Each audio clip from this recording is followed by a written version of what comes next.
The Appalachian Mountains are known for their stunning beauty, but they also have a dark side. This story explores the true experiences of a solo camper who encounters terrifying events in the Appalachian woods, leading viewers to question the true allure of the mountains. My name is Sawyer. To be precise, Sawyer Thorne. For the past 15 years, my world has been one sculpted by sound, though rarely my own. I'm a post-production sound engineer, which is a less glamorous way of saying I spend 10 to 12 hours a day in a padded, windowless room, stitching together the auditory fabric of films. I create worlds of noise from nothing. I can take a recording of celery snapping and turn it into the sound of breaking bones. I can layer the rustle of magnetic tape with the sigh of a bellows to create the breath of a dragon. My job is to build an illusion, to sell a reality that doesn't exist through the careful application of manufactured sound.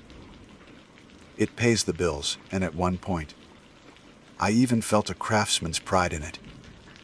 But lately, that pride had curdled into a profound sense of exhaustion. I was tired of the artificiality, tired of the endless search for the perfect Foley, for a superhero's cape, tired of sweetening dialogue until it was stripped of all human imperfection, tired of the digital hum that seemed to follow me home, a low-frequency ghost in my own apartment. I craved something real, something uncompressed and unfiltered. I yearned for a soundscape that wasn't designed in a studio, but had evolved over millennia. I wanted the sound of wind through the skeletal branches of old growth hickory, the complex, layered call of a bird that wasn't competing with the drone of a distant highway. I wanted, for once, to capture something pure. That's what led me to Shenandoah National Park. It wasn't just a vacation, it was a pilgrimage. I secured a backcountry permit, a golden ticket that allowed me to escape a curated experience of designated campgrounds. I packed my professional grade recording gear, a sound devices mixer, a pair of Neumann KM104s for stereo ambience, and my prized Sennheiser MKH416 shotgun mic, along with the usual survival essentials. My pack weighed a ton, but the burden felt righteous. I hiked for hours, pushing deeper into the park's wilderness, leaving the well-trodden paths behind. The air grew cooler, cleaner. The sounds of civilization faded until they were entirely gone, replaced by the symphony I had come for. I finally found my spot, a small, secluded clearing, barely a dimple in the dense forest, encircled by a silent council of ancient trees. It felt sacred, untouched. Setting up camp was a deliberate ritual. I pitched my small, one-man tent. Then, with the care of a surgeon, I arranged my equipment. The stereo microphones were placed on a stand, positioned to capture the full breadth of the clearing. The shotgun mic was aimed towards a particularly dense thicket of trees, hoping to isolate the calls of whatever creatures resided within. For the rest of that first day, it was perfect. More than perfect. It was transcendent. I recorded hours of pristine audio. The gentle percussion of a woodpecker on a hollow tree, the whisper of a breeze stirring the canopy, the distant, mournful cry of a hawk. Listening back on my headphones with my eyes closed, the world felt vast and honest. I had found my sonic truth. The second day began with the same sense of peace.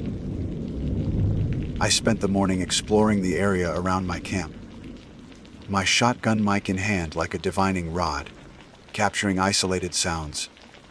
The gurgle of a hidden stream, the scuttling of a beetle over dry leaves. It was in the afternoon, as I was walking a deliberate circle around my clearing, that I first noticed it. It was a faint rustling in the leaves, just at the edge of my hearing. My first thought was of a deer, or perhaps a squirrel. I stopped, and the rustling stopped. I took a step, and a single, soft crunch echoed my own. I took another. Crunch. It was there again. A perfect mirror. I stood motionless, my heart beginning a slow, heavy drumbeat against my ribs. The forest was silent save for the wind. I told myself it was an echo, a strange, acoustic phenomenon created by the bowl, like shape of the clearing and the dense wall of trees. But I am an expert in acoustics. I live and breathe the physics of sound. This wasn't an echo. An echo is a reflection, a degradation of the original sound wave. It arrives later, fainter, its edges softened by the journey through the air. This was different. This was a perfect, one-to-one replication of the sound I was making, occurring almost simultaneously. It wasn't a reflection, it was a broadcast. I started to experiment, my scientific curiosity wrestling with a primal, rising fear. I shuffled my feet, a soft, continuous shove-off. From the woods, the exact same sound, a flawless imitation of the friction of my boots against the forest floor. I took 3 quick, heavy steps. Thump, thump, thump. The response came from the trees, identical in rhythm and weight. Thump, thump, thump. It seemed to be coming from a distance of about 30 or 40 yards, always from the same general direction, but I couldn't pinpoint it. It was as if the sound itself had no single source. I spent the next hour in a state of high alert, my head constantly turning, my eyes scanning the impenetrable shadows between the trees. The mimicry was relentless. When I walked, it walked. When I stopped, it stopped. It was a horrifying, invisible partner, shadowing my every move with an impossible fidelity. The sun began to dip below the ridgeline, painting the sky in hues of orange and purple, but the beauty was lost on me. The encroaching darkness felt menacing, a rising tide that would soon swallow my small island of light. Back at my tent, I sat on a log, dead still, listening. For a long while, there was only the familiar, comforting soundscape of the evening forest. Crickets began their nightly chorus.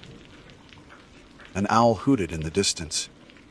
The fear began to subside, replaced by a self-conscious embarrassment. I was a city dweller getting spooked by shadows, a sound engineer being fooled by a simple echo he couldn't explain. I felt foolish. To break the tension, I coughed. A single, sharp, involuntary bark into the cold air. Silence. Then, from the woods, from the same area the footsteps had come from, came the exact same cough. It wasn't similar. It wasn't an animal trying to imitate a sound. It was my cough. It had the same pitch, the same timbre, the same slightly ragged edge from a throat dry with anxiety. It was a perfect studio, quality recording of my own body, played back to me from the darkness. My blood didn't just go cold. It felt like it had turned to ice, to solid lead in my veins. Every rational explanation evaporated in an instant. An echo doesn't replicate a complex, biological sound with that level of detail. A parrot or a mockingbird couldn't produce that timbre. This wasn't an animal. This wasn't a natural phenomenon. This was something else. And it was listening. Panic is a physical thing. It's not an emotion. It's a chemical detonation in your brain that rewrites all your body's operating instructions. In that single, stolen cough, every system in my body switched from exist to survive. The air in my lungs turned to stone. The forest, which moments before had been a source of profound peace, now felt like a cage, and the bars were the impenetrable, ink-black spaces between the trees. My first instinct was primal run. But where? running blindly into the Appalachian wilderness at night, with no trail and no light, was a death sentence of a different kind. My professional life had been about control, the meticulous control of sound waves. But here I had no control at all. I was utterly, terrifyingly exposed. My body, acting on its own accord, scrambled backwards. I stumbled off the log and crab, walked toward the flimsy nylon shell of my tent. My eyes locked on the spot in the darkness where the cough had originated. It felt like a physical presence now, a void in the shape of a predator. I fumbled with the zipper of the tent flap, my fingers clumsy and numb. The sound of the zipper was obscenely loud, in the silence a sharp, metallic zip. I threw myself inside and yanked it shut, and from the woods the sound came back. Zip. It was perfect. Not just the sound of a zipper, but the sound of my zipper. It had the same slight catch halfway up, the same finality as the metal pull clicked into place. It was another perfect recording, another piece of my reality stolen and played back to me by an unseen audience. I was no longer an observer here. I was the subject. I was the specimen being prodded and recorded. Panic gave way to a desperate surge of adrenaline. I couldn't run, but I couldn't just sit here and wait. My gear, my sound gear, was my only connection to this thing, my only way to potentially understand, or at least monitor, the threat. I crawled over to my pack and pulled out my headphones and the shotgun microphone. The mic, my Sennheiser, was designed to be hyper-directional, to isolate a single sound source from a noisy environment. In my studio, I used it to capture the subtle rustle of cloth. Tonight, I would use it as a weapon, or perhaps a shield. I plugged the headphones into my mixer, slid them over my ears, and pointed the long, menacing barrel of the microphone towards the front of the tent. I cranked the gain all the way up. The world exploded into sound. The gentle, ambient noise of the forest became a roaring, deafening torrent. Every cricket chirp was a gunshot. Every rustle of a leaf was an avalanche. I could hear the blood pumping in my own ears, a frantic, percussive whoosh, whoosh, whoosh. I could hear my own breathing, ragged and shallow, a desperate gasping for air that only seemed to amplify my terror. It was too much. I dialed the gain back, finding a precarious balance between total sensory overload and the need to hear what was outside. And then I heard it. Layered perfectly over the sound of my own breathing, coming from the direction of the woods, was a second set of breaths. They were perfectly in sync with my own. When I inhaled, it inhaled. When I held my breath in a moment of sheer terror, it held its breath. When a shuddering exhale escaped my lips, it exhaled with me. It was wearing my soundscape like a skin. It wasn't just mimicking me anymore. It was synchronizing with me, becoming a parasitic twin tethered to my very life functions. My heart hammered against my ribs, a wild, panic drum solo. And through the headphones, I heard that too. A second heartbeat, a phantom pulse, beating in perfect time with my own. Thump, thump, thump. One mine, one its. The distinction began to blur. Was that my heart I was hearing, or was I hearing its heart? And mine was just matching the rhythm. I squeezed my eyes shut, but the sound was internal, inescapable. It was inside my head, inside my chest. I spent the night like that, a prisoner in a nylon cell, my shotgun mic clutched in a white, knuckled grip. I didn't move. I barely breathed. For hours, the only sounds were the ones my body made, and the flawless, terrifying echo of those sounds from the darkness. It was a form of psychological torture so profound, I felt my sanity begin to fray at the edges. Every involuntary function of my body was being used as a weapon against me.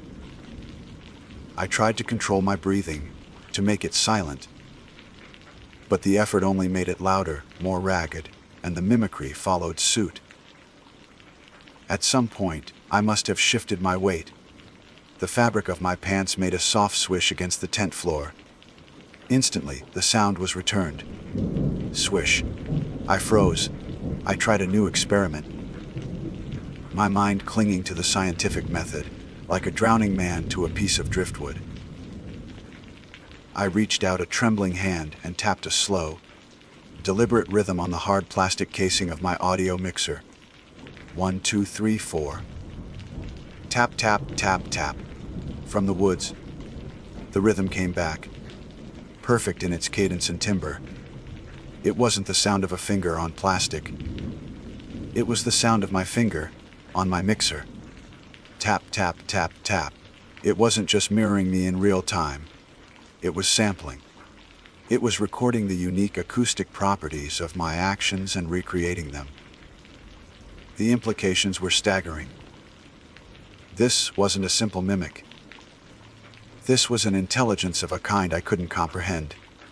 It was an acoustic predator, and it was studying me. As the night wore on, the moon tracing a slow, silver arc across the sky, the nature of the mimicry began to change. It grew more confident, more playful. It started to manipulate the sounds. I would hear the cough from hours earlier, suddenly replayed from a new position to my left. Then, the sound of the zipper from behind me. It was creating its own sound mix, using my life as its source material. It was cutting and pasting the audio of my terror, remixing it into a symphony of fear. It was no longer just a mirror. It was an editor. It was doing to me what I did to films, but this was no illusion. The final straw came just before dawn, in that deep, gray twilight when the world is drained of all color. I hadn't made a sound for what felt like an eternity, my body locked in a paralytic stillness. The mimicry had fallen silent too. A sliver of hope, fragile and foolish, began to rise in my chest. Maybe it was gone. Maybe it had grown bored. Then a new sound started. It was quiet at first, a soft, rhythmic scraping. I strained my ears, trying to place it. It wasn't one of my sounds. It was something new.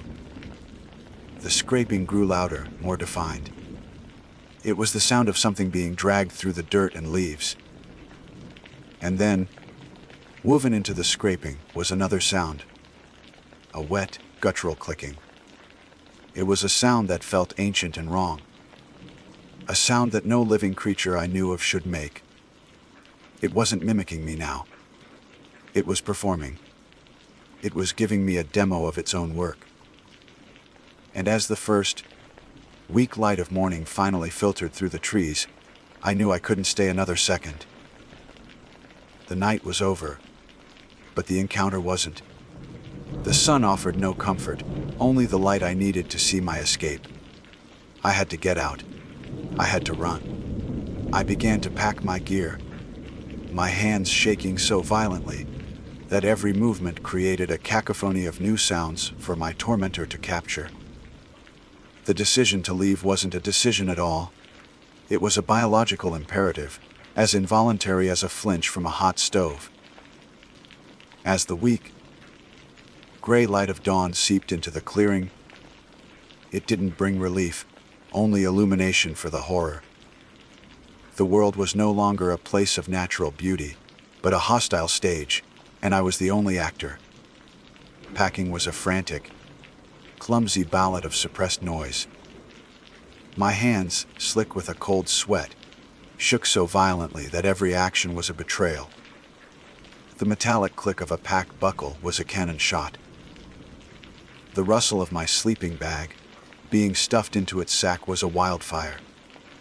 Each sound I made was a gift to my tormentor, a new sample for its library of my terror. I abandoned the tent.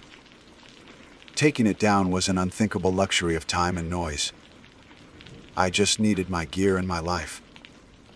I hoisted the heavy pack onto my shoulders, the straps groaning under the weight. The sound was immediately broadcast back to me from the trees, a perfect, mocking groan.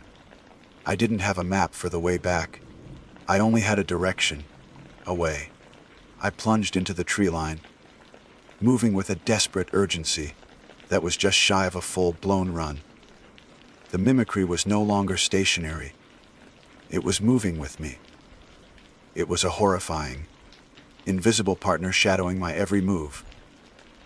The crunch of my boots on the damp earth, the heavy, rhythmic panting that tore from my lungs, the swish of my nylon pants. It was all there, a perfect stereo accompaniment to my flight. It was no longer just a mirror. It was a Mongol sound system of one, playing the soundtrack of my escape in real time, from all around me. It felt like I was wading through the sound of my own panic. Then, the psychological warfare began in earnest. As I scrambled over a moss-covered log, the sound of my tent zipper from the night before, zip, shot out from a thicket to my right. I stumbled, my heart lurching. A few yards later, my own cough, the one that had started this nightmare, echoed from somewhere high in the canopy above me. It was disorienting me, using my own history of fear to unmoor me from the present. It was hurting me, not with physical barriers, but with an auditory cage of my own making. It was playing with its stowed. I pushed on, my mind a maelstrom of terror and a strange, burgeoning rage. This was more than a threat, it was a violation. My existence, my very physical presence in the world, was being plagiarized. Every breath, every footstep, every heartbeat was being stolen, copied, and used against me. The absolute helplessness of it was a poison, and it was pushing me toward a breaking point. I couldn't fight it. I couldn't see it. I couldn't reason with it. But I had to do something. My sanity depended on a single act of agency in a world where all my actions were being rendered meaningless. Through the trees, I saw it, a slight change in the light, a thinning of the undergrowth. The trail, it couldn't have been more than 100 yards away. It was a lifeline, a path back to a world with rules and reason. The sight of it, combined with the relentless, parasitic mimicry, ignited the last of my adrenaline into pure, incandescent rage. My eyes darted around and fell upon a rock half, buried in the damp soil. It was the size of a grapefruit, jagged and heavy. I didn't think. I acted. I ripped it from the earth, the sound of tearing roots and sucking mud loud in my ears. I spun around, facing the direction of my invisible tormentor, and with a guttural scream that was torn from the very core of my being, I hurled the rock as hard as I could into a dense thicket of mountain laurel. The scream was mine. The act was mine. I braced myself, expecting, needing to hear the crash of the rock as it tore through the leaves and slammed into a tree or the forest floor. It would be a sound of my making, an unmimicked punctuation mark to my terror. But the thicket remained utterly, supernaturally silent. My scream died in my throat. The forest held its breath. There was no crash, no rustle, no sound of impact. Then, from the air directly behind me, I heard it. Thud. It was the soft, heavy, unmistakable sound of a rock identical in size and weight to the one I had just thrown, landing on the soft, mossy earth. It landed no more than 5 feet away. I felt the slight vibration of its impact through the soles of my boots. The impossible physics of that moment shattered the last remnants of my rational mind. It hadn't mimicked the sound of the rock landing. It hadn't thrown another rock. It had, somehow, without a sound of passage, without disturbing a single leaf in between, taken the very object of my defiance and placed it behind me. It was a gesture of absolute, contemptuous power. It wasn't just an acoustic mimic. It was something that could warp the physical world, something that treated the laws of physics as mere suggestions. It wasn't just listening from the trees. It was close enough to touch me. I didn't look back. To look back would be to see it, and to see it, I knew, would be to die or go irrevocably insane. I ran. It was no longer an escape, it was a blind, animal flight. I ran without regard for my gear, for my body, for anything but putting distance between myself and that impossible thud. Branches whipped at my face, thorns tore at my clothes. I crashed through the underbrush, my lungs burning. Hot tears of terror streaming down my face. I finally burst onto the main trail, a wide, clear path that felt like the shore of a new continent. I didn't stop. I ran and ran, my pack bouncing agonizingly on my back, until the sounds of the forest were replaced by the most beautiful sound I had ever heard, the distant, cheerful voices of other hikers. I never went back to the clearing. The tent, the sleeping bag, some of my oldest gear. It's all still there, slowly being reclaimed by the forest. I never listened to the recordings I made that first perfect day. They are tainted, artifacts from a world that no longer exists for me. I'm back in my padded, windowless room now. I build worlds of sound from nothing, from the artificial and the manufactured, and I am grateful for it. This room is no longer a prison, it's a sanctuary, because I know now that some things, some places, are meant to be silent. Some sounds aren't meant to be captured. They are meant to be fled from, and they are meant to be forgotten, if you're lucky. My name is Hattie Morrow. It's a formal name, I suppose, one that seems better suited to a woman in a sepia-toned photograph than a recent geology graduate with a penchant for dusty hiking boots and topographical maps. But it's mine. For my college graduation, a milestone that felt both monumental and oddly anticlimactic, I decided against the typical beach vacation or European backpacking trip. I craved something more elemental, a challenge that was both personal and profound. I wanted to do a solo trip somewhere epic, a place where the earth met the sky in a way that would leave an indelible mark on my soul. After weeks of poring over maps and reading through obscure hiking forums, I chose a spot in the Allegheny Mountains of West Virginia high, grassy bald known to locals as the Eye. The name itself was captivating. It wasn't on most official maps, but the descriptions I found painted a picture of near mythical beauty. A vast, treeless summit, carpeted in thick, wind-swept grass, offering an uninterrupted 360-degree view of the rolling, ancient mountains. I'd read that camping on these exposed balds was a bit unusual. The weather could be unpredictable and violent, and most hikers, creatures of habit and caution, stuck to the designated, sheltered sites nestled deep within the woods below. But I didn't want shelter. I wanted the stars.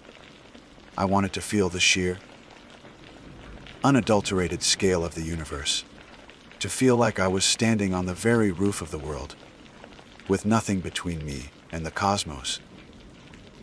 The hike up was arduous, a grueling 8-mile ascent that tested the limits of my endurance. The trail began in a lush, humid forest teeming with the sounds of life. The chatter of squirrels, the melodic call of unseen birds, the rustle of leaves in the gentle breeze.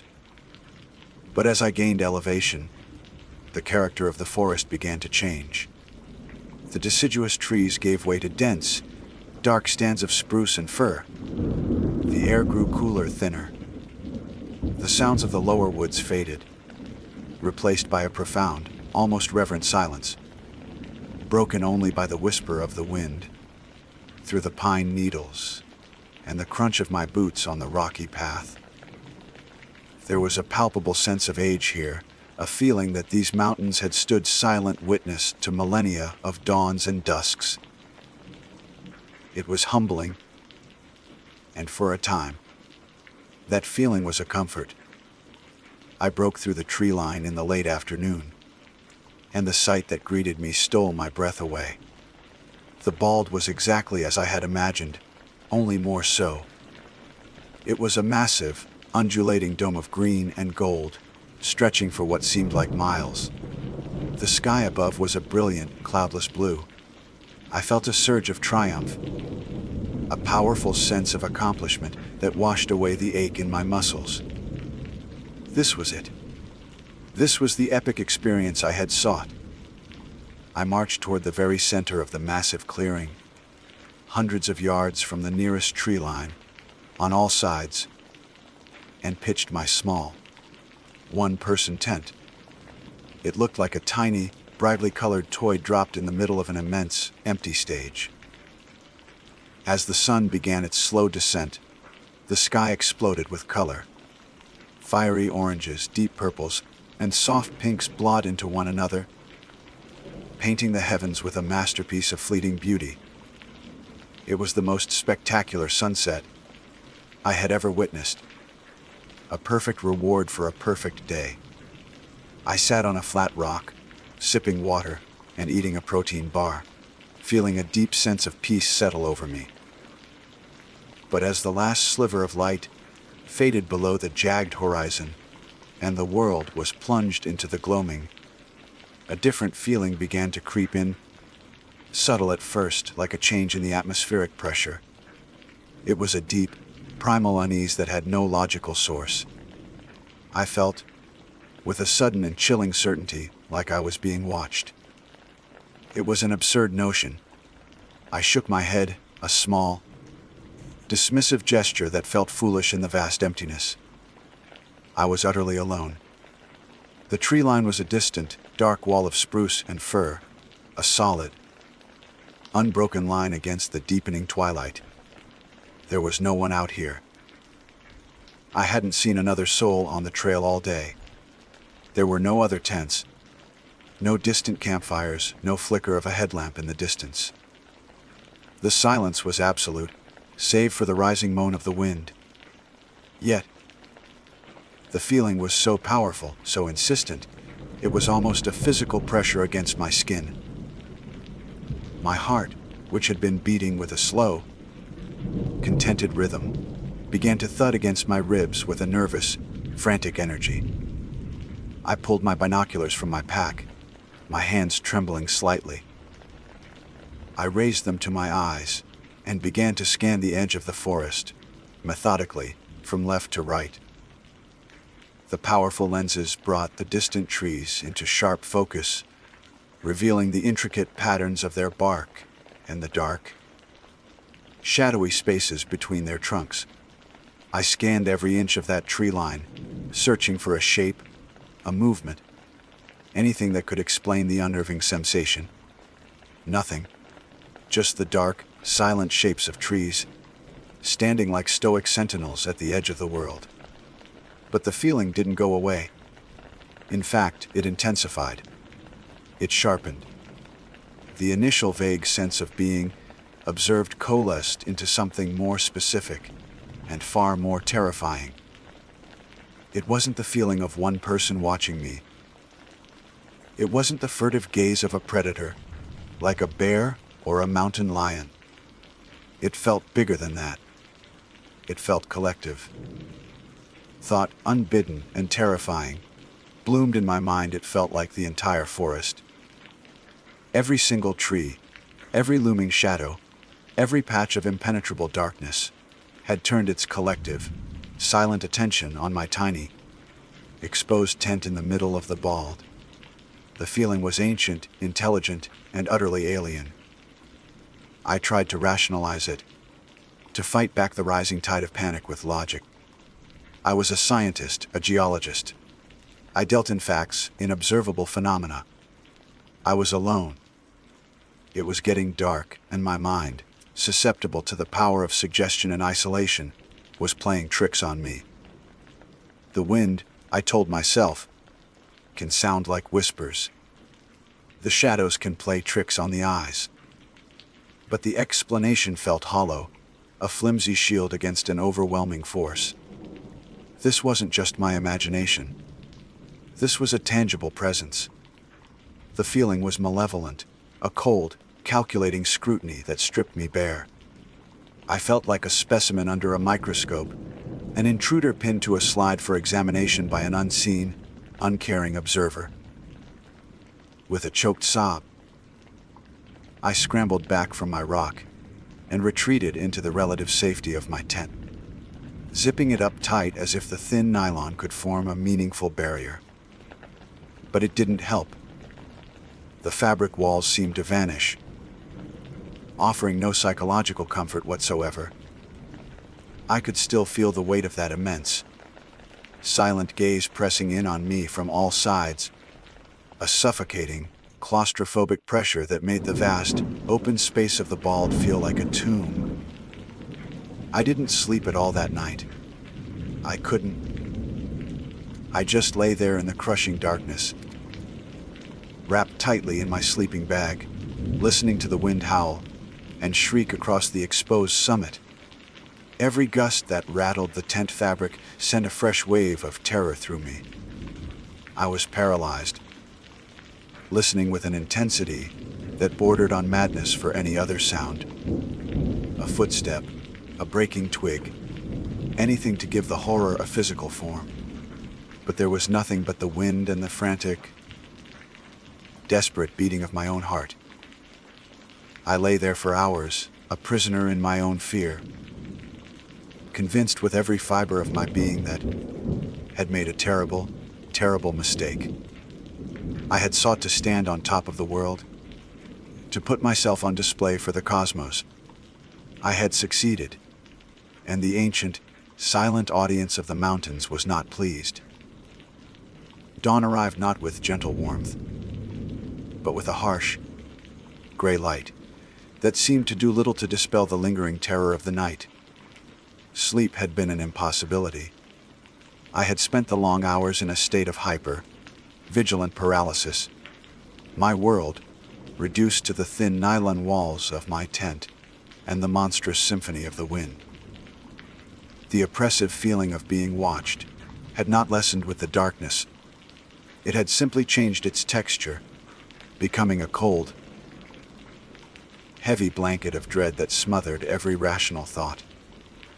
When the first hint of morning finally illuminated the tent fabric, I felt no relief, only a desperate, frantic urge to flee. I didn't care about the sunrise, the epic views, or the original purpose of my journey. All I wanted was to get off that mountain. Packing up my campsite was a frenzied, clumsy affair. My hands shook so badly I could barely unfasten the clips on my tent poles. My movements were jerky and panicked, my eyes constantly darting towards the distant, silent tree line.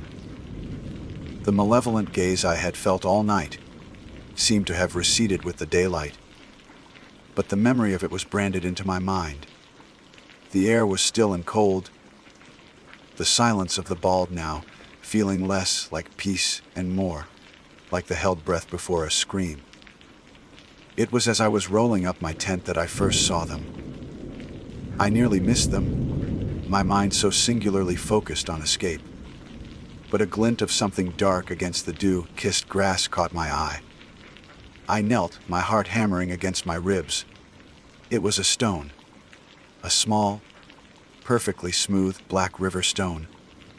This was impossible. The geology of the bald was all sandstone and shale. A stone like this, worn smooth by water, had no business being here. Then I saw another and another. My eyes followed the pattern, a slow, dawning horror washing over me. The stones had been placed in a perfect, unbroken circle around the spot where my tent had stood. The circle was enormous, at least 30 feet in diameter, with my former campsite at its exact center.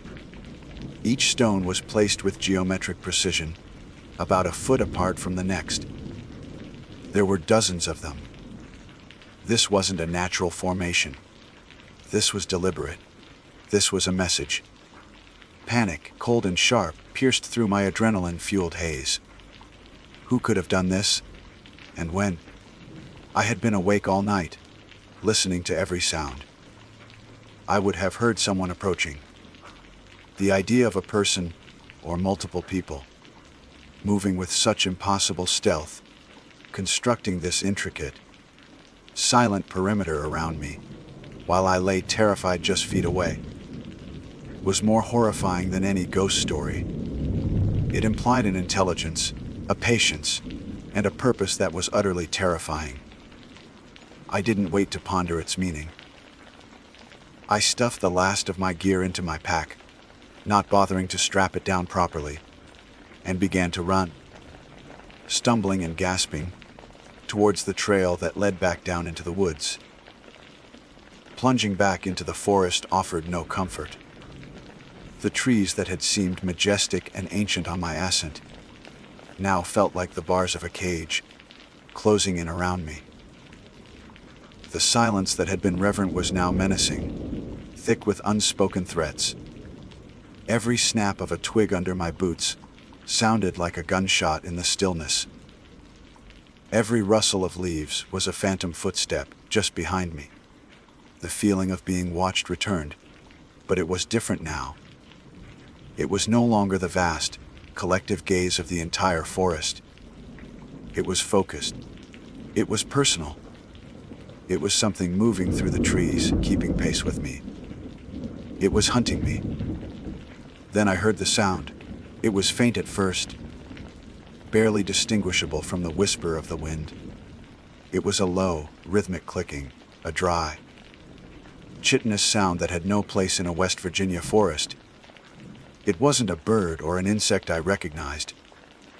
The sound was methodical, almost conversational, and it seemed to come from everywhere and nowhere at once. It would stop for a few minutes, luring me into a false sense of security, only to start again, closer this time. I quickened my pace, my hike devolving into a clumsy, panicked jog.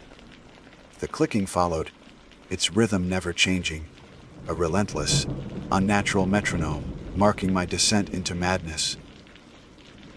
My mind was a whirlwind of terror. I kept flashing back to the circle of stones, to the impossible silence of their placement. What kind of creature moved without a sound, but announced its presence with that hideous clicking? I risked a glance over my shoulder, my eyes scanning the dense undergrowth. Nothing. Just a chaotic tangle of ferns and shadows. But as I turned my head back to the trail, a flicker of movement in my peripheral vision made my blood run cold. To my left, deep within the trees, something impossibly tall and slender was moving parallel to me. It wasn't walking. It was flowing through the forest, a fluid, silent motion that was utterly wrong. It was the color of wet bark and shadow, and for a terrifying second, I saw what looked like a long, pale limb reach out and brush against a tree trunk. I screamed, a raw, ragged sound that was swallowed by the indifferent woods. I didn't look back again. I ran. I ran with the wild, heedless abandon of a prey animal, my lungs burning, tears of terror streaming down my face. My expensive hiking gear bounced and tore, its branches that seemed to reach for me like skeletal arms. The clicking sound was louder now, closer, right behind me. I could almost feel it, a dry, rasping presence at my back. The trail seemed to stretch on forever. The familiar landmarks from my ascent now, twisted into monstrous, unfamiliar shapes. The forest was no longer a place of beauty. It was a living, breathing labyrinth designed to trap me, to keep me for the thing that was pacing me just beyond the veil of sight. After what felt like an eternity of heart-pounding, lung-searing flight, I saw a break in the trees ahead. The trailhead, my car. Hope, fierce and desperate, surged through me, giving me a final burst of strength. I burst out of the tree line and into the small, gravel parking lot, the sudden sunlight feeling like a physical blow. I fumbled for my keys, my shaking hands barely able to fit the key into the lock. I threw my pack into the passenger seat, not caring as it landed upside down, spilling its contents. I slammed the door, locked it, and jammed the key into the ignition. The engine roared to life, the sound a beautiful, mechanical roar of salvation. I didn't look in the rearview mirror. I didn't want to see if anything had followed me out of the woods. I slammed the car into drive and sped away, gravel kicking up behind me, leaving the Allegheny Mountains and their ancient, terrible secrets behind. As I drove, the clicking finally faded. But I knew, with a certainty that chilled me to the bone, that I would hear it in my nightmares for the rest of my life. The drive down from the mountain was a blur of primal fear. I don't remember the winding roads, or the small towns I must have passed through. My entire consciousness was focused on the rearview mirror, my eyes flicking up every few seconds with a morbid, compulsive terror. I was desperate to see nothing but the empty road behind me, yet a darker part of my mind morbidly anticipated seeing a tall, slender shape emerge from the trees and flow onto the asphalt. The engine of my car, which had initially sounded like salvation, now seemed pitifully inadequate, a fragile metal shell against an ancient, unknowable power. The world outside my windows felt distant and unreal, like a poorly projected film. The true reality was the cold, heavy dread that had settled deep within my bones, a permanent souvenir from my time on the eye. I drove for 5 hours straight, not stopping for gas or food, until the sun was high in the sky, and the dense, dark forests of West Virginia had given way to the rolling hills and farmlands of Ohio. Only then did I pull into a brightly lit, sterile-looking gas station. As I stepped out of the car, my legs trembled and nearly gave out from under me. I caught a glimpse of my reflection in the glass door. A wild-eyed stranger stared back. My face was pale and smudged with dirt. My hair was a tangled mess filled with leaves and twigs, and my eyes were wide with a terror that felt permanently etched onto my features. A deep, ragged scratch ran down my cheek, a physical reminder of my frantic flight through the woods. The other patrons gave me a wide berth, their expressions a mixture of pity and alarm. I felt like a ghost haunting the edges of a world I no longer belonged to. The days that followed were a waking nightmare. I couldn't sleep for more than an hour at a time, before being jolted awake by the memory of the clicking sound, a dry, rhythmic beat that echoed in the silence of my apartment. Sometimes, in my dreams, I was back on the bald, trapped within the silent, perfect circle of black stones, the immense, collective gaze of the forest pressing down on me.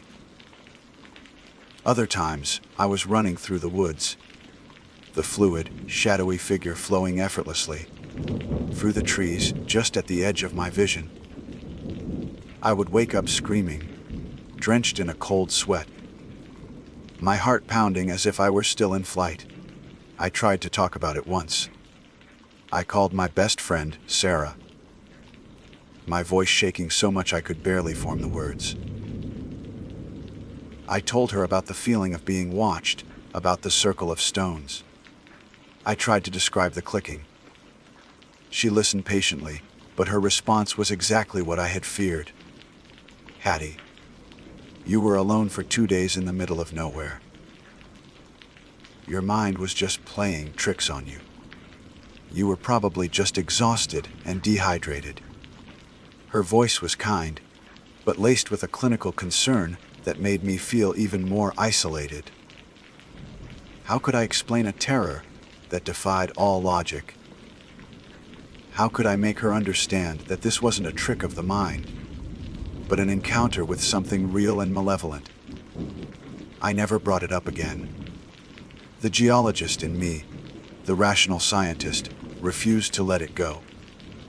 I needed an explanation, a name for the thing that had hunted me. My fear slowly began to curdle into a desperate, obsessive need for answers. I spent weeks chained to my laptop, diving into the deepest, darkest corners of the internet. I searched for local folklore from that specific region of the Allegheny Mountains, cross-referencing old maps with forums dedicated to paranormal encounters and unexplained phenomena. I read countless stories of strange lights, Bigfoot sightings, and ghost stories, but none of them matched the specifics of my experience. They lacked the cold, intelligent malevolence I had felt. My breakthrough, if you can call it that, came from a digitized University Archive of Appalachian History. I found a scanned copy of a book published in the 1930s, a collection of local legends and oral histories, compiled by a forgotten folklorist. Most of it was mundane, but one chapter, titled "The Sentinels of the High Places," made my blood run cold. It described a belief held by some of the most isolated mountain communities, a belief in ancient entities that inhabited the highest, most exposed balds. The folklorist wrote that locals avoided these places, especially at night, believing them to be viewing platforms for these beings. The text described how these entities, which were rarely seen, were known to observe lone travelers from the tree line. It spoke of their unnerving silence and their ability to move without a sound. Then I read a sentence that made me drop my tablet. They are known to communicate through a series of dry, rhythmic clicks, and to mark their territory or their interest with circles of smooth, dark river stones. The author gave them the name the locals used, the Whisper Men, or in a more archaic dialect, the Glimmer Folk, because of the way they seemed to flicker at the edge of one's vision. But it was the final part of the chapter that shattered the last vestiges of my hope for a rational explanation. The folklorist recounted a story told to him by an old woman, a story about her brother who had gone hunting on a high bald and never returned. A week later, his hunting rifle was found at the edge of his family's property, leaning against the front gate. Next to it was a single, smooth, black river stone. The old woman claimed the Glimmer folk didn't always kill their prey in the woods. Sometimes, she said, they were collectors. They would mark someone who intrigued them, watch them, learn from them, and then, when they were satisfied, they would come to collect them, no matter how far they had run. The circle of stones wasn't a warning to stay away. It was a claim, a mark of ownership. I live in a city now hundreds of miles from West Virginia. I am surrounded by concrete steel and the constant noise of millions of people. I tell myself I am safe. I tell myself it was just a story, a coincidence. But my scientific mind knows that the geology of that bald makes the presence of those stones a statistical impossibility. My memory knows the sound of that clicking was real.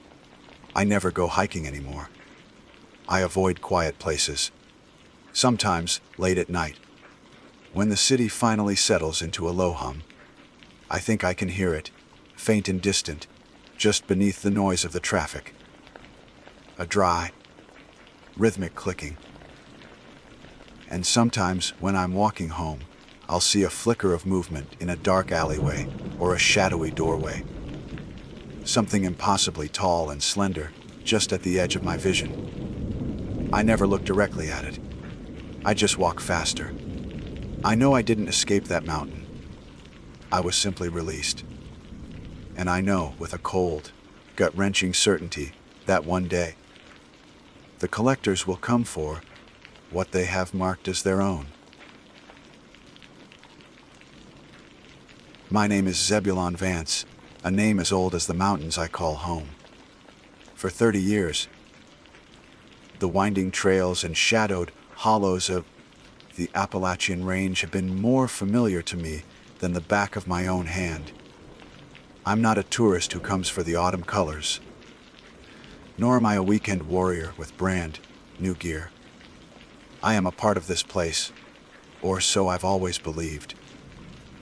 I've weathered freak summer snowstorms, navigated by the stars when my GPS failed, and faced down everything from territorial black bears to ill-tempered copperheads.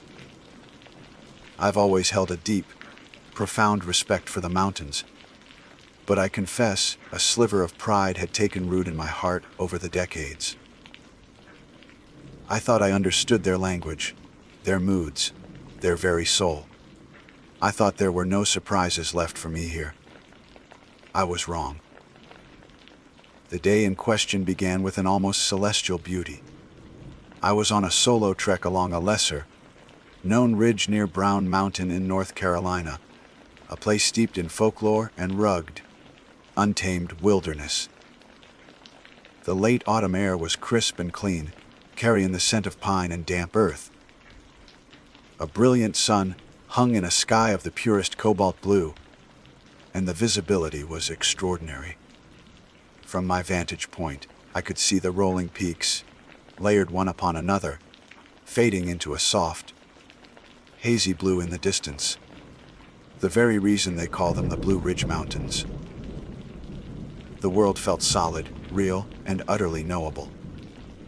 I was in my element, moving with the easy, ground-eating stride of a man who has walked thousands of miles over similar terrain. My pack was light, my spirit was high, and the silence was broken only by the whisper of the wind through the skeletal branches of hickory trees, and then the rhythmic crunch of my boots on the fallen leaves. It was mid-afternoon when the first sign of trouble appeared, and it was so subtle I almost dismissed it. The quality of the light changed. The brilliant sunshine seemed to thin, losing its warmth. The air grew still, and an unusual silence descended, swallowing the gentle sounds of the forest. I paused, scanning the horizon. There wasn't a single cloud in the sky, yet a strange, pearlescent haze was gathering in the valley below me. It wasn't rising like normal mist. It was coalescing, thickening from within, like a thought taking form. Before I could fully process what I was seeing, the fog rolled in. It wasn't a gentle, creeping mist. It was a physical assault. A solid, gray wall surged up the mountainside with unnatural speed, devouring the landscape in its path. One moment I was looking out over 100 miles of wilderness. The next, the world had shrunk to a 10-foot circle of visibility. It was colder, too. A deep, penetrating cold that had nothing to do with the autumn air and everything to do with the clammy touch of the vapor. It clung to my clothes, my skin, my hair smelling of wet stone and something else. Something vaguely metallic and ancient. My first reaction was not fear but annoyance. I was an experienced hiker. I had my map, my compass, and a wealth of knowledge. I pulled out my compass, expecting its familiar, steady needle to point me north. I stared at the device in my palm, my breath catching in my throat. The needle was spinning, not lazily, but with a frantic, useless energy, rotating in a perfect, continuous circle. It was as if the very magnetic poles of the earth had ceased to exist. A jolt, cold and sharp, went through me. This was wrong. This was fundamentally, physically wrong. I tapped the compass case, a foolish, reflexive action. The needle didn't waver from its mad dance. I put it away, my hand trembling slightly. Fine, map and terrain association. I knew this ridge. I knew there was a gentle slope to the west that would lead me down toward a familiar creek bed. I just needed to trust my instincts. I started walking, my steps tentative now. The fog was a disorienting, sensory deprivation chamber. It muffled sound, distorted distances, and played tricks on the eyes. A familiar rock formation looked like a crouching beast. The gnarled trunk of a dead tree became a twisted, beckoning figure. Every sense I had honed over 30 years was being systematically dismantled. The silence was the worst part. It was absolute, a pressure against my eardrums. In the mountains, there is never true silence. There is always the wind, the rustle of a leaf, the call of a bird. But in that fog, there was nothing. It was the silence of a tomb. Hours bled into one another. The sun, which I could no longer see, must have set, because the gray soup around me began to darken into a deep, impenetrable charcoal. The temperature plummeted. My confidence, once a sturdy oak, was now a withered sapling. Panic and emotion I hadn't truly felt in the wilderness, since I was a boy who'd wandered too far from camp, began its insidious crawl up my spine. It started as a cold knot in my stomach, then spread through my limbs, making them feel heavy and clumsy. I was completely, utterly lost. My internal map, the one etched into my mind by decades of experience, was a blank slate. Every direction looked the same. Every step felt like it could be taking me deeper into oblivion or closer to the edge of a ravine. It was in this state of rising terror, shivering and disoriented, that I saw them. At first, I thought my mind was finally breaking. Through the soupy, swirling mist, a pinprick of light appeared. It glowed with a soft, internal luminescence, a warm, golden orange hue. Then another appeared beside it. They were maybe 100 yards away, floating about 10 feet off the ground. They weren't headlights. They were too soft, too ethereal. They weren't flashlights, they didn't cast a beam. They simply existed, two glowing orbs of light, dancing silently in the oppressive darkness. The brown mountain lights. Every local knew the legends. Ghostly torches of Cherokee mothers and wives searching for their men, lost in a great, forgotten battle. The restless spirit of a murdered traveler, forever seeking his way home. Scientists and skeptics offered their own explanations. Swamp gas, atmospheric refractions, car headlights from the valley. I'd always been a pragmatist, leaning toward the scientific explanations, dismissing the ghost stories as charming folklore. But standing there, lost and freezing, with a useless compass in my pocket and a primal fear clawing at my throat, pragmatism seemed like a luxury I could no longer afford. The lights didn't just hover, they moved with a strange, intelligent grace. They would drift apart, then come together, bobbing and weaving, as if in a playful, silent dance. They pulsed, their light brightening and softening with a gentle, rhythmic cadence. Like a slow heartbeat, they seemed to be beckoning, a silent invitation in the suffocating darkness. My rational mind screamed at me. It was a trick of the fog. It was an illusion born of desperation. But another, deeper part of me, the part that was cold and lost and terrified, saw something else. It saw a guide. It saw a potential way out. It saw hope. And against every instinct for self-preservation I had ever learned, I took a step toward them. That first step was the hardest I've ever taken. It was a betrayal of a lifetime of learning, a conscious decision to surrender my logic to a folktale. Every fiber of my being, every lesson the wilderness had ever taught me, screamed in silent protest. Don't chase things you don't understand in the dark. But the cold had seeped into my bones, and the fear was a physical weight in my gut. Hope, even in the form of two spectral, dancing lights, was a temptation I was too weak to resist. I pushed aside the screaming voice of reason and took another step, and then another, my eyes locked on the gentle, hypnotic glow of the orbs. The ground beneath my feet was immediately treacherous. The smooth, leaf-strewn trail I had been on was gone, replaced by a chaotic jumble of rock and tangled roots.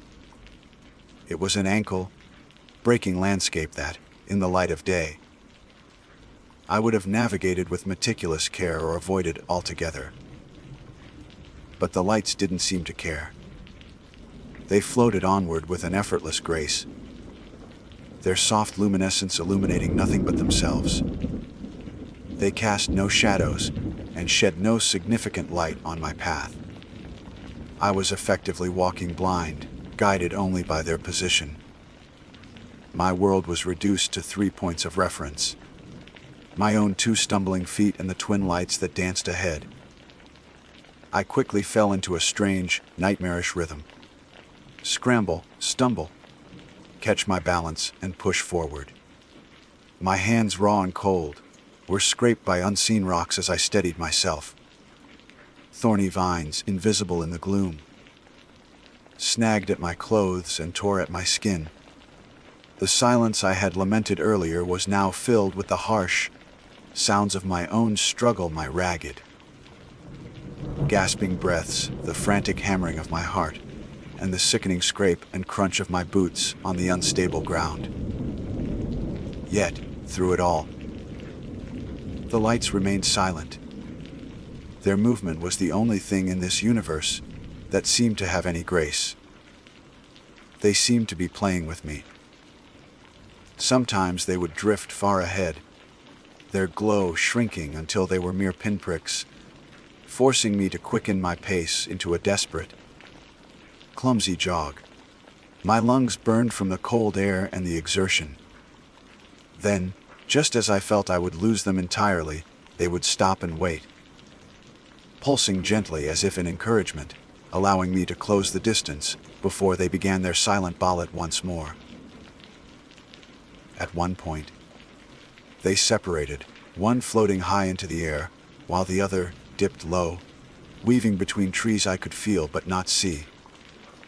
It was a mesmerizing, terrifying display. I felt like a mouse being toyed with by a pair of ghostly, luminous cats. Time ceased to have meaning. Was it an hour I had been following them? Or 3? The darkness was absolute, the fog a constant, suffocating presence. My initial fear began to morph into something else, something more insidious. A strange sense of detachment washed over me.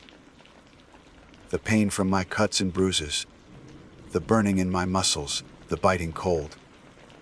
It all seemed to be happening to someone else. My entire consciousness was focused on the lights, a singular, obsessive purpose. Keep walking. Don't lose the lights. The thought repeated itself in my mind, a mantra against the encroaching madness. I began to wonder about their nature. Were they truly the spirits of Cherokee women? Was I treading on the site of that ancient, bloody battle? The metallic scent in the fog, which I had noticed earlier, seemed stronger now. I imagined the ground beneath my feet being soaked in the blood of fallen warriors, their spirits still tied to this ridge. Or was it something else? Something older than any human tragedy. The mountains themselves are ancient, their secrets buried deep in rock and shadow. Perhaps the lights were a manifestation of the mountain's own consciousness, an intelligence far beyond my comprehension. The thought was both terrifying and strangely comforting. To be a witness to such a primal force would be a thing of awe, even if it led to my own destruction. A new sound began to penetrate the fog, so faint at first that I thought it was the blood rushing in my ears. It was a low, intermittent scraping sound. Scrape, drag, scrape. It didn't sound like any animal I knew. It was heavy, rhythmic. It seemed to be coming from somewhere behind me, echoing my own clumsy progress. I froze, straining to listen. The sound stopped when I did. My blood ran cold. Was something else out here with me? Was it following me, or was it, too, following the lights? I didn't dare turn around. I didn't want to see what might be emerging from the mist behind me. The fear, which had been a dull throb, returned with a vengeance, sharp and piercing.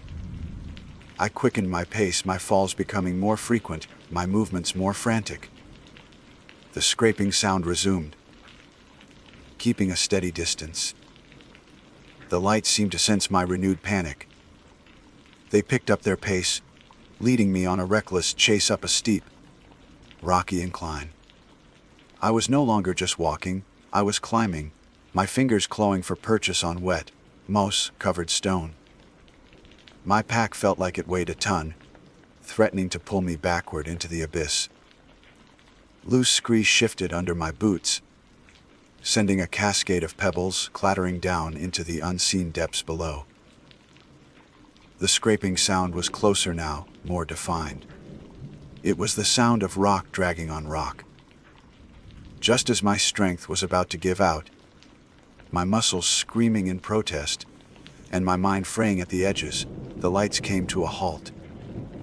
They hovered together, brighter than they had been before, pulsing with a steady, intense light. I hauled myself over a final ledge, collapsing onto a flat, level surface, my body trembling with exhaustion and terror. I lay there for a moment, gasping for air, my face pressed against the cold, damp stone. The scraping sound had stopped. For a brief, blissful moment, there was only the sound of my own ragged breathing. I had made it. The lights had led me to safety. Slowly, shakily, I pushed myself up. And then the world fell away. Just as suddenly as it had appeared, the fog broke. It didn't dissipate, it was torn open, as if a great curtain had been ripped aside. A vast, gaping hole in the mist revealed the night sky above. A breathtaking tapestry of stars, so clear and bright they looked like chips of ice. And below me, illuminated by the cold starlight, was the ground. I was standing on the very edge of a sheer cliff face. Not a steep slope, not a ravine, but a vertical drop of at least 1,000 feet into the black, silent heart of the Linville Gorge. My toes were inches from the edge. One more step, the one I had been about to take in my relief, would have sent me plunging into nothingness. My heart, which had been hammering against my ribs, seemed to stop altogether. A wave of vertigo and nausea washed over me. I scrambled backward on all fours, away from the terrifying emptiness, my mind struggling to comprehend the scene. The lights, the beautiful, mesmerizing lights I had been following with such desperate faith, were still there. They were dancing merrily out over the empty abyss, cavorting in the space where solid ground should have been. They had not led me to safety. They had led me to my death. They had been toying with me all along. As I stared, paralyzed with a terror more profound than any I had ever known, the two orbs came together. They pulsed once, a final, brilliant flash of golden light that seemed to burn itself onto my retinas. It felt like a gesture of farewell, a final, mocking bow. And then, one by one, leaving me in the sudden, crushing darkness, the fog, its purpose served, silently closed back in, erasing the stars and the terrifying view of the cliff edge, leaving me utterly alone in the dark. My heart a frantic drum against my ribs, just feet from a death I had so eagerly, so trustingly, chased. For a long time I didn't move. I couldn't. My body was locked in a state of pure, primal terror, my mind a swirling vortex of disbelief and horror. The fog, now thick and absolute once more, pressed in on me from all sides, a cold, damp shroud that muffled the world and isolated me with the frantic, rabbit-like thumping of my own heart. The image of the cliff edge, just inches from my feet, was burned into my brain. The mocking, final pulse of the lights was a searing brand on my memory. They hadn't just led me astray, they had tried to murder me. They had played with me, lured me with a promise of salvation, and led me to the altar of 1,000-foot drop. I remained crouched on all fours, my knuckles digging into the cold stone, my entire body trembling uncontrollably. Every instinct screamed at me to get away from the edge, but my mind was a traitor, whispering that any movement could be the wrong one. In this total, impenetrable blackness was the cliff edge to my left, my right, behind me. The vertigo I'd felt when the fog broke returned with a vengeance. The solid ground beneath me felt like a tilting platform suspended over an infinite void. To move was to gamble with gravity, and I had no chips left to play. So I stayed put, a frozen statue of fear, as the profound, soul-deep cold of the mountain night began its work. And then I heard it again. Scrape, drag, scrape. The sound was back. The thing that had been following me through the rocks and thorns was here. The brief, blissful silence had been a mere intermission. My blood, which had already turned to ice, somehow grew colder. Before, it had been behind me, a pursuer in a chase. But now, I was stationary, a sitting target. The sound was slow, deliberate, and closer than before. It was circling me. I could hear it moving off to my right. The sound of heavy stone dragging across the rocky ground, then fading slightly as it moved away, only to grow louder as it completed its circuit on my left. It was taking its time. It was inspecting me.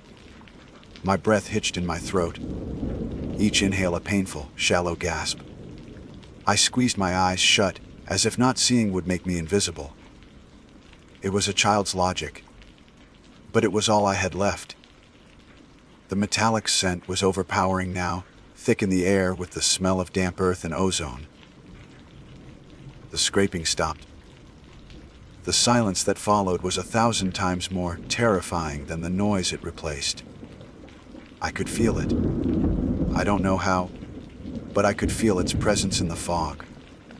A pocket of deeper cold, a weight in the atmosphere. It was near. It was right in front of me. I felt a subtle vibration through the rock, the kind of tremor you feel when something immense shifts its weight nearby. A puff of air, colder than the surrounding mist, and carrying a scent of deep earth and decay, washed over my face. It was breathing, or doing something that passed for breathing. I was going to die. Here, on this forgotten ledge. I was going to be killed by something I couldn't even see. I thought of my life. The 30 years I'd walked these mountains with arrogant confidence, and it all seemed like a joke. The punchline was me, shivering in the dark, waiting for the end. Something touched my pack. It wasn't a grab or a swipe. It was a slow, heavy pressure, a deliberate touch of exploration. I felt the nylon of my pack depress under the weight. I imagined a claw, a hand, an appendage of living stone. I let out a sound, a pathetic whimper, that was swallowed instantly by the fog. I was rigid, every muscle in my body screaming, waiting for the tearing, the crushing, the final, violent act. And then the pressure was gone. The scraping sound resumed, but it was different now. It was moving away. Scrape, drag, scrape. Each sound was fainter than the last, until it finally faded into the oppressive silence of the fog, leaving me alone once more. It had inspected me, touched me, and for reasons I will never comprehend, it had let me live. I don't know how long I remained there, locked in that terrified crouch. It felt like an eternity. I did not sleep. I did not move. I simply existed, a bundle of frayed nerves, listening to the beating of my own heart, waiting for the sun. The night was a long, cold, waking nightmare. The first hint of dawn was not a light, but a subtle shift in the quality of the darkness. The absolute black softened to a deep gray. Slowly, painstakingly, the world began to resolve itself out of the mist. Shapes emerged from the gloom. First the rock I was huddled on, then the twisted silhouettes of stunted, wind-blasted pines growing from cracks in the stone. The fog began to thin, not with the violent tearing of the night before, but with a gentle, natural dissipation, rising in soft tendrils toward a brightening sky. And I saw. I was on a wide ledge, perhaps 20 feet across, and just as I remembered, not 10 feet from where I had spent the night, the world simply ended. The cliff edge was a sharp, brutal line against the swirling mist of the gorge below. I could see the path I had taken, a treacherous, narrow track of loose scree and jagged rock that no sane person would ever attempt, let alone in the dark. I saw my own footprints in the damp earth, and alongside them, I saw another set of tracks. They weren't footprints. They were deep, gouged furrows in the rock and soil, as if someone had dragged two immensely heavy, sharpened plows in a walking gait. The tracks circled the spot where I had huddled all night, and then led away, back into the unforgiving terrain.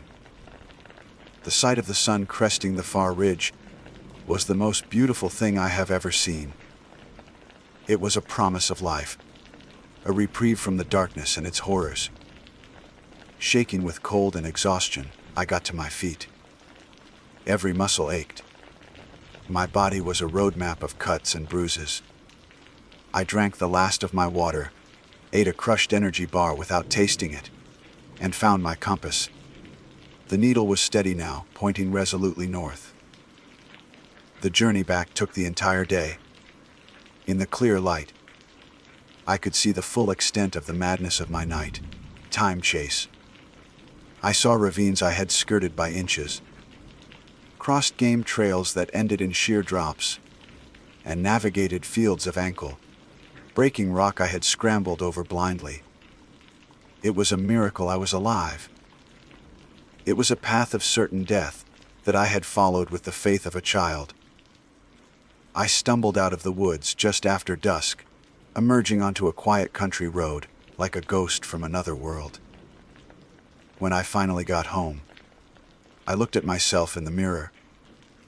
It was my face, but my eyes were different. The confidence was gone.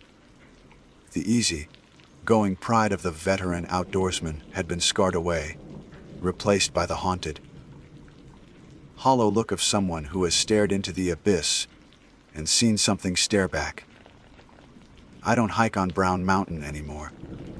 I still love these mountains, but my relationship with them has changed. The respect I always had is now mingled with a deep and abiding fear. I know now that we are merely guests here, tolerated visitors in a place with secrets far older and deeper than any human mind can grasp. I don't know what those lights were. Were they spirits, an atmospheric phenomenon, or were they something else? A malevolent intelligence that finds sport in luring arrogant fools like me to their doom. And what was the thing that followed me? The thing that scraped and dragged its way through the darkness, the thing that touched me and let me go. I don't have any answers. All I have is the memory of the dancing lights, the terror of the cliff edge, and the certain knowledge that we are not alone in the ancient, shadowed places of the world. My name is Clara Thorne. It's a name that has always felt solid, dependable, rooted in the earth. Much like the person I've always strived to be. For 15 years, I've worked as a field geologist, a job that takes me to the quiet, forgotten corners of the world. Places where the earth speaks in a language of strata and stone rather than traffic and tweets. I've always found more comfort in the stoic silence of an ancient mountain range than in the clamor of a crowded city. The wilderness was never something to be conquered or feared. It was a place of profound truth, a sanctuary. At least, that's what I believed before my trip to the Great Smoky Mountains. The hike was meant to be a reset. After a grueling 6-month project in the arid landscapes of Utah, I craved the lush, suffocating green of the Appalachians. I needed the humidity, the scent of damp soil and decaying leaves, the symphony of a forest teeming with life. I planned a 5-day solo loop, a challenging but familiar route I'd partially covered years ago. Solo hiking wasn't new to me. I was meticulous, over-prepared, and respected the unwritten laws of the trail with an almost religious reverence. Leave no trace wasn't just a guideline for me, it was a moral code. Day 3 found me at the base of a ridge known colloquially as the Devil's Staircase. The name was fitting. The trail map showed a tortuous series of switchbacks, a tightly coiled snake of a path that ascended nearly 2,000 feet in just over a mile. The air was thick and heavy, a wet blanket I had to push through with every step. My pack, which had felt like a part of me for the past 2 days, now seemed determined to pull me backward, to anchor me to the spot. My quadriceps were screaming, a fiery protest with each upward lunge. I paused, leaning heavily on my trekking poles, my breath coming in ragged, steamy bursts in the cool mountain air. I tipped my head back, squinting up the impossibly steep incline. Through a break in the dense canopy of hickory and poplar, I could see at the trail. It was a pale, earthy ribbon cutting across the slope, not more than 100 vertical feet above me.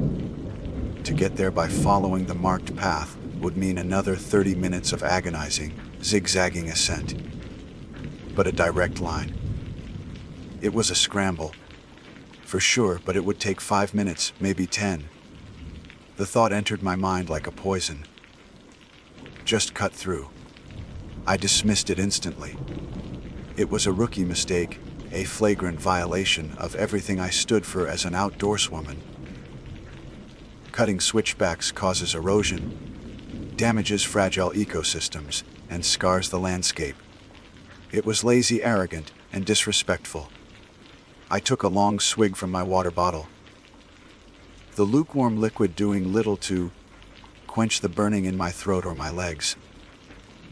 I could hear the scolding voice of my first mentor, a grizzled old ranger named Sully, echoing in my head. The trail gives you a path for a reason, Clara. You think you know better than the mountain. No, I didn't. But as I stood there, sweat dripping into my eyes and a wave of utter soul, deep exhaustion washing over me, a different voice, a more insidious one, whispered back, "What's the harm, just this once? No one is here to see. The mountain won't even notice. It's just a few steps." I looked up again. The distance seemed even shorter now, a tempting, illicit promise of relief. My patience, worn thin by 3 days of relentless hiking, and the solitude that was beginning to feel less like peace and more like a weight, finally snapped. "Just this once," I muttered aloud, the words tasting like a betrayal on my tongue. The decision made, a strange sense of defiant energy surged through me. I unclipped my poles, collapsing them and strapping them to my pack. I needed my hands free. Pushing off the manicured safety of the trail felt like stepping into a different world. The ground was soft and loamy, giving way under my boots. I had to use my hands, grabbing onto exposed roots that felt like the gnarled knuckles of sleeping giants and sharp, edged rocks that bit into my palms. The smell of freshly disturbed earth filled my nostrils, raw and potent. Leaves and twigs clung to my clothes, and a spider web, invisible moments before, broke across my face, its sticky strands a ghostly caress. It was a messy, graceless, and brutal ascent. It was everything the trail was not. After what felt like an eternity of clawing my way upward, my hand closed around a thick root at the edge of the upper path.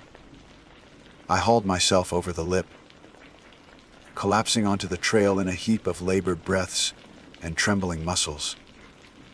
For a moment, I just lay there, my cheek pressed against the cool, compacted dirt, a profound wave of relief washing over me. I had done it. The shortcut was behind me. I pushed myself to my feet, brushing the dirt and leaf litter from my pants. And that's when the first prickle of wrongness touched me. It wasn't a thought, not yet, but a feeling. A deep, instinctual sense that something was out of alignment. The trail looked the same, a well-defined path flanked by the familiar sentinels of the forest. But it felt sterile. I took a few tentative steps. The white blaze marks, the painted rectangles on the trees that guide hikers, seemed impossibly bright. They didn't look like paint. They had been weathered by sun and rain. They looked like they were lit from within, glowing with a soft, clean, clinical light against the dark bark. I reached out and touched one. The surface was smooth, flawless, with no drips or imperfections. Then I noticed the trees. The hickories, the poplars, the oaks, they were all there, the correct species for this elevation. But their placement was bizarre. They were arranged in subtle, repeating patterns. A tall oak, followed by two slender poplars, then a thick hickory. 50 feet down the trail, the same pattern repeated. Oak, two poplars, hickory. It was too perfect, too deliberate. Forests are chaotic, a beautiful, random mess of growth and decay. This was a garden, a museum exhibit. A knot of anxiety began to tighten in my stomach. I told myself I was just tired, that my mind was playing tricks on me. I picked up my pace, wanting to put distance between myself and this growing sense of unease. I walked for what I estimated to be 10 minutes, my boots making soft, rhythmic thuds on the path. I passed a large, distinctively shaped boulder on my left. It was a mass of granite that, from a certain angle, looked uncannily like a snarling dog, its stony muzzle pointed toward the sky. The image was so striking that I paused for a second to admire it before moving on. I kept walking, pushing the strange observations from my mind. The trail curved gently to the right, and I followed it, my eyes now scanning the woods with a nervous energy I couldn't shake. The trees continued their unnatural, repeating sequence. And then, up ahead, on my left, I saw it again. The snarling dog boulder. My blood ran cold. It wasn't a similar boulder. It was the same boulder. The same dark fissure that formed the snarling lip. The same patch of moss growing over its left. It was impossible. I stopped dead in my tracks, my heart beginning to hammer against my ribs like a trapped bird. I must have gotten turned around. But how? The path was a single, straight line. There were no forks, no intersecting trails. I turned and looked back the way I came. The path stretched out behind me, clear and unambiguous. There was no loop. There was no way I could have circled back. With a growing sense of dread, I turned and forced myself to walk forward again. Faster this time. My mind raced, trying to find a logical explanation. A geological anomaly. A bizarre coincidence of rock formations. A few minutes later, I passed it again. And then again. My heart was now a frantic drumbeat in the deafening silence. And that's when I finally realized the second thing that was profoundly wrong. The silence. The constant, vibrant chorus of the forest. The chirping birds, the buzzing insects, the rustle of a squirrel in the undergrowth, was gone. Completely. The air was utterly still and dead. It was like being inside a photograph, a perfect, soundproof replica of the trail. I was walking in a straight line. I was sure of it, but I was stuck. Trapped in a seamless, repeating segment of the world. Panic, cold and sharp, began to rise in my throat. I looked around wildly, my eyes darting from the two. Bright blazes to the unnaturally ordered trees to the mocking, recurring shape of the stone dog. This wasn't the trail. When I had pushed my way up that steep incline, I hadn't just taken a shortcut. I had stepped off the map. I had walked into a different place entirely. A place that looked like the Great Smoky Mountains, but wasn't. A place that was watching me, mocking me with its flawless, silent, repeating geometry. And I was all alone. Time, as a concept, dissolved. Did I stand there for 10 seconds or 10 minutes, frozen in the grip of that silent, looping path? I don't know. My first coherent thought was an animalistic command run. But where? To run forward was to knowingly run in a circle, a hamster on a wheel built by a malevolent god. To turn back was to face the same repeating landscape, just in reverse. The sheer absurdity of it was a physical blow, knocking the air from my lungs. My mind, the analytical, geological mind that saw the world in logical processes and predictable outcomes, was short-circuiting. A wave of nausea and vertigo swept over me. I squeezed my eyes shut, pressing the heels of my palms into them, hoping that when I opened them, the world would have reset itself. I imagined the comforting, chaotic randomness of the real forest returning. I imagined the sound of a chickadee, the drone of a cicada, anything. When I opened my eyes, nothing had changed. The silence was a solid wall. The trees stood in their perfect, unnatural formation. The trail stretched before me, a sterile corridor. And somewhere up ahead, I knew the snarling dog Boulder was waiting for me. Again. No, I whispered, the sound swallowed by the dead air. No, this isn't real. Dehydration, exhaustion, a low blood sugar-induced hallucination. I'd read the wilderness survival manuals. I knew the tricks the mind could play. I fumbled with the buckle on my pack's hip belt, my fingers clumsy and numb. I shrugged the pack off, letting it fall to the ground with a soft thud. I pulled out my water bladder and drank deeply, then forced down a dense, tasteless energy bar, chewing mechanically. I sat on my pack, forcing myself to regulate my breathing, to think like a scientist. Observe. Hypothesize. Test. Observation. I am on a section of trail that appears to be a geographically contained loop. Despite its linear appearance, auditory stimuli are absent. Visual patterns are unnaturally repetitive. Hypothesis. This is a neurological event, not an external reality. My brain is stuck, creating a feedback loop from a single moment of sensory input. Test. I needed to introduce a new, undeniable variable. If I changed something in the environment, and it was still changed when I looped back around, Then the environment was real, and I was truly trapped. If the change was gone, it was a hallucination. My eyes fell on the smooth, dark bark of a nearby hickory tree. With trembling hands, I unstrapped my geology hammer from the side of my pack.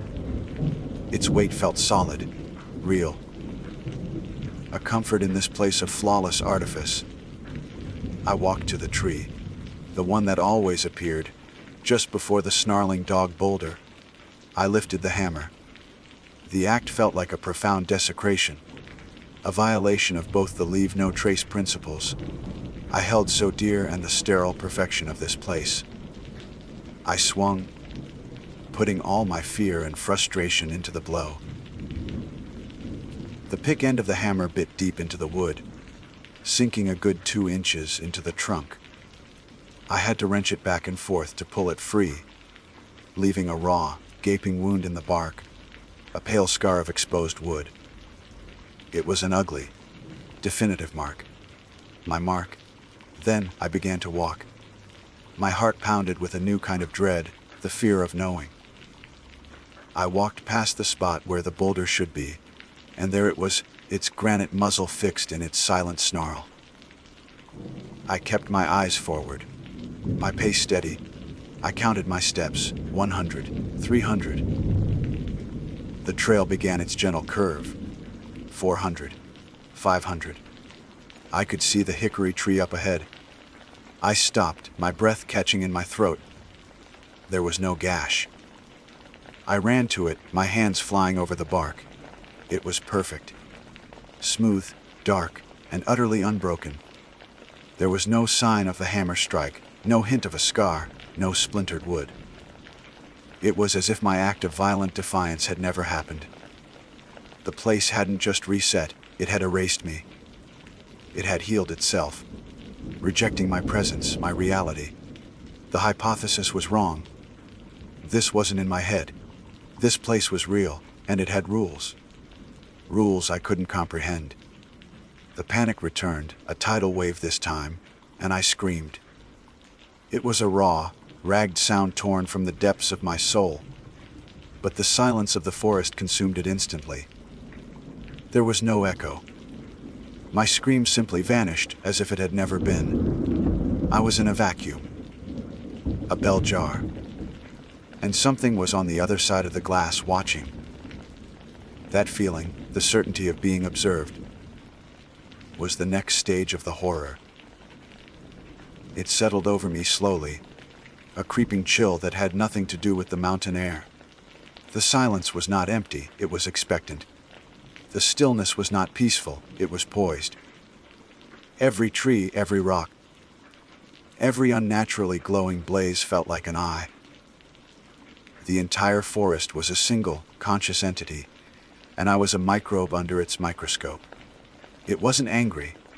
It wasn't malicious. It was curious. It was studying me. And it was toying with me. I started walking again, this time with a frantic, desperate energy. I passed the boulder, walked the curve, passed the boulder again, and again. With each loop, my sanity frayed a little more, and with each loop I began to notice things. Tiny, deliberate changes. The third time I passed the boulder, was the snarl a little wider. The fourth time did patch of moss on its look less like moss and more like a cataract. A milky film over a dead eye. I started talking to myself, my voice a desperate, continuous murmur against the oppressive quiet. My name is Clara Thorne. I am a geologist. I am 34 years old. I live in Asheville. I recited facts, geological eras, the names of rock formations. Anything to anchor myself to the world I knew, the world of logic and reason. But this place chipped away at that anchor. On the 7th loop, or was it the 8th? The 10th. One of the white blazes on the trees flickered as I passed, like a fluorescent light bulb about to burn out. On the next loop, the flicker was gone, but the air, for just a single second, carried a scent. It was a cloying, metallic smell, like old blood and rust. Then it vanished. I was being played with. This place, this thing was learning. It was taking my fear and reflecting it back at me in subtle, terrifying ways. It knew the boulder unnerved me, so it changed it. It knew the silence was breaking me, so it introduced a new, horrifying scent. What would be next? The thought of spending a night here, of the sun setting on this repeating purgatory, was unbearable. What would the loop look like in the dark? Would the blazes glow brighter? Would the boulder's shape shift into something else entirely in the moonlight? I couldn't find out.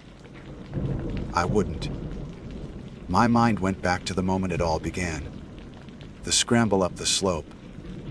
The decision to leave the path. I had broken a rule of my world and stepped into this one.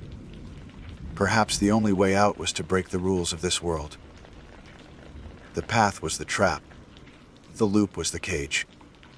As long as I stayed on it, I was its prisoner, subject to its whims. I stopped at the point in the loop, just before the healed hickory tree, the spot where I had clawed my way up from the real world. I looked down the steep incline. It was a chaotic, tangled mess of undergrowth, roots, and rocks. It was wild, unpredictable, and dangerous. It was everything this place was not. It was my only chance. To stay on the path was a guarantee of madness. To plunge back down that slope was a gamble. It could lead back to the real trail, to the world of birdsong and consequences. Or it could lead to the heart of whatever this place was, to something even worse. I stood on the edge, my body trembling, my mind a maelstrom of terror and a tiny, defiant spark of hope. I took a deep breath, the silent air offering no comfort. Then, closing my eyes, I threw myself sideways, off the perfect trail and into the chaotic, waiting unknown below. The fall was not a fall so much as a violent, uncontrolled tumble. There was no ground, only a chaotic succession of impacts. My body was rag-dolled through a brutal gauntlet of nature's rawest elements. Branches whipped at my face, leaving stinging cuts. Rocks scraped and tore at my clothes and skin. My shoulder slammed into the trunk of a tree, sending a bolt of white, hot pain through my arm.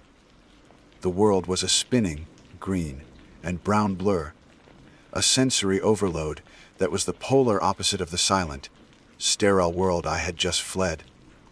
For one terrifying moment I thought, this is worse. I've made a mistake. I'm just dying in a different way. But this pain was real.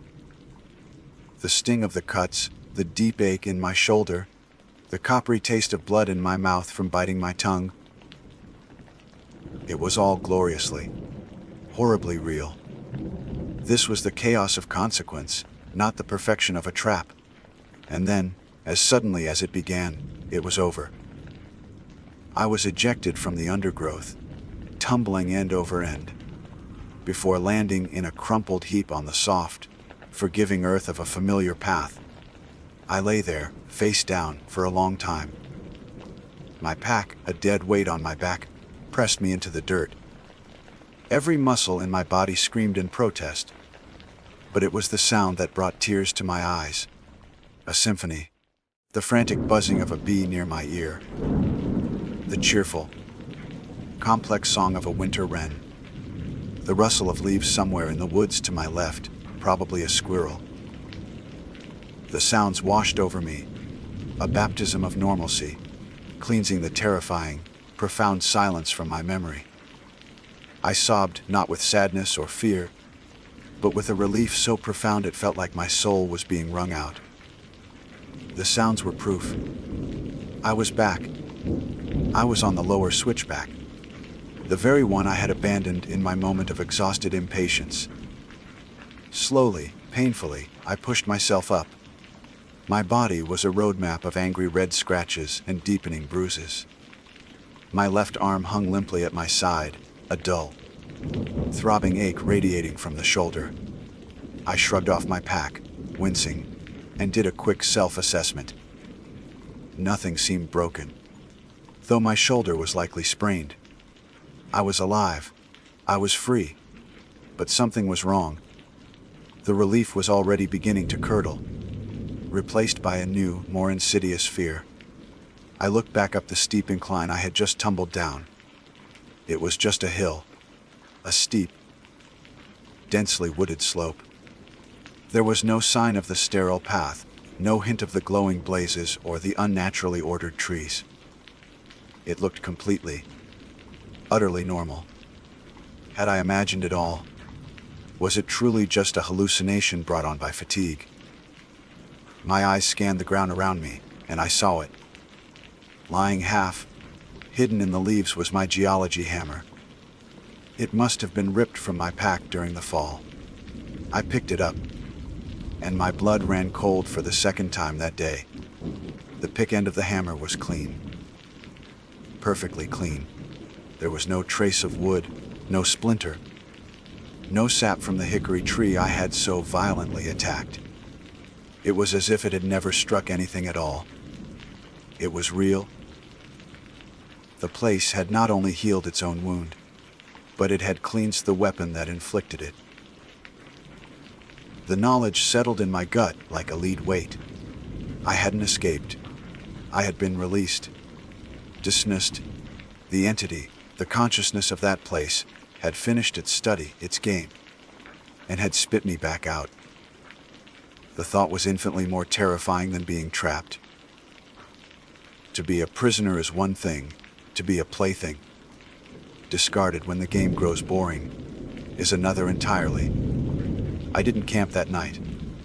The thought of the sun setting, of being alone in the dark with the memory of what lay just 100 feet up the slope, was unthinkable. I scrambled to my feet, shouldered my pack with a groan of pain, and began to hike. It was no longer a journey of discovery or a challenge to be overcome. It was a retreat, a flight. The forest was no longer my sanctuary. Every shadow seemed to stretch and twist into unnatural shapes. The familiar patterns of bark on the trees seemed to resolve into watching eyes. I flinched at every snap of a twig, my head whipping around, expecting to see a perfect tree or a snarling boulder. The wilderness, which had always felt like a place of profound, honest truth, now felt like a thin veneer stretched over something incomprehensible and ancient. I realized that I had never been in a truly wild place before. I had been in parks, in managed nature preserve-marked trails, and predictable ecosystems. But I had stepped off that path, and I had seen what lay beneath. My 5-day hike became a frantic, one-day and one-night forced march. I didn't stop. I hiked through the dusk, the world turning to shades of gray and black.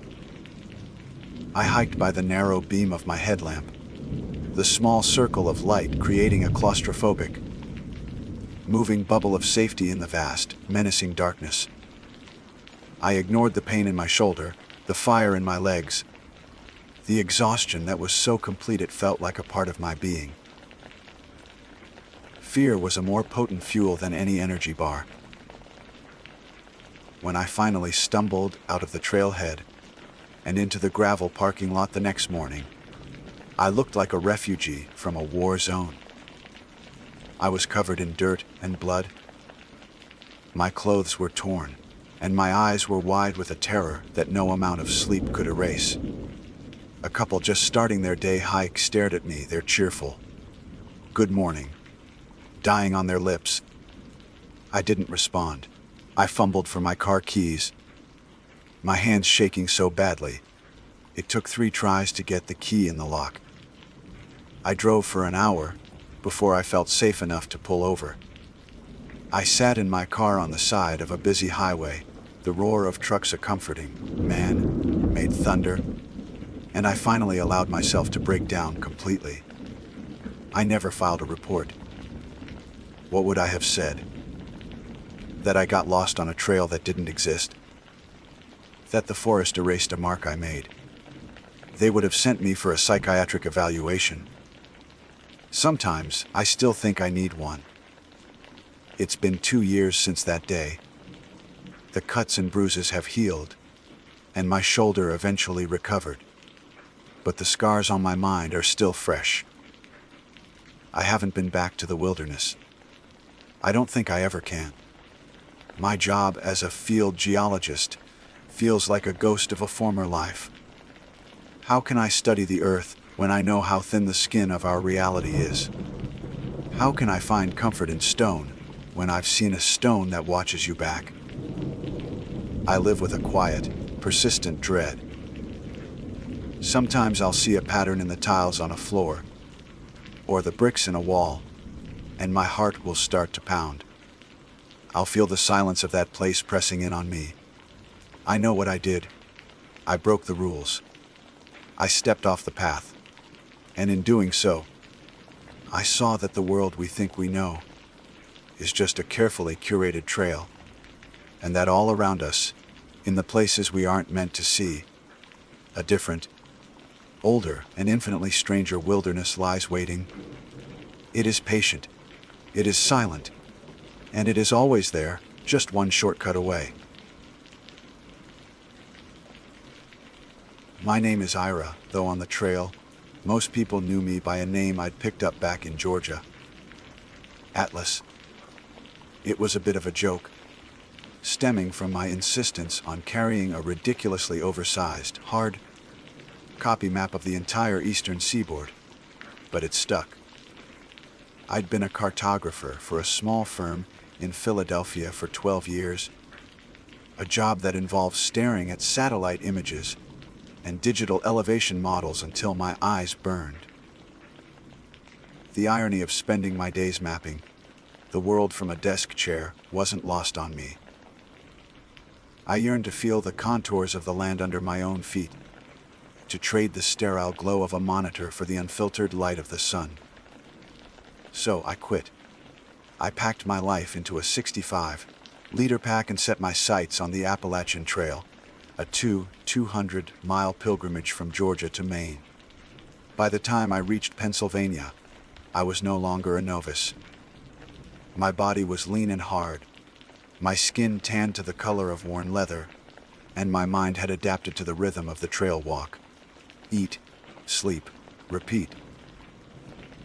I'd seen sunrises that could make a man weep, and endured climbs that made my lungs feel like they were full of broken glass.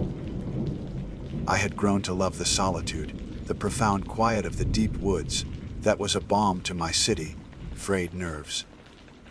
But Pennsylvania was different. They call it Rocksylvania for a reason. The trail transformed from a friendly dirt path into a brutal, ankle-twisting gauntlet of jagged rocks and boulders. It was a rugged, unforgiving section that demanded constant attention, and it had a way of wearing you down, not just physically, but mentally. The forests here felt older, darker, and less welcoming than the rolling hills of Virginia or the misty peaks of the Smokies. It was on one such demanding afternoon that the sky began to turn on me.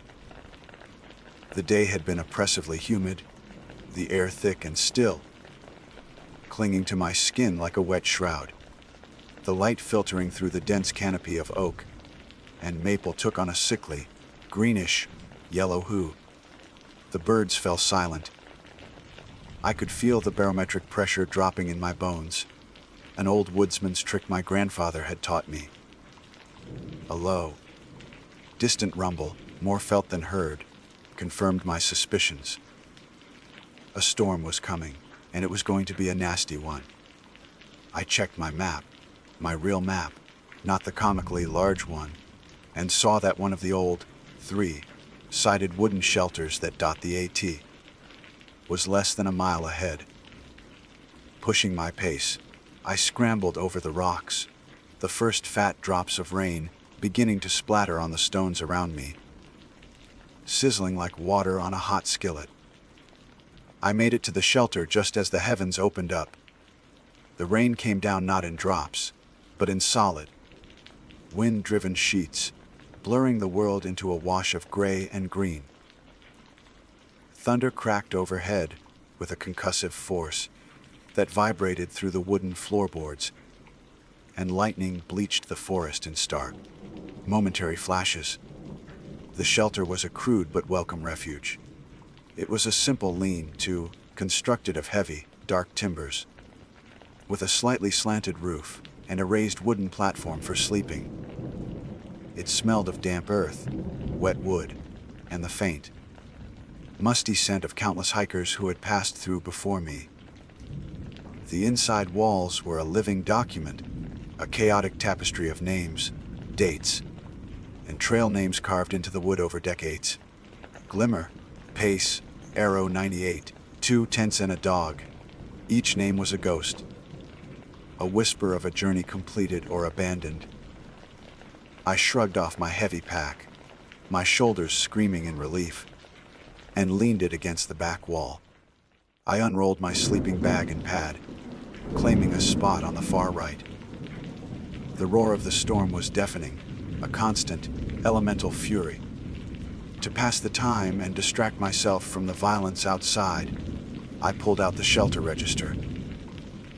It wasn't a single, official-looking logbook, but a motley collection of cheap, spiral-bound notebooks, their covers warped by moisture, and their pages filled with the thoughts, warnings, and trail names of my predecessors. They were stored in a Ziploc bag, tucked into a small wooden box nailed to the wall. Flipping through the tattered pages was like looking back in time. There were entries from through, hikers full of optimism in the spring, their handwriting neat and their spirits high. There were entries from the fall, from hikers nearing the end of their journey, their words filled with a weary, hard-won wisdom. Some wrote about beautiful sunsets, others complained about blisters and mice. One entry from a hiker named Scribbles was a detailed, multi-page comic about his encounter with a bear. I chuckled, the sound swallowed by a clap of thunder. It was a comforting ritual, connecting with this transient community, feeling like a part of something bigger than myself. I was on the third notebook, the paper soft and frayed at the edges, when I found an entry that made me stop. The page was dated October 12, 2008. The ink was slightly faded, written with what looked like a cheap ballpoint pen that was running out of ink. The hiker's trail name was Stonewall. His entry began, not with trail pleasantries, but with the weather. He described, with unnerving accuracy, the exact same kind of storm I was currently in. The suddenness of it, the greenish light that came before, the sheer ferocity of the rain. A coincidence, I thought. Autumn thunderstorms are common in these mountains. But then I kept reading. He mentioned a specific annoyance, the leaky spot in the roof that was dripping onto the third bunk from the left. I glanced over. My pack was on the far right, but I looked at the spot he described. Drip, drip. A steady, rhythmic plinking of water was pooling on the wooden platform, right where he said it would be. A small shiver, cold and sharp, traced a line down my spine. I tried to dismiss it. These old shelters all had leaks. It was nothing. I forced my eyes back to the page. He wrote about the same persistent mouse. He could hear scrabbling in the corner behind the water-stained wall. As if on cue, a frantic scratching sound started up from the corner to my left. I'd been hearing it on and off since I arrived. The mundane soundtrack to any stay in an AT shelter. But now, coupled with the entry in my hands, it sounded sinister, intentional. My skin prickled. My rational mind, the cartographer who dealt in facts and fixed points, was struggling to maintain control. This was just a string of coincidences. It had to be, I read on, my knuckles white as I gripped the flimsy notebook. Stonewall described a strange, low whistling sound he could hear outside. A thin, reedy note that wove itself through the spaces between the claps of thunder. He wrote that he'd first assumed it was the wind moving through a knot in the wood or a crack in the rock face. My breath hitched in my throat. I had been hearing that same whistle for the last half hour. I had made the exact same assumption, dismissing it as an odd trick of the wind. I lowered the notebook and listened, straining my ears against the downpour. And there it was. It wasn't the wind. It was higher pitched, more melodic, and it seemed to hold a pattern. It would rise and fall, then stop, only to begin again from a slightly different direction. It was the kind of sound that was designed to set you on edge, to make the hairs on your arms stand up. The feeling of simple unease was now curdling into genuine fear. I looked back at the notebook, my heart hammering against my ribs. He wrote about the unnerving feeling of being watched from the tree line, a palpable sense of unseen eyes fixed on the shelter. That was the line that broke me, because that was a feeling that had been creeping up on me as well.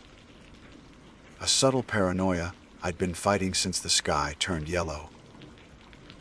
I had told myself it was just the oppressive atmosphere of the storm, the dark woods, the isolation. But reading it here, in black and white, from a man who stood in this exact spot years ago, validated my fear in the most terrifying way possible. It wasn't just in my head.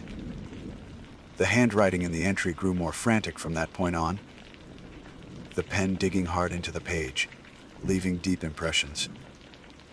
The letters became sloppy, slanted, as if his hand was shaking uncontrollably. The final lines were a panicked, almost illegible scrawl, the words tumbling over each other in a desperate rush. "There's someone coming," he wrote. "A man walking out of the rain. He says his name is Randall. He looks wrong. God help me." The last words in the notebook. God help me were still screaming in my mind when a shadow detached itself from the maelstrom of rain and shadow at the shelter's opening. Time seemed to warp, stretching and thinning until each moment was an eternity. The frantic scratching of the mouse ceased. The rhythmic drip of water from the leaky roof sounded like a funeral drum. Even the thunder seemed to hold its breath. A dark figure stepped into the shelter, bringing with him a chill that had nothing to do with the storm. Water streamed from the hood and shoulders of his worn, dark green rain gear, pooling at his feet on the wooden floor. He was a large man, broad-shouldered and tall, filling the entrance and blocking what little light remained of the dying day. For a long second, he just stood there, a silent, dripping monolith. Then, with a slow, deliberate movement, he pulled back his hood. The face it revealed was the stuff of nightmares. Not because it was monstrous, but because of its horrifying incongruity. He had a weathered, outdoorsman's face, etched with deep lines, but his eyes were pale, almost colorless, and held a flat, predatory stillness. And then he smiled. It was a wide, unnerving smile that didn't reach his eyes, a grotesque slash of white teeth in the gloom. It was the kind of smile that wasn't meant to convey warmth or welcome, but to show you what it would use to tear you apart. "Nasty night," he said, his voice a low, gravelly rumble that seemed to vibrate in my bones. "Mind if I join you?" He took a step forward without waiting for an answer. "Name's Randall." The name hit me with the force of a physical blow. Randall. The blood in my veins turned to ice water.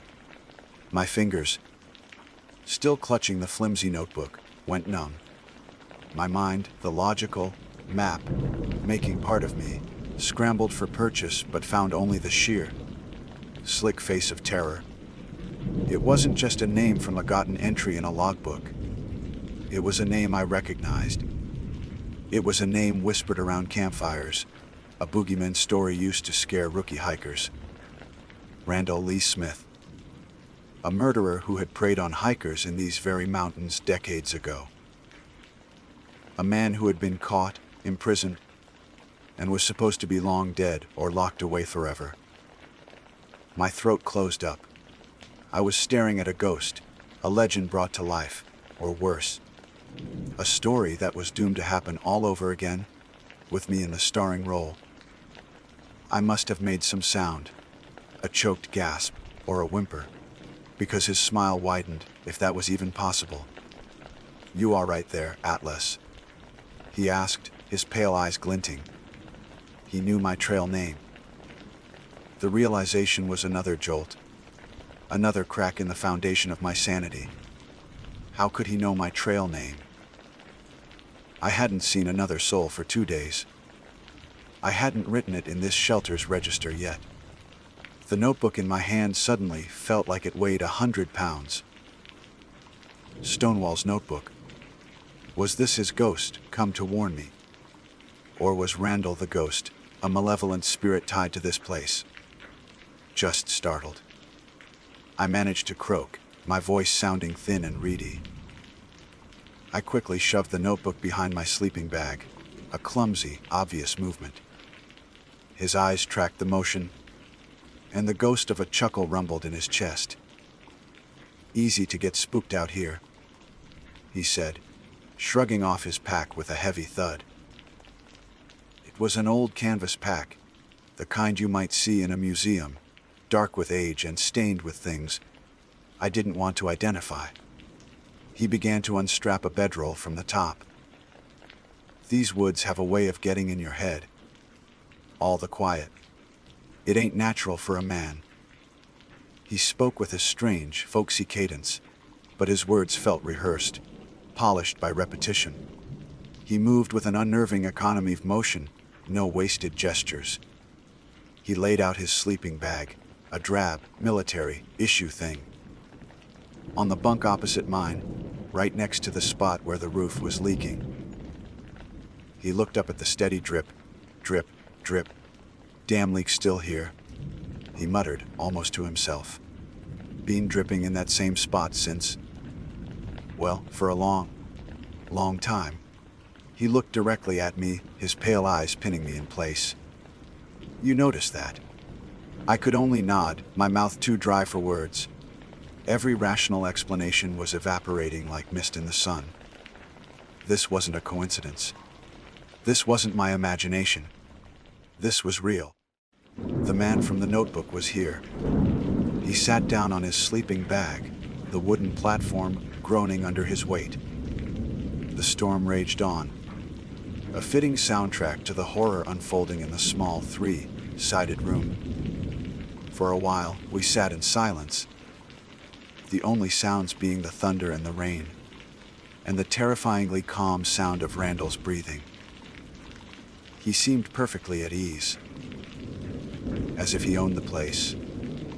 He pulled a dented tin mug and a flask from his pack, poured a finger of amber liquid, and took a slow sip. "That whistling," he said suddenly, his voice casual. "You hear that before I came in?" My heart leaped into my throat. "The wind." I lied, my voice cracking. He let out that low, rumbling chuckle again. "The wind," he repeated, savoring the word. "That's what they all think it is at first." He took another sip from his mug. "It's a tune my father taught me. Helps pass the time. Helps call the lonely ones." He was toying with me. He knew that I knew. The shelter, which moments ago had been a refuge, now felt like a cage, a trap. My mind raced, cataloging every potential weapon I had. A small pocket knife in my pack. My trekking poles, flimsy aluminum against a man his size. Nothing. I was utterly, hopelessly defenseless. My cartographer's brain, usually so good at finding routes and escape plans, could see no way out. The trail was a river of mud and rock. The forest was a black, impenetrable wall, and the storm was an accomplice. I thought back to the stories about Randall Lee Smith. They said he was charming at first, a friendly face on the trail, who would share his food and his stories. They said he would lure his victims into a sense of security before he turned on them. They were social outcasts, a man and a woman, just looking for a place to belong. He had befriended them, led them to a remote spot, not far from a shelter like this one, and ended their journey in the most brutal way imaginable. The details were hazy, polished into legend by years of retelling, but the core of it was here, sitting right across from me, sipping whiskey in the dark. "You're a map man, ain't ya, Atlas?" Randall said, breaking the silence again. His gaze fell to the corner of my oversized map, case sticking out of my pack. I can appreciate a man who likes to know where he is. But the thing about these mountains, the map ain't the territory. He leaned forward, his elbows on his knees, his pale eyes seeming to glow in the gloom. There are places out here that ain't on any map. Places where things get turned around, where time gets slippery. You can be walking in one year and find yourself in another. His words were a direct echo of the impossible situation I found myself in. He was telling me, without telling me, that the rules of the world I knew no longer applied. The laws of physics, of time, of life and death, were suspended in this small, damp shelter. He reached into his own pack and his hand emerged with something that made my blood run cold. It was a long, wicked-looking hunting knife of a handle made of deer antler. With a flick of his thumb, he produced a small whetstone and began to sharpen the blade with slow, deliberate strokes. Scrape, scrape, scrape. The sound was methodical, hypnotic, and filled with a terrifying promise. It was the sound of a predator preparing for a kill. Each stroke of the stone against the steel was a countdown, and I knew, with a certainty that defied all logic, that my time was running out. The sound of the whetstone against the steel blade was the only thing I could hear over the frantic drumming of my own heart. It was a sound that ground away at my sanity, each metallic whisper a promise of violence. My body was frozen in a prison of adrenaline. My muscles were coiled so tight they ached, yet I couldn't move a finger. My cartographer's mind, the part of me that relied on logic and order, had completely shut down, leaving only the primal, terrified animal behind. I was prey, and the predator was sitting 10 feet away, calmly preparing his tool. Randall didn't look up from his task, but he kept talking, his voice a low, hypnotic drone beneath the shriek of the wind. "First fella I met here, his name was William. Back in '81, a city boy like you. Thought the woods were a place to find himself. He found something else instead." He paused, testing the edge of the blade with his thumb. A thin line of red appeared on his calloused skin, but he didn't seem to notice. Then there were others. They come and they go. Some of them even write about it in those little books, like leaving a message in a bottle that just washes up on the same shore over and over again. He finally looked up, his pale eyes locking onto mine. The unnerving smile returned. "Your friend Stonewall, the one you were reading about. He put up a good fight. Used his trekking poles, just like you're thinking of doing right now." My blood ran cold. He knew. He could see the desperate plan forming in my eyes. He could read my thoughts as easily as I could read a map. The trekking poles, my only hope for a weapon, suddenly felt as useless as twigs. But this place, Randall gestured around the damp, dark shelter with his knife. This place has rules. It don't like fighters, it likes the story.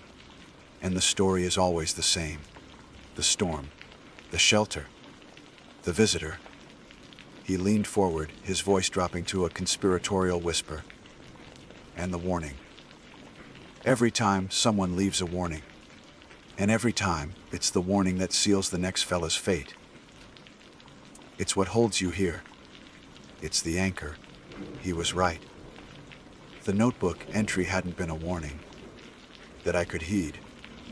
It had been a prophecy I was now fulfilling. I wasn't just a random hiker who had stumbled into a bad situation. I was a character in a story that had been written long before I was born, and Randall was the narrator. Then he stood up.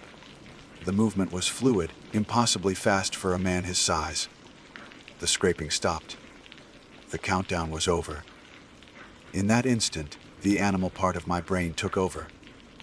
There was no thought, no strategy, only a desperate, primal scream for survival. I lunged, not for him, but for my pack. I grabbed my trekking poles, my fingers fumbling with the Velcro straps. As I scrambled backward, away from him, my other hand knocked against the shelter register, sending the flimsy notebooks scattering across the floor. Randall let out his low, rumbling chuckle. There it is. The fight. I do enjoy this part. He took a step toward me. I jabbed forward with one of the poles, the carbide tip aimed at his face. He swatted it aside with the back of his hand as if it were a fly, the impact jarring my entire arm. He was impossibly strong. The storm outside roared, and a flash of lightning illuminated the shelter, freezing the scene in a terrifying tableau. Randall advancing, his knife held low, his face a mask of predatory glee, and me scrambling backward, a map maker hopelessly out of his depth. I fell back against the damp wooden wall, the splintery wood digging into my back. I was cornered. There was nowhere else to go. He was 2 steps away. I could smell the whiskey on his breath, the scent of wet wool, and something else. Something coppery and metallic. The smell of old blood. Time to write the next chapter, Atlas, he rasped, raising the knife. I shut my eyes, a pathetic, final surrender. But as I did, my hand, scrabbling for purchase on the floor, closed around the hard, spiral, bound spine of a notebook. Stonewall's notebook. Without thinking, I flung it at his face. It was a desperate, useless gesture, but it worked. He flinched, more out of surprise than anything else, raising a hand to block the flying object. For a fraction of a second, his eyes left mine. It was the only chance I would get. I didn't run for the opening. That was the trap. That was the way the story was supposed to go. Instead, I threw myself sideways, off the raised wooden platform and onto the muddy ground below. I landed hard, my ankle twisting painfully, but I ignored it. I crawled, crab-like, under the shelter's floor, into the dark, damp space beneath. It was tight, filled with cobwebs and the smell of rot, but it was cover. I heard him curse above me, his heavy boots stomping on the floorboards just inches from my head. "Clever boy! Change the ending!" he roared, his voice filled with frustrated rage. I could hear him kicking at my pack, at my sleeping bag. I didn't wait to see what he would do next. I scrambled out the other side of the shelter, emerging back into the full fury of the storm. I didn't look back. I just ran. I ran blindly, heedlessly through the driving rain and the darkness, tripping over rocks and roots, my lungs burning, my twisted ankle screaming in protest. The whistling started again, closer this time, chasing me through the trees, but I didn't stop. I ran until the shelter was far behind me, until the whistling faded, until the sun came up and the storm finally broke. I stumbled into the next trail town looking like a wild man. Covered in mud, my clothes torn, my face scratched and bleeding. I quit the trail that day. I told a garbled version of my story to a few people, but they looked at me with pity. They told me Randall Lee Smith had died in prison in 2006. They said the trail plays tricks on your mind. I was just another hiker who had cracked. For months, I lived in a haze of fear and doubt. Did I imagine it all? Was it just a storm-induced hallucination? I had to know. I found the email address of a trail angel, a kind woman I'd met in Virginia, and I asked her for a favor. I told her which shelter, which notebook. I asked her to please just check the register for me and send me a photo of Stonewall's entry from October 12th, 2008. A week later, an email from her arrived. The subject line was, "Found it." My hands trembled as I opened it. There were 2 photos attached. The first was exactly what I expected. Stonewall's frantic, desperate entry, the words, "He says his name is Randall. He looks wrong. God help me," still chilling me to the bone. But it was the second photo that made my world collapse. It was the page right after Stonewall's. The date was the date of my own encounter. The handwriting was mine, though I had no memory of writing it. It was a panicked, sloppy scrawl, the pencil pressed hard into the page. "My name is Ira," it read. "Trail name Atlas." A nasty storm blew in. There's a strange whistling outside. I have a terrible feeling I'm being watched. There's someone coming. A man walking out of the rain. He says his name is Randall. He looks wrong. God help me.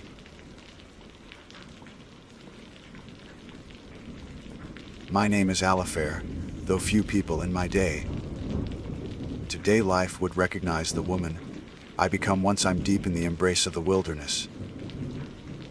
In the city, I am a data analyst, a creature of spreadsheets and predictable patterns. My world is one of fluorescent lights, the sterile hum of servers, and the relentless logic of numbers. But out here, under the vast, star-dusted canopy of the Appalachian Mountains, I am something else entirely. I am a listener, an observer, a small transient part of an ancient, living world. This duality isn't just a hobby. It's a necessity. The forest recalibrates my soul. For this reason, I've always been drawn to the raw intimacy of hammock camping. Tents, with their fabric walls and artificial floors, feel like an imposition. A sterile bubble of civilization dragged into the wild. In a hammock, suspended between 2 sturdy oaks or maples, you are truly part of the forest. You feel the sigh of the wind as it moves through the branches, a gentle rocking that becomes the rhythm of your sleep. You hear the nightlife in unfiltered surround sound, the distant hoot of an owl, the scuttling of a field mouse in the leaf litter, the snap of a twig that could be anything at all. It's a more vulnerable way to exist, yes, but it's also more honest. It's a declaration that you are not there to conquer nature, but to be its guest. My destination for this particular trip-October was a dispersed site within the sprawling George Washington National Forest. Autumn was painting the mountains in strokes of ochre, crimson, and blazing gold. The air was crisp, carrying the earthy scent of decay and the promise of the coming frost.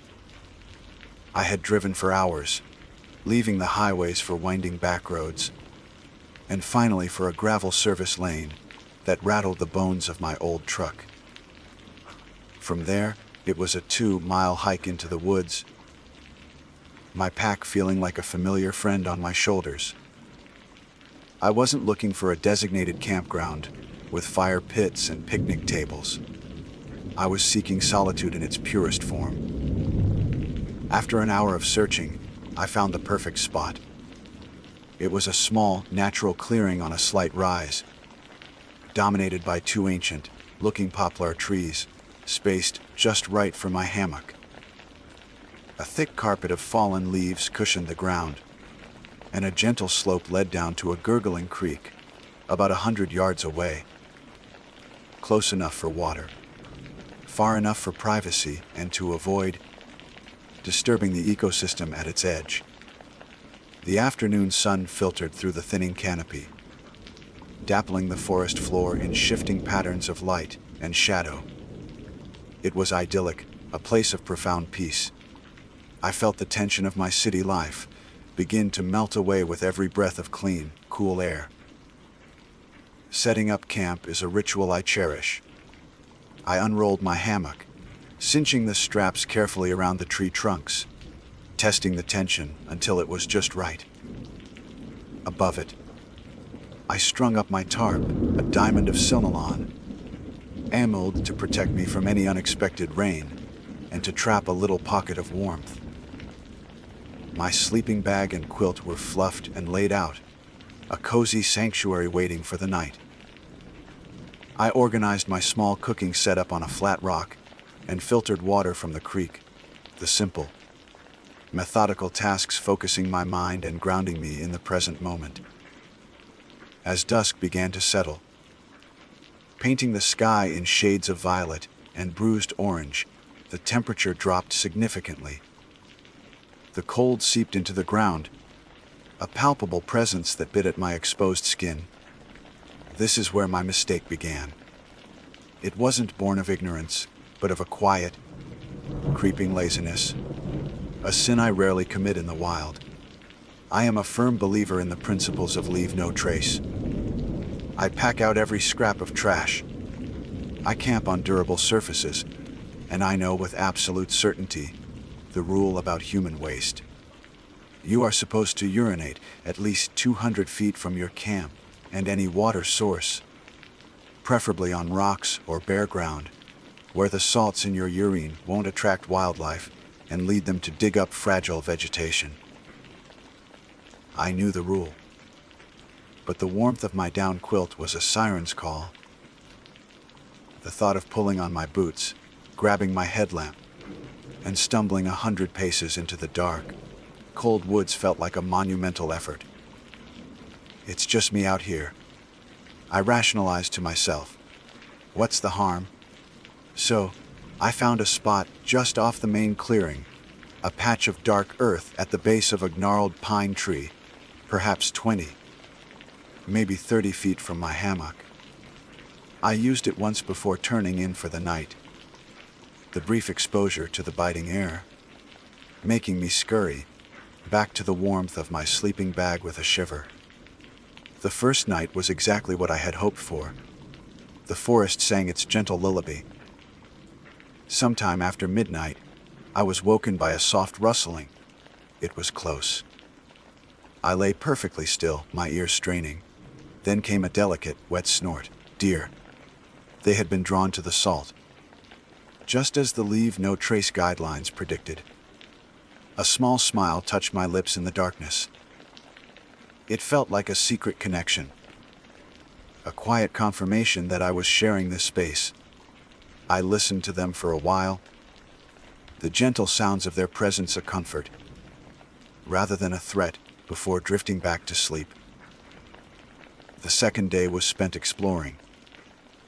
I hiked for miles along an unmarked ridge, my only companions the chattering squirrels and the soaring hawks overhead. I felt utterly and blissfully alone. When I returned to my camp in the late afternoon, I noticed the ground around the pine tree was slightly disturbed, the leaf litter scuffed away in a few small patches. The deer had been back. Again, a sense of quiet satisfaction washed over me. I was part of the forest's rhythm. That evening, as the cold deepened, I made the same lazy choice, using the same spot twice more before cocooning myself in my hammock for the night. The sounds came again. but this time there were more of them. A small herd, it seemed.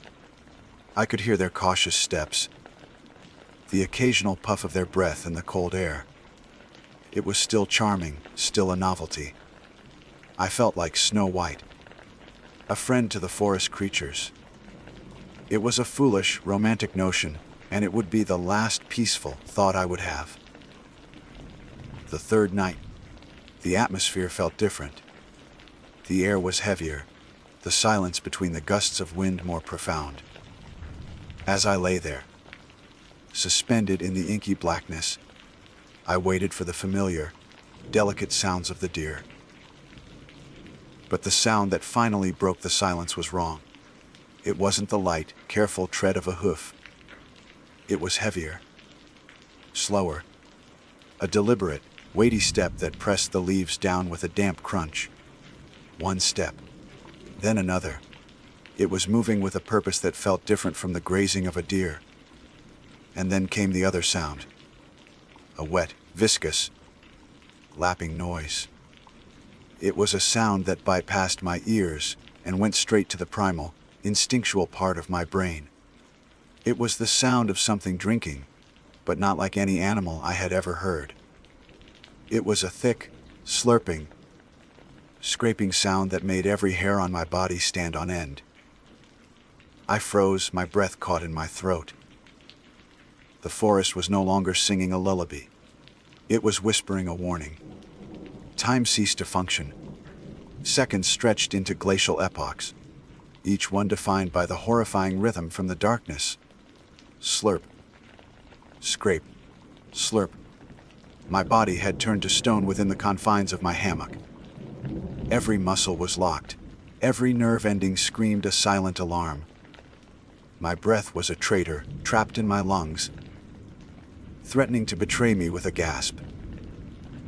The gentle rocking of the hammock, once a comfort, now felt like being in a cage, swaying helplessly before a predator. My mind, the analytical engine I relied on in my other life, scrambled for a logical explanation. It was a desperate, frantic process, like a cornered animal seeking an escape route. A bear. No, I've heard bears before. They are powerful, sometimes loud, but their sounds are rooted in the natural world. They shuffle, they huff, they break branches. They don't make that wet, deliberate, lapping sound. And the scraping, it wasn't the sound of claws on bark, but something more methodical, like fingernails digging into damp earth. A stray dog, a coyote, perhaps, but the weight of the footsteps was all wrong. This was no scavenger darting in for a quick taste. This was heavy. It moved with an unnerving economy of motion, a confidence that suggested it had no fear of being discovered. And the sound had a guttural, throaty quality to it, a resonance that vibrated through the ground and up the trunks of the trees, a low hum I could feel in my teeth. It was a sound of singular focus, of obscene enjoyment. My heart hammered against my ribs, a frantic drumbeat against the chilling silence between the noises. The cold I'd felt earlier was gone, replaced by an icy dread that started in my gut and spread through my veins. The snow-white fantasy of 2 nights ago now seemed like a grotesque mockery. I hadn't invited woodland friends to my camp. I had sent out an open invitation, a beacon of salt and scent, into a darkness I did not understand. I had rung a dinner bell, and something had answered. I knew I couldn't lie there forever. The not knowing was a special kind of torture, letting my imagination paint pictures far more monstrous than any reality. Or so I hoped. The conflict within me was paralyzing. One part of my brain, the experienced camper, screamed at me to stay quiet, stay still, don't reveal your position, be small and uninteresting. But the other part, the terrified human, knew it was too late for that. It was already here. It knew I was here. The sound was too close, too brazen. It wasn't hiding from me. The decision, when it came, wasn't a product of courage. It was born of pure, unadulterated terror. I had to see. I had to give a face to the sound that was dismantling my sanity. Slowly, with movements so minute I barely felt them myself, I began to move my right hand. The nylon of his sleeping bag whispered with the motion, a sound as loud as a gunshot in the charged silence. The lapping stopped. Dead silence. I froze again, my hand hovering inches from the zipper. Had it heard me? My ears strained. Trying to catch the slightest indication, it was now moving toward me. The silence was absolute, broken only by the frantic pounding of my own blood. For a full minute, nothing happened. Then, with a soft, wet finality, the sound resumed. Scrape. Slurp. It hadn't been scared. It had just been listening. Assessing. It had dismissed the sound of my movement as irrelevant, unimportant. The sheer arrogance of it was more terrifying than a direct threat. That was it. My fear was now eclipsed by a desperate need to act. My hand continued its journey, finding the small metal tab of the zipper. I pulled it down an inch at a time, the buzzing sound an agony to my overwrought nerves. I freed my arm, the cold night air a shock against my skin. My headlamp was in a small gear, sling hanging from the hammock's ridgeline, right next to my head. My fingers brushed against its cool plastic casing. I fumbled for the button, my thumb slick with sweat. This was the point of no return. The moment I pressed this button, the creature would know exactly where I was. The flimsy mesh of my hammock's bug net offered no protection, no concealment. I would be exposed, a specimen pinned by a beam of light. I took one last, shuddering breath, closed my eyes, and pressed the button. The world exploded in a cone of brilliant white light. I squeezed my eyes open, swinging the beam toward the source of the sound, toward the base of the gnarled pine tree. It was there, and it was worse than anything my mind could have conjured. It wasn't a deer or a bear. It was hunched over the patch of earth, its back to me.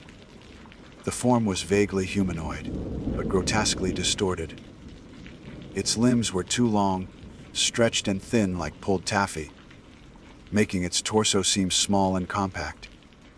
Its joints, visible even from this distance, were bulbous and seemed to bend at odd, unnatural angles. It was crouched on all fours, but not like an animal. It was like a man on his hands and knees. If that man's arms and legs had been broken and reset by a madman, its skin was the most ghastly thing I had ever seen. It was a pale, luminous white, the color of bleached bone or fat grubs found under a rotting log. It was completely hairless and seemed to glisten wetly in the beam of my headlamp, even where it wasn't touching the damp earth. It was digging, just as I'd imagined, its long, skeletal fingers clawing at the soil, bringing clumps of dirt to its face. As my light hit its back, it stopped. The scraping ceased. The lapping went silent. For a moment, it was a statue carved from nightmare. Then, with a slowness that was utterly deliberate and deeply unsettling, it began to turn its head to look at me. The movement was jerky, its neck seeming to crackle and pop with the effort. It turned and turned, far beyond what should have been possible. And then I saw its face, or rather, the lack of one. Where a face should have been, there was only a smooth, taut mask of that same bone, white skin. There were no eyebrows, no nose, no contours of cheeks or a chin. There were only two features, two dark sunken, hollow pits where eyes should have been, voids that seemed to drink the light from my headlamp and give nothing back. And below them, a mouth, a wide lipless slit that stretched impossibly far, across the lower half of the blank canvas. As our gazes, my terrified one and its empty one, met, the slit opened. It parted to reveal a dark, cavernous maw, and from the depths of its throat came a sound. It was a low, guttural growl, a wet, rattling sound of possession. It wasn't the roar of a beast defending its territory from a rival. It was the sound of a landlord correcting a tenant. It was a sound of ownership. In that horrifying, eternal second, I understood. The deer had been drawn to the salt. But this thing was different. It wasn't just attracted to the spot. It was claiming it. The realization struck me with the force of a physical blow, stealing the air from my lungs and the strength from my limbs. It was claiming the ground my carelessness had seasoned. And in its empty, sightless gaze, I knew with chilling certainty, it was claiming me, too. The possessive growl that emanated from the creature's lipless mouth was the key that unlocked my paralysis. It wasn't a roar of aggression. It was a statement of fact. And that fact was that I was trespassing on its property and was now considered part of the inventory. In that instant, the analytical part of my brain, the part that had been desperately trying to categorize and explain, simply shut down. It was replaced by a single, blindingly clear imperative that screamed from the oldest, most primal part of my soul, Rowan. But my body betrayed me. My limbs, which had been locked in stone like rigidity, now felt like they were filled with wet sand. The simple act of swinging my legs out of the hammock was a clumsy, desperate struggle. The fabric of my sleeping bag twisted around me, a silken trap. I thrashed, my movements frantic and uncoordinated, the hammock lurching violently with each panicked motion. The beam of my headlamp, still strapped to my forehead, slashed wildly across the scene, illuminating the blank-faced horror, then the dark trees, then the horror again. It began to move toward me. It didn't run, it didn't crawl, it unfolded. The long, pale limbs straightened with a series of soft, sickening cracks, lifting its torso from the ground. It rose to a height that was unnaturally tall, its bone, white form stark against the blackness of the woods. It took a step, its oddly jointed leg bending forward at an impossible angle before planting a long, skeletal foot on the leaf litter. The movement was jerky, insect-like, and utterly silent save for the faint, continuous popping of its joints. It was the sound of dry twigs being snapped, over and over. That sound shattered the last of my inertia. I tumbled out of the hammock, landing hard on the cold, unforgiving ground. The impact sent a jolt of pain up my spine, but adrenaline drowned it out instantly.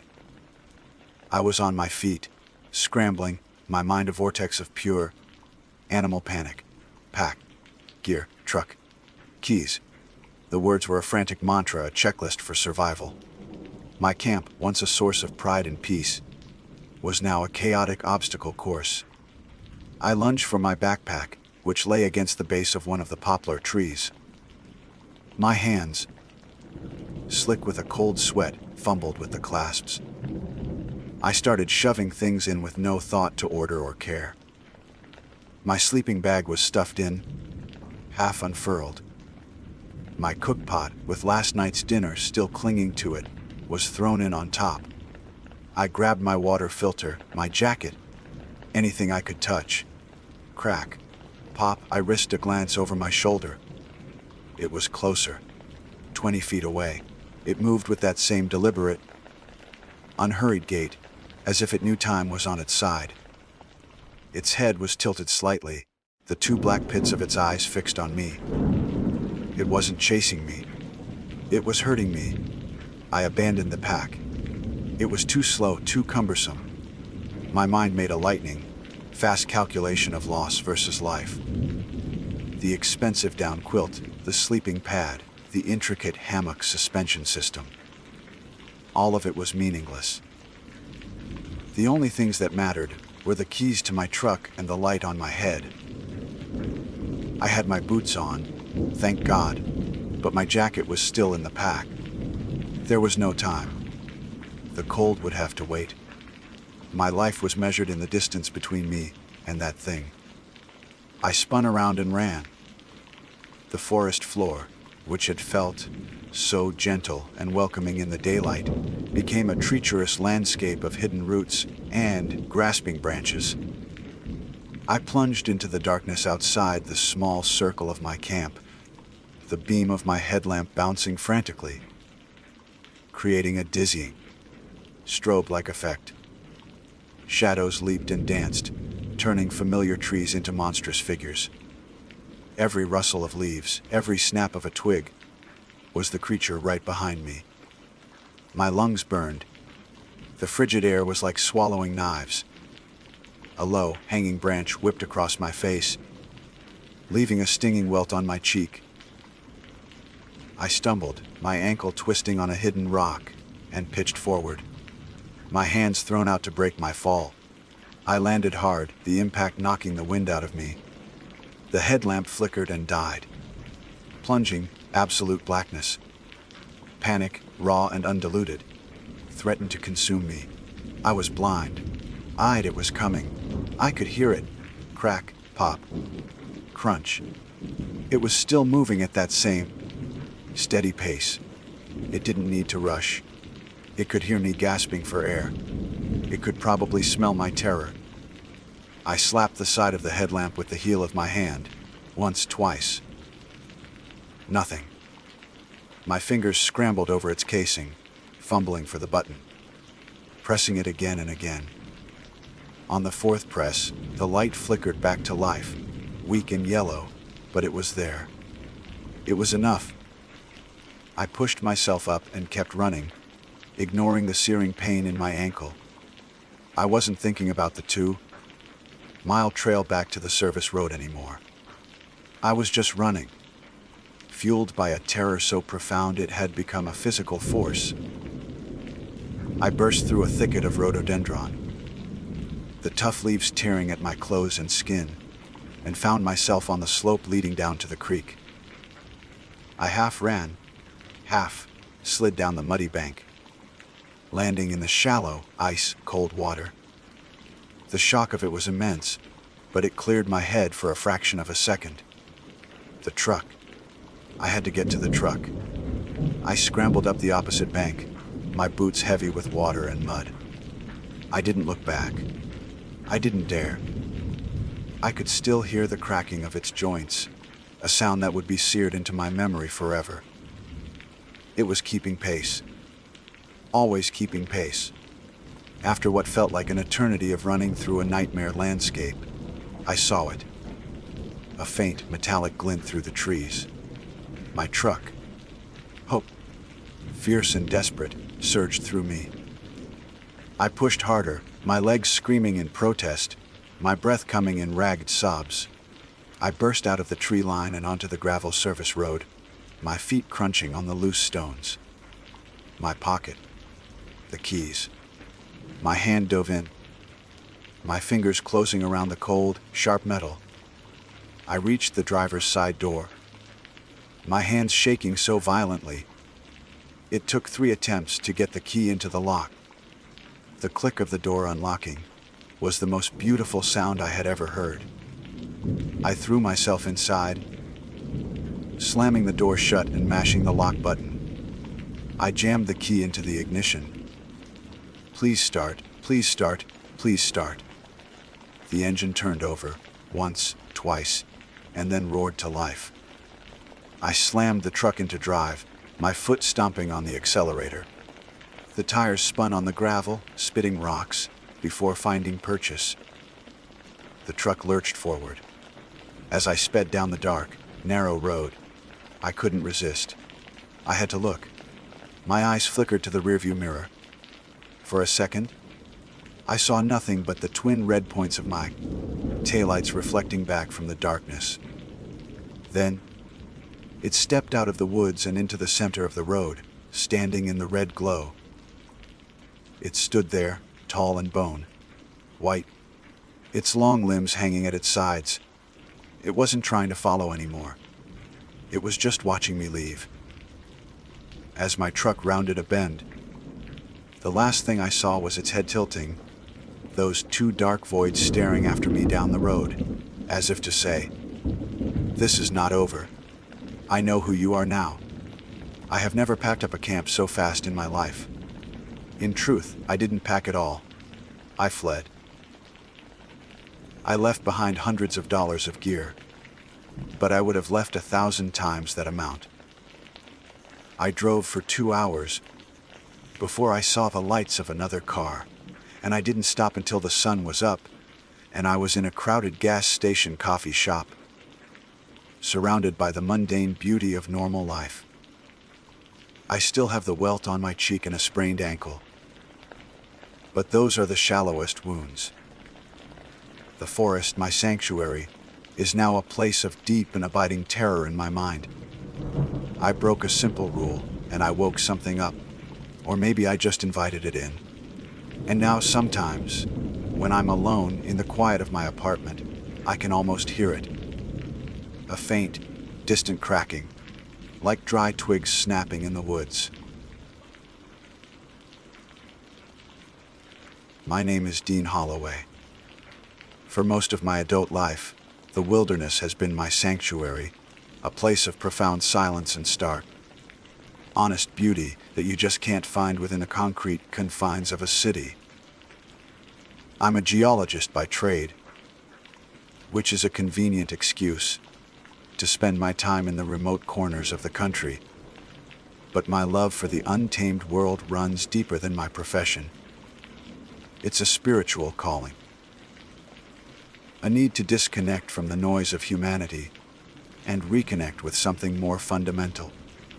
That's why I found myself embarking on a solo, kayaking trip down the Ohio River. The plan was simple, a 2-week journey, just me, my kayak, and whatever the river decided to show me. I'd camp on the banks, live off the land as much as possible, and let the steady rhythm of the current wash away the accumulated stress of modern life. The first week was idyllic. The river was a wide, meandering artery of life, flanked by the rolling, verdant hills of the Appalachians. The days were long and filled with the meditative repetition of paddling, the sun warm on my back, the water cool beneath my hull. I saw bald eagles perched like sentinels on ancient sycamores, watched families of deer drink cautiously at the water's edge, and felt a sense of peace that had long eluded me. The nights were even better, spent under a canopy of stars so brilliant they seemed to hum with a silent, cosmic energy. The solitude didn't feel like loneliness. It felt like freedom. It was on the 8th day that a subtle shift occurred, a change in the atmosphere so faint I almost didn't notice it. I had paddled into a stretch of river that flowed through West Virginia. The hills seemed to press in closer here, their slopes thick with a darker, more impenetrable forest. The water itself seemed to change, its cheerful sparkle giving way to a deeper, more inscrutable murkiness. I was nearing a place I'd heard a local mention, back at a bait and tackle shop a few towns upstream. He was a grizzled old man with eyes that had seen more than a few long winters. When I told him my route, his friendly demeanor tightened almost imperceptibly. "You'll be passin' the old TNT area," he'd said, his voice dropping a little. "Just across the river from Point Pleasant. Sprawling place. They made munitions there, back in the big one, World War II. He paused, wiping his hands on an oily rag. Place has been dead for decades. But it ain't quiet. Keep your wits about you through there. The land remembers." His words had seemed like colorful local folklore at the time, But as I paddled closer, I felt a creeping unease. The name itself, the TNT area, was unsettling enough, a stark reminder of human conflict, set against the timeless backdrop of nature.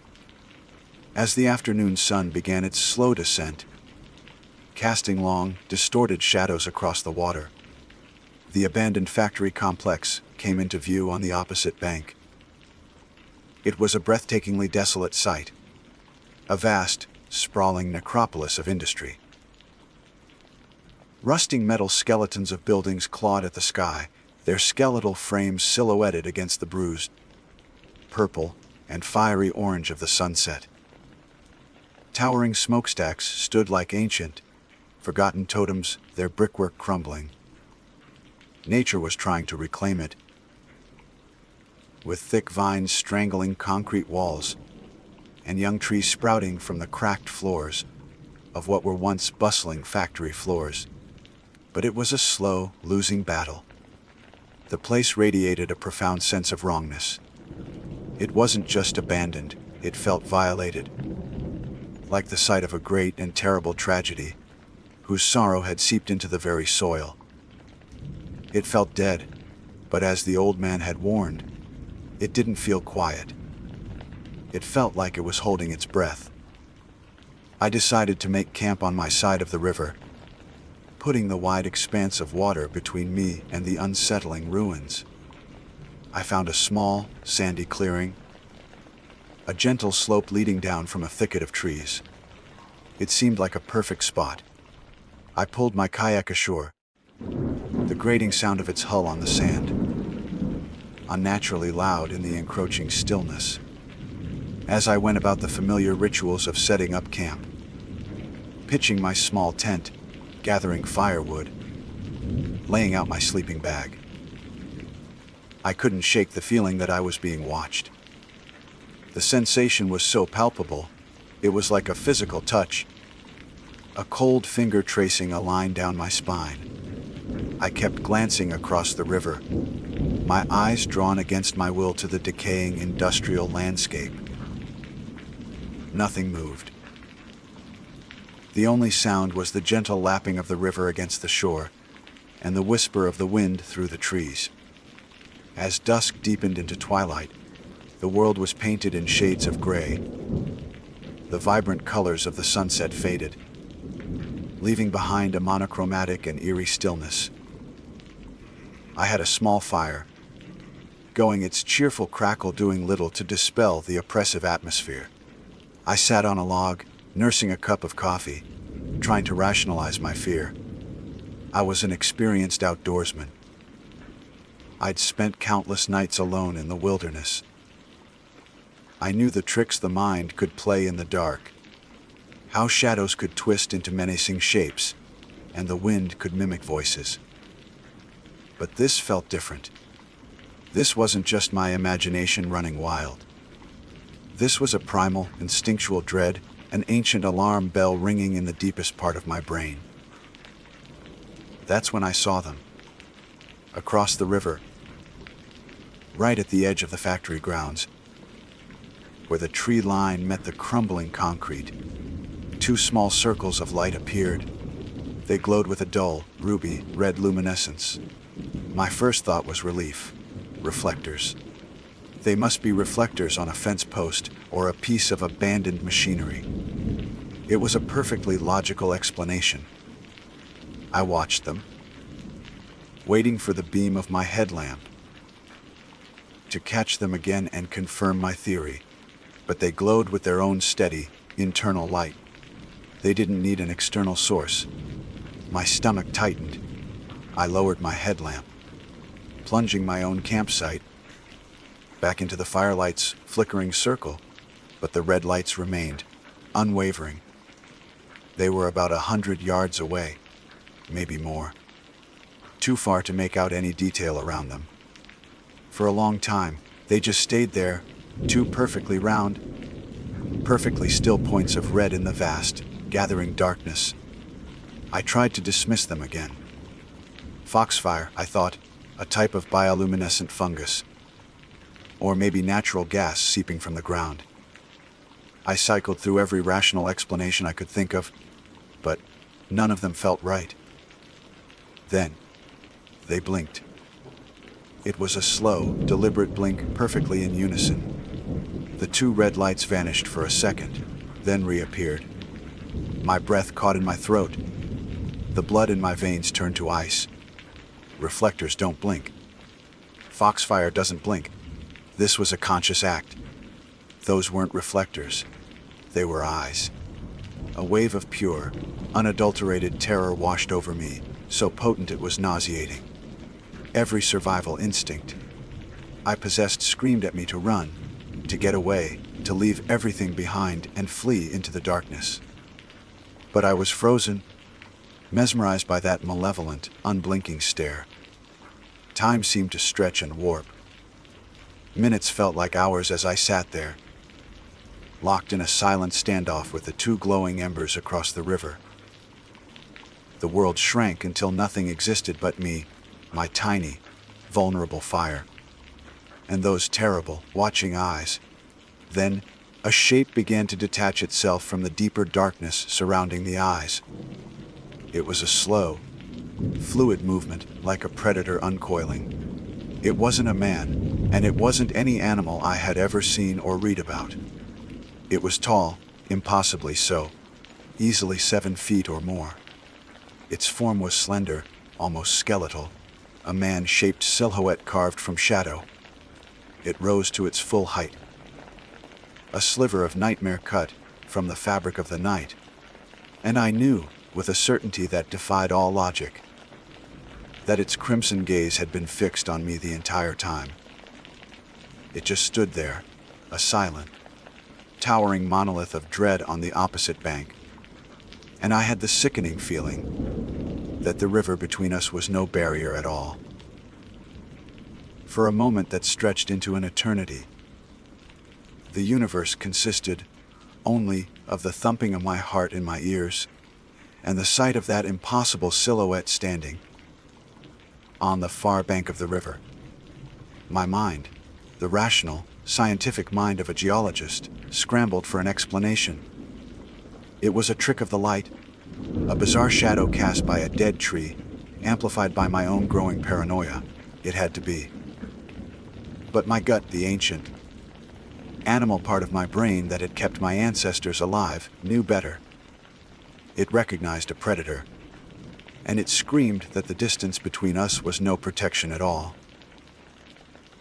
The figure was utterly still, a statue carved from solidified night, and its stillness was more terrifying than any sudden movement could have been.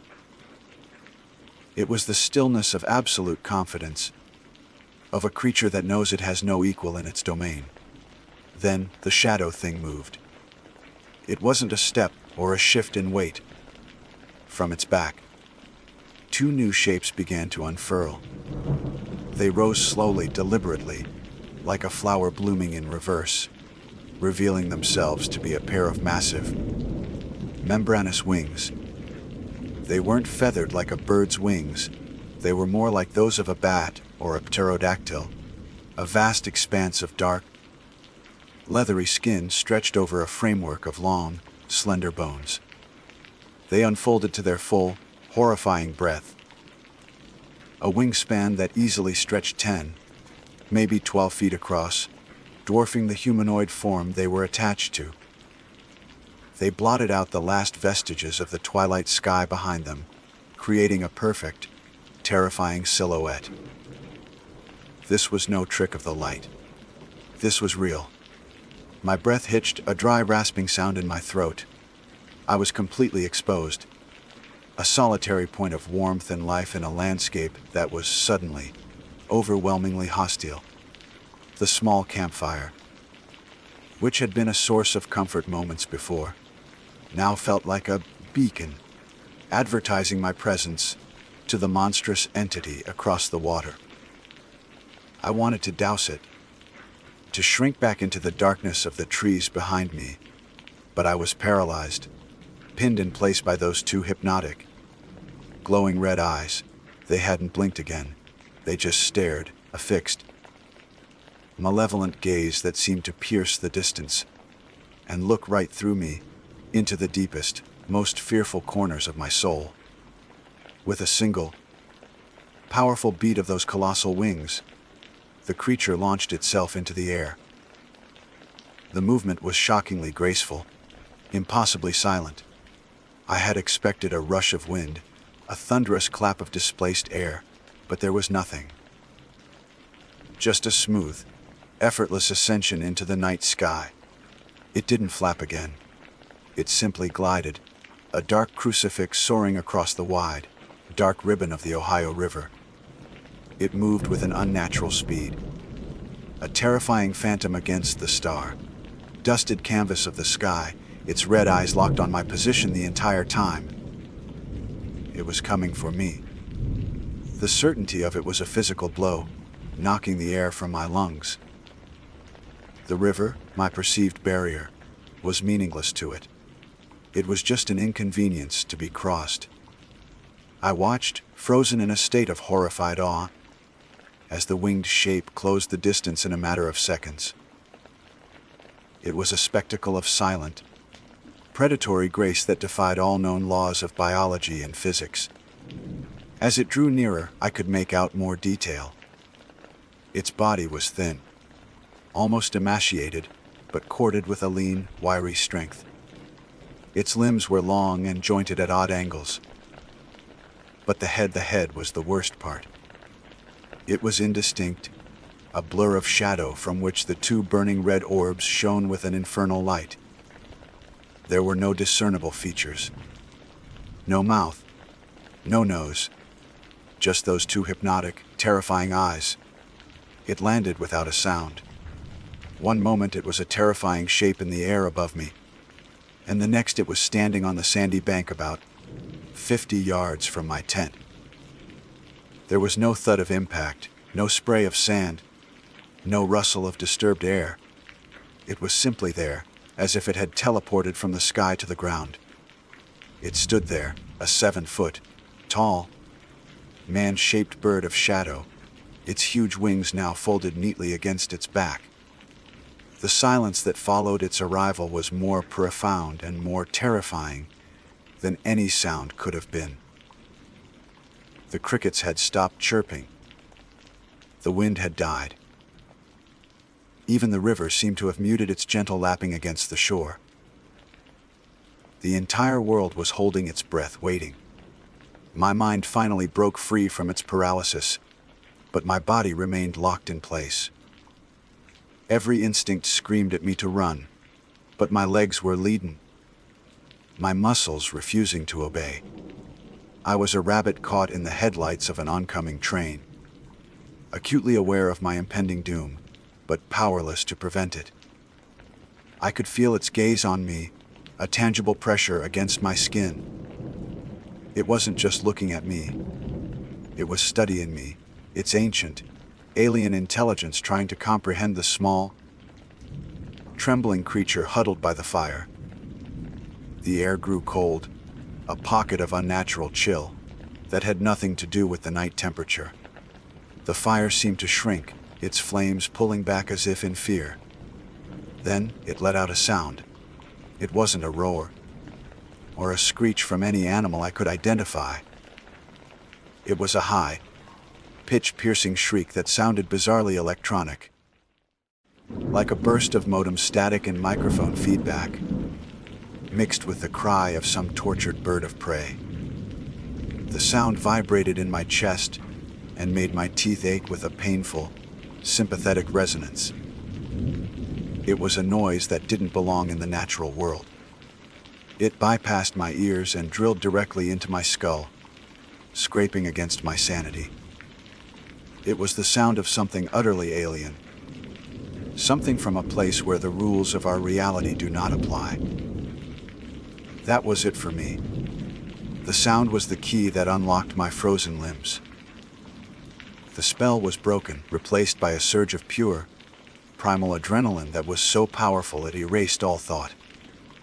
There was no plan, no consideration, no weighing of options. There was only the absolute, undeniable need to get away. I abandoned everything. my tent, my kayak, my expensive geological gear, the food and water that were meant to sustain me. None of it mattered. The only thing that mattered was putting distance between myself and that thing. I scrambled backwards, kicking sand into my own fire, and turned and ran. I crashed through the undergrowth at the edge of the clearing, thorns and branches, tearing at my clothes and skin, but I felt no pain. I scrambled up the steep, muddy bank leading away from the river, my hands clawing at roots and rocks for purchase. I slipped, fell to one knee, and pushed myself back up, gasping for air, my lungs burning.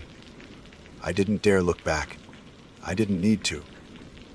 I could feel those red eyes on my back, and the echo of that unholy screech was still ringing in my head, driving me onward.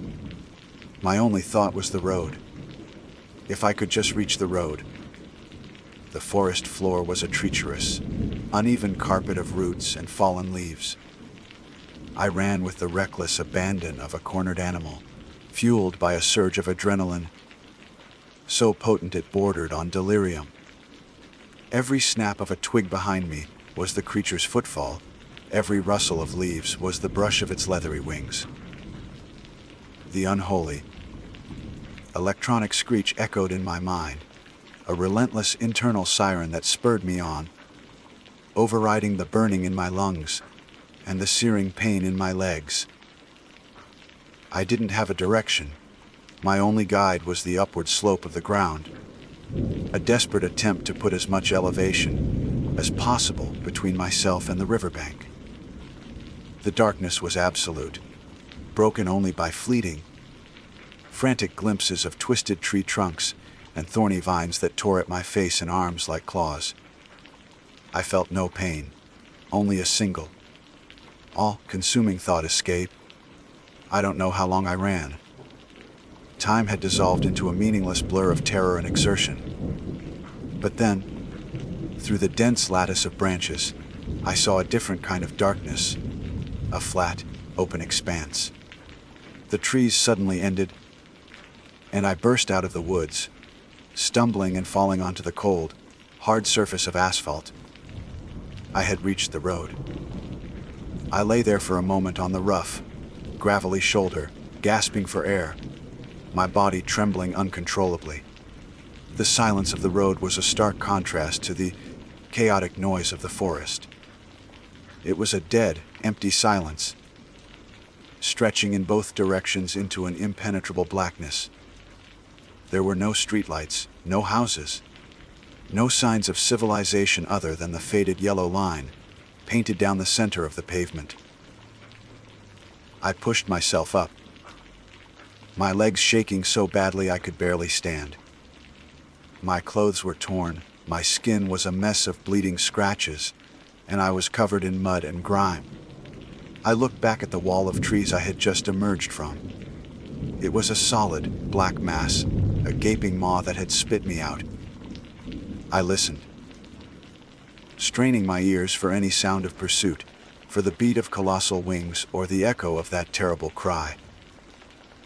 There was nothing. Only the sound of my own ragged breathing and the frantic pounding of my heart. A new kind of fear began to creep in, colder and more desolate than the hot terror of the chase. I was alone, in the middle of nowhere, on a deserted road in the dead of night. Had I imagined it all? Was this the result of some sudden, psychotic break? A hallucination brought on by solitude and the eerie atmosphere of the TNT area? But the stinging cuts on my arms and the deep ache in my muscles were undeniably real. Something had happened back there. Headlights. A pair of them, cutting a brilliant, hopeful cone through the darkness, appeared far down the road. Salvation. I stumbled into the middle of the road, waving my arms frantically. The car, a beat-up-looking pickup truck, slowed as it approached, its bright lights pinning me like an insect. I must have looked like a madman, a wild creature of the night myself. The truck rolled to a stop a few feet away, and the passenger's side window slowly cranked down. An old farmer with a weathered face and a suspicious squint peered out at me. "You all right there, son?" he asked, his voice a low, cautious rumble. I couldn't form a coherent sentence. Words tumbled out of my mouth in a panicked, jumbled mess. "Please, help me. Down by the river. A thing." The farmer exchanged a worried glance with his wife, who was sitting beside him, her face pale with alarm. "Easy now," he said, his tone softening with concern. "You look like you've seen a ghost. Get in. We'll take you into town." The wave of relief was so overwhelming I nearly collapsed. I scrambled into the bed of the truck, not wanting to get the cab muddy, and huddled against the cool metal as the farmer turned the truck around and drove away. I didn't take my eyes off the dark tree line until it was swallowed by the distance. The journey to the nearest town, Point Pleasant, was only about 15 minutes, but it felt like a lifetime. I was safe, but the terror lingered, a cold, heavy stone in the pit of my stomach. The farmer, whose name was Jed, dropped me the only motel in town with a lit vacancy sign. He refused to take any money, just told me to get cleaned up and get some rest. I must have been a pitiful sight. I checked in, paid the clerk with the damp cash from my wallet, and stumbled into my room. The reflection that stared back at me from the bathroom mirror was a stranger. A man with wild, terrified eyes, his face a mask of dirt and blood. I spent over an hour in the shower, the hot water stinging my cuts, trying to wash away the feeling of the creature's gaze, the memory of its cry. Sleep was impossible. Every time I closed my eyes, I saw two glowing red circles in the darkness. I saw the impossible silhouette, the unfurling of those monstrous wings. And I heard that sound, that soul-shaking electronic screech. I lay awake all night, staring at the ceiling, the rational part of my mind battling the part that knew what it had seen. I was a geologist. I believed in evidence, in facts, in the solid, explainable world. What I had witnessed defied all of it. It had no place in the world I knew. The next morning, exhausted and running on pure nervous energy, I went to the small diner attached to the motel. I needed coffee, and I needed to figure out what to do next. My kayak, my gear, my career's worth of geological samples. Everything was still back at that cursed campsite. The diner was quiet, with only a few locals nursing their morning coffee. A small television was mounted in the corner, tuned to a local news channel. I was only half listening, my mind still replaying the events of the night, when a particular report caught my attention. An unexpected flash flood along the Ohio River early this morning. The news anchor was saying, her expression grim, the flood was reportedly caused by an emergency release from the Tigard Dam upstream, following a structural integrity warning. Officials are stating that communication failures led to a lack of advance warning for communities downstream. My coffee cup froze halfway to my lips. My blood ran cold. The anchor continued. The surge was most severe in the stretch of river near Point Pleasant, particularly affecting the low line banks opposite the former TNT munitions area.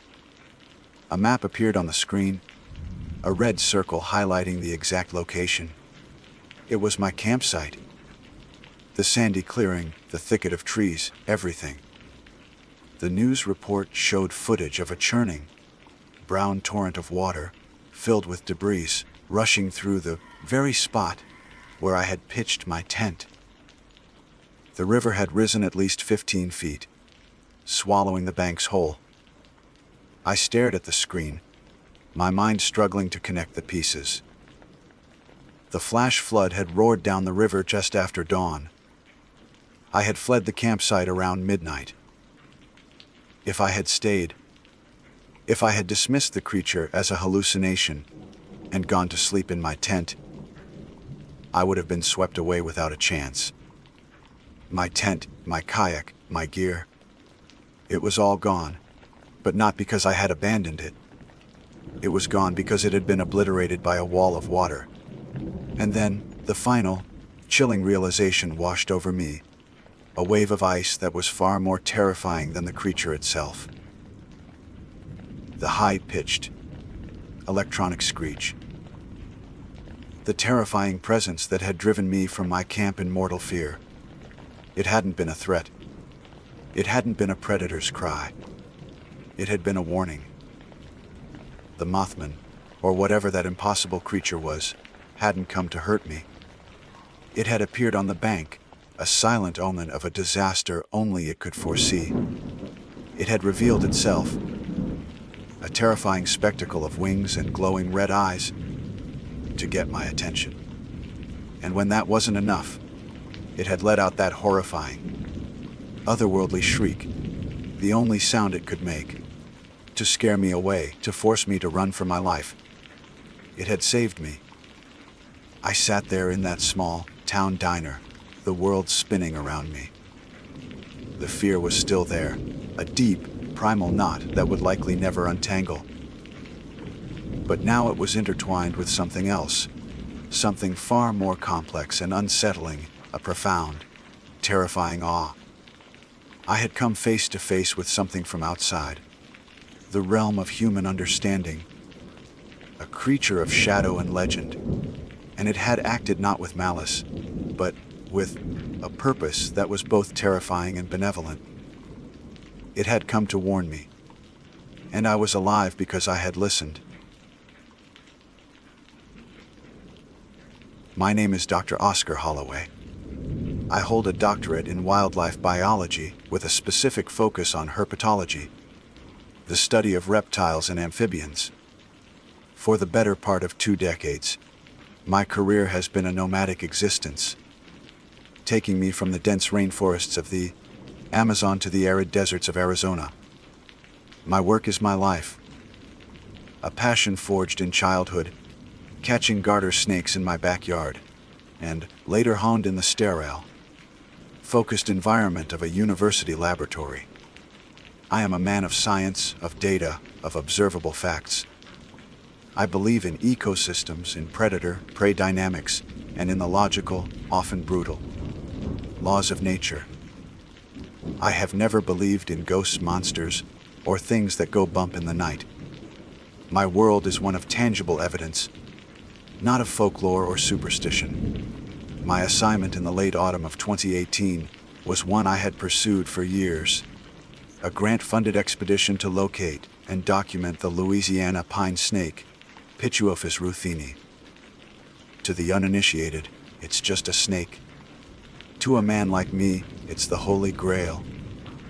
A large non-venomous constrictor, it is one of the rarest snakes in North America. A creature so elusive that some biologists go their entire careers without a single confirmed sighting.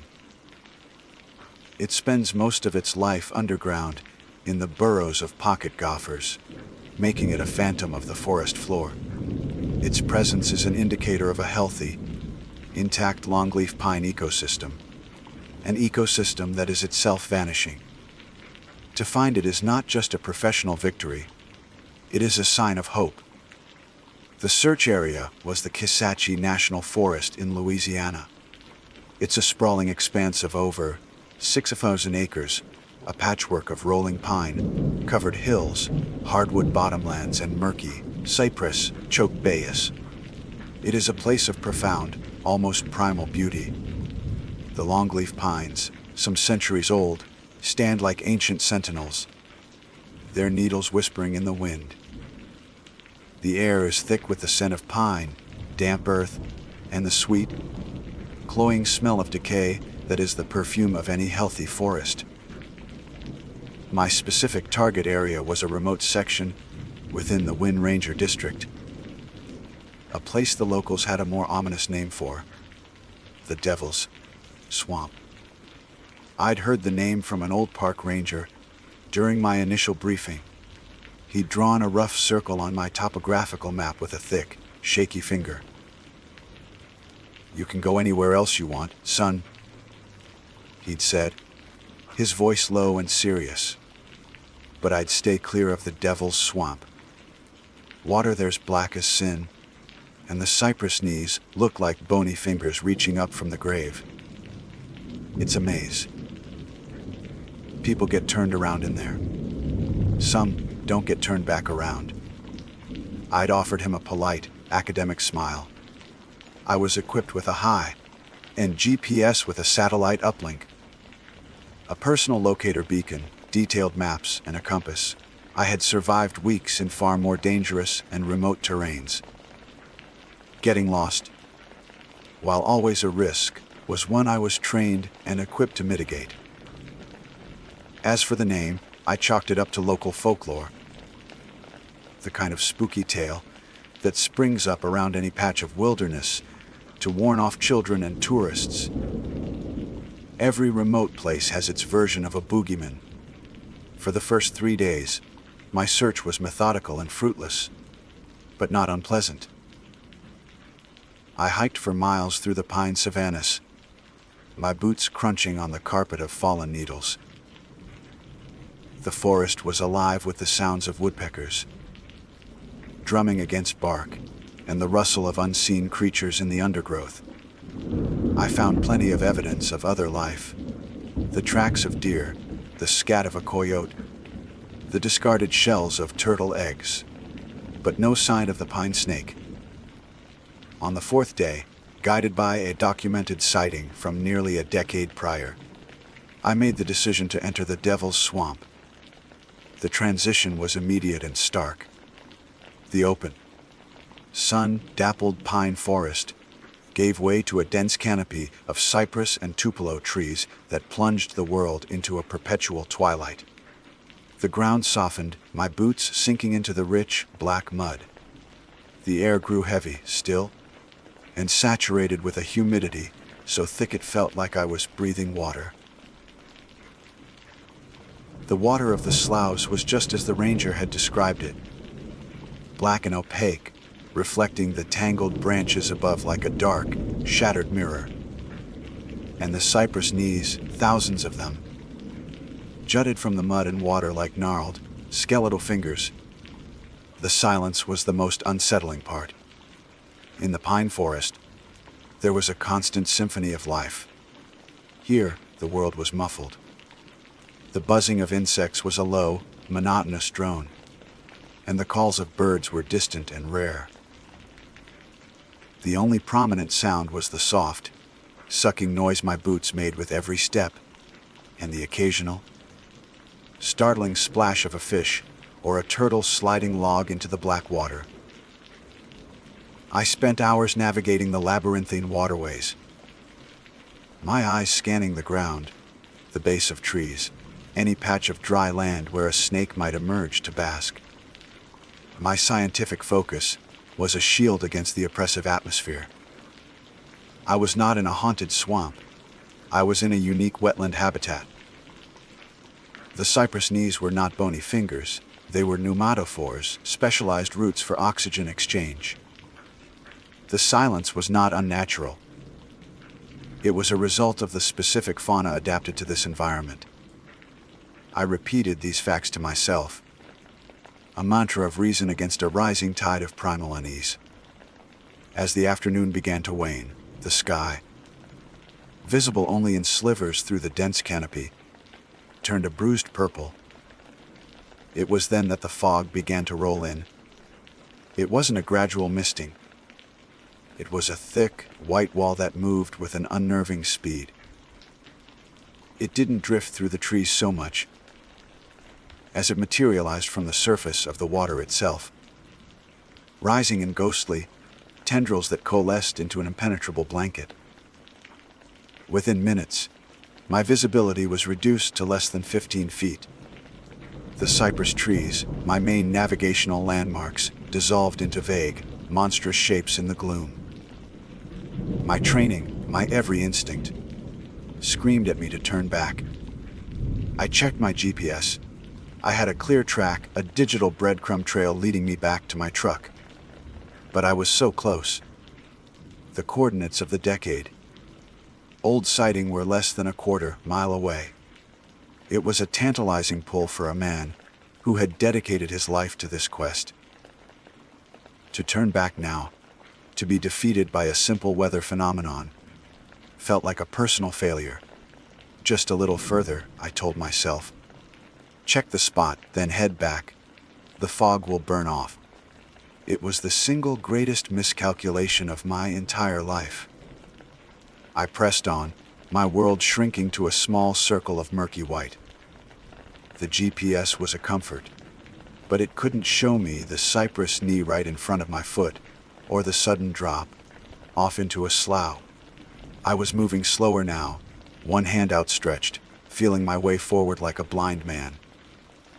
The silence was now absolute. The insect drone had ceased. The water was still.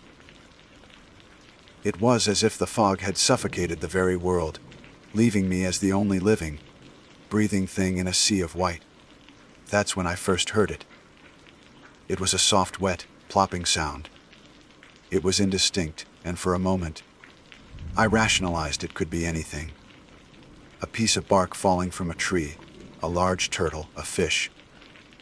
It came from somewhere to my left, out in the featureless expanse of fog. I stopped walking, straining my ears, my heart giving a sudden, hard thump against my ribs. I held my breath, listening. There was nothing but the sound of my own blood roaring in my ears. I took another tentative step. Plop, it was closer this time, and it was followed by a faint, almost imperceptible noise. The sound of water being gently displaced. This was no falling branch. This was something moving. Hello.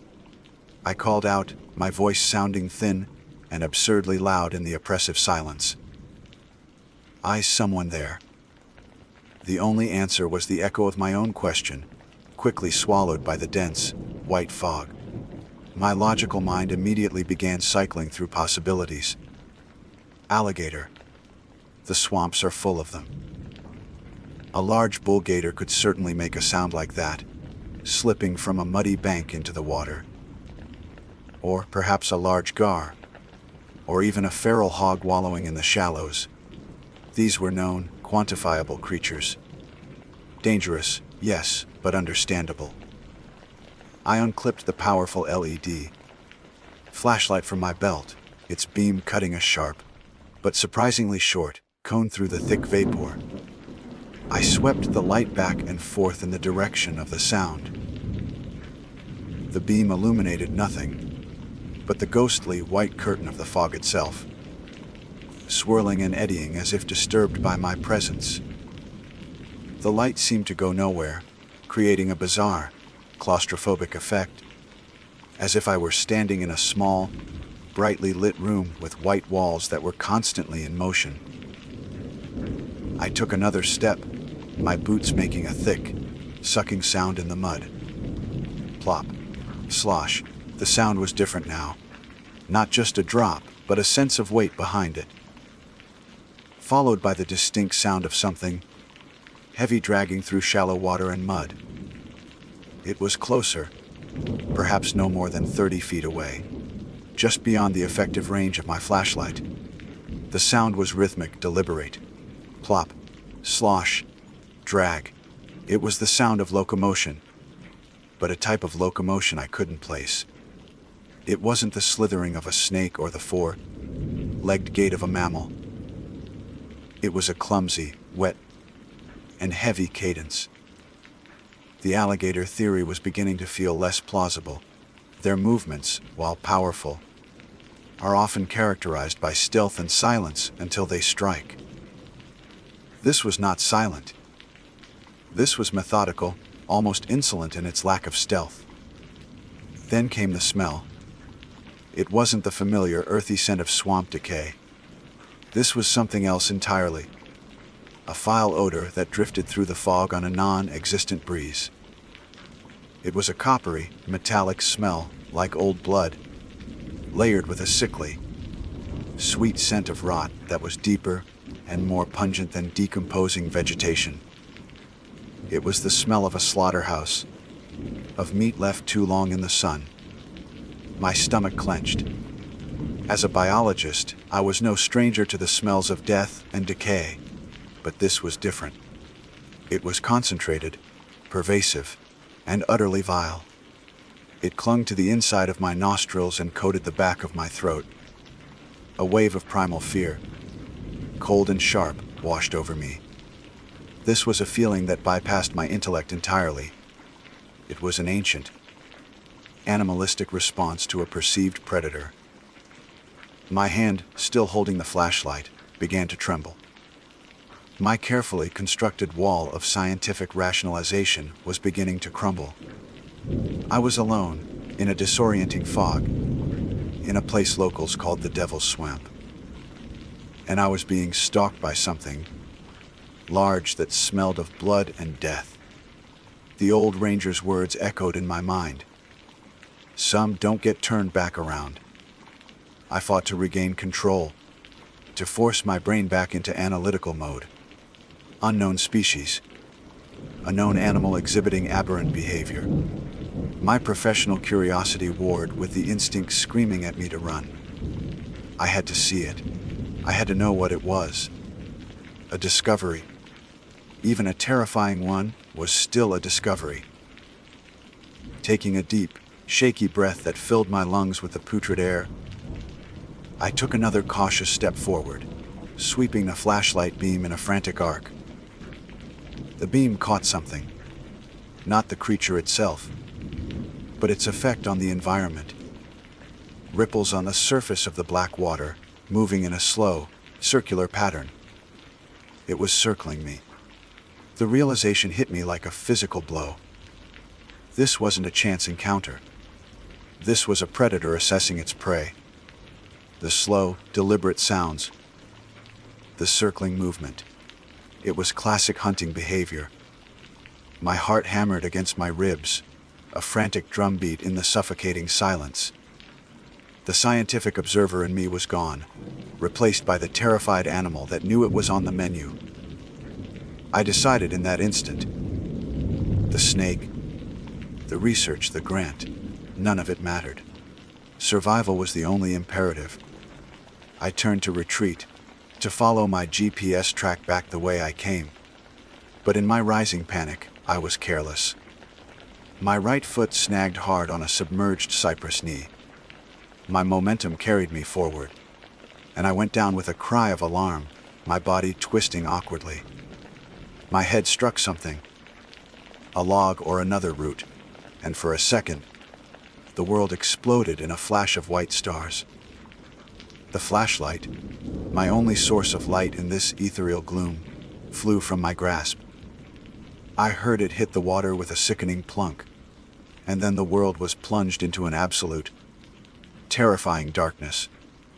For a moment, I lay there, stunned, half submerged in the cold, muddy water.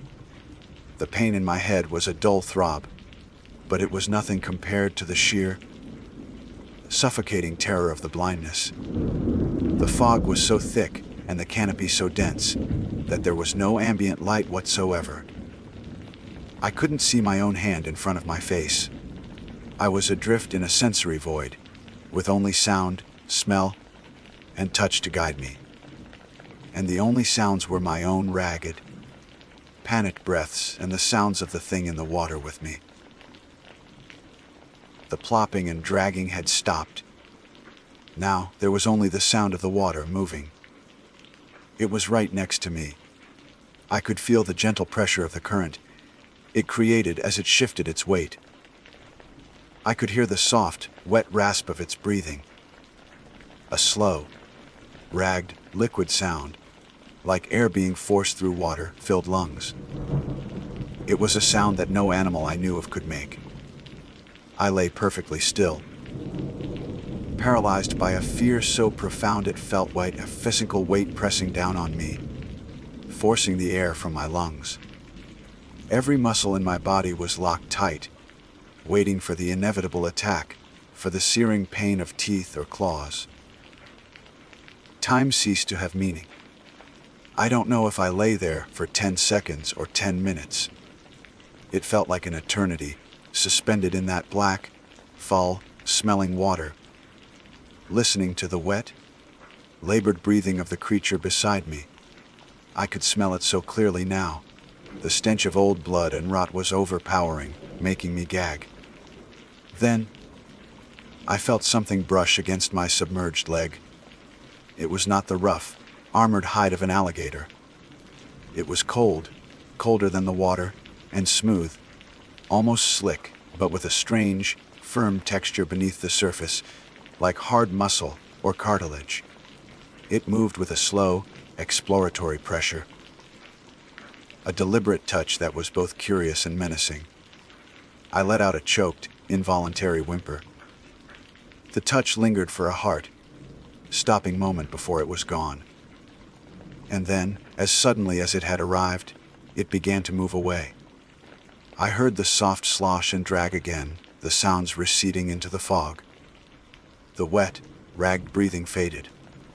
The pressure in the water subsided. I waited, listening, my entire being focused on the sounds, until they were completely gone, absorbed by the silence and the fog. I was alone again. The spell of paralysis broke. A surge of pure adrenaline, raw and powerful, flooded my system. I didn't think. I didn't plan. I just reacted. I scrambled to my feet, slipping and sliding in the thick mud, and I ran. I ran blindly into the darkness, away from the spot where I had fallen. Away from the memory of that cold, slick touch. I crashed through unseen undergrowth, thorns and branches tearing at my clothes and skin. I stumbled into waist, deep water, fought my way out, and kept running. My GPS, my maps, my scientific training, all were forgotten. Useless artifacts of a world of logic and reason that no longer existed. My only guide was the primal, desperate need to put as much distance as possible between myself and that thing. I ran until my lungs burned and my legs were heavy as lead, until I finally collapsed at the base of a massive cypress tree, my body trembling uncontrollably, covered in mud and blood, utterly and completely lost. I lay at the foot of that colossal cypress, a heap of trembling flesh and tattered gear. The adrenaline that had propelled my blind flight evaporated, leaving behind a chilling, profound exhaustion. My body was a roadmap of pain. My head throbbed, my lungs ached, and 1,000 tiny cuts from thorns and branches stung with a fiery intensity. Cold had seeped deep into my bones, a damp, relentless chill that no amount of shivering could dislodge. But the physical misery was a distant echo compared to the roaring tempest in my mind. I was lost. Not just geographically misplaced, but fundamentally, existentially lost. The compass of my life, built on logic, evidence, and the predictable laws of nature, had been shattered. In its place was a terrifying new magnetic north, and it pointed directly toward the memory of that cold, slick touch, and that wet, ragged breathing. The fog remained a formless, silent prison. The darkness was absolute. Every few minutes, a fresh wave of terror would wash over me, and I would press myself harder against the rough bark of the tree, trying to make myself smaller, invisible. I was certain it was still out there. I strained my ears, listening past the frantic pounding of my own heart for the tail plop, slosh drag. The swamp, which had fallen silent during the encounter, slowly came back to life, but its familiar sounds were now twisted into new and terrifying shapes. The hoot of a barred owl sounded like a mocking question. The splash of a fish was the creature testing the water. The groan of a tree branch in a non-existent wind was the stretching of some impossibly large limb. I was a scientist, a man who could identify hundreds of species by their calls alone. Yet in that moment, I was reduced to a primitive ancestor, huddled by a fireless cave, convinced that every shadow held a demon. I must have drifted in and out of a state of delirious, fitful sleep. I dreamt of drowning in black water, of smooth, cold things coiling around my legs, of a stench so vile it choked me. I would jerk awake with a gasp, my hand flailing in the dark, my reality for a terrifying second indistinguishable from the nightmare. At some point, I fumbled in my pack, my numb fingers finding a protein bar. I unwrapped it with shaking hands and forced myself to eat the dry, chalky substance feeling like sand in my mouth. It was a purely mechanical act, a biologist's understanding that I needed calories to fend off hypothermia, to keep my body functioning. I had to survive until morning. If there was a morning. The thought that the fog might never lift, that I might be trapped in this purgatory forever, was a horror I had to actively push away. Slowly, imperceptibly at first, the quality of the darkness began to change. The absolute, ink, black void softened to a charcoal gray. I could begin to make out the faintest outlines of the trees nearest to me, monstrous silhouettes against a slightly less dark background. Dawn was coming. Hope, a feeling I thought had been extinguished forever, flickered weakly in my chest. As the light grew, the fog began to thin, not burning off in the traditional sense, but retreating, pulling back into the water like a ghostly tide going out. The world resolved itself around me, piece by piece. I saw the gnarled cypress knees, the black water, the tangled vines. It was the same swamp. But seeing it after the blindness of the night was like seeing a new and terrible planet for the first time. I was a wreck. My clothes were torn and caked in mud. My face and arms were crisscrossed with deep scratches. A large, tender knot had formed on the back of my head where I'd fallen. I checked my pack. My GPS was gone, likely lost during my frantic escape.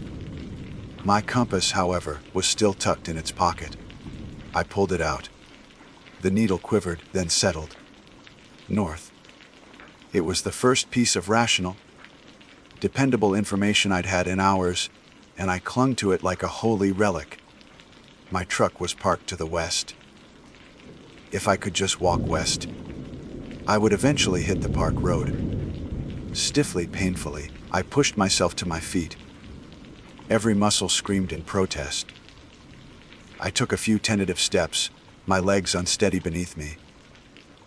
I chose a heading due west and began to walk, my eyes fixed on the compass, forcing myself to trust it over my own, hopelessly scrambled sense of direction. The journey was a grueling, monotonous hell. I waded through stagnant, waist, deep water that stank of decay. I clambered over fallen logs slick with green algae. The cypress knees seemed to conspire against me, tripping my feet, snagging my clothes. After about an hour of this agonizing progress, I stumbled into a small clearing, a rare patch of semi-dry land, and I saw the tracks. They were not from a deer, a hog, or a bear. They were huge, misshapen prints pressed deep into the mud. They were vaguely bipedal, but wrong. The stride was too long, the shape too amorphous, a sort of dragged, three-lobed pattern, as if something impossibly heavy had plopped itself along on two malformed feet. And in the center of one of the prints, something glistened. I knelt down, my heart pounding. It was a small, iridescent fish scale, the size of my thumbnail, but it wasn't from any freshwater fish I knew. It shimmered with oily greens and purples, like a drop of gasoline on water. The creature from the fog was real. This was my proof. This was my validation. And the sight of it filled me not with triumph, but with a dread so profound it almost sent me to my knees.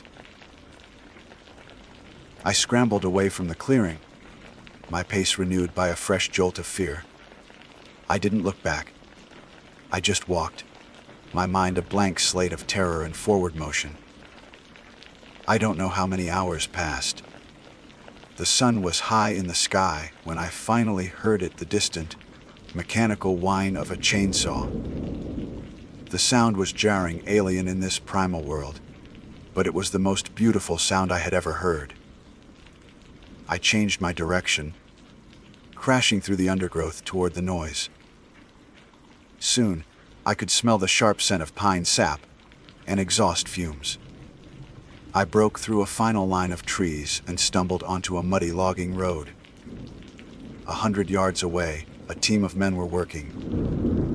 One of them saw me, his eyes widening. He dropped his chainsaw, and they all stared as I staggered toward them, a wild, mud-caked apparition emerging from the Devil's Swamp. The official story is that I, Dr. Oscar Holloway, an experienced wildlife biologist, got disoriented in a sudden, thick fog, that I took a fall, hit my head, and suffered from a combination of a mild concussion and the early stages of hypothermia, leading to vivid auditory and tactile hallucinations. The park rangers were professional, polite, even sympathetic. They listened to my frantic, disjointed story about the plopping sounds, the smell, the wet breathing, the cold touch.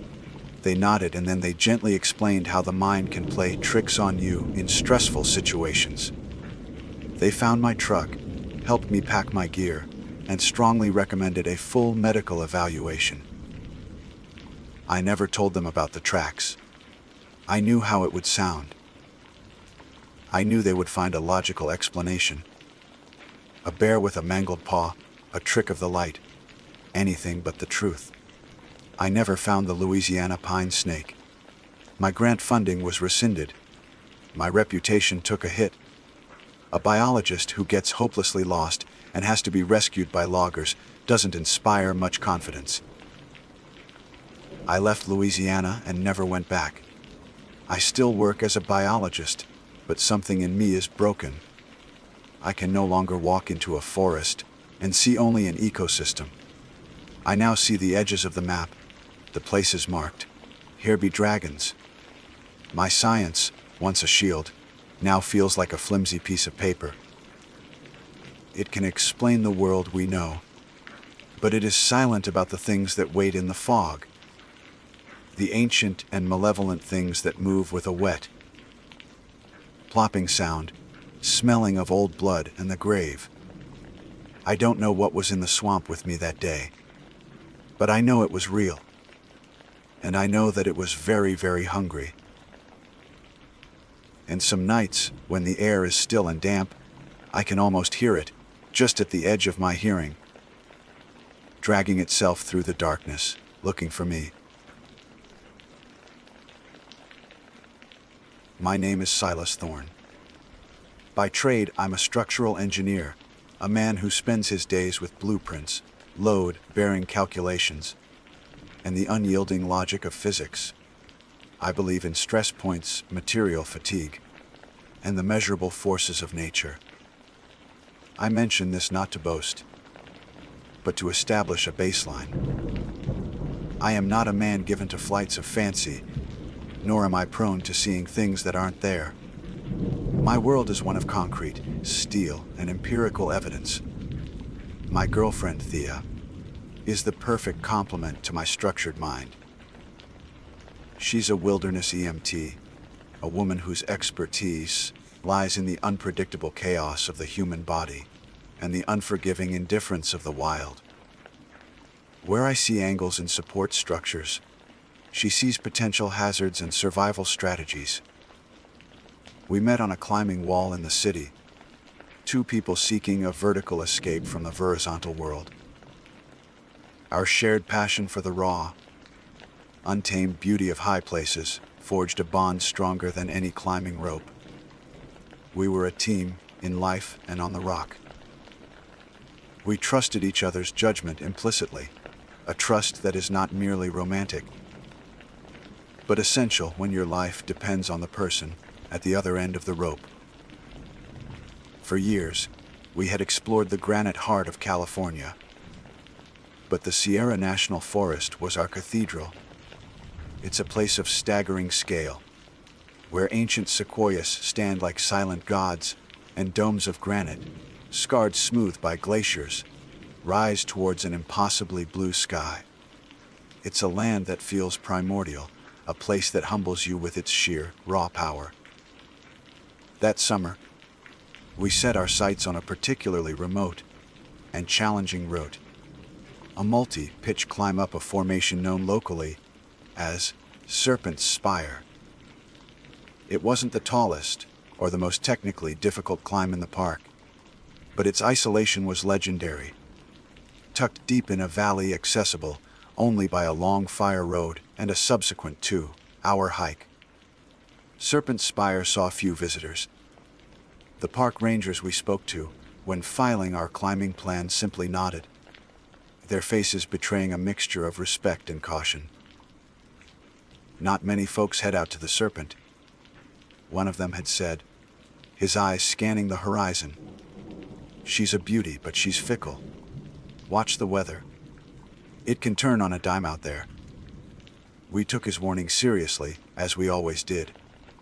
We were meticulous planners. Our packs were filled with state-of-the-art gear, extra layers of clothing, emergency rations, and a satellite messenger. We were not reckless amateurs seeking a thrill. We were experienced climbers paying homage to a formidable piece of rock. The day of the climb began with a kind of perfection that feels, in retrospect, like a cruel joke. The air was crisp and cool, smelling of pine needles and damp earth. A gentle breeze whispered through the trees as we made the pre-dawn hike to the base of the spire. When we finally stood before it, the first rays of sun were kissing its peak, setting the granite ablaze with a golden light. It was magnificent, a silent challenge issued to the sky. The first few pitches were a symphony of movement and trust. The rock was solid, a climber's dream of textured granite, offering plentiful handholds and footholds. We moved with the fluid efficiency born of countless hours spent together on vertical faces. The rhythm was hypnotic. The scrape of my climbing shoes against the rock, the metallic click of a carabiner clipping into an anchor, Thea's clear voice calling, "On belay." From below, my own confident reply, climbing. We were making excellent time, ascending into a world of breathtaking vistas. The forest canopy spread out beneath us like a vast, green ocean. The world of men, the roads, the towns, the noise, felt a million miles away. Up here, there was only the rock, the sky, and the steady beat of our own hearts. It was a profound sense of peace, a feeling of being exactly where we were meant to be. We were on the last pitch, a good 500 feet off the ground, when the ranger's warning echoed in my mind. It wasn't a sudden event, but a subtle shift in the atmosphere. The gentle breeze that had been our companion all morning died away, leaving a heavy, expectant stillness. The cheerful chirping of birds in the valley below ceased abruptly, as if a conductor had silenced his orchestra. A strange, metallic tang touched the air. I looked west. The horizon, which had been a flawless expanse of blue, was now stained with a deep, ugly purple. It wasn't a normal cloud formation. It was a single, monstrous entity, a bruise on the sky that was expanding with an unnatural, predatory speed. "Thea," I called down, my voice tight. "You see that?" She was at the belay station just below me, her face turned towards the approaching mass. I see it, see. It's moving fast. We need to get down. Now. There was no debate, no discussion. We were a unit. The summit was forgotten. The achievement irrelevant. Survival was the only goal.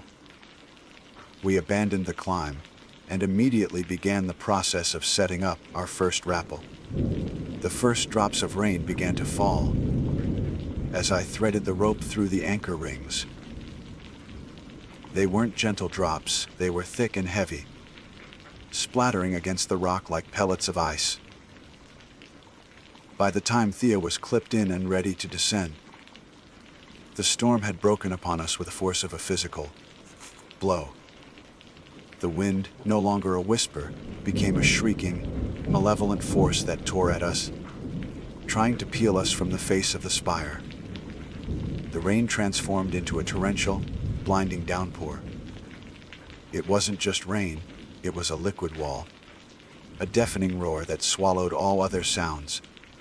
Within seconds, we were soaked to the bone, the water shockingly cold. Our ropes, our lifelines, became heavy and slick, like writhing snakes. Thea rappelled first, disappearing into the gray, swirling chaos below. I watched the rope feed through my belay device, my knuckles white. My body pressed against the rock to present the smallest possible target to the wind. It felt like an eternity before I felt the 3 sharp tugs on the rope, the signal that she was safe at the next anchor. My turn. I muttered to the howling wind. I clipped my rappel device onto the waterlogged ropes and leaned back into the void. The descent was a nightmare. The rock face was a waterfall, and the wind slammed me against it repeatedly. My teeth were chattering uncontrollably, and a deep, invasive cold was beginning to seep into my bones. I was about halfway down to Thea's position, maybe 100 feet from the anchor, when it happened. The ropes, which had been sliding smoothly through my device, stopped. A sudden, sickening jolt. I was no longer descending. I was just hanging suspended in the heart of the storm, my weight held by a single, immovable point somewhere above me. I tried to coax the rope, to bounce my weight gently, to work it free. Nothing. I tried to ascend, to pull myself up the slick, wet strands, but my hands were numb, my strength already sapped by the cold and the adrenaline. I was stuck, dangling in space 100 feet from safety, unable to go up or down. Below me, I could just make out Thea's bright red helmet, a tiny beacon in the maelstrom. I could see her mouth moving, shouting encouragement, but her words were stolen by the wind, lost in the storm's deafening symphony. Panic, cold and sharp, began to pierce through the layers of my training. The logical, engineering mind began to fail, replaced by a primal terror. The world shrank to this single point of failure. My hands were numb, my shivering was becoming convulsive, and my strength was fading with every passing second. I was going to die here. The thought was not dramatic, it was a simple, terrifying calculation. The forces acting upon me were greater than my ability to resist them. It was only a matter of time. Time ceased to be a measurable quantity. It became a thick, suffocating fluid in which I was suspended. My world had contracted to the bite of the harness on my hips, the futile strain in my forearms, and the roaring chaos that filled my ears. The logical part of my brain, the engineer that calculated forces and understood mechanics, had gone silent. It was replaced by a frantic, primitive creature that knew only one thing: the void below. Hypothermia was no longer a clinical term. It was a thief, stealing the feeling from my fingers and toes, replacing it with a dull, aching burn. My shivering had become so violent that it felt like my skeleton was trying to tear its way out of my skin.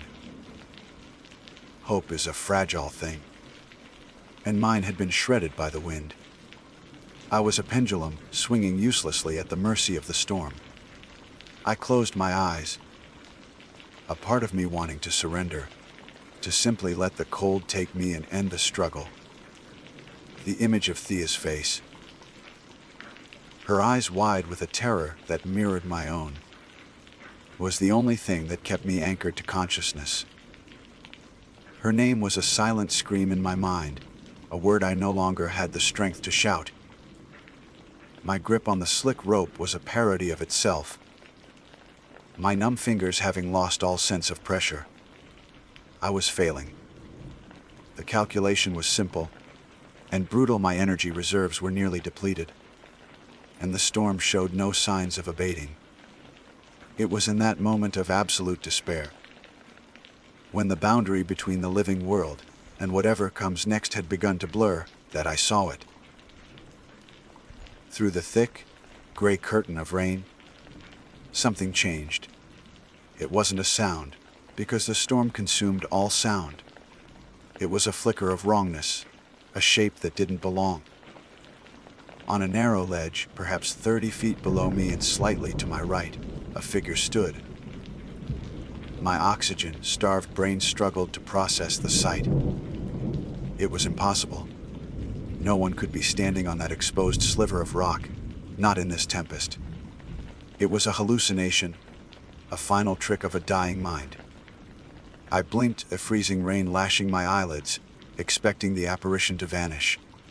It remained. It was a man.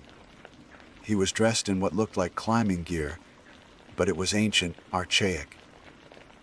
His harness was made of faded, wide webbing, the kind I'd only seen in black and white photos from the pioneering days of the sport. His clothes were tattered, dark wool and canvas plastered to a gaunt frame. He wasn't cowering from the storm. He stood with an eerie stillness, a statue against the fury of the elements. He seemed entirely unaffected by the wind that threatened to rip me from my harness. Slowly, he looked up at me. His face was the most terrifying thing I have ever seen, not because it was monstrous, but because it was so profoundly sad. It was pale, almost translucent, with deep-set eyes that seemed to hold the weight of ages. His cheeks were hollowed, and his lips were a thin, bloodless line. He wasn't shivering. He wasn't wet. As the water cascaded down the rock face all around him, he remained untouched, an island of impossible dryness in the deluge. Then he smiled. It was not a reassuring smile. It was a faint, sorrowful curve of his lips, an expression of shared understanding, of pity. It was the smile of someone who knew my terror intimately. My heart, which had been hammering against my ribs, seemed to stop altogether. This was not a climber. This was not a rescuer. This was something else. He raised a hand, his movements slow and deliberate, and he pointed. He didn't point at me, or at Thea below. He pointed to a spot on the rock face, just to my left, about level with my waist. My mind, gripped by a primal fear, fought against a surge of new, desperate curiosity. What could he possibly be pointing at? I was too weak to move, too terrified to look away from this impossible phantom.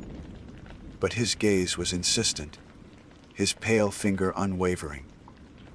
It was the only new piece of information my world had contained for an eternity. It was a choice to stare at the ghost until I died, or look where he was pointing.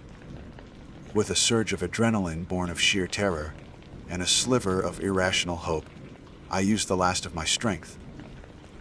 I twisted my body, my boots scraping desperately against the slick granite, my exhausted muscles screaming in protest.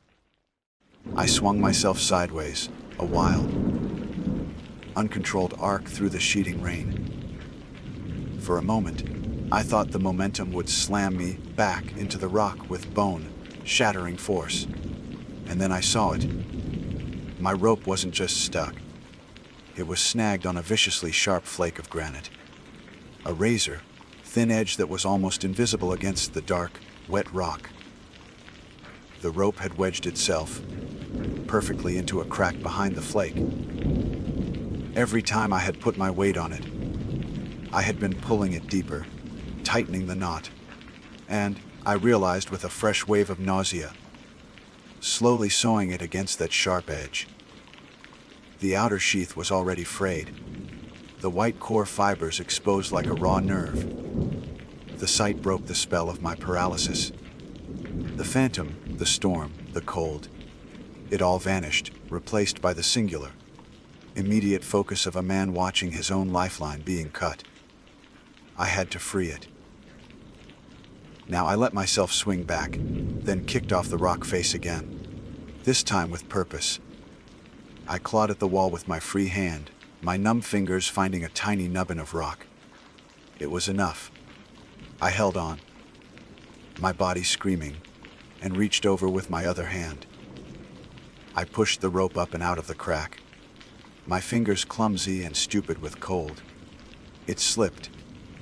I tried again, grunting with effort, my vision tunneling. On the third try, the rope scraped free. It came loose with a sudden, violent release, and I dropped a terrifying 10 feet before my rappel device bit into the rope and arrested my fall. The jolt was brutal, but it was the most beautiful feeling in the world. I was free. My first instinct was to look back down at the ledge, to the impossible man who had saved me. I had to know. I blinked the rain from my eyes and stared at the spot where he had stood. The ledge was empty. There was nothing there but bare, wet granite. There was nowhere he could have gone. No handholds to climb up or down. No cave to retreat into. He was simply gone, as if he had been nothing more than a projection on the screen of the storm. And someone had turned off the projector. A shudder that had nothing to do with the cold racked my body. I didn't have time to process it. I was alive, and I was still in the heart of the storm. I rappelled down the remaining distance to Thea, my movements clumsy and jerky. When I finally reached the anchor, I practically collapsed into her. Silas! "Oh my God, Silas, are you okay?" she cried, her voice raw with fear and relief. She grabbed me, her hands checking my face, my arms, as if to confirm I was real. I couldn't speak. I could only nod, my body shaking uncontrollably. My relief at being safe was hopelessly tangled with the profound, bone-deep terror of what I had just witnessed. We clung to each other for a moment, too small. Fragile beings on the side of a mountain that was trying to kill them. But there was no time for comfort. We had to keep moving. The rest of the descent was a grim, silent ordeal. We moved with the desperate efficiency of the hunted. Rappel after rappel. Down into the growing darkness. The storm still raging around us, though perhaps with a fraction less intensity. We didn't speak of the snagged rope. We didn't speak of the lost time. And I certainly did not speak of the pale, sad man on the empty ledge. There were no words for it, and even if there were, the howling wind would have torn them away. It was full dark when our feet finally touched the ground. The feeling of solid, horizontal earth beneath my boots was so overwhelming that my legs gave out, and I crumpled into the mud and pine needles at the base of the spire. We had made it. We were down. Exhausted, hypothermic, and terrified, but we were alive. The great dark mass of Serpent Spire loomed over us, disappearing into the churning clouds, its secrets intact. The hike back to the car was a journey through a different kind of hell. The fury of the storm had passed, leaving behind a world that wept. Water dripped from every leaf and branch, a constant, mournful percussion in the crushing silence.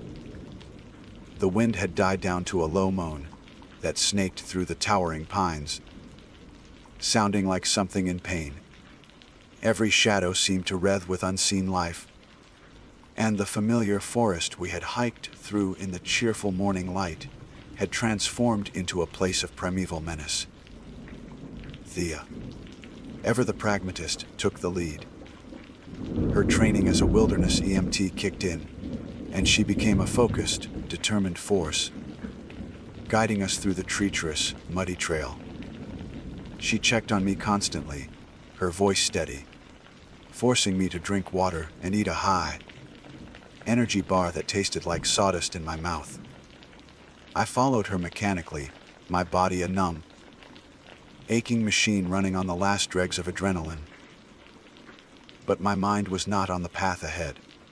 It was still 500 feet up on the face of Serpent Spire, dangling in the rain, staring into a pair of ancient, sorrowful eyes.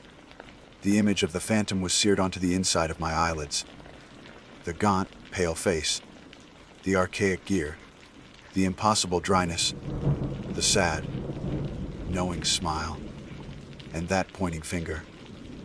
I replayed the moment over and over, a silent film loop in the theater of my skull. It felt more real than the mud sucking at my boots, more real than the comforting presence of Thea. Just ahead of me, I was trapped between two worlds: the solid, tangible world of my survival, and the spectral, impossible world of my salvation. I said nothing to Thea. How could I? How could I tell the woman I loved, a person grounded in the hard realities of life and death, that we were saved by a ghost? I could already hear the words forming in my mouth, and they sounded like the ravings of a madman. She had enough trauma to deal with. She didn't need to think her partner had lost his mind to hypothermia and fear. So I kept my silence, a cold, heavy stone in my gut. When we finally reached the truck, I collapsed into the passenger seat. The simple act of sitting down feeling like a monumental luxury. Thea cranked the engine, and the blast of the heater was the most glorious sensation I had ever felt. We stripped off our soaking outer layers, tossing the wet gear into the back, with a clatter of metal and a squelch of fabric. The drive back towards the small town on the edge of the forest was mostly silent, the only sounds being the rhythmic thump of the windshield wipers and the hum of the engine. The warmth slowly seeped back into my limbs, but the chill in my soul remained untouched. We found a generic roadside motel, its buzzing neon sign a beacon of mundane civilization. In the sterile, anonymous room, under the harsh, fluorescent lights, the horror of the past few hours felt both distant and incredibly immediate. While Thea was in the shower, I uncoiled the rope that had been my tormentor. I ran my fingers over the spot that had been snagged. There it was. The proof. The outer sheath was chewed through, the bright, colorful pattern violently interrupted by a patch of fuzzy, frayed threads. Beneath it, the white core fibers were clearly visible, some of them severed completely. My engineer's mind took over for a moment. I calculated the forces, the friction, the tensile strength.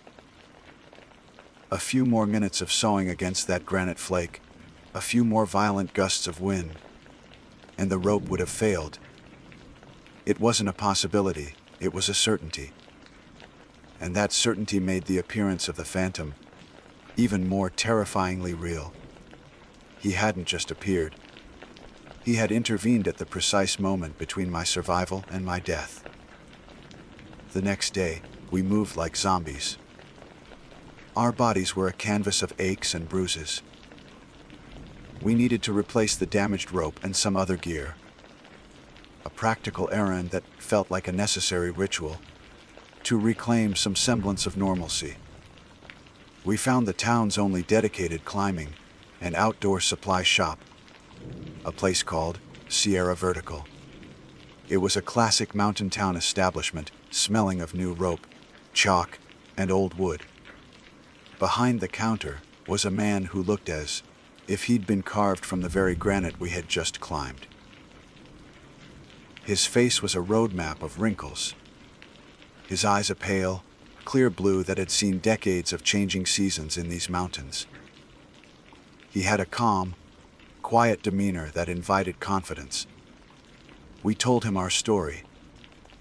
We spoke of the beauty of the spire, the suddenness of the storm, and the terror of the rappel. I described how my rope got stuck, carefully editing my account.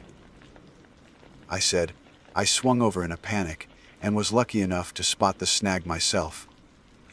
The old man listened patiently, nodding slowly, his eyes never leaving my face.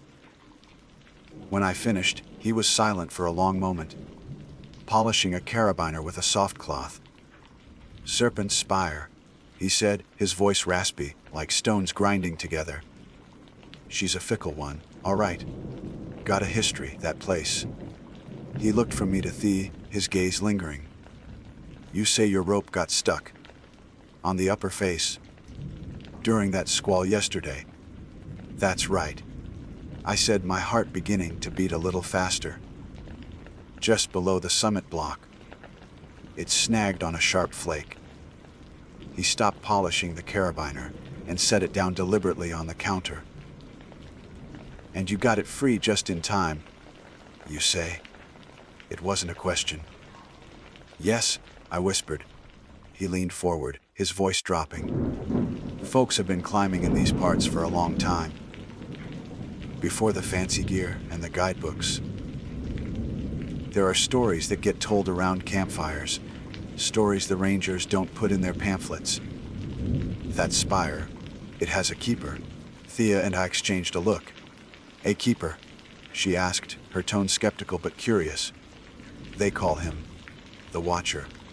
The old man continued, his eyes distant now, as if looking back through time. Story goes, back in the 50s, there was a climber named Thomas Egan. One of the best. He put up a lot of the first ascents around here. Knew the mountains like the back of his hand. They say he loved this place more than anything. One autumn, he was attempting a solo climb on the spire when a freak storm, just like yours, blew in. No one knows exactly what happened. They found his body at the base a week later. His rope was still anchored up top, frayed and snapped clean through. A cold dread, colder than any glacial wind, washed over me. I felt the blood drain from my face. The legend says he never left, the old man said, his voice barely a whisper now. They say his spirit stays on that rock. He doesn't haunt the place, not in a mean way. He watches. He looks out for climbers. And every now and then, when someone gets into real trouble, when they're at the end of their rope, he shows up, points the way, helps them out of a jam. Most people who see him think they're hallucinating from the cold or the fear. But they always get down safe. I could feel Thea staring at me, could feel her connecting the dots between the old man's story and the haunted, distant look I'd been wearing for the past 24 hours.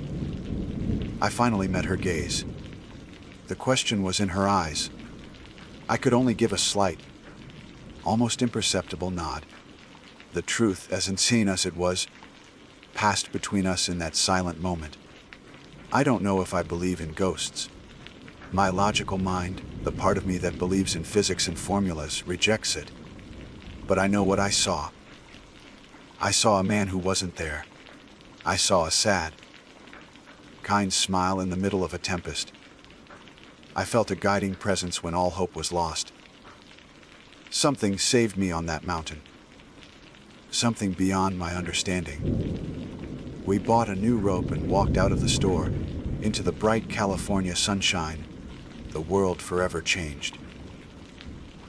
I will never climb Serpent Spire again.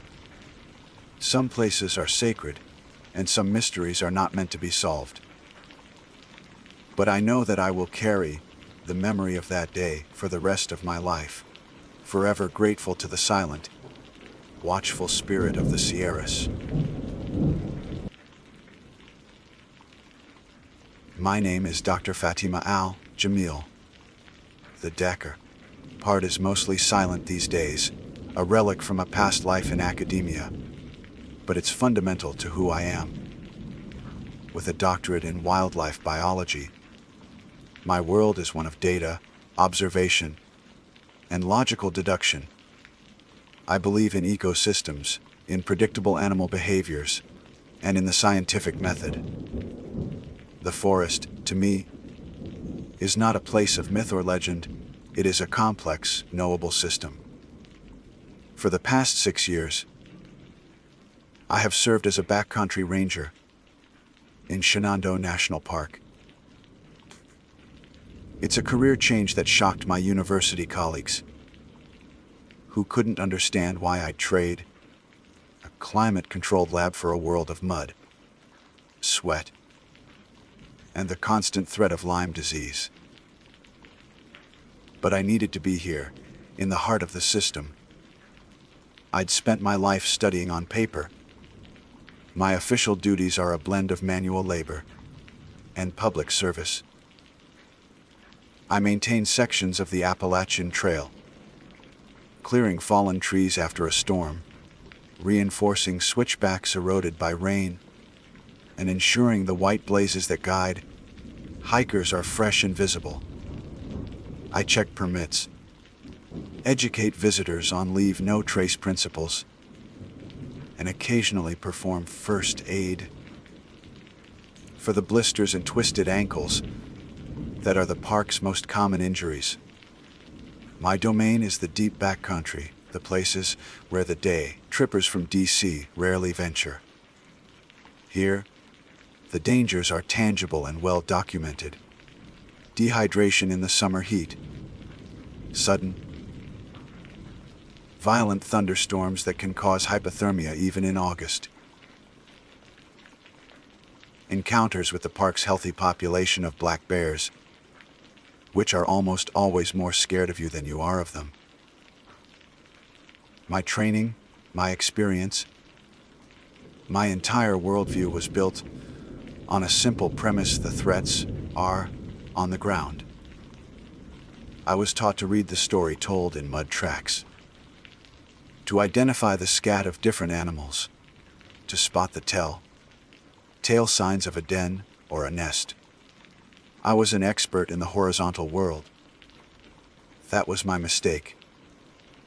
It was a profound, deeply ingrained error in perspective. I had completely forgotten to look up.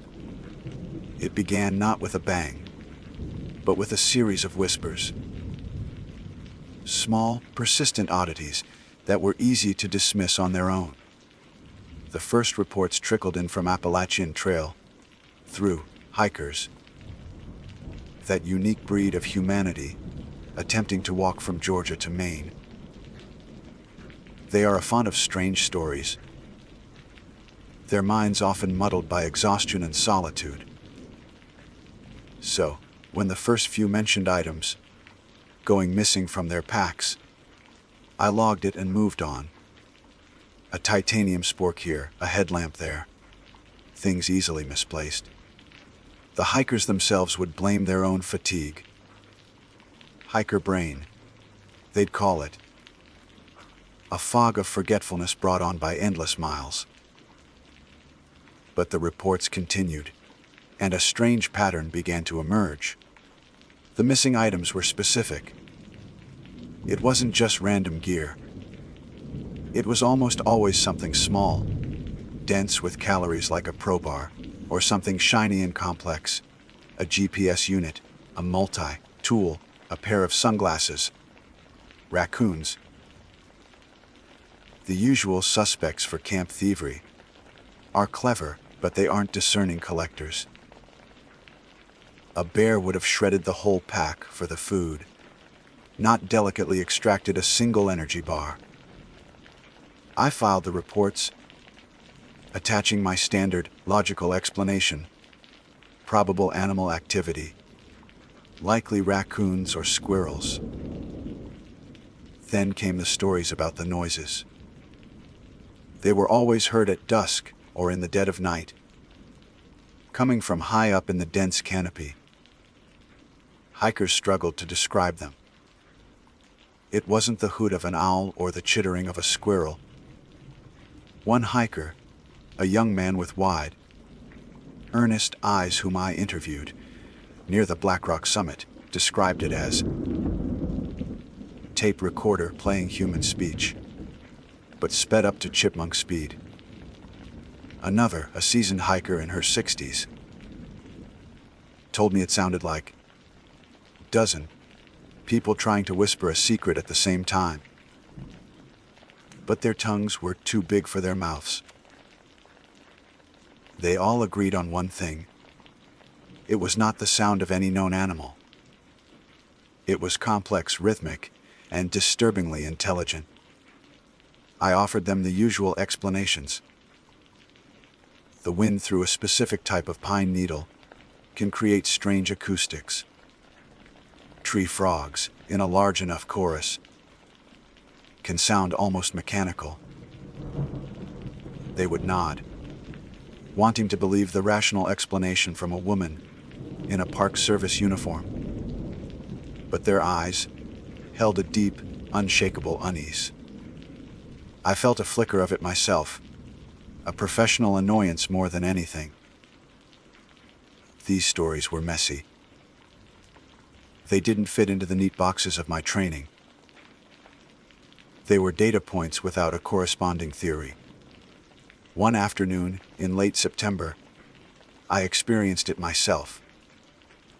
I was working on a washout near a trail section called the Saddle, a good 2-hour hike from the nearest road.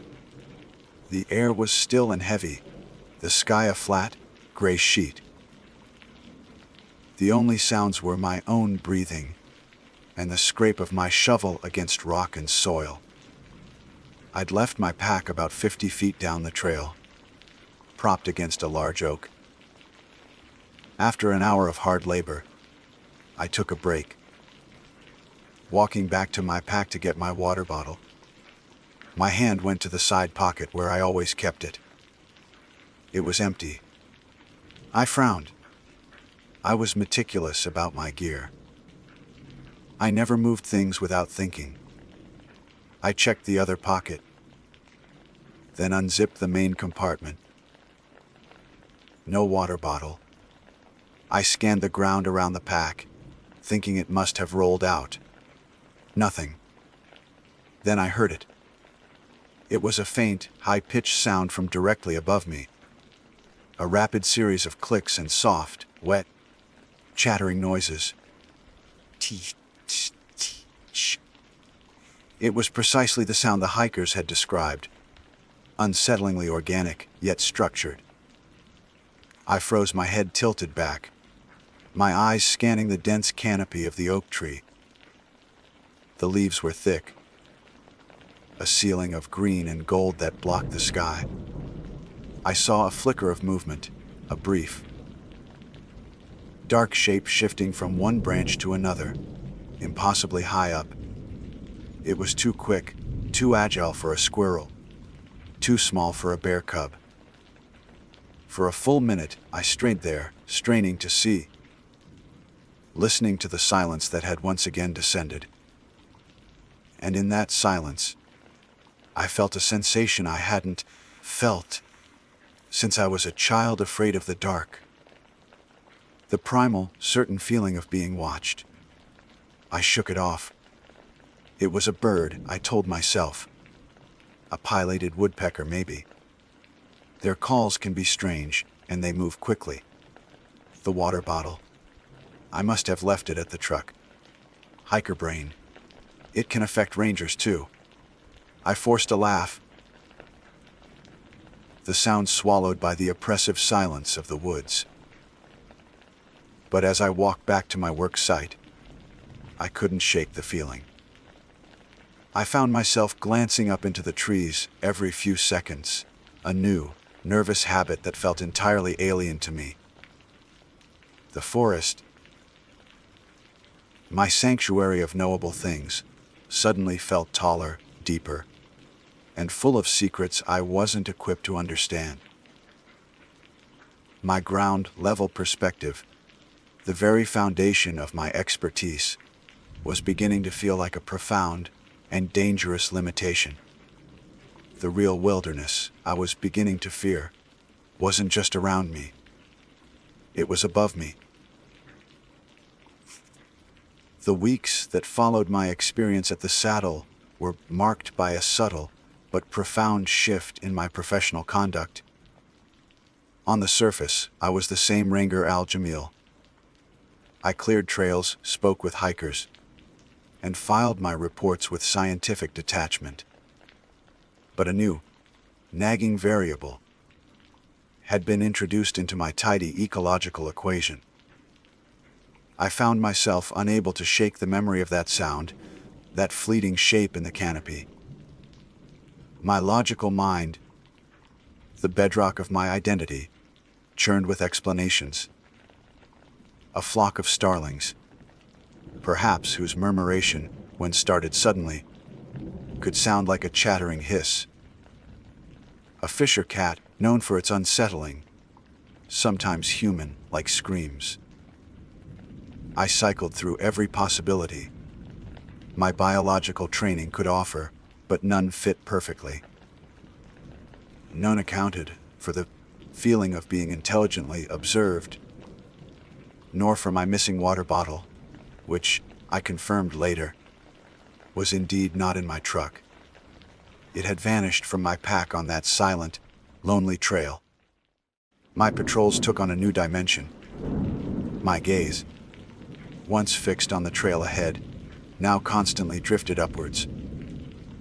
I'd pause mid-stride, listening, scanning the dense lattice of branches overhead. I became acutely aware of the forest's verticality, a three-dimensional space I had previously treated as mere background scenery. The ancient oaks and hickories no longer looked like simple trees. They were towers, potential hiding places, a sprawling, unseen wilderness suspended above the one I knew. My colleagues noticed the change, albeit in jest. Looking for woodpeckers again. Fatima. One of them chuckled as he found me staring into the canopy near Stony Man. Mountain. I just smiled and said I was admiring the fall colors. How could I explain the truth? That I was searching for an anomaly my brain refused to accept. Driven by this disquiet, I started digging. During my off hours at the ranger station, I delved into the park's archives, sifting through decades of incident reports, looking for patterns. Most were mundane, but tucked away in older, pre-digital logs were strange footnotes, vague mentions of unusual vocalizations, and unexplained disappearances of small items dating back to the 1970s. Then I stumbled upon the folklore. Every mountain range has its stories, its local legends of mysterious creatures. The Blue Ridge Mountains are no exception. I found old newspaper clippings and scanned passages from regional history books about the feral people of Shenandoah. The stories were always sensationalist and, frankly, offensive, describing isolated, supposedly inbred families living deep in the hollows, degenerated by generations of seclusion. I had always dismissed these tales as Appalachian Gothic nonsense, the kind of urban legend fodder that city folks love to tell about rural places. They were stories meant to scare, not to be believed. But some details in the older accounts snagged my attention.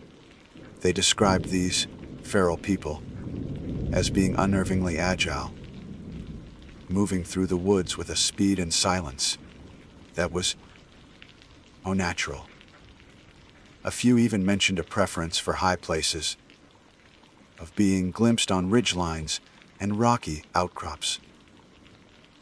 There was never a mention of them climbing trees, yet the subtext of impossible agility was there. I dismissed it again, irritated with myself for even entertaining such thoughts. I was a scientist, not a cryptozoologist.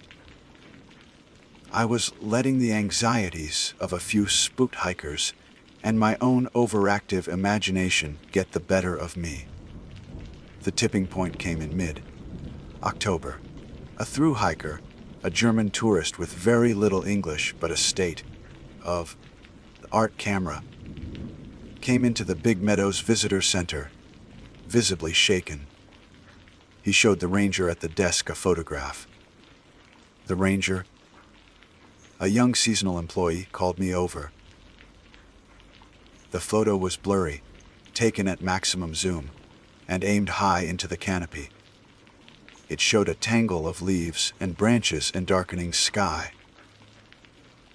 But in the center, if you looked closely, was a shape.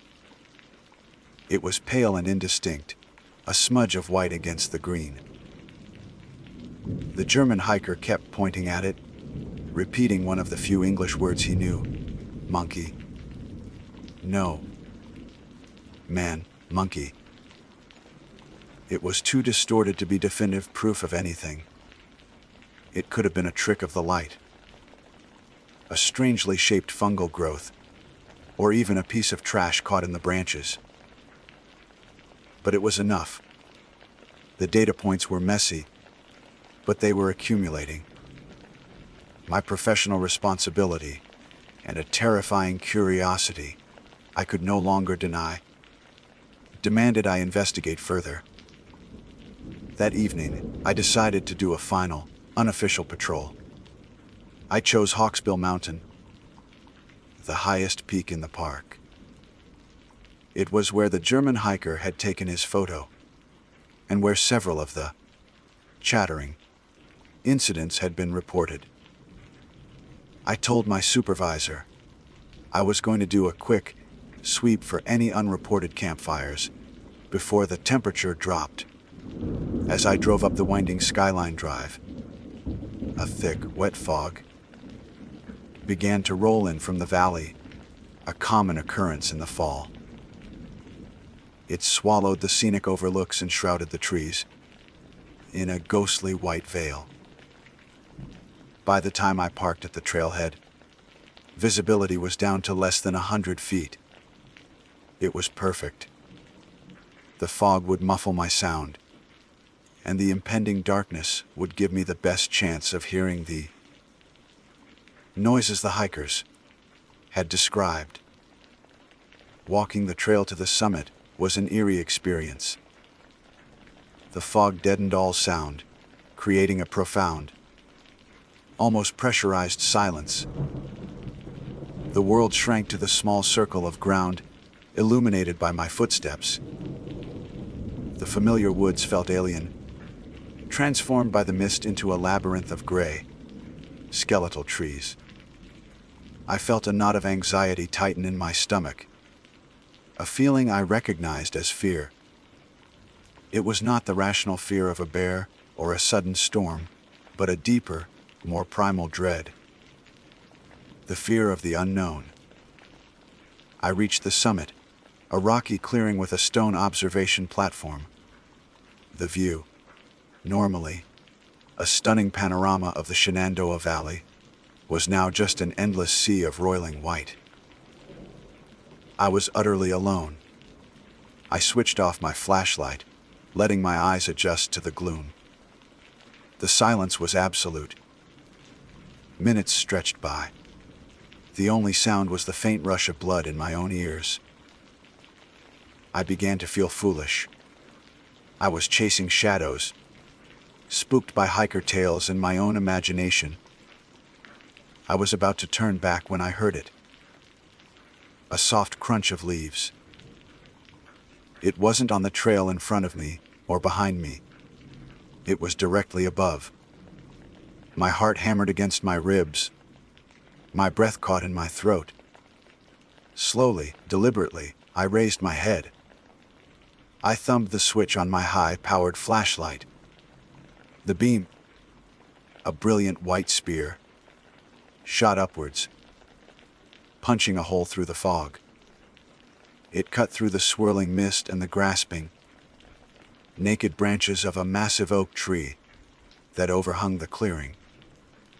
And there, perched on a thick limb about 30 feet up, it landed on a figure. Time itself seemed to fracture. The seconds stretched into geological ages, each one filled with an impossible torrent of information that my brain struggled and failed to process. My flashlight beam was unwavering, a solid column light holding the creature in place like a pinned specimen. It wasn't a bear or a bobcat. My mind, in its desperate search for a familiar category, discarded those instantly. The German hiker's words echoed in the screaming silence of my thoughts. Man-monkey. It was a crude but terrifyingly accurate descriptor. The figure was humanoid, but only in the broadest sense. It was crouched, not like a predator ready to spring, but like a gargoyle settled onto its perch, a posture of absolute stability and comfort. It was naked, its skin a pale, almost translucent white, like the belly of a cave fish. It was utterly hairless and seemed to glow with a faint luminescence under my light. It was gaunt, emaciated even, yet the body was not one of weakness. Every muscle and sinew was visible beneath the tight skin, a road map of lean, functional strength. Its limbs were the most shocking aspect. They were unnaturally long and thin, bent at angles that suggested an extra joint or a degree of flexibility that no human possessed. Its arms, which were braced against the oak limb, seemed to end in hands with impossibly long, slender fingers, splayed wide for grip. Its legs were folded beneath it, terminating in feet that were just as long and dexterous. The toes curled around the branch, with the grip of an eagle's talon. My biologist's mind, even in its state of adrenal shock, was taking frantic, useless notes. Arboreal adaptation. Elongated phalanges for increased grip surface area. Lack of pigmentation suggests a nocturnal or deeply shaded existence. Minimal subcutaneous fat indicates high metabolism. It was a stream of academic observation that did nothing to quell the rising tide of pure animal terror. The stories I had dismissed, the sensationalist tales of feral people, flooded my brain. But this was no product of inbreeding or mountain isolation. This creature was not built to walk on the ground. Its entire physiology screamed of a life spent in the trees. It was a primate, but one that had evolved on a completely different branch of the evolutionary tree, hidden in the canopies of a world that we, the ground dwellers, had never thought to explore. Its head was cocked to the side, regarding me with an unnerving, placid curiosity. Its face was narrow and angular, with a small, lipless mouth and no discernible nose, just two vertical slits. But the eyes were the abyss. They were huge, perfectly round, and utterly black, with no visible sclera or iris. They were orbs of liquid darkness that drank in the light from my flashlight and reflected nothing back. They did not blink. They simply watched me, and in their depths, I saw not aggression, not malice, but a vast, intelligent, and completely alien awareness. It seemed to be studying me with the same intensity I was studying it. a scientist examining a foreign species that had wandered into its territory. Then it made a sound. It wasn't a growl or a hiss. It was a soft, intricate clicking sound, made with its tongue against the roof of its mouth. It was complex, rhythmic, almost conversational. Tik, tik, chke tiki. And from the fog-shrouded branches of the surrounding trees, I heard other, similar clicks in response. A chorus of unseen tongues echoing from the left, the right from behind me.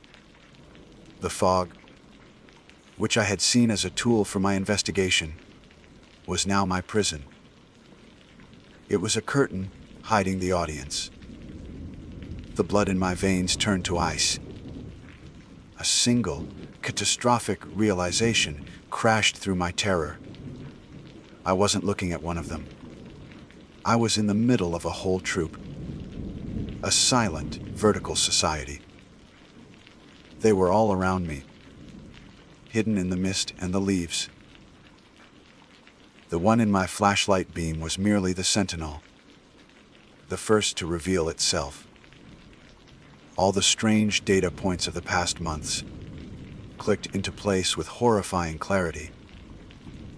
The missing gear, snatched by silent, dexterous hands from above. The chattering noises, the sounds of their communication drifting down from the canopy. The blurry photo of the man, monkey. I had walked right into the heart of their territory without ever knowing it existed. I had been so focused on the threats of the forest floor that I never realized the true wilderness was suspended 30, 50, 100 feet above my head. These creatures had watched thousands of hikers pass beneath them, silent and unseen, a hidden ecosystem thriving just beyond our line of sight. My hand instinctively went to the radio on my hip, my fingers brushing against the cold plastic. My training screamed at me, report. Call for backup. You have discovered an unknown, potentially dangerous species. But a deeper, more primal instinct took over. It was a sudden, absolute certainty that any sign of aggression, any sudden movement, any attempt to call for the cavalry of my ground, level world, would be a fatal error. The sentinel in the tree had not moved. Its gaze remained fixed on me, curious, unthreatening. But I knew, with a chilling conviction, that this peace was fragile. I was an intruder, and my life depended on showing them I was not a threat. Slowly, deliberately, I lowered my flashlight, letting the beam drop from the creature's face to the branch, and then to the ground. I did not turn it off. I needed to see my way out. My heart was a frantic drum against my ribs, but I forced my limbs to move with a slow, measured grace I did not feel. I took one step backward. The sentinel's head tilted a fraction more. The clicking from the surrounding trees paused. The entire forest seemed to be holding its breath, watching me. I took another step back, my boots making an unnervingly loud crunch on the gravelly summit. I kept my eyes fixed on the pale shape in the tree, the only one I could see. Its expression, if it could be called that, was unreadable. It simply watched me go. I continued to back away, step by agonizing step, into the cold embrace of the fog. I did not turn my back until I was 100 yards away, the oak tree and its occupant completely swallowed by the mist. Then, I turned and walked, not ran, back down the trail. Every rustle of a leaf, every snap of a twig, sent a fresh jolt of adrenaline through me, but no sound came from above. They were letting me go. The official report I filed for my evening patrol was a masterpiece of omission.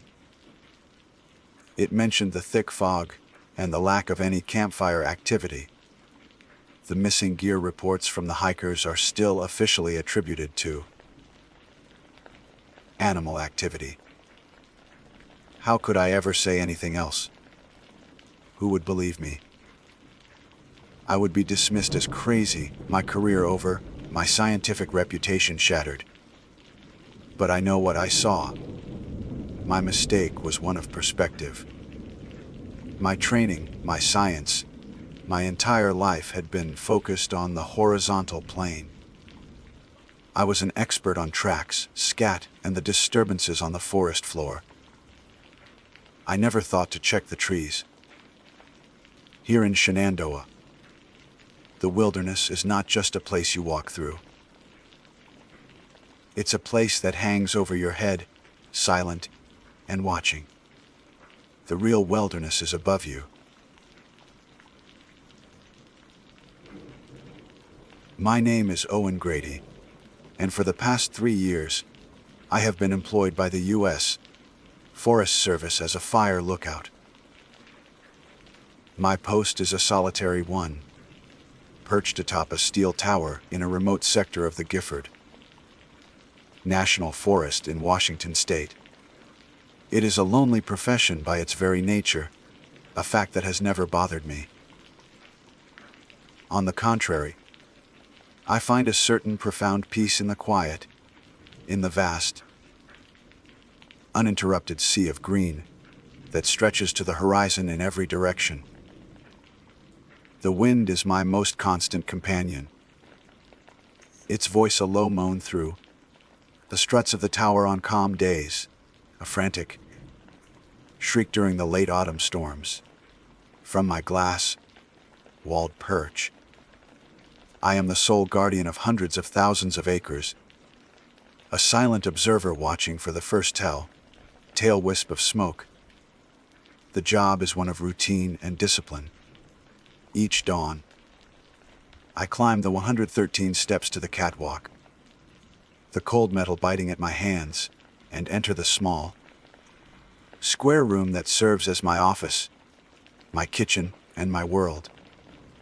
The first order of business is always the same, a 360-degree sweep with the binoculars, my eyes tracing the familiar ridges and valleys, the deep shadows of the old growth firs, and the shimmering surfaces of distant alpine lakes.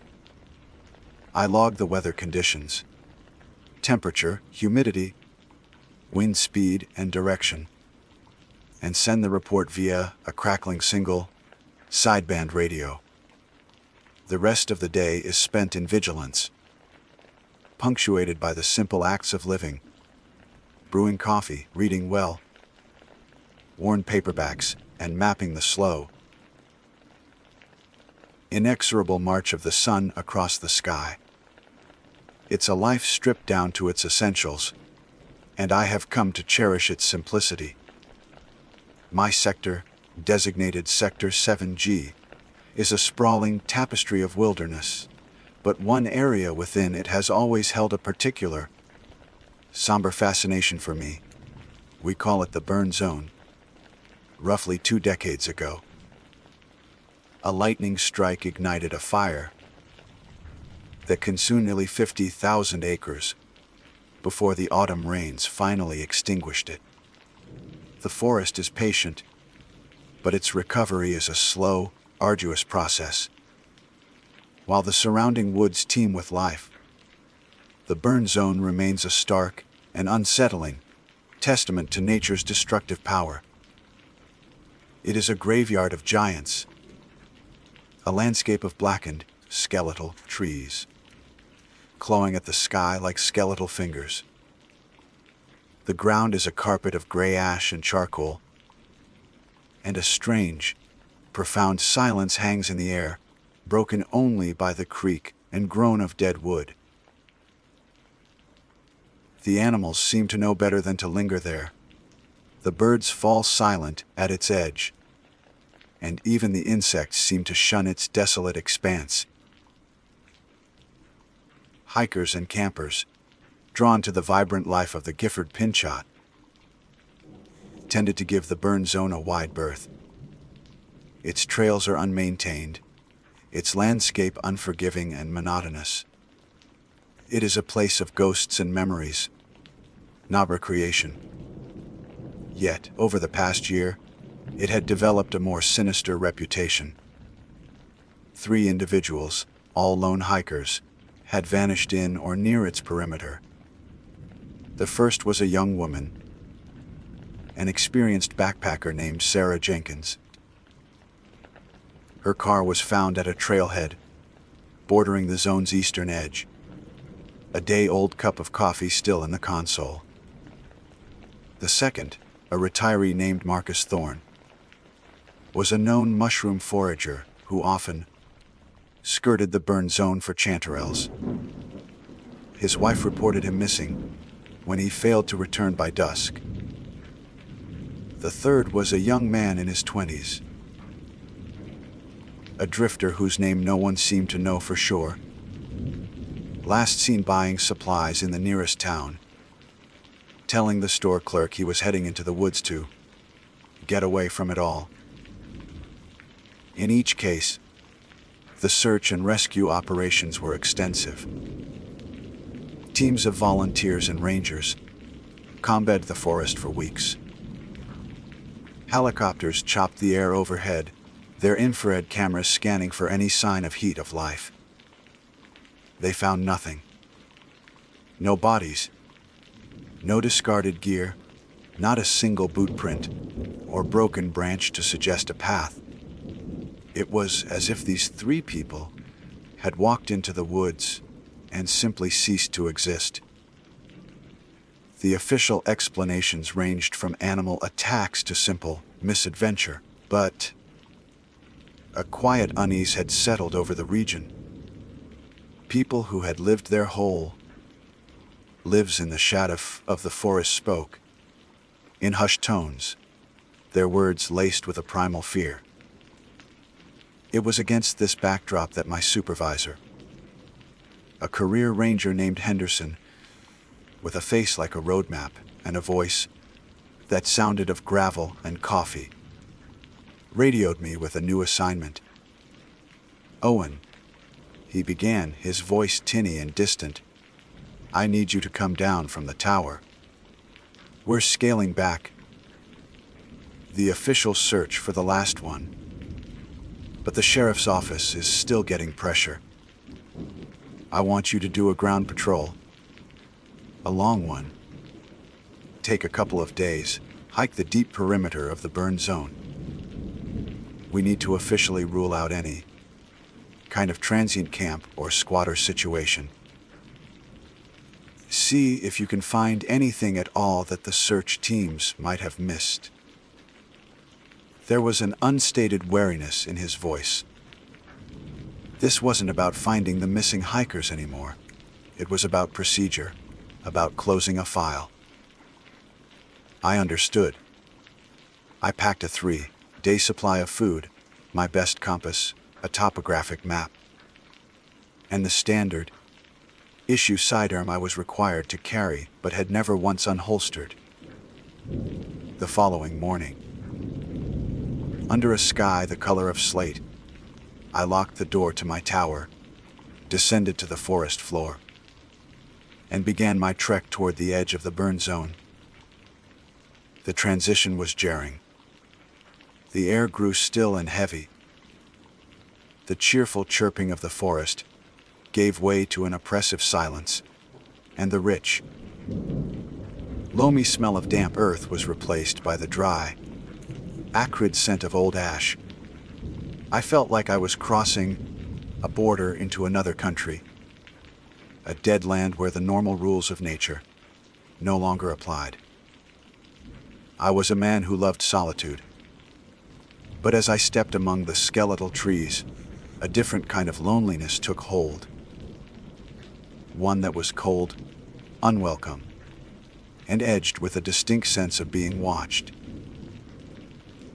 I spent the first day hiking a wide, sweeping arc along the western perimeter of the burn zone. The work was grueling. The ground, a compacted mixture of ash and hardened soil, crunched under my boots with a sound like grinding glass. The landscape was a monochromatic nightmare of black and gray, a place utterly devoid of color and life. The dead trees stood in silent, twisted formations, their charred limbs reaching for a sky that seemed permanently overcast. There were no game trails to follow, no paths of least resistance. Every step was a conscious effort, my legs protesting, as I navigated the treacherous, uneven terrain, littered with fallen logs and sharp, splintered trunks hidden just beneath the ash. The silence was the most unnerving part. In a healthy forest, there is a constant hum of activity. The rustle of a squirrel, the distant call of a jay, the buzz of insects. Here, there was nothing. The silence was so absolute, so profound, that it felt like a physical weight pressing in on me. The only sounds were those of my own, making my own ragged breathing, the rhythmic crunch of my boots, and the frantic, overclocked thumping of my own heart. By late afternoon, I made camp in a small, sheltered depression, just outside the official boundary of the burn. I built a small, smokeless fire, more for the psychological comfort than for warmth. As darkness fell, it brought a new dimension to the desolation.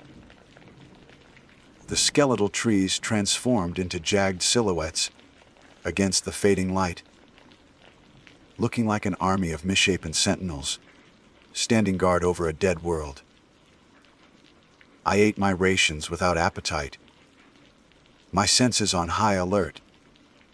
I found myself straining to hear something, anything, in the oppressive stillness, but there was only the low whisper of the wind weaving through the dead branches, a sound like a long drawn-out sigh. Sleep did not come easily. I lay in my sleeping bag, the cold of the ground seeping into my bones, and stared up at a starless sky. The feeling of being an unwelcome intruder growing with every passing hour. I felt exposed, a single point of warmth and life in an ocean of cold matter. The second day, I pushed deeper into the heart of the zone. Henderson had wanted me to patrol the perimeter, but a nagging curiosity, a ranger's instinct, pulled me inward. If there was a transient camp, it wouldn't be on the edge, it would be hidden, tucked away in the most inaccessible part of the forest. The topography became more challenging, the ground sloping steeply into a series of ravines and gullies that hadn't been visible on my map. It was in one of these hidden hollows, a place that would have been invisible from the air and nearly impossible to stumble upon by accident, that I found it. It was something that defied all logic, a living paradox in this kingdom of the dead. A colossal, ancient cedar tree. It must have been one of the original old growth giants, its trunk easily 15 feet in diameter. By some miracle of nature, it had survived the fire that had incinerated everything around it. Its survival, however, had come at a cost. The entirety of its massive trunk was charred, jet black. The bark fused into a solid, glossy sheath, as if it had been dipped in obsidian. Its lower branches were gone, burned away, but its upper canopy, hundreds of feet in the air, still held a defiant crown of green. It stood alone, a solitary monument of life in a vast necropolis. As I drew closer, another sensation hit me. It was a smell, faint at first, but growing stronger as I approached the base of the great tree. It was a bizarre, unnatural odor, a chemical tang like burnt rubber or melting plastic, layered over the sickly, sweet, cloying scent of old, rotting meat. It was a smell of decay, but not the clean, earthy decay of the forest. This was something foul, something industrial and wrong. My curiosity, that professional and often dangerous trait, got the better of me. I circled the base of the trunk, my hand resting on the cool, strangely smooth surface of the charred bark. On the far side, hidden from the main approach, was a large, hollowed-out opening. It wasn't a fresh break. The edges were worn and smooth. It looked less like damage and more like a doorway, a dark, gaping maw leading into the heart of the tree itself. The strange, rubbery smell was thickest here, wafting out from the darkness within. I hesitated, a primal instinct screaming at me to turn back, to leave this place and never return. But the mystery of the missing hikers, the quiet weight of my duty, pushed me forward. I unholstered my flashlight, its powerful beam cutting a sharp cone through the gloom, and peered inside. The hollow was immense, far larger than I would have guessed. It was a natural cavern, easily tall enough for a man to stand upright and wide enough for several people to shelter inside. The interior walls were not rough and splintered as one would expect. They were worn smooth, polished to a dark, greasy sheen, as if something very large had been rubbing against them for a very, very long time. The floor was covered in a thick layer of debris, a mixture of old leaves, dirt, and something that looked disturbingly like shredded, discolored fragments of bone. It was in that moment, standing at the threshold of that dark, foul-smelling hollow, that a memory surfaced from the deep recesses of my mind. It wasn't an official training manual or a ranger's briefing. It was something far older, something I had heard years ago in a rundown tavern in one of the small logging towns that bordered the forest. It was a story told by an old, grizzled lumberjack with watery eyes and a hand that trembled from a lifetime of hard labor and cheap whiskey. He was talking about fearsome critters, the bizarre, mythical beasts that were said to haunt the deep woods, creatures born from the isolation and anxieties of men who spent their lives in the wilderness. Most were laughable. The axe-handle hound, the splinter cat. But one had always stuck with me. He called it the gumbaroo. The legend, as the old logger told it, described a creature that defied all natural laws.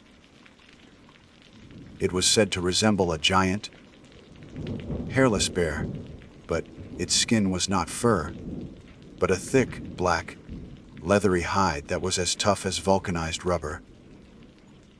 This hide made it nearly impervious to harm. Bullets were said to ricochet right off it. It was perpetually hungry, its diet consisting of anything it could catch, including humans. Its preferred lairs were the hollowed out trunks of burned trees, especially cedar.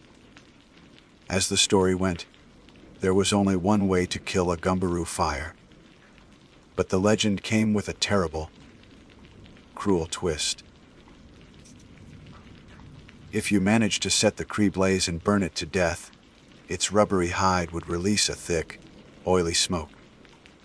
and anyone who was unfortunate enough to inhale that smoke would find their lungs and internal organs coated with a fine, insoluble layer of rubber, leading to a slow, agonizing death by suffocation over the course of several days.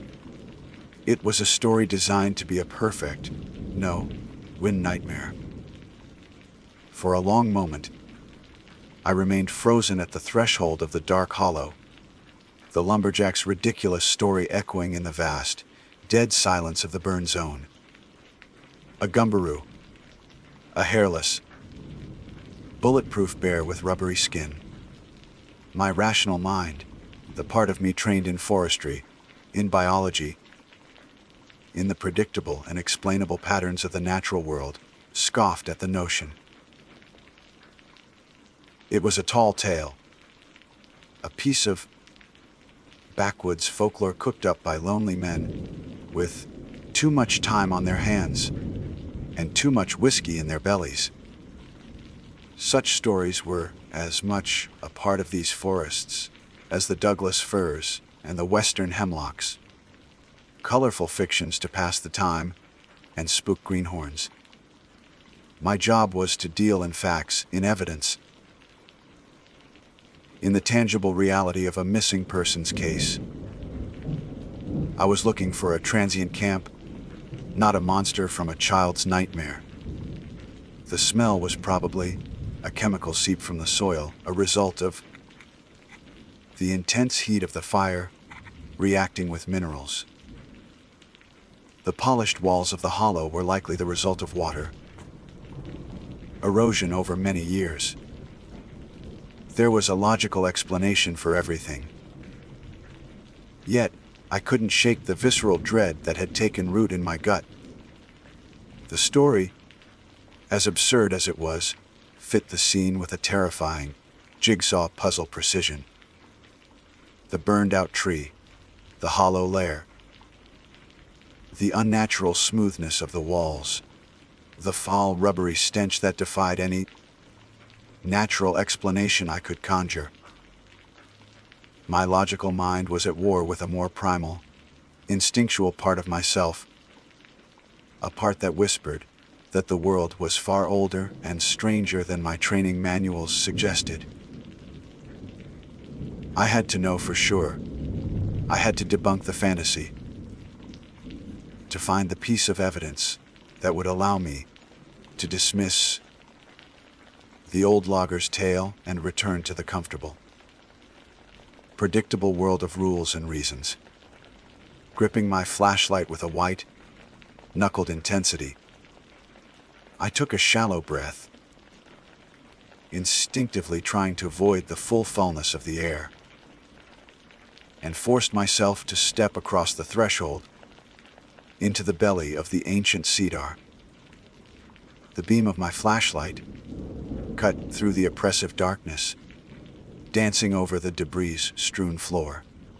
My boots sank into a soft, mulchy layer of rotted wood, and what I steadfastly refused to identify as bone fragments. The air inside was thick, heavy, and cold. The smell of burnt rubber and decay so potent it made my eyes water. I ran the light along the polished, greasy walls, seeing my own distorted reflection shimmering back at me from the dark, glossy surface.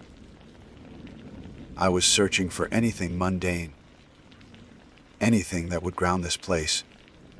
In reality, a discarded food wrapper, a modern piece of camping gear, anything to suggest a human presence.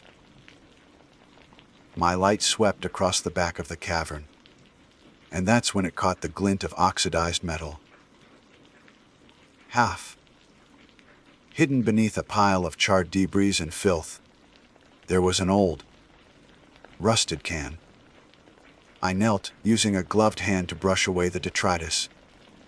The red and yellow logo was faded, but still legible. It was a can of lighter fluid. A cold spike of adrenaline shot through me.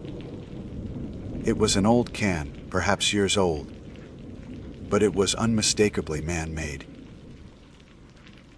My light darted around the immediate area, and then it found the second object. Lying just a few inches from the can, almost perfectly preserved in the dry ash, was a single, spent shotgun shell. The brass base was tarnished. The red plastic casing faded to a dull pink. I picked it up. It felt heavy in my palm, a small, cold piece of a much larger, horrifying puzzle. In an instant, the entire story clicked into place in my head, playing out like a silent, ghastly film. It wasn't a transient.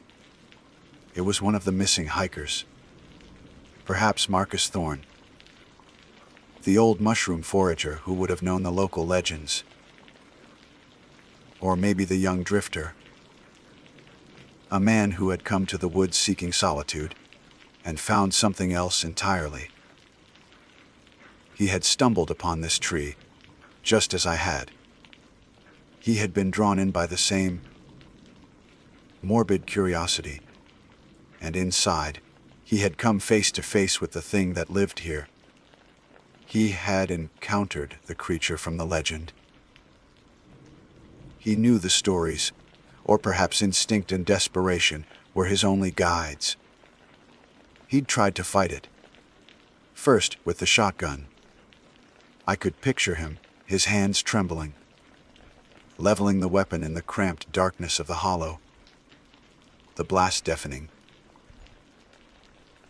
The flash of fire illuminating a scene from hell. And I could picture the shot being useless. The pellets whining as they ricocheted off a tough, leathery hide, just as the old logger had said they would. Panic, sheer, animal terror. But in that terror, he remembered the second part of the legend. The creature's only weakness, fire. He had come prepared, or had been fantastically lucky, carrying the can of lighter fluid. In a desperate, final gambit, he had doused the beast, or perhaps the debris on the floor, and set it ablaze. I could almost smell the sudden, soon discovered why. Acrid stench of burning rubber filling the small space. Hear the enraged, unearthly shrieks of the creature as the flames took hold. A battle to the death in a burning, smoke-filled tomb. My mistake, I realized with a sudden, chilling clarity, was thinking I was investigating a standard missing persons case. I wasn't. I was standing at the scene of a battle between a man and a myth. I scrambled backwards out of the hollow, stumbling into the gray daylight, gasping for the clean, ash-scented air of the burn zone. My mind reeled. I looked back at the dark maw of the tree, at the silent, blackened sentinel. Did the hiker succeed? Did he actually kill the beast? The thought offered a brief flicker of hope, a vision of human courage triumphing over a primordial nightmare. But then, the final, cruelest detail of the legend slammed back into my consciousness. The smoke. The toxic, oily smoke released by the creature's burning hide. Standing there, breathing in that faint, lingering, rubbery smell, I realized the horrifying truth. In this particular story, winning and losing looked terrifyingly, indistinguishably similar. If the hiker had lost the battle, he was dead. If he had won, he had inhaled the smoke. He would have stumbled out of this hollow, victorious, only to have his lungs and organs slowly, inexorably coated with a fine layer of rubber. He would have walked away from his triumph, only to die a slow, agonizing, suffocating death somewhere out in the vast, silent wilderness, his body never to be found. A wave of nausea and terror washed over me so powerful it made my knees weak. I had been breathing that same air. I backed away from the tree, my heart hammering against my ribs. I did not run. I walked. A steady, deliberate retreat, my eyes locked on the hollow, until I had put 100 yards of dead, skeletal trees between it and me. Then I turned and hiked, faster than I had ever hiked in my life, not stopping until I was well clear of the burn zone's oppressive border. I filed my report the next day. I stated, truthfully, that I had found no evidence of any transient camps. I made no mention of the giant cedar, the hollow, the lighter fluid, or the shotgun shell. Some things do not belong in official records. Some truths are too monstrous for the tidy, logical world of reports and files. The other 2 hikers remain missing. I don't know if they met the same fate, or if the woods hold other, equally terrible secrets. I only know that I will never look at the forest the same way again.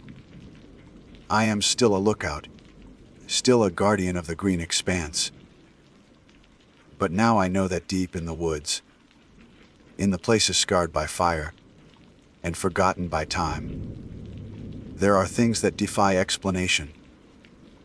Some secrets are better left buried in the ashes. My official title is Protection Ranger Kenji, Tekka, and for the past 12 seasons, I have been stationed at Lake Clark National Park and Preserve.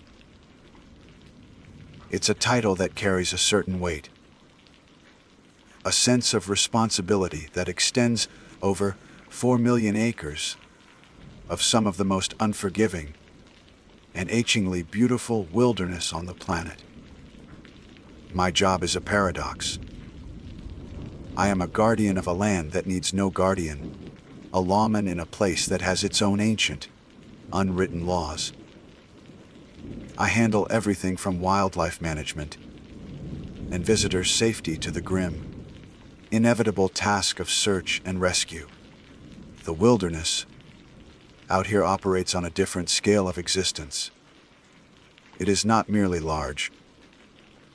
It is vast in a way that can swallow sound, light, and life without a trace. It is a tapestry of towering volcanoes, crystalline lakes, and forests so dense they seem to absorb the sky.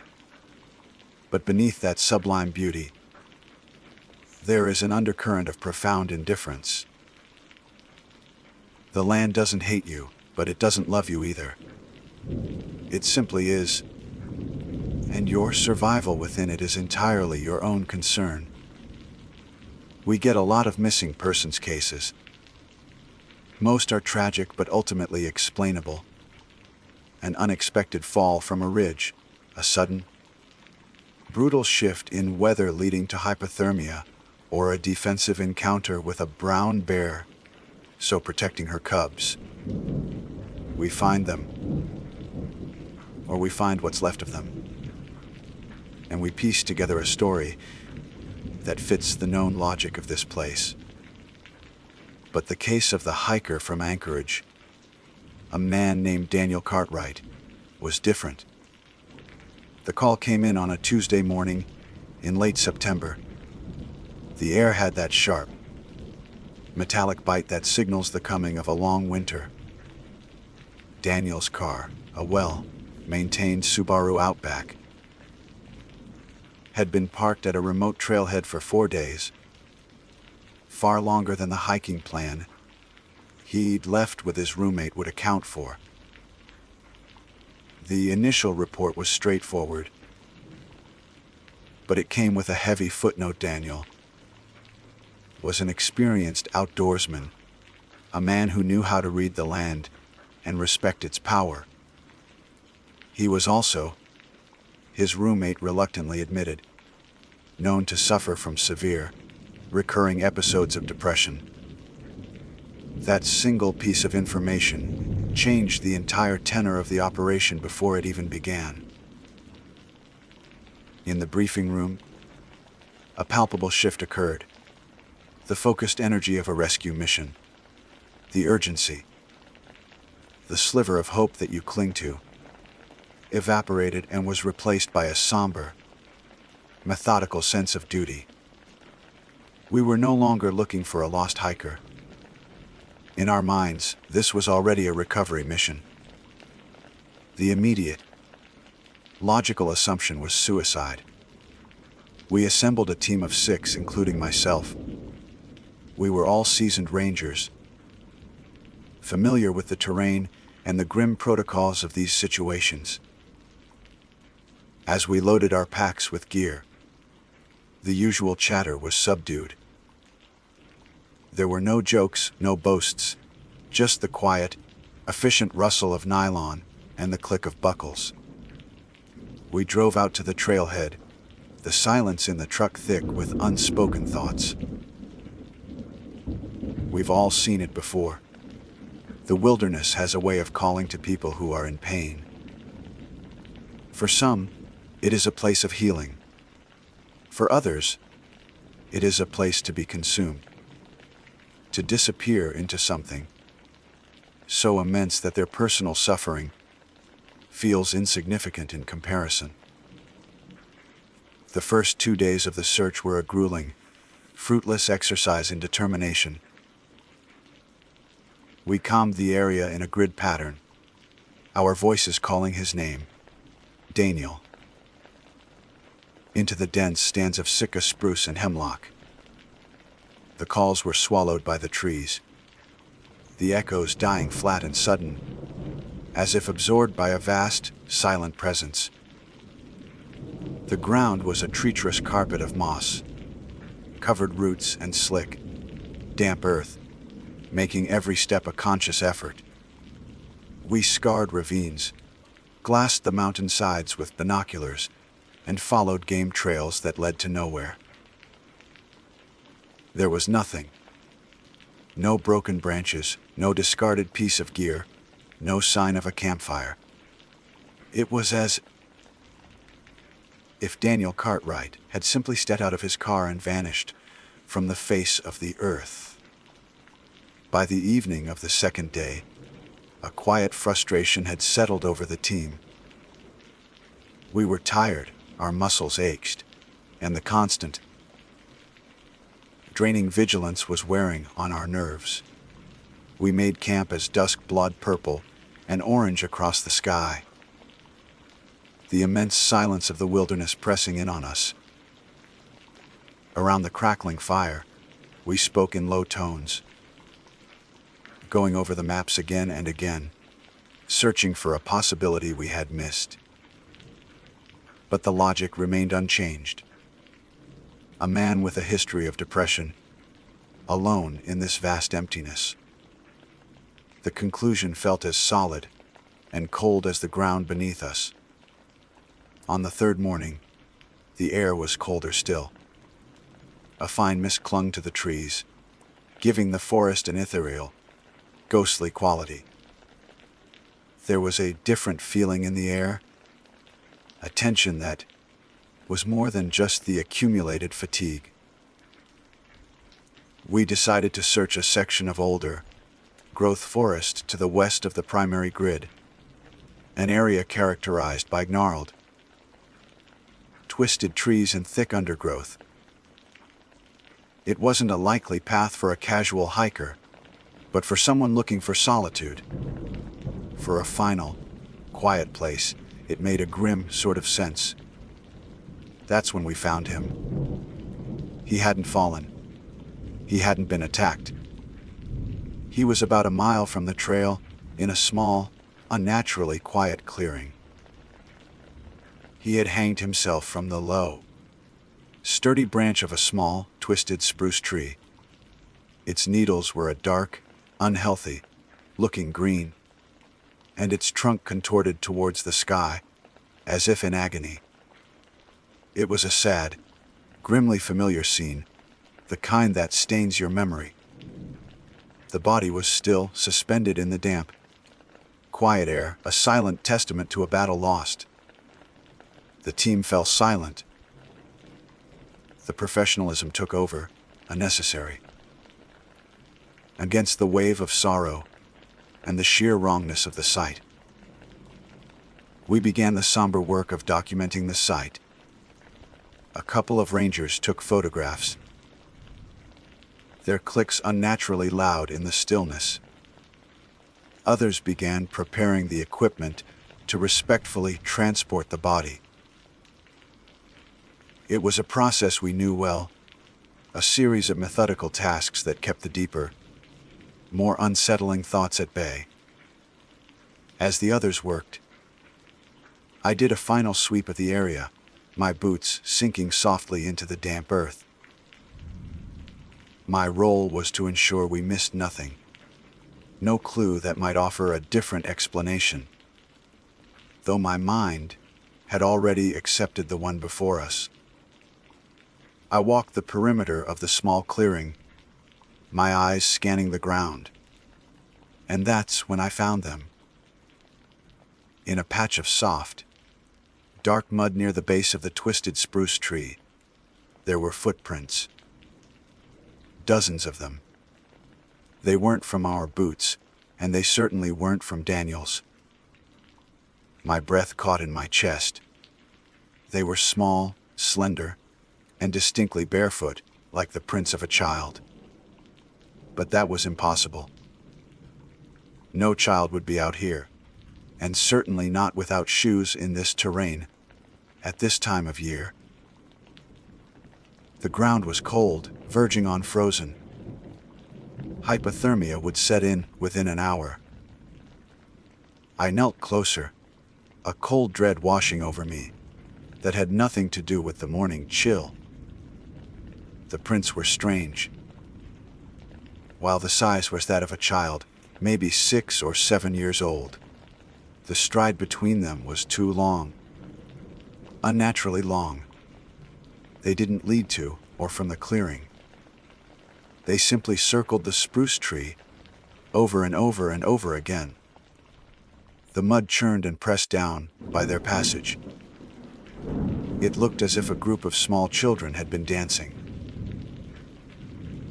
in a frenzy, right at the foot of the dead man. My mind, trained for years to observe, analyze, and conclude based on evidence, stalled. It was like a machine fed a command it could not compute. Child-sized footprints. Barefoot. In the near, freezing mud of a remote Alaskan forest. The stride long and loping, circling a scene of suicide. Each element was a categorical impossibility, yet the evidence was right there, pressed into the dark earth. My first instinct was to call out to the team, to bring them over, to let other eyes confirm what I was seeing. But something held me back, a deep, instinctual caution that felt ancient and cold. Instead of my team, another voice rose in my memory. It was the low, gravelly voice of Simon Agana, a senior ranger I had worked with during my first few years at Lake Clark.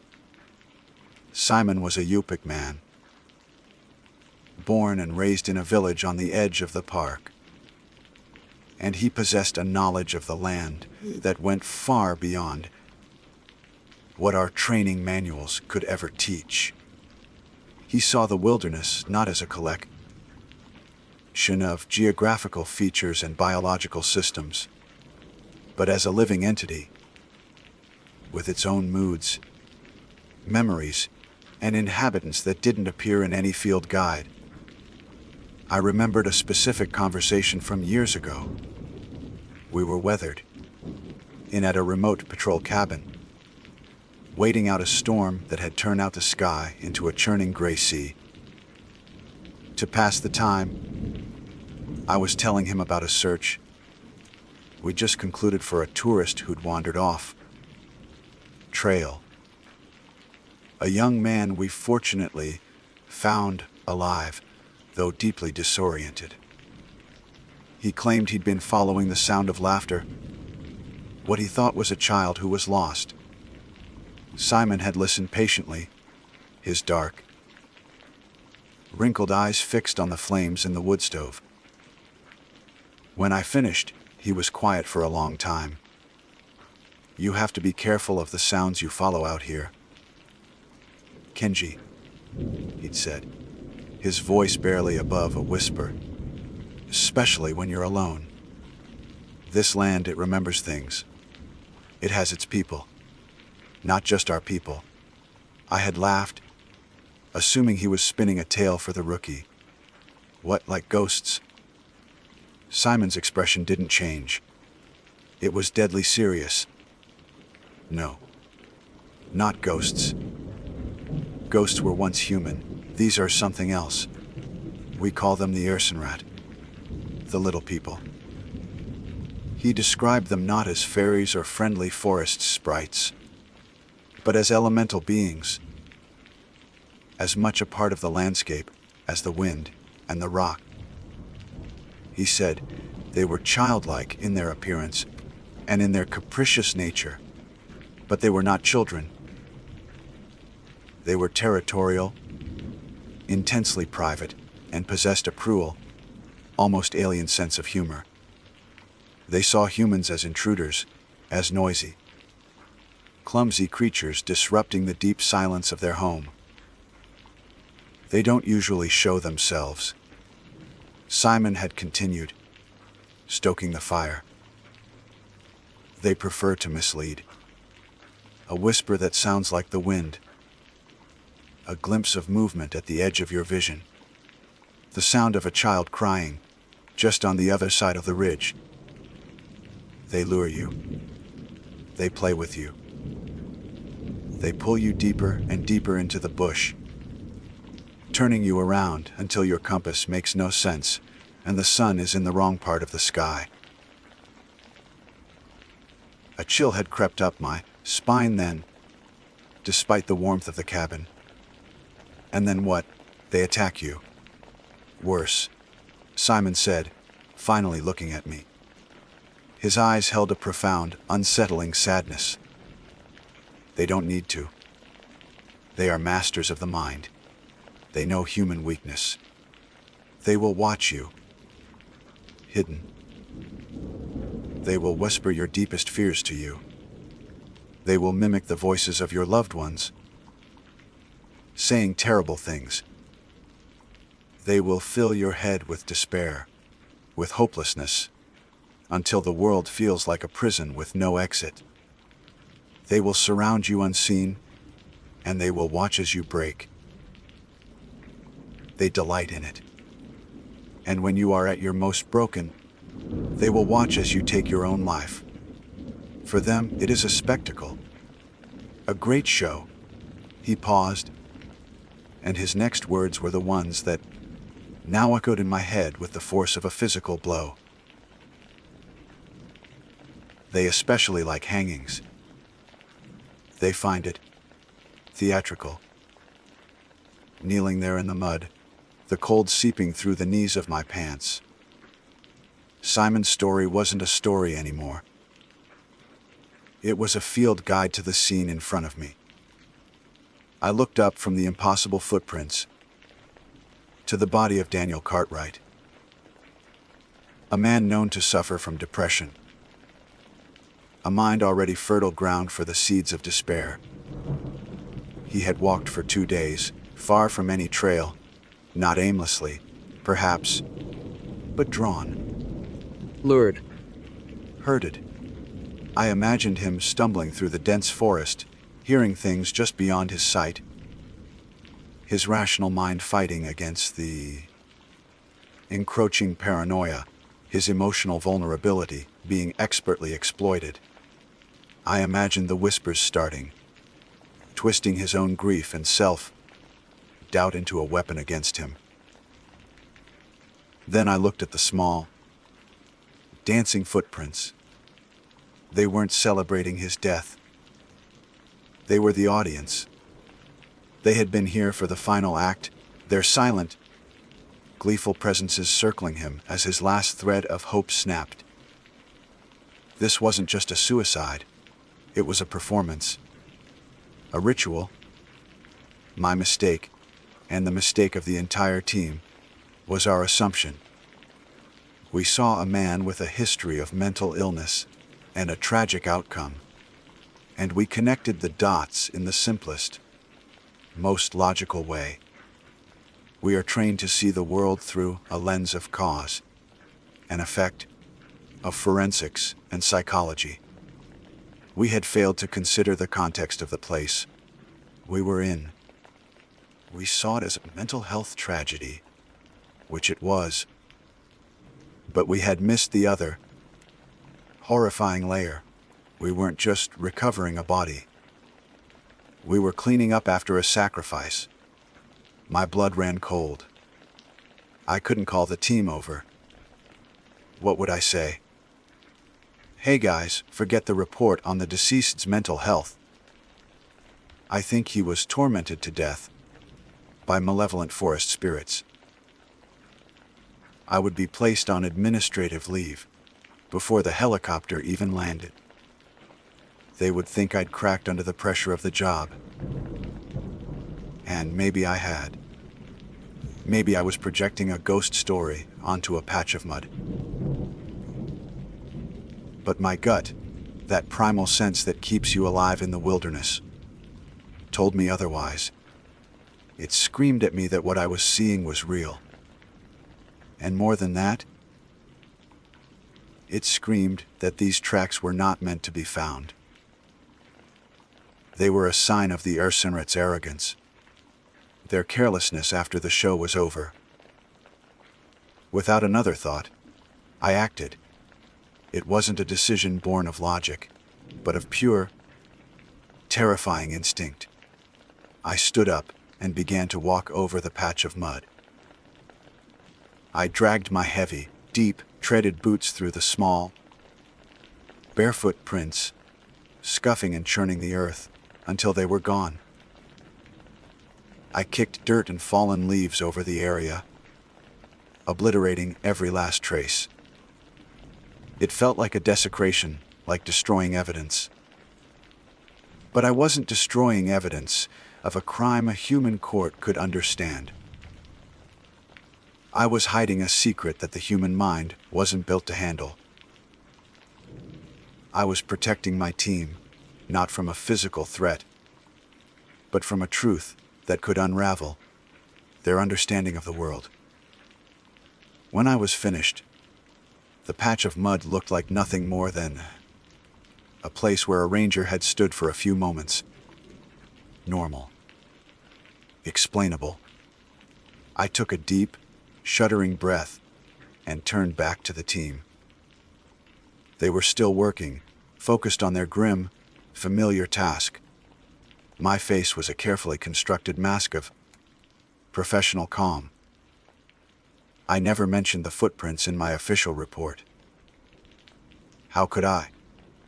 But I knew what I saw. And I knew that Daniel Cartwright hadn't just gotten lost in the Alaskan wilderness. He was harvested. Rejoining the team was one of the hardest things I've ever had to do. It was like returning from a foreign country whose existence they couldn't even imagine. I walked back into the clearing, my face a carefully constructed mask of confessional calm, but inside, my reality had been permanently fractured. The world was suddenly a much thinner, more fragile place. My colleagues were still focused on the grim, physical mechanics of the recovery. To them, the scene was a tragedy contained entirely within the bounds of human psychology and the unforgiving nature of the wilderness. To me, it was now the site of a hostile, supernatural event, and the air itself felt charged with a triumphant malevolence. Every normal sound was amplified and twisted. The rustle of the body bag sounded like a final, drawn-out whisper. The metallic clink of a carabiner was jarringly loud, an industrial noise in a place that now felt sacred and profane. I found myself watching the periphery, my eyes darting towards the dense shadows between the trees, half expecting to see a small, pale face peering out, its eyes black and ancient. I helped with the final preparations, my hands moving with an automaton's efficiency, while my mind replayed the image of those dancing footprints, a looping, silent film of impossible horror. The weight of what I knew, and what I had hidden, settled on me like a physical shroud, isolating me from the men I worked with, men I trusted with my life. The hike out was a silent, somber procession. The weight of the litter was shared, but the weight of my secret was mine alone. Back at the station, the debrief was short and to the point. The preliminary conclusion was filed suicide, precipitated by a known history of severe depression. Case closed pending the coroner's report, which we all knew would be a formality. The hardest part was writing the official report. I sat in front of my computer for hours, the blinking cursor on the blank page mocking me.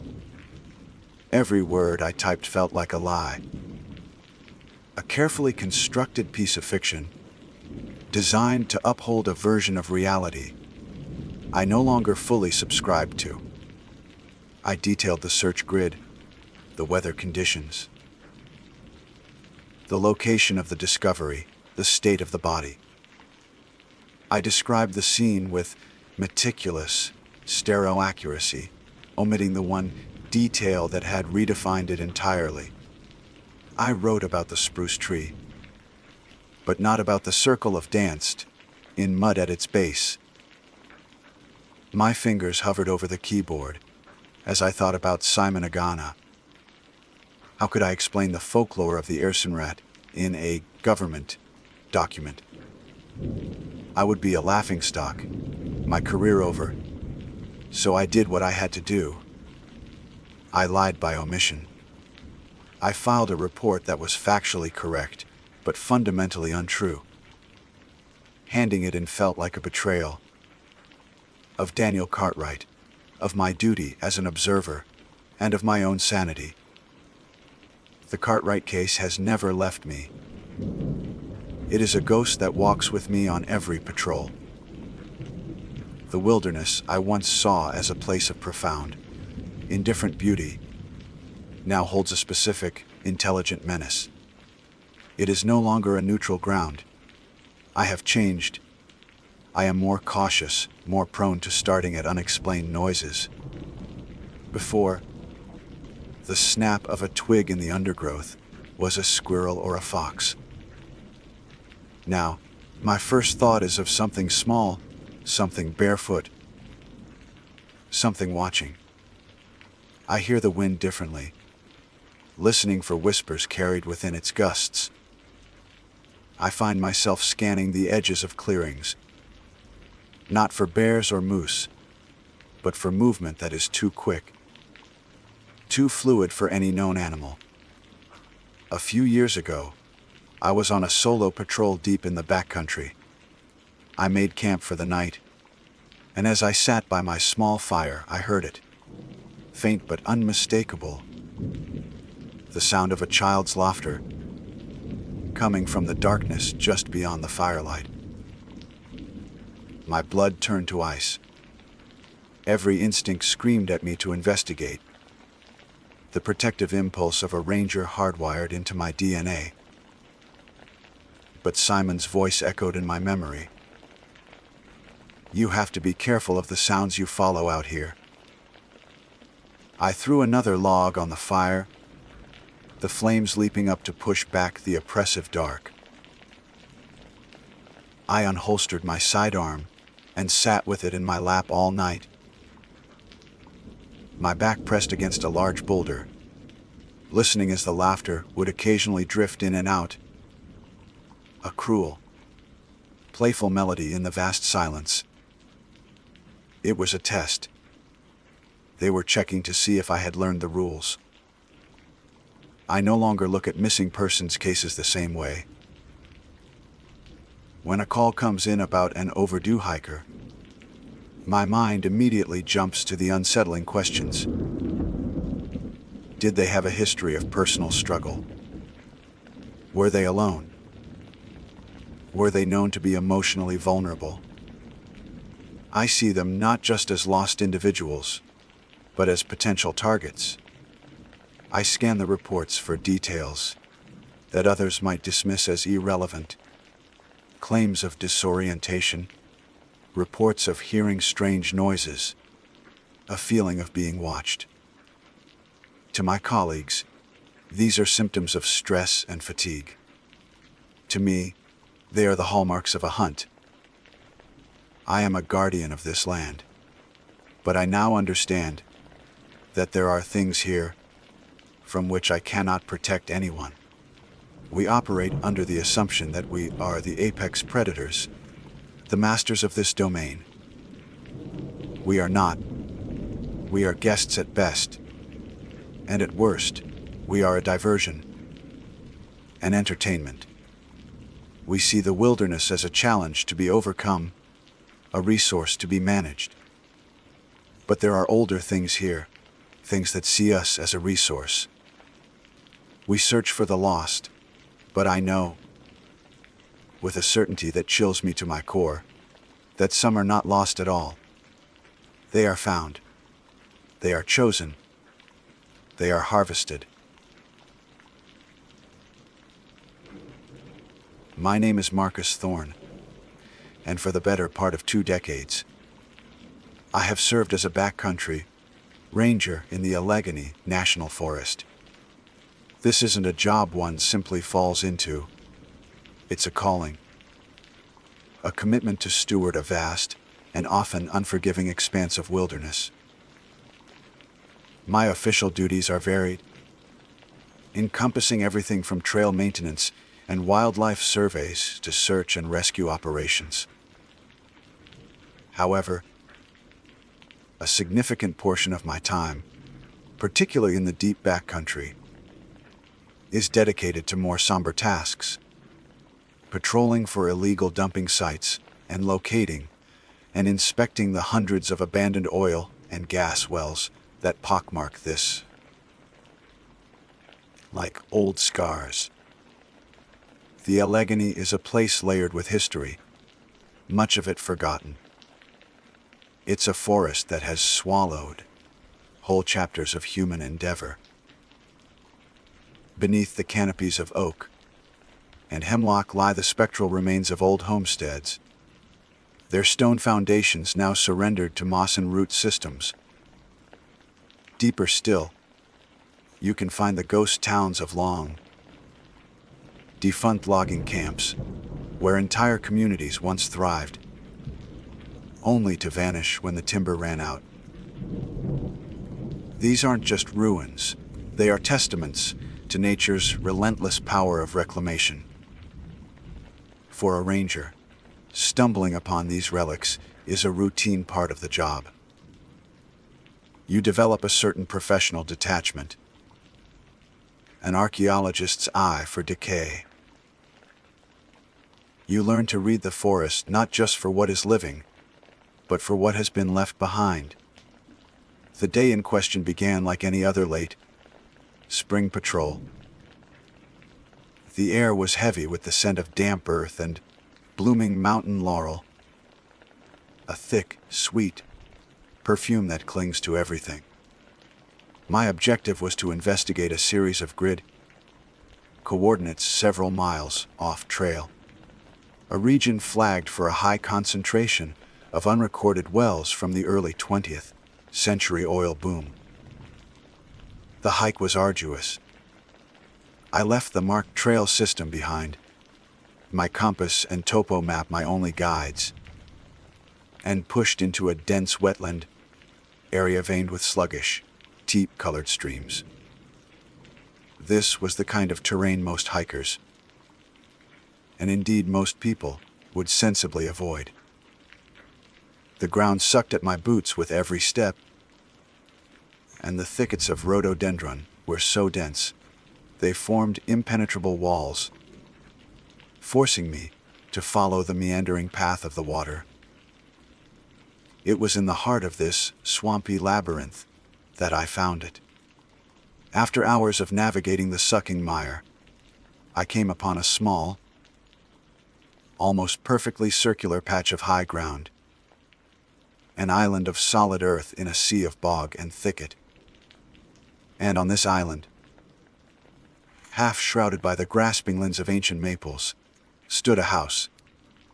It was a 2-story farmhouse, a relic of a bygone architectural style, utterly incongruous with its surroundings. There were no roads, no trails, not even a game path leading to it. For miles in every direction, there was only the primal, untamed wilderness. The house stood in defiance of logic, a monument to some forgotten ambition or a terrible mistake. Its white paint was a ghost of its former self, peeling away in long strips to reveal the weathered, silvered wood beneath. The roof sagged in the middle, a clear sign of a broken back, its shingles a chaotic mosaic of slate and gaping holes. It was an island of decay in an ocean of vibrant, indifferent green.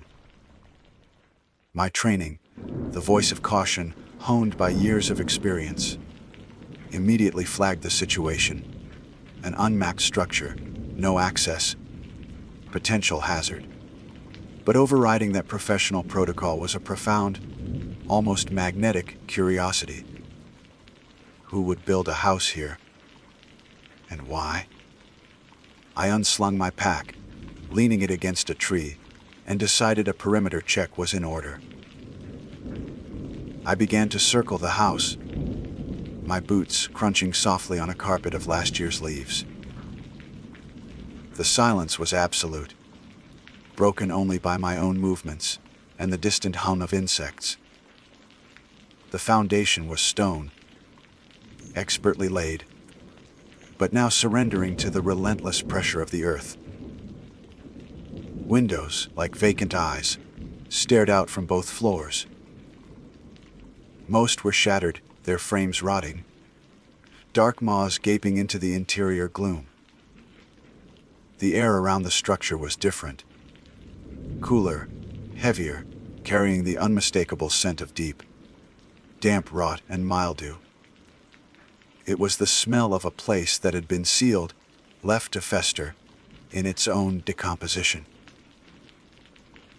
As I rounded the back of the building, my eyes fell on the rear door.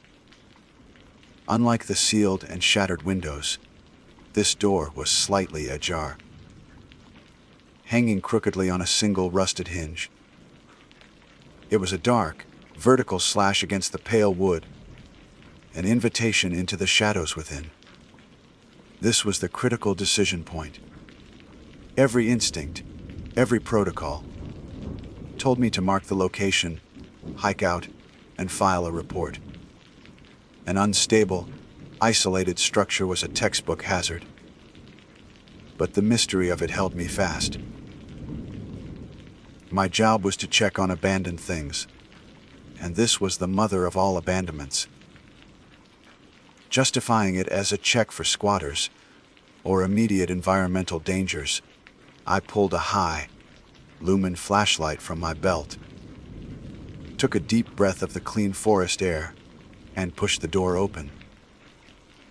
It swung inward with a low, agonizing groan that echoed in the oppressive stillness. I stepped across the threshold, and the world changed. The temperature dropped by 10 degrees, and the air became thick, cloying, and difficult to breathe. I was no longer in the woods. I was in a tomb. I found myself in what must have been a kitchen. My flashlight beam cut a sharp cone through the darkness, illuminating a scene of arrested decay. It was a perfect time capsule from the 1970s. A thick layer of grime and debris coated every surface. A formica top table stood in the center of the room. One of its legs collapsed, tilting its surface at a drunken angle. On the floor, a scattering of water, logged books, their pages swollen and warped into unrecognizable shapes. Against the far wall, a massive console television, its wood veneer peeling, its screen a blank, dusty void. The place hadn't just been abandoned. It felt like the occupants had simply vanished mid-stride, leaving everything to the slow, inexorable power of time and damp. Moving cautiously, my light probing the corners, I passed through a doorway into a living area. The furniture was just as rotted, the upholstery crumbling to the touch. From there, a narrow, creaking staircase led upwards. I tested the first step, then the second. They held. My light danced up the walls of the stairwell, revealing peeling floral wallpaper, the faded patterns like ghostly memories of a life once lived here. At the top of the stairs was a small landing with 2 doors. I pushed the first one open. It led to a small bedroom, containing nothing more than a rusty iron bed frame, its springs exposed and coiled like metallic serpents. The floor was littered with fallen plaster and filth. This was exactly what I expected. It was a ruin, simple as that. Satisfied, I turned my attention to the second door. I had my hand on the knob when I paused. A subtle difference. A feeling. My brain, which had been in that state of detached, idle curiosity, began to stir, a nascent alarm bell starting its slow, quiet chime. Something about this second room felt wrong. I stood there for a long moment, my hand hovering inches from the cool, brass knob of the second bedroom door. The house was a symphony of decay, a consistent and harmonious chorus of rot, dust, and time. Yet, from behind this door, there was a dissonance, a note that was jarringly out of tune. It wasn't a sound, or even a smell that I could consciously identify. It was a pressure, a subtle shift in the atmosphere that my subconscious, haunted by thousands of hours in the wild, registered as an anomaly. The first room was a straightforward ruin. This room felt like a secret. Taking a steadying breath, I finally closed my fingers around the knob. It was cold and smooth, unlike the rusted and pitted hardware elsewhere. I turned it slowly, wincing in anticipation of a shriek of metal. But it moved with a disquieting, oiled silence. The door swung inward without a sound, opening into a darkness that seemed deeper and more absolute than the rest of the house. I swept the beam of my flashlight into the room, and the scene that unfolded before me immediately confirmed my unease. The fundamental structure was the same as the first bedroom, plaster walls, stained with water damage, a floor littered with debris. There was another iron bed frame, identical to the one in the adjacent room, its black paint flaking. But that is where the similarities ended abruptly and unnervingly.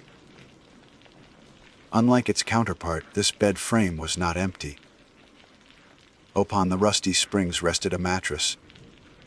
It was a simple, modern-looking foam mattress, the kind you might buy compressed in a box online. It was dirty, to be sure, streaked with mud and leaf litter, as if it had been hauled through the swamp to get here. But it was fundamentally intact.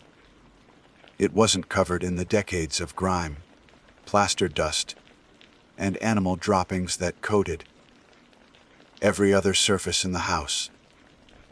It hadn't been here for 40 years. It probably hadn't been here for 40 days. My flashlight beam, which had been methodically sweeping the room, now froze, locked onto the center of that mattress. My entire focus narrowed to a single object resting there, placed with an almost ceremonial precision. It was a large, clear Ziploc bag, the kind with the plastic zipper seal. It was perfectly clean, free of even a speck of dust. An object of pristine modernity in a world of decay. And through the transparent plastic, I could see its contents with perfect clarity. Inside, there was a brand new, full-sized bottle of shampoo, the bright green label seeming to glow in my light. Beside it lay a toothbrush, still sealed in its stiff plastic and cardboard packaging. And tucked behind them, folded into a neat, crisp square, were several sheets of white paper. The sight of that bag was like a bucket of ice water thrown in my face. In that instant, my brain, which had been operating in the low gear state of an explorer's curiosity, slammed into high alert. The lazy, analytical part of my mind that had been cataloging decay and architectural styles vanished, replaced by the raw, crackling static panic of an animal that has just stumbled into a predator's den. The cold feeling of absolute dread that every ranger knows. The kind you get when you find a fresh set of boot prints leading into a blizzard. Or when you realize the bear you're tracking has started circling back on its own trail, washed over me in a sickening wave. My heart hammered against my ribs, a frantic drumbeat in the sudden, suffocating silence. This place wasn't abandoned. Not anymore. Someone was living here, squatting here, miles from civilization, miles from any road, in a house that shouldn't exist, surrounded by a swamp that was nearly impassable, and they were coming back. The Ziploc bag wasn't forgotten trash. It was a go bag. It was a cache of essential, clean supplies left in a safe place. A home, my training, the deeply ingrained litany of survival and threat assessment began screaming at me. This is a trap. This is a blind. You are not the first person to find this place. The isolation wasn't a historical accident. It was a feature. It was a defense. Whoever lived here did not want to be found. The thought was paralyzing. I was an intruder.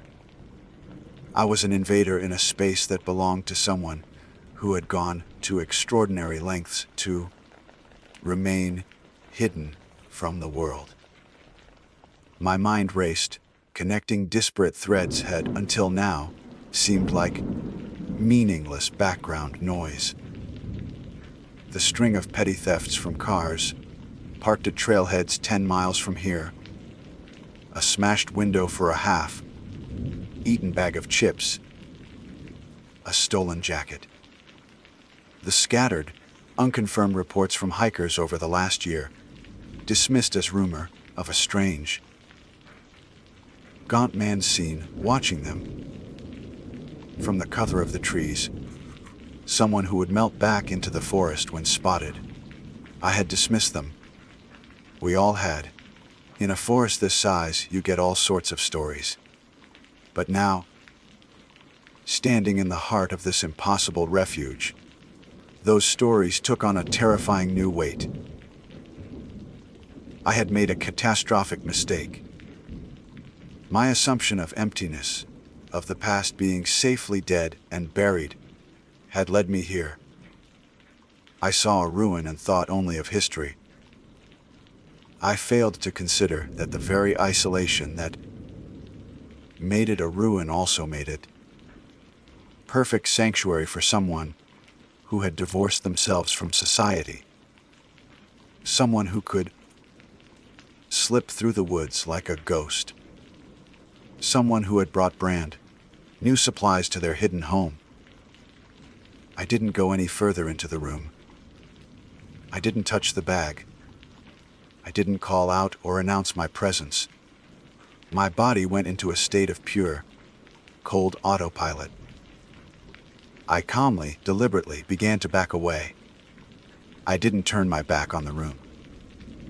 My light remained fixed on that Ziploc bag, a beacon of wrongness in the dark.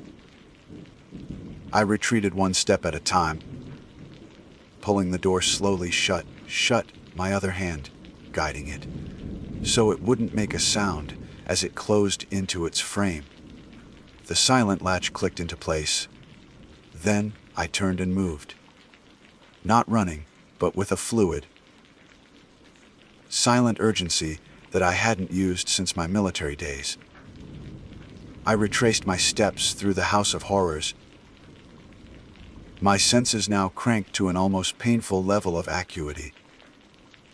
Every creak of a floorboard under my boots, no matter how faint, sounded like a gunshot.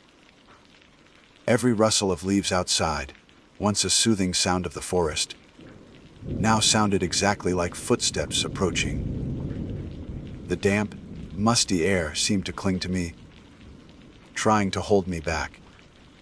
When I stepped back out the rear door and into the humid afternoon air, it felt like surfacing from a deep, cold dive. I didn't stop.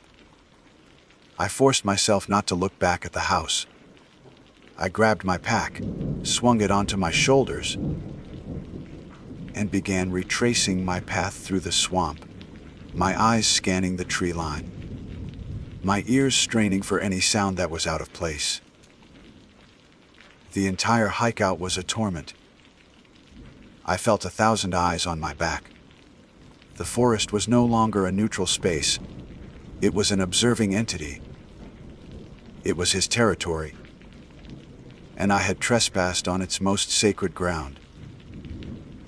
The journey out of that swamp was the longest and most terrifying few miles of my life. Every survival instinct I possessed was screaming. My retreat was a controlled flight, a paradox of speed and stealth. I couldn't afford to run blindly. A twisted ankle or a fall in this terrain would be a death sentence if I was being followed. Instead, I moved with the hyper-focused precision of a hunted animal, placing each foot carefully to minimize sound, using the dense foliage for cover, my head on a constant swivel. The forest, which had always been my sanctuary, had transformed into a hostile, menacing entity. Every rustle of leaves was the sound of pursuit. Every snap of a twig was the crack of a rifle.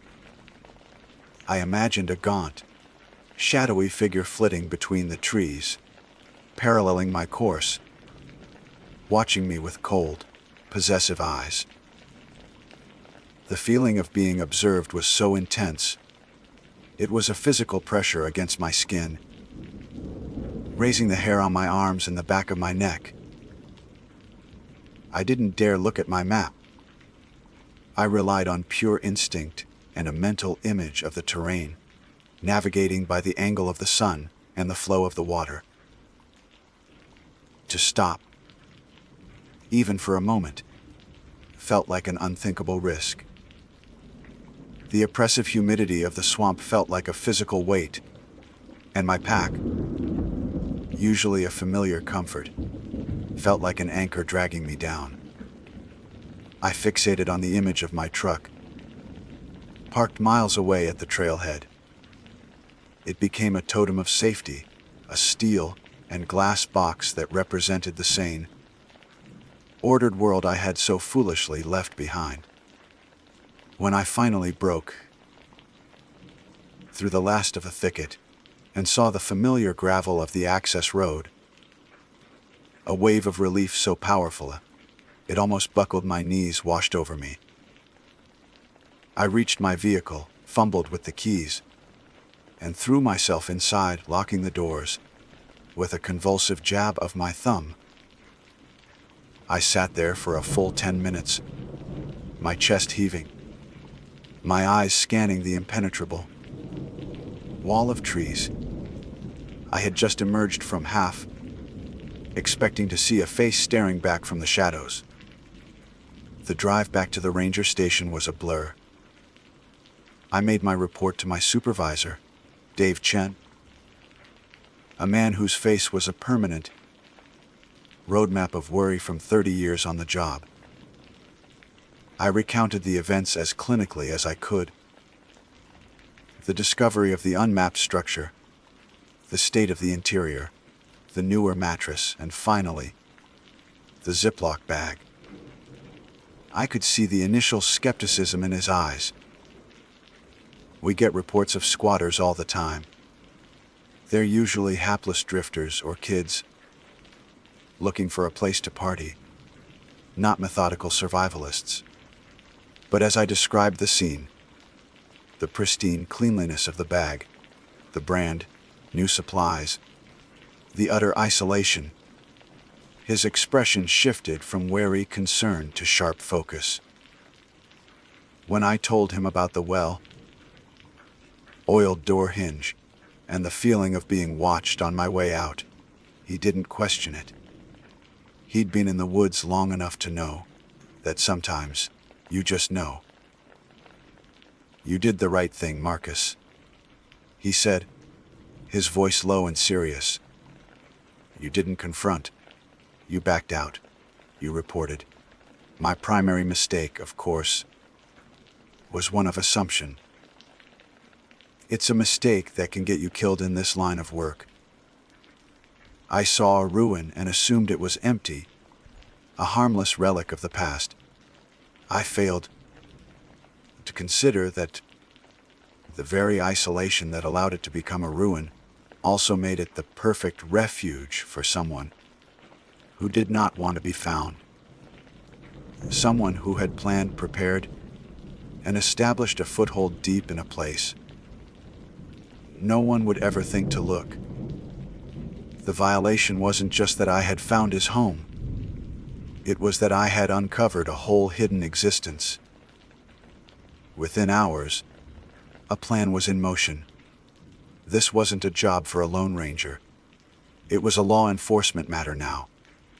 A small, 4-person team was assembled, comprised of 2 of our most experienced law enforcement rangers and 2 county sheriffs, deputies who were ex-military. I provided them with the grid coordinates, a detailed sketch of the terrain from my topographical map, and a step-by-step description of the route I had taken. I wanted to go with them, to guide them back, but Dave forbid it. I was the primary witness, and protocol dictated I stay clear of the operation itself. The next 2 days were agonizing. I was put on desk duty, a purgatory of paperwork and endless cups of bad coffee. Every time the radio crackled, I tensed up. My mind replayed the scene in the upstairs bedroom over and over. I obsessed over the folded papers in the bag. What was written on them? A manifesto, a map, a list of names. My imagination, fueled by adrenaline and lack of sleep, conjured all manner of terrifying possibilities. I thought about the hikers who had reported being watched, about the stolen items from cars. This person wasn't just a hermit, they were a predator, observing the world from their hidden lair, occasionally slipping out to touch the edges of our society before retreating back into the green depths. The call came on the afternoon of the second day. The team leader's voice over the phone was flat, devoid of emotion. "We're at the location, Marcus. We found the house, and..." I asked, my heart pounding. "Did you find him?" There was a pause. "The house is empty, Marcus. Completely empty." I felt a surge of what I thought was relief, but it was short-lived. "What do you mean, empty?" I pressed. "What about the second bedroom? The mattress?" "That's the thing," the team leader said. And I could hear the confusion and unease in his voice now. "There's nothing here. The whole house is exactly as you described. Rotting, full of debris from the 70s. Both upstairs bedrooms just have bare, rusted bed frames. There's no mattress. There's no Ziploc bag. There's no sign that anyone has been here in decades. If we didn't have your word and the GPS coordinates, I'd say this place has been sealed since the Carter administration." A cold dread, far deeper and more profound than what I had felt in the house, settled into my bones. He was gone. In the less than 48 hours since I had stumbled upon his sanctuary, he had packed up and vanished. He had not only removed the mattress and his personal items, but he had somehow managed to erase any trace of his presence. He had scrubbed the scene, restoring it to its previous state of plausible, historical decay. He had to have moved with incredible speed and efficiency, hauling a mattress and his belongings back through that godforsaken swamp, leaving no trail for the deputies to find. He hadn't just left. He had evacuated. He knew he'd been found, and now he knew that we knew where he lived. Or where he used to live. The search turned up nothing else. No tracks, no hidden caches, no sign of the man himself.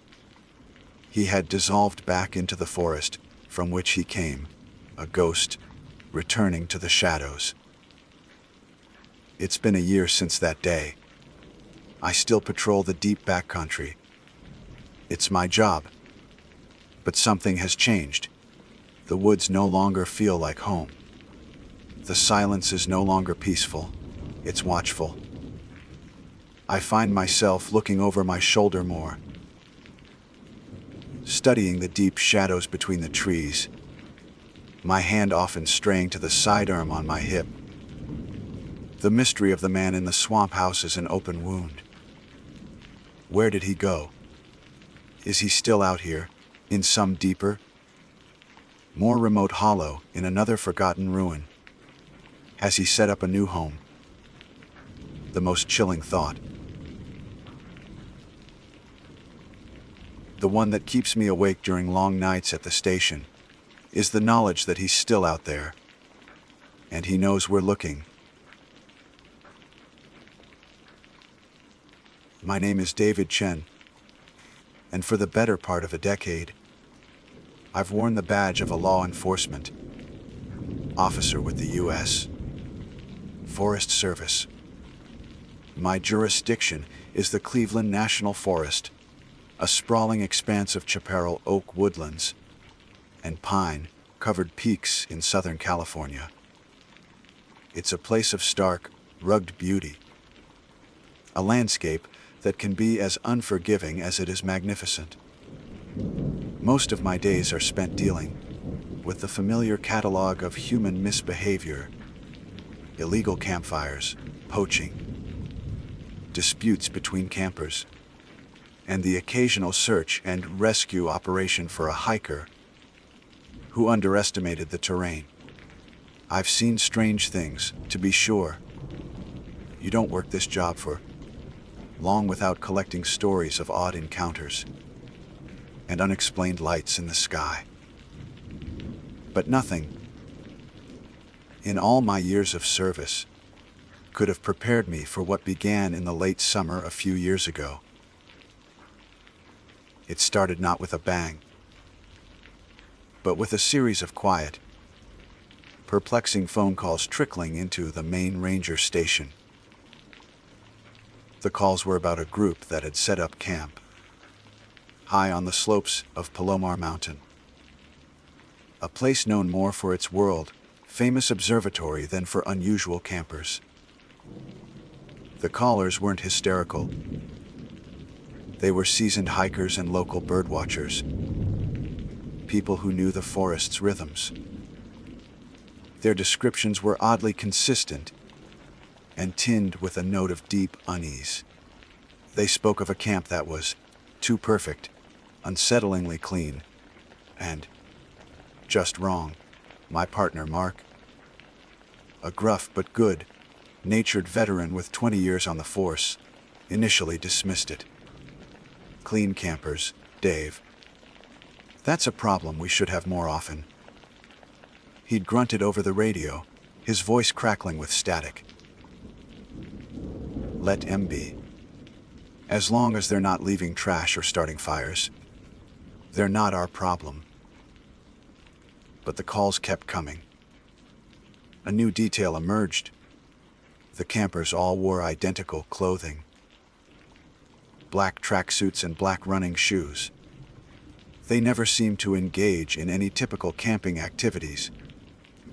No hiking, no fishing. No gathering around a crackling fire to tell stories and roast marshmallows. They simply sat outside their tents in perfect silence.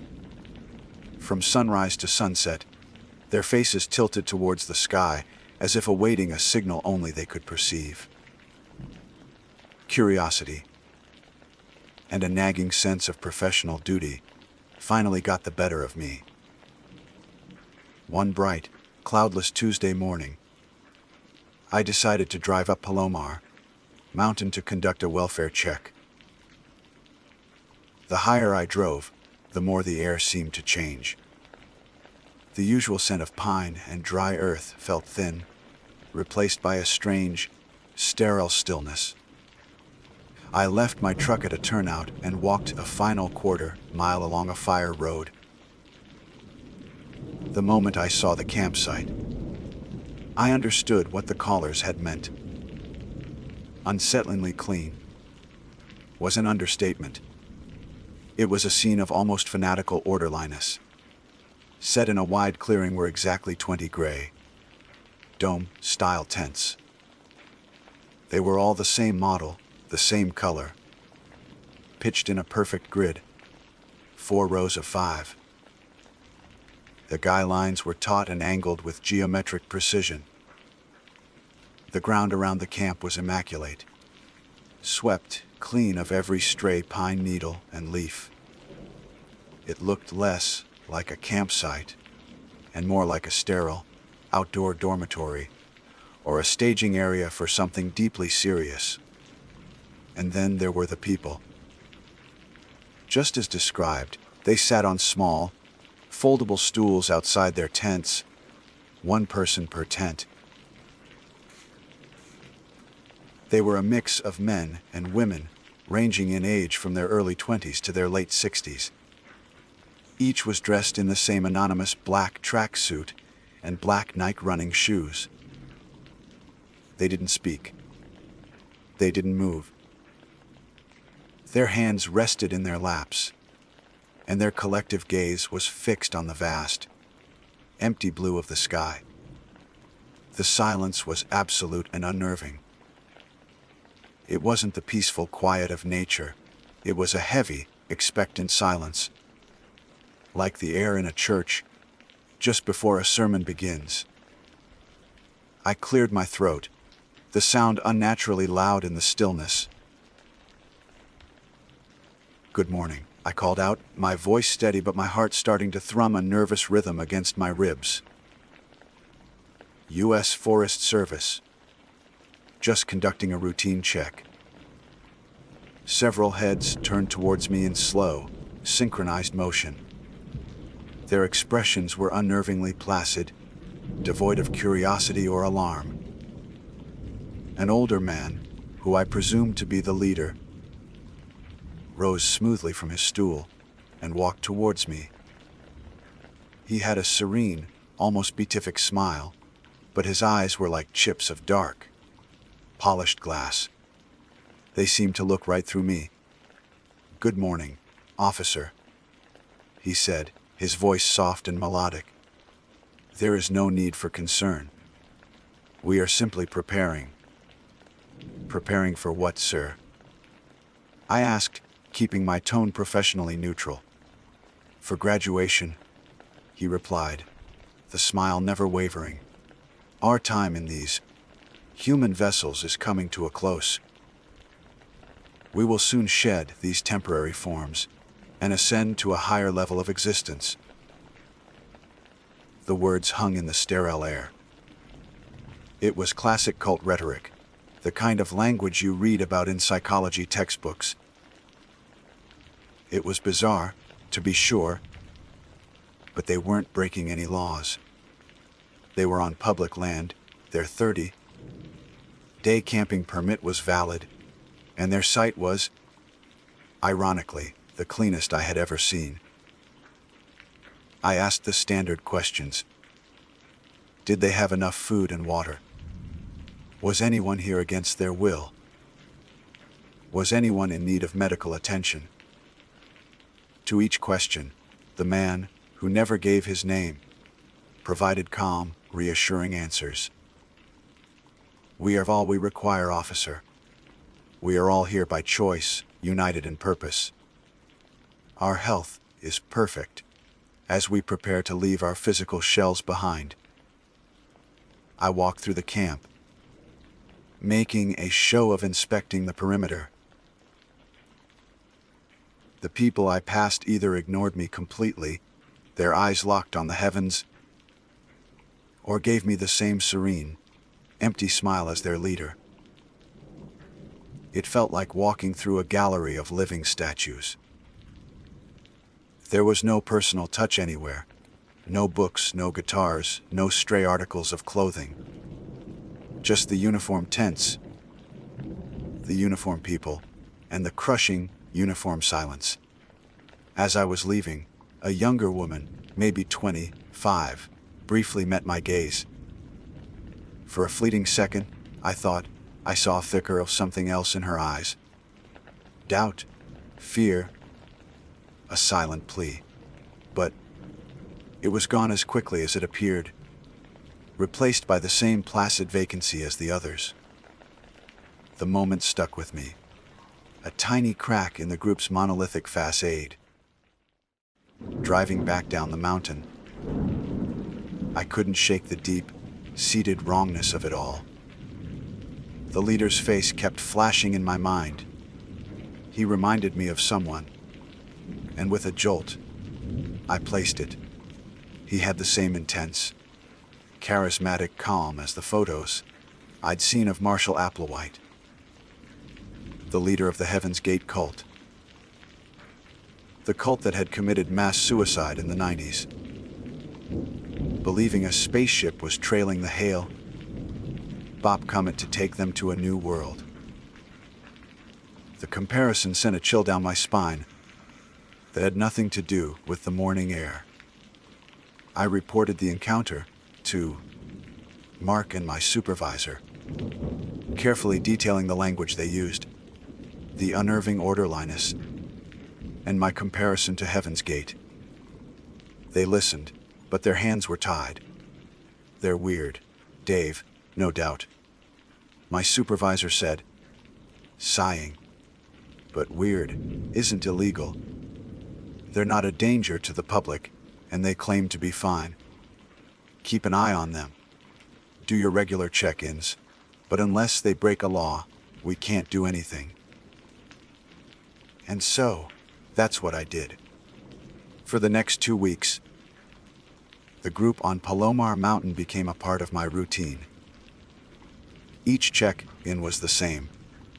The same silence, the same celestial gazing, the same polite but distant assurances from their leader. The nagging feeling in my gut, however, only grew stronger. I felt like I was watching a tragedy, a a slow-mo itself in slow motion, piece by meticulous piece, right in front of my eyes, and I was utterly powerless to intervene. I was a lawman looking for a broken statute, but the violation I was witnessing wasn't in any legal code. It was happening in the minds of 20 people, and in that silent, orderly camp, I had no jurisdiction at all. The next 2 weeks settled into a disturbing rhythm. My check-ins at the Palomar Mountain Camp became a fixed point in my work schedule, a recurring appointment with quiet dread. Each visit was a carbon copy of the last. The 20 gray tents, the immaculate ground, the silent, black-clad figures staring at the sky. The leader would greet me with that same unnerving, placid smile, his voice a soft counterpoint to the profound wrongness of the scene. "Everything is proceeding as planned, officer," he would say. "We are getting closer." My attempts to engage other members were met with a wall of serene indifference. They were polite but impenetrable. I'd ask a young man if he was enjoying the forest, and he would reply, "The vessel's surroundings are irrelevant to the journey."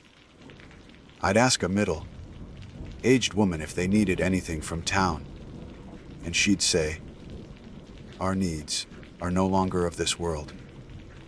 They spoke in unison, using the same strange, detached terminology. They were not individuals anymore. They were a chorus, and he was the conductor. The flicker of fear I'd seen in the young woman's eyes on that first day never returned.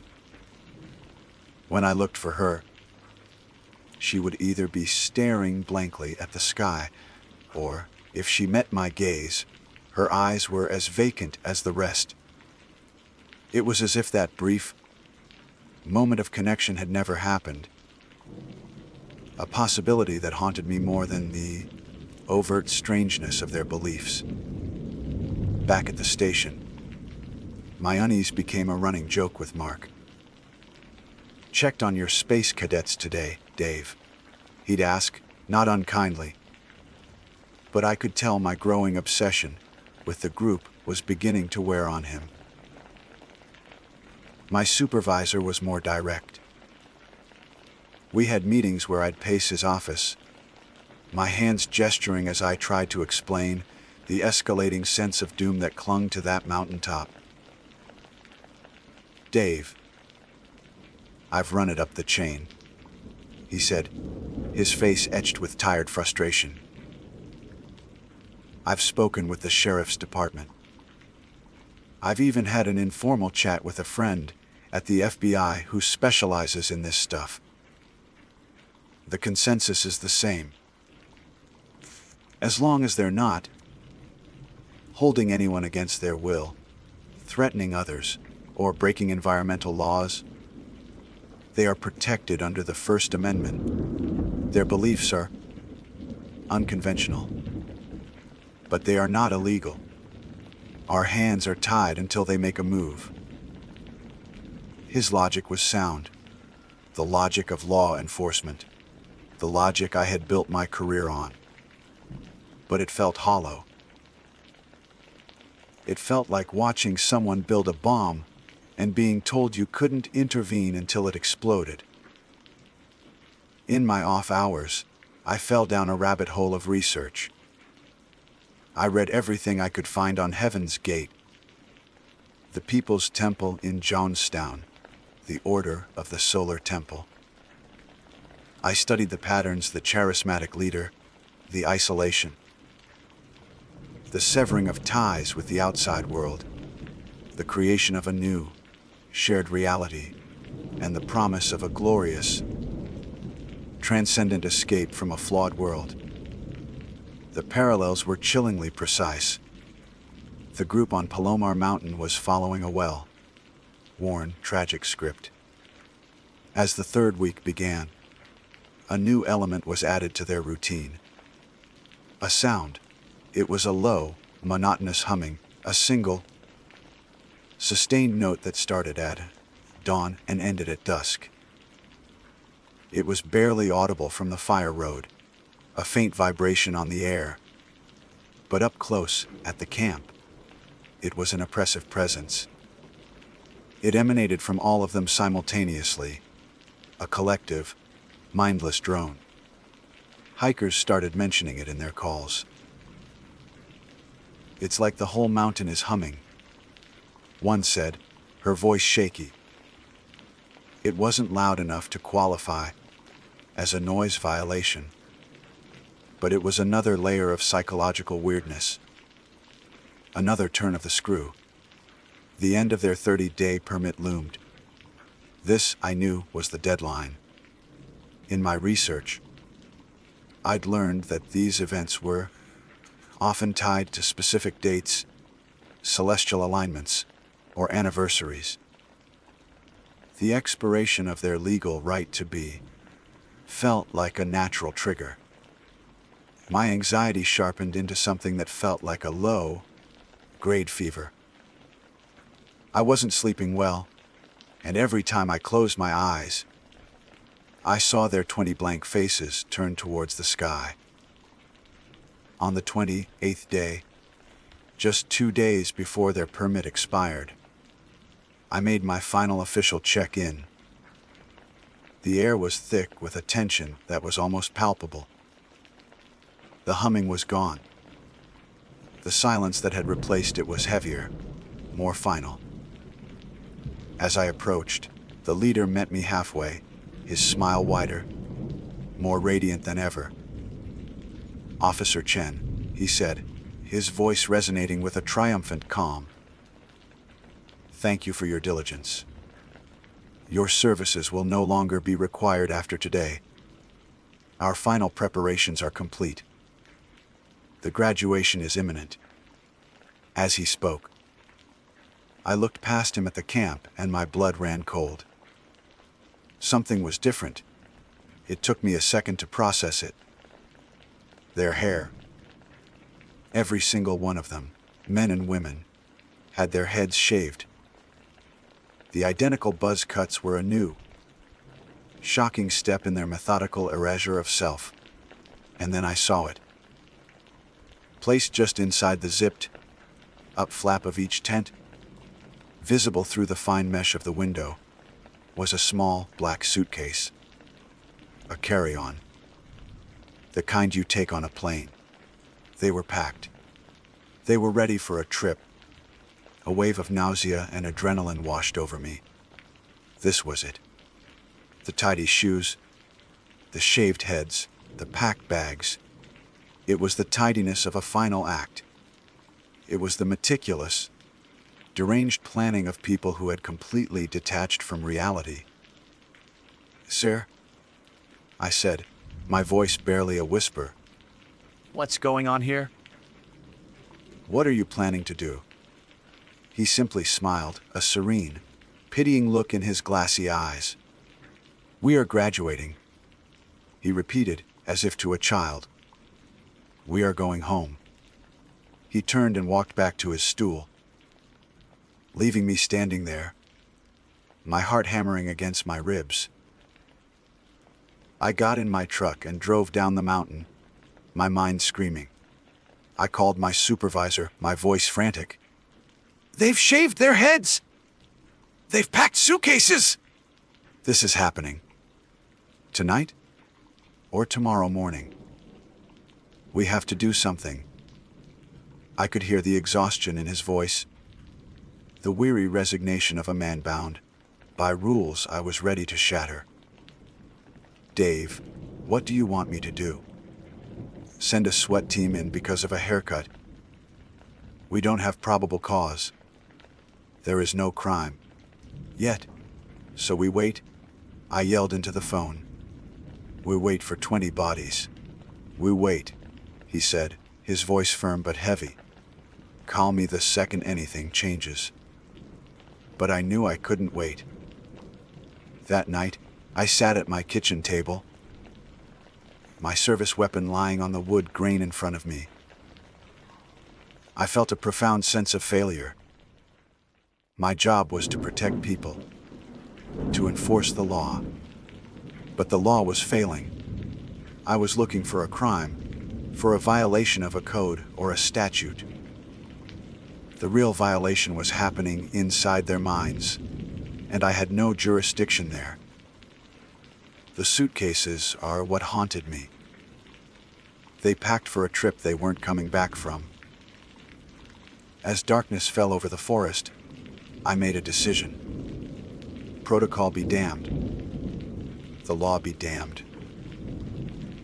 First thing in the morning, I was going back up that mountain, and I wasn't leaving until I had answers.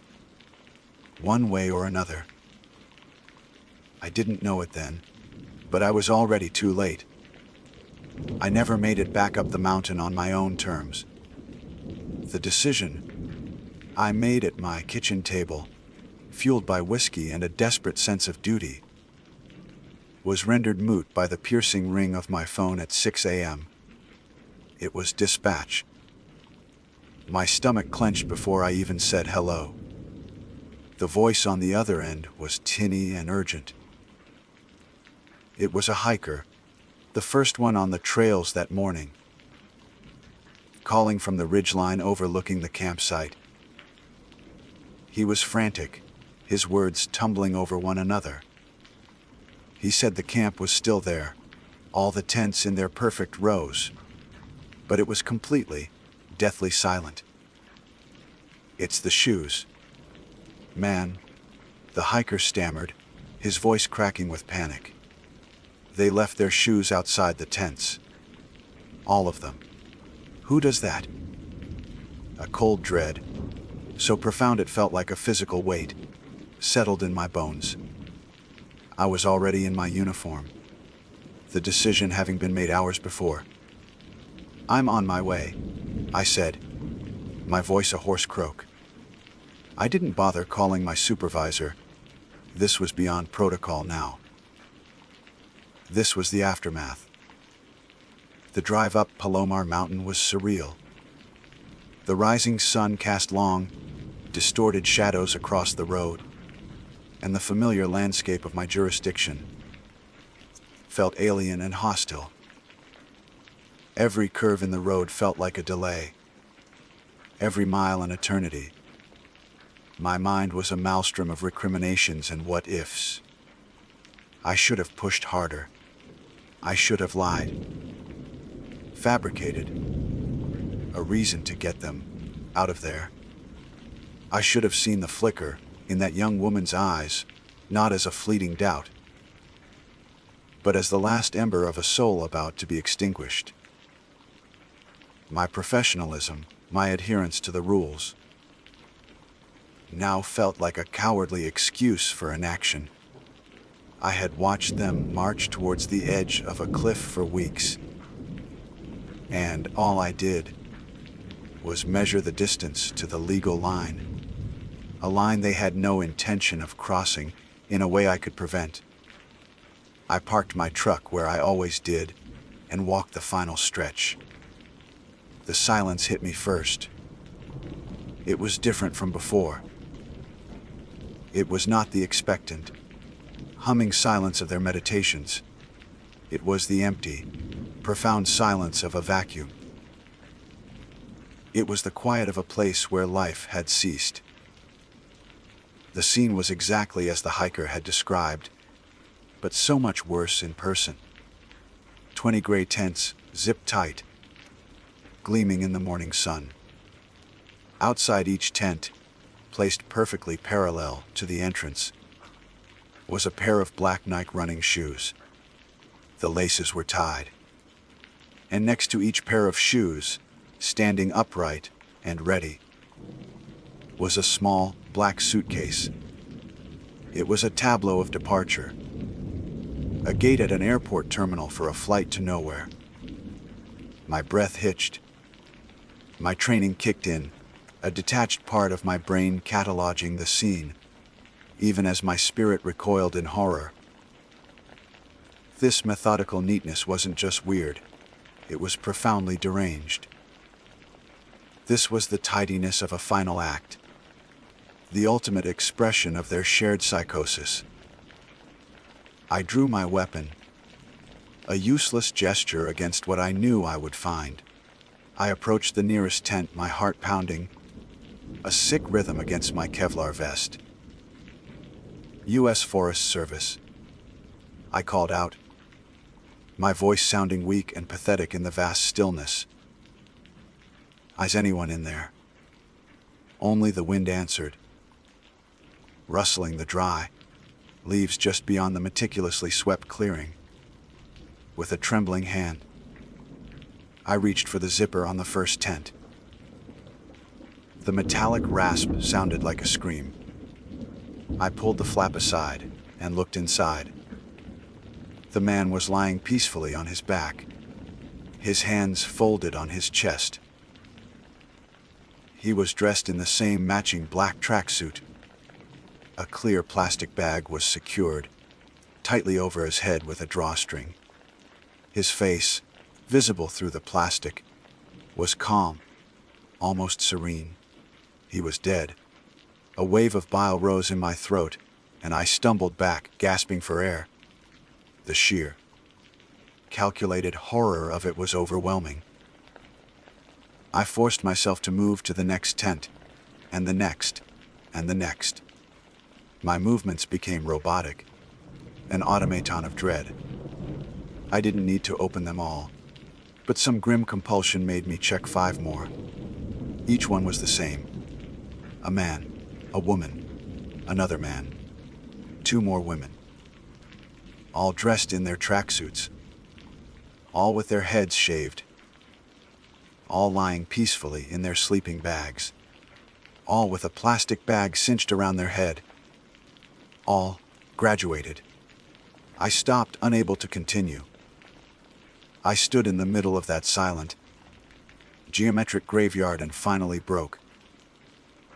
I radioed for the sheriff's department, for paramedics, for the coroner, my voice cracking as I tried to convey the scale of the scene. A mass suicide.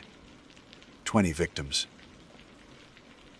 The hours that followed were a blur of yellow tape, flashing lights, and the grim, quiet efficiency of other agencies taking over. The forest was no longer my jurisdiction. It was a major crime scene, even if the only perpetrators were also the victims. I gave my statement, recounted the weeks of check-ins, the strange rhetoric, the shaved heads, the suitcases. I watched as they unzipped every tent, confirming what I already knew. 10 men, 10 women. My mistake, the one that haunts my quiet hours, was in my professional detachment. I saw their bizarre behavior, their strange beliefs, and I filed it away under weird but harmless. I saw their obsessive neatness as a positive, a sign that they weren't the usual trouble-making campers. I failed to see it for what it truly was, the most alarming symptom of all. It was the meticulous planning of people who have completely and utterly detached from reality. A shared psychosis so powerful it had led them to this. I was looking for a crime they could be charged with, a violation of a code or a statute.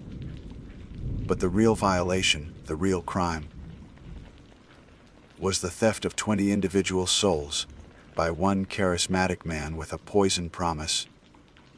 And that was happening in a place my badge and my laws could not reach. I saw a group of oddballs, and I missed the fact that I was watching motion tragedy unfold. The local sheriff's department took over the investigation, but the scene told the whole story. They had graduated. The media descended, and for a few weeks, the Plomar Mountain cult was a national story. Then, as always, the news cycle moved on. But I can't move on. It's the suitcases that I see when I close my eyes. They are the detail that haunts me the most. They packed for a trip. In their minds, they were embarking on a grand journey to a higher plane of existence. They neatly folded their clothes, packed their toiletries, and placed their bags by the door, ready for a departure that was, in reality, a final, lonely, and terrifying end inside a plastic bag. They packed for a trip they were never going to take, and I, the man tasked with protecting them in this world, just stood by and watched them leave. My name is Aisha Hassan. To my former colleagues in the sterile, climate-controlled world of communications engineering, my decision to accept a commission as a United States Park Ranger was an act of profound, almost laughable, career deviation. They saw a promising mind, one honed on the whetstone of signal processing and algorithmic analysis, willfully abandoning a lucrative future for a life of dirt trails and bare warnings. They couldn't comprehend the pull of the wilderness, the allure of a silence that was more than a mere absence of noise. For me, it wasn't an abandonment, it was a pilgrimage. I traded the hum of server farms for the whisper of wind through ponderosa pines, and I had never felt more at home than when I first set foot in the sprawling expanse of Carson National Forest. My background, I admit, is not the typical profile of a ranger.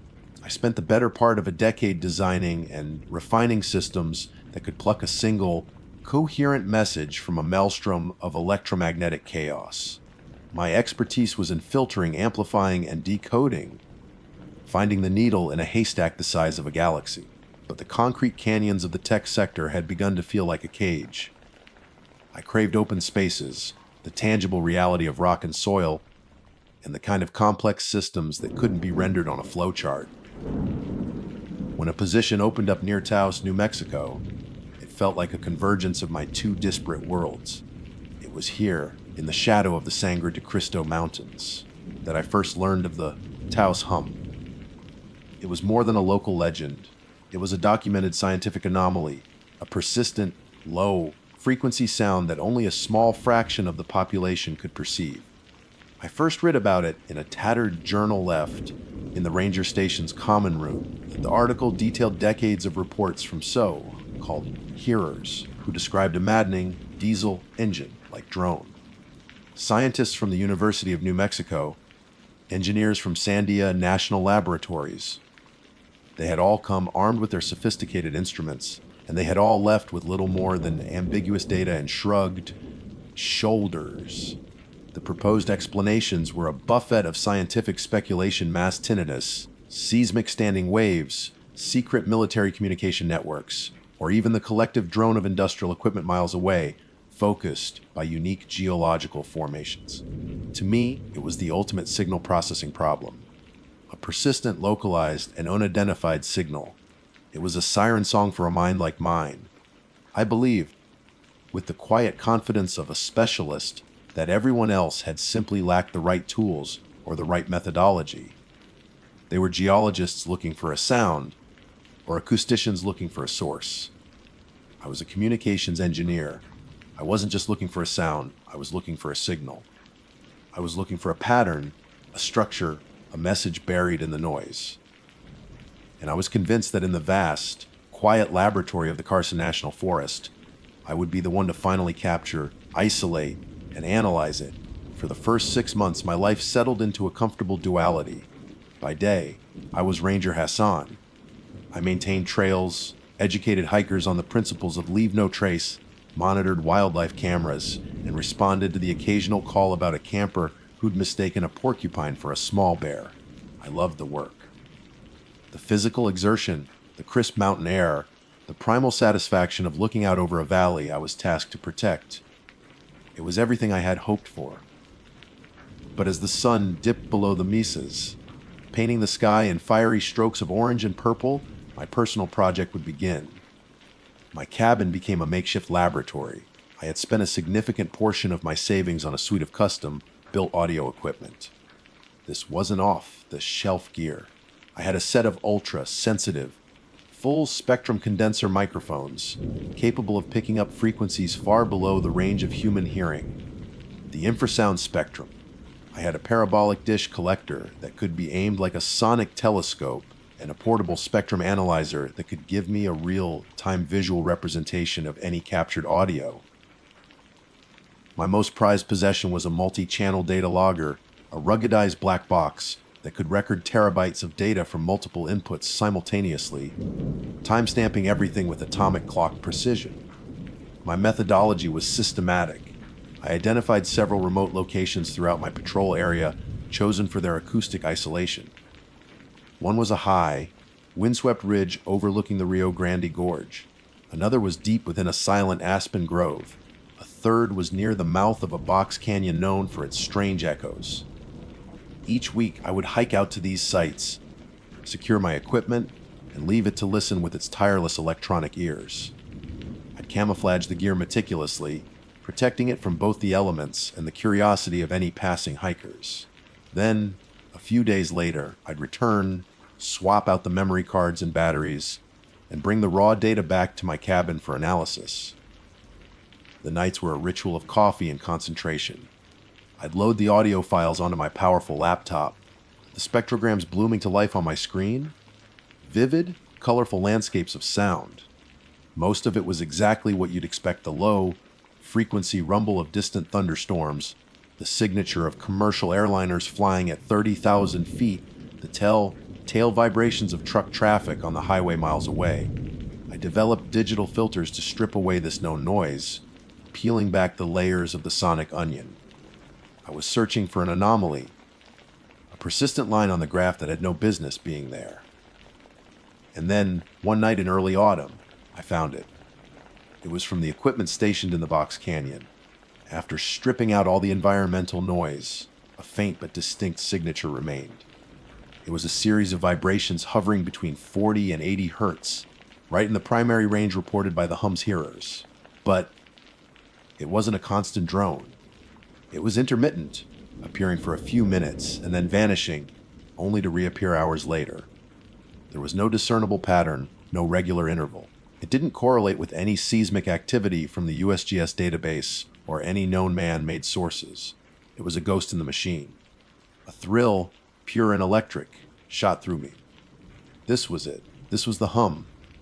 It wasn't a figment of people's imaginations. It was real. It was a physical phenomenon that could be measured. I spent the next several weeks consumed by it, cross-referencing my data, refining my filters, trying to triangulate a potential source. I felt the exhilarating buzz of imminent discovery. I was on the verge of a breakthrough, of solving a mystery that had baffled people for decades.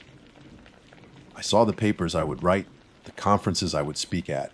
Aisha Hassan, the park ranger who decoded the Taos hum. The hubris of it, in retrospect, is staggering. I saw the hum as a thing to be captured, pinned down and dissected, like a butterfly on a board. It never once occurred to me that I was the one being lured into a web. The change began not in my equipment, but in my own body. It was subtle at first, easily dismissed. I started getting headaches on my patrols, a dull, throbbing pressure behind my eyes that aspirin couldn't touch. I blamed the altitude, the dehydration, the stress of my dual life. Then came a more peculiar sensation of faint, buzzing feeling in my teeth, in the very bones of my jaw. It was the kind of sympathetic vibration you feel when you stand too close to a massive electrical transformer. I'd stop on the trail, standing perfectly still, trying to identify the source, but the world around me would be utterly silent save for the wind. The feeling would fade, and I'd shake my head and continue on, unnerved but determined to ignore it. I was a scientist, after all. I dealt in hard data, and these subjective physical sensations were just noise, contamination of the experiment. My own body was becoming an unreliable narrator, and I resented it for that. The night it crossed the barrier from the tangible world into the private theater of my mind is seared into my memory with the clarity of a lightning strike. I was in my cabin, hunched over my laptop as usual. The air was cold, and the only sounds were the hiss of the propane heater and the frantic clicking of my own keyboard. On the screen, the spectrogram displayed the now familiar signature from the box canyon, that intermittent low-frequency ghost.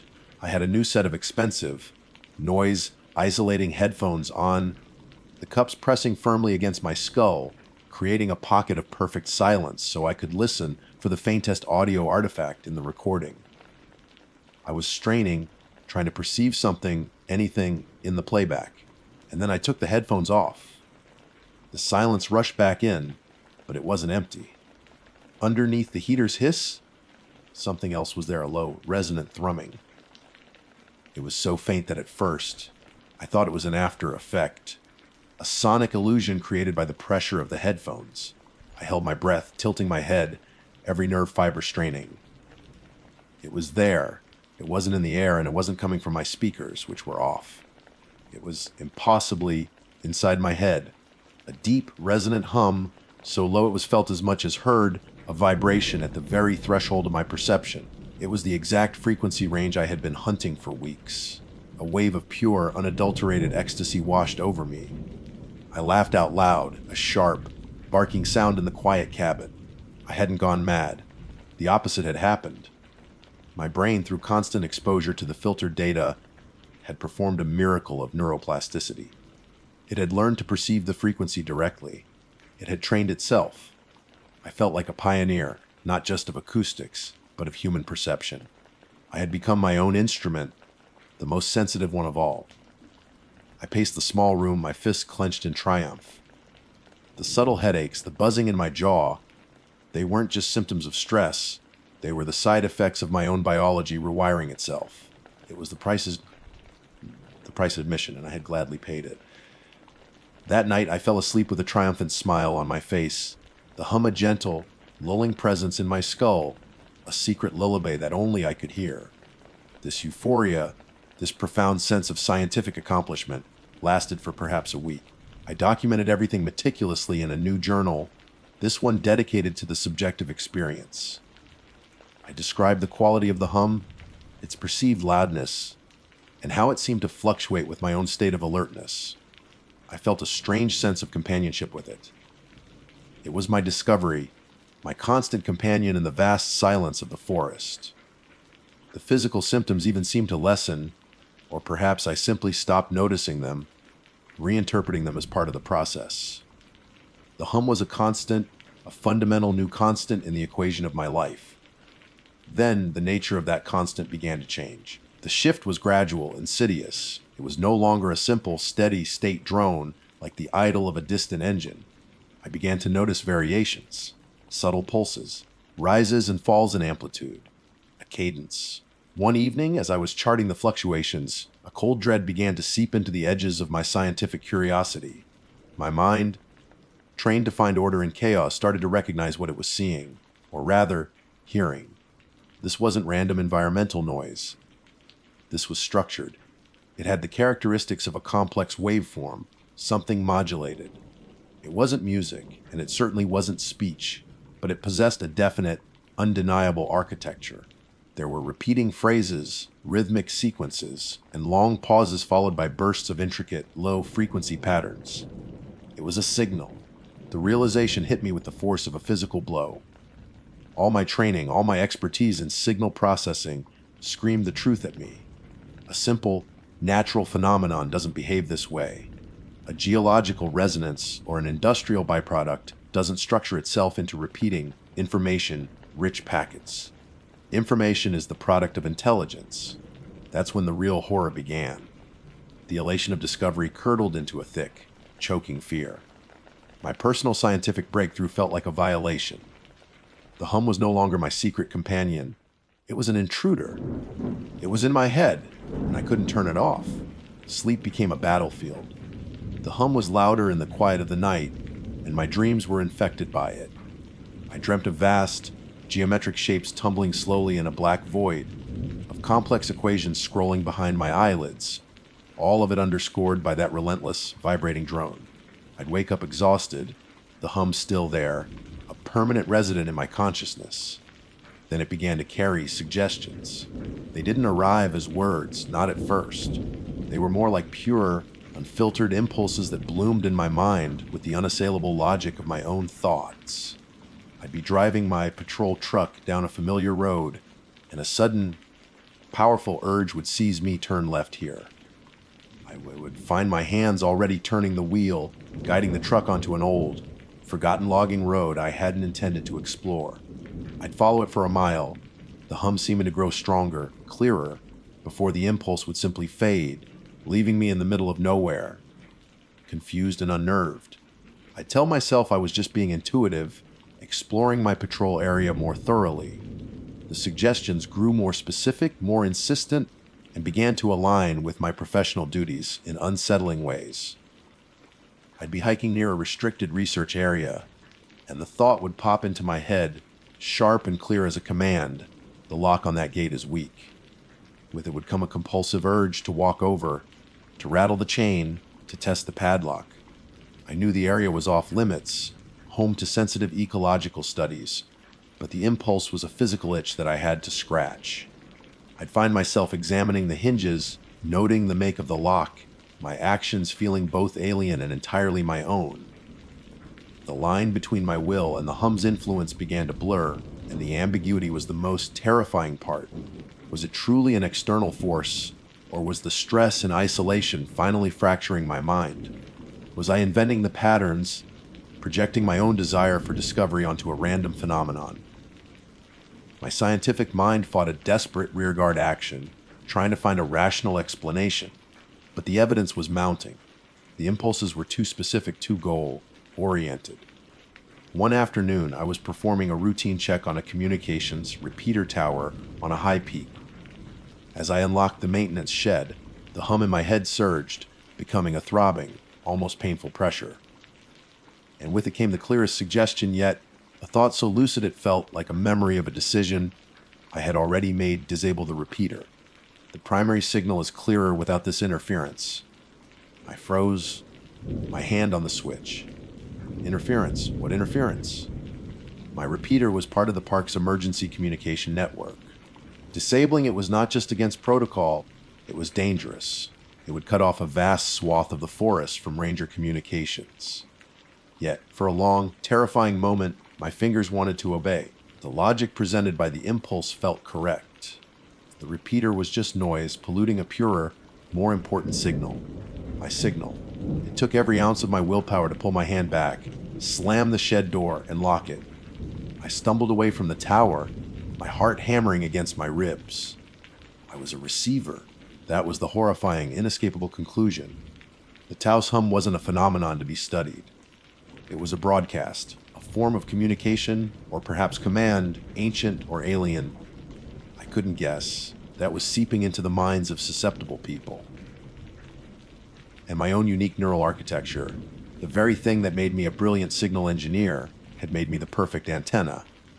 It was trying to use me.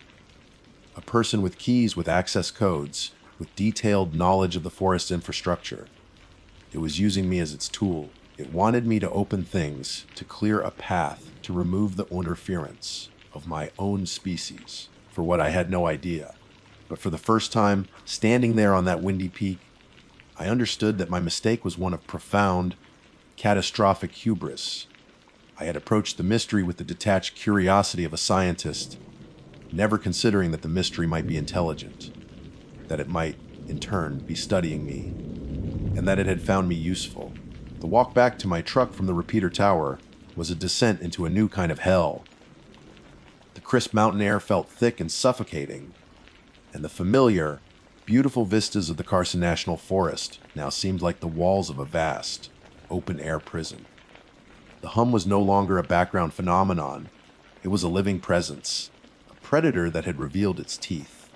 It pulsed in my skull with a triumphant, proprietary rhythm. The suggestions had stopped, replaced by something far worsey, a feeling of being watched, not by eyes, but from within. Every thought I had felt scrutinized, as if it were being measured for compliance.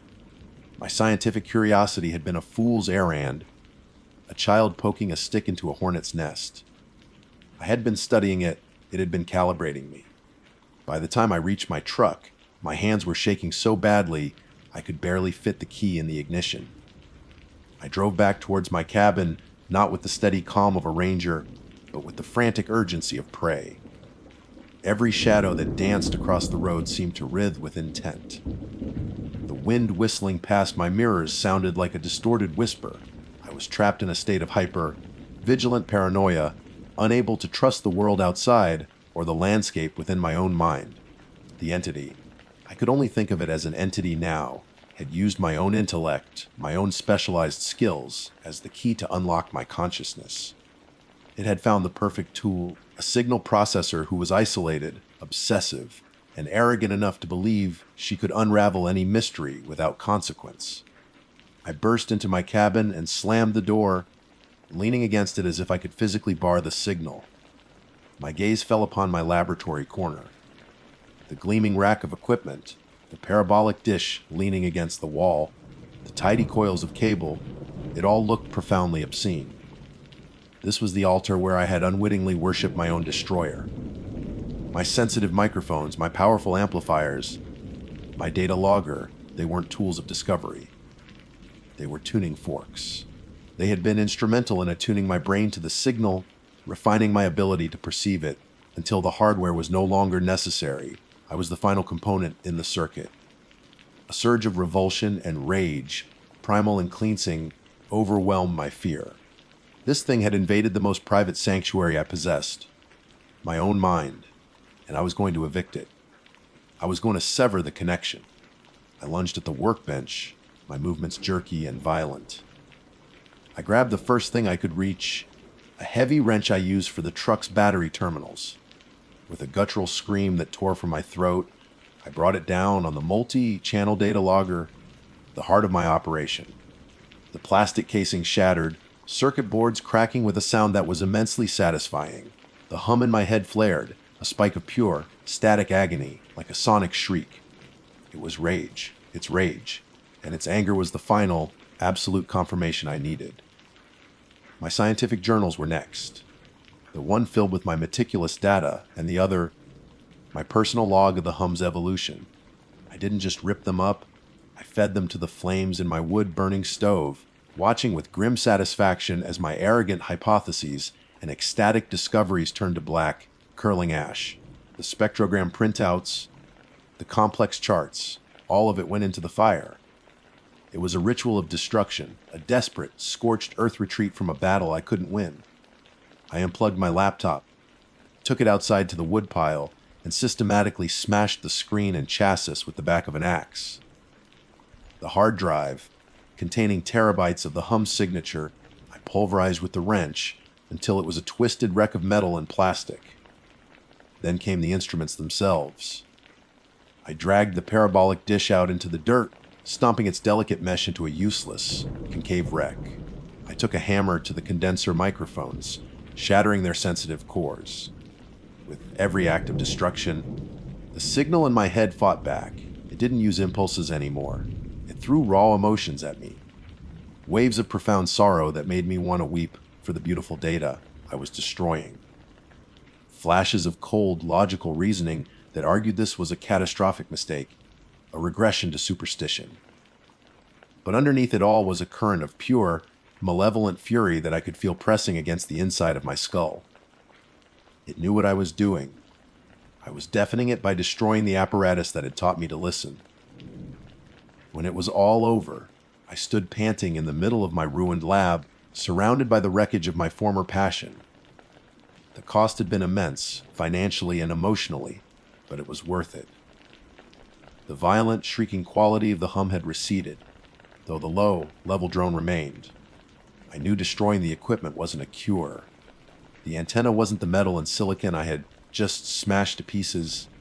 It was the neural pathways in my own brain. I hadn't destroyed the broadcast or the receiver. I had only smashed the radio I'd used to find the station. To truly escape, I had to leave the broadcast area. The next morning, I drove into Taos and put in a formal request for a transfer. I sat in my supervisor's office, forcing a calm, professional demeanor that felt like a cheap costume. I couldn't tell him the truth. He'd have me committed for a psychiatric evaluation. So I lied. I concocted a story about a family emergency, an ailing parent in a city 1,000 miles away who needed my full-time care. I spoke of career burnout and the need for a change of scenery. My supervisor was understanding, sympathetic even. He saw a good ranger who was clearly under immense stress. He promised to see what he could do. The 2 weeks it took for the transfer to be approved were the longest of my life. I performed my duties like an automaton, avoiding the remote areas where I had placed my gear. The box canyon, the high ridge, they were now enemy territory. The hum was a constant, low-grade presence, a sullen, waiting thing. The direct, coercive impulses were gone, but I felt its passive influence everywhere. I felt a pull towards the messes, a lingering curiosity about the locked gates. It was quieter now, more patient. It had learned that brute force didn't work. It could wait. The day my transfer was approved, I felt a flicker of hope for the first time in weeks. I was being reassigned to a small, urban, adjacent national park on the East Coast. A place defined not by profound silence, but by the constant, chaotic noise of civilization. A place with highways, airports, and city lights. A place full of electromagnetic garbage and acoustic clutter. A place, I prayed, where the signal would be lost in the noise. I packed what was left of my life with feverish haste. I didn't look back as I drove out of Carson National Forest for the last time. For the first 100 miles, the hum remained, a faint but steady companion. But as I descended from the high desert of New Mexico into the plains of Texas, I felt a subtle shift. It was fading. With every mile I put between myself and Taos, the signal attenuated. By the time I crossed the Mississippi River, it was gone. The silence in my head was so complete, so profound, it was almost as jarring as the hum itself. I wept with relief. I live in the city now. I'm still a park ranger, but my domain is a managed patch of green wedged between suburbs and skyscrapers. It's a noisy life. There's always the sound of traffic, the drone of air conditioners, the distant wail of sirens. And for that, I am eternally grateful. The noise is my shield, my camouflage. But sometimes on the quietest nights, when the city holds its breath, I can still feel it. It's faint, a barely perceptible vibration deep in the bone behind my ear. It's a ghost on the very edge of my senses. It isn't a command, and it isn't a suggestion. It's just a reminder that it's still out there in the silent places, broadcasting and calling. My name is Riku Sato. To be more formal, I am Ranger Sato, holding a Master of Science in Geology and employed by the National Park Service. My current posting, and the one I specifically requested, is Death Valley National Park. However, we soon discovered why, who has dedicated his life to understanding the Earth's bones. This place is less a park and more a pilgrimage site. It's a vast, brutal library, where every stone tells a story of unimaginable pressures and unfathomable timelines. Here, the planet's geological processes are not hidden beneath layers of soil and life. They are laid bare, exposed to a relentless sun and an equally unforgiving cold. It is a land of superlatives, the hottest, the driest, the lowest point in North America. For me, it has always been a dream job. It is a geological wonderland. Hawaii, one of the park's most enduring and famous mysteries, at least until recently, has been the sailing stones of racetrack playa. Imagine a vast, perfectly flat, dry lake bed, playa, stretching for miles, its cracked mud surface resembling the skin of some ancient, fossilized reptile. Scattered across this immense, empty stage are rocks, ranging from the size of your fist to hefty boulders, weighing hundreds of pounds. And behind many of these rocks are tracks, long, shallow grooves gouged into the mud, some straight, some curved, some taking sharp, inexplicable turns. These are not tracks left by a single event. They are the accumulated record of journeys made in absolute solitude. For decades, the central question was simple: how do they move? No one had ever seen it happen. The rocks moved as if by an invisible hand. Their silent voyages a profound and unsettling enigma in this land of stark certainties. The mystery was, for all official purposes, solved a few years ago in a triumph of patient, methodical science. A team from the Scripps Institution of Oceanography, armed with GPS units and time-lapse cameras, finally captured the culprit. Their findings were a testament to the elegant power of natural forces working in rare concert. It requires a very specific sequence of events. First, a winter rain, just enough to cover the playa in a shallow film of water. Then, a night cold enough to freeze that water into a vast, thin sheet of what's known as windowpane, ice. Strong enough to maintain its integrity, but thin enough to be moved. As the morning sun warms the playa, the ice begins to melt and break up into large, floating panels. Finally, a steady, gentle wind, not a gale, but a persistent breeze, slides these massive sheets of ice across the slick, muddy surface below. The rocks, trapped within the ice like almonds in brittle, are carried along for the ride, their weight carving the tail tracks into the soft bed of the playa. It's a beautiful, elegant, scientific explanation. I used to love telling that story to visitors, standing at the edge of the playa, gesturing out at the silent stones and their mysterious trails. I would lay out the evidence, the methodical process of discovery, the triumph of human reason over the seemingly supernatural. It was a perfect parable for my own worldview, that the universe is a complex machine, but a machine nonetheless. Its gears may be hidden, its workings vast, but with enough observation and deduction, all its secrets can be understood. Every ghost has a scientific name. Every mystery a rational solution waiting to be found. That was my mistake. It was a failure born not of malice, but of intellectual arrogance. I assumed the explanation we had found was the only truth, the complete story. I believed the case was closed. Last winter, the valley experienced a weather pattern that was, for a geologist, the event of the season. A series of storms rolled in from the Pacific, dumping an unusual amount of rain, followed by a cold snap, sent temperatures plummeting, well below freezing for several consecutive nights.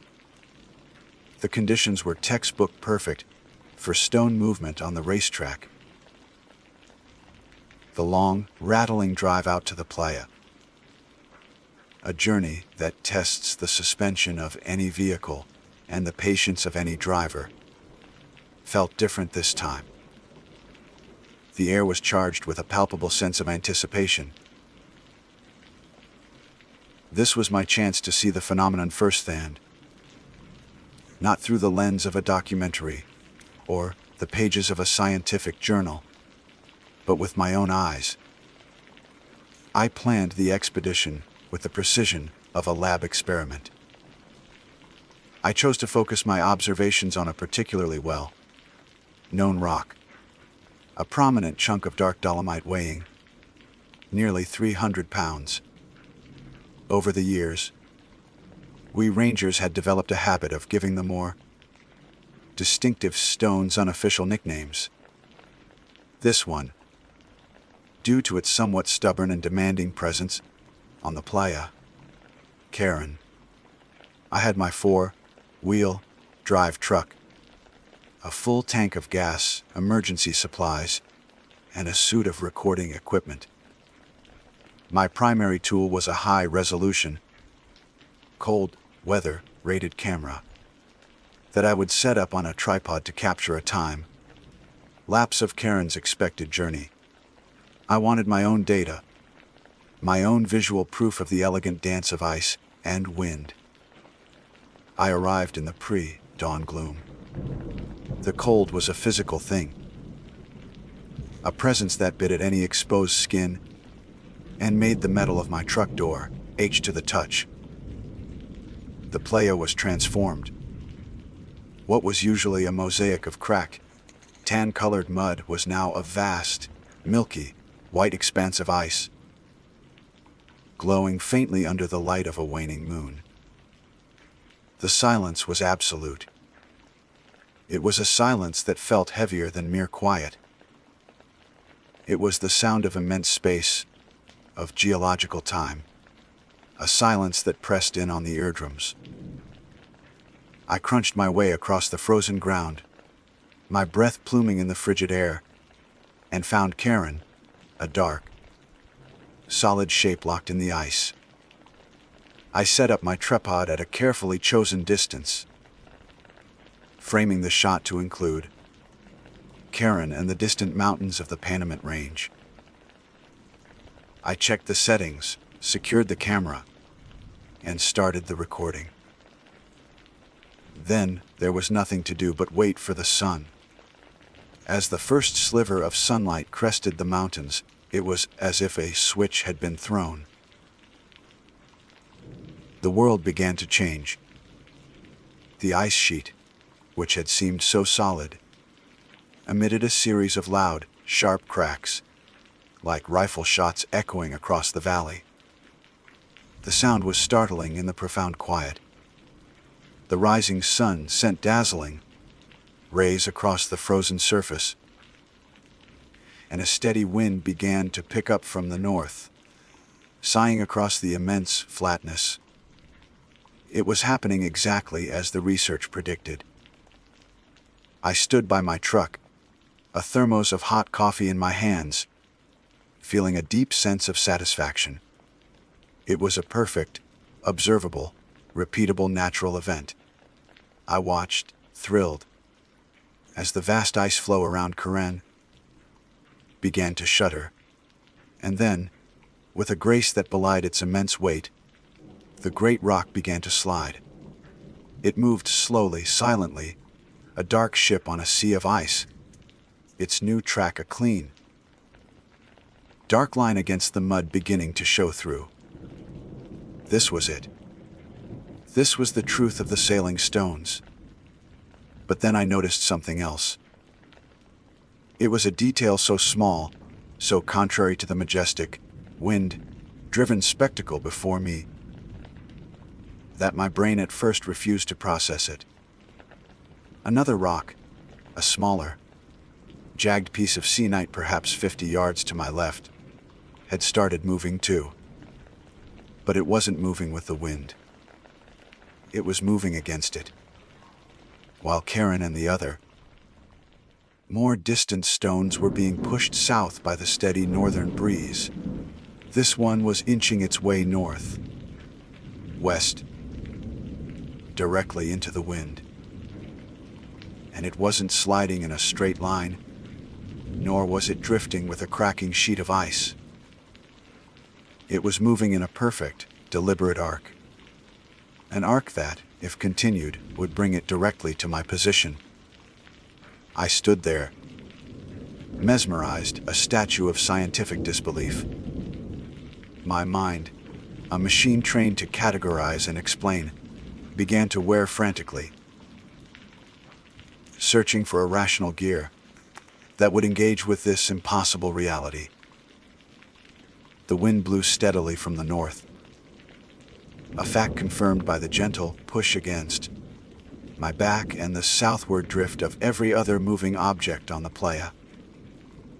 Yet, this one rock, this jagged piece of seanite, defied that fundamental force. It was a flagrant violation of Newtonian physics, a middle finger to the elegant explanation I held so dear.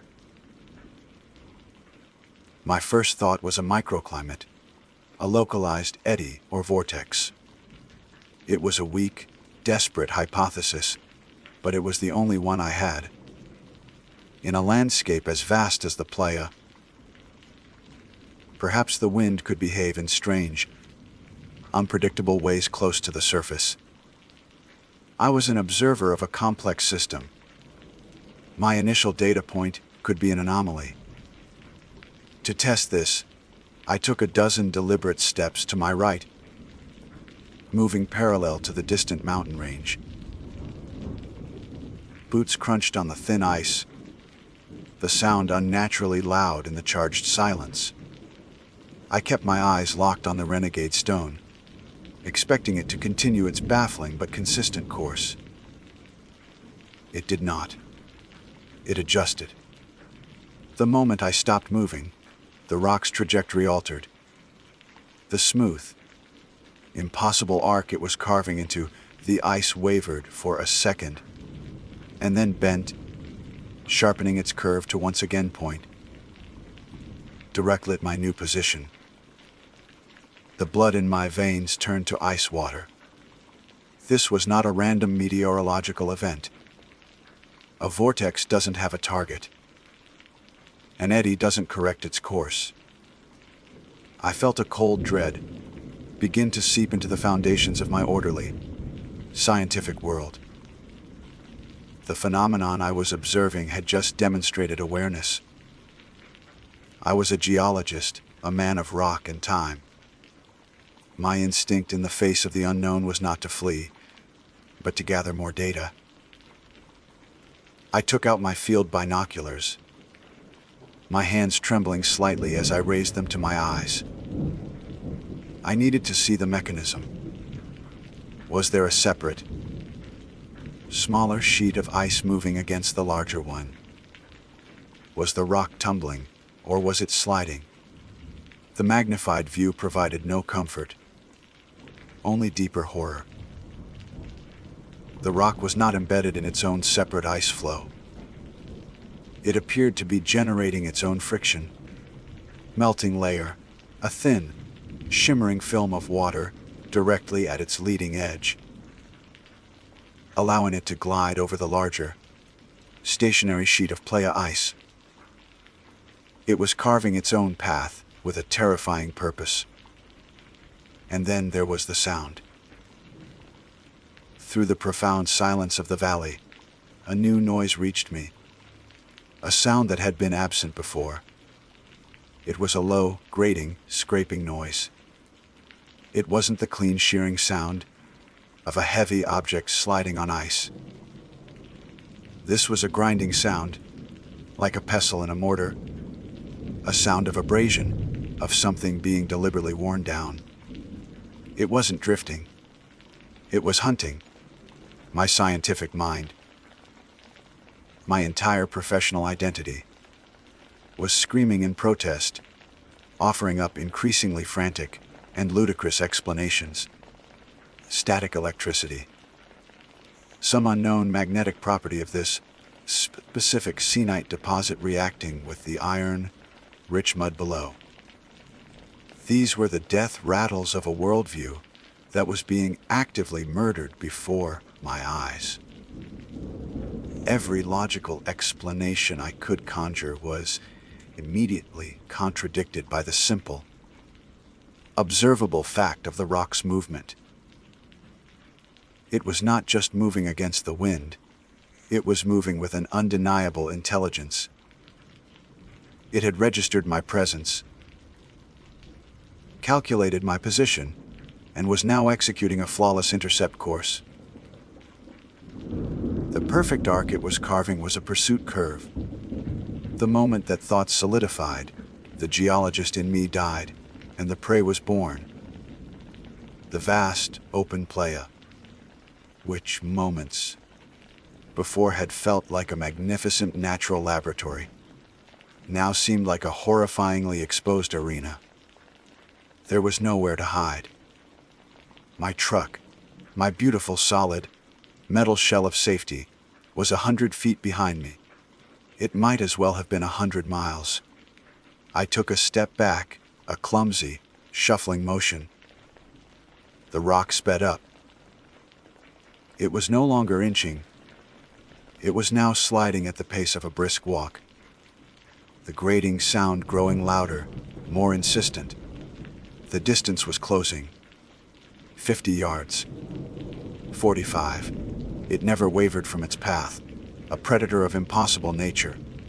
I scrambled back, my careful, observational retreat turning into a panicked stumble on the uneven, icy ground. My feet slipped, and I fell hard onto my back, the impact knocking the wind from my lungs. The cold of the ice sheet seeped instantly through my jacket, a paralyzing shock. For a terrible second, I just lay there, looking up at the pale blue sky, the grating sound now terrifyingly close. I rolled over, pushing myself up onto my hands and knees. The rock had changed its trajectory again, instantly adjusting for my fall. It was no longer heading for where I had been, but for where I was. It was tracking me in real time. This wasn't a geological phenomenon. This was a geological predator.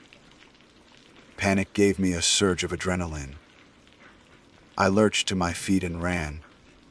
A wild, undignified sprint for the safety of my truck. I didn't look back, but the sound was always there behind me, a relentless, scraping pursuit. It was the sound of geology. Waking up. It was the sound of the planet's bones, deciding they were done being passive. I reached the truck, my fingers numb and clumsy as I fumbled in my pocket for the keys.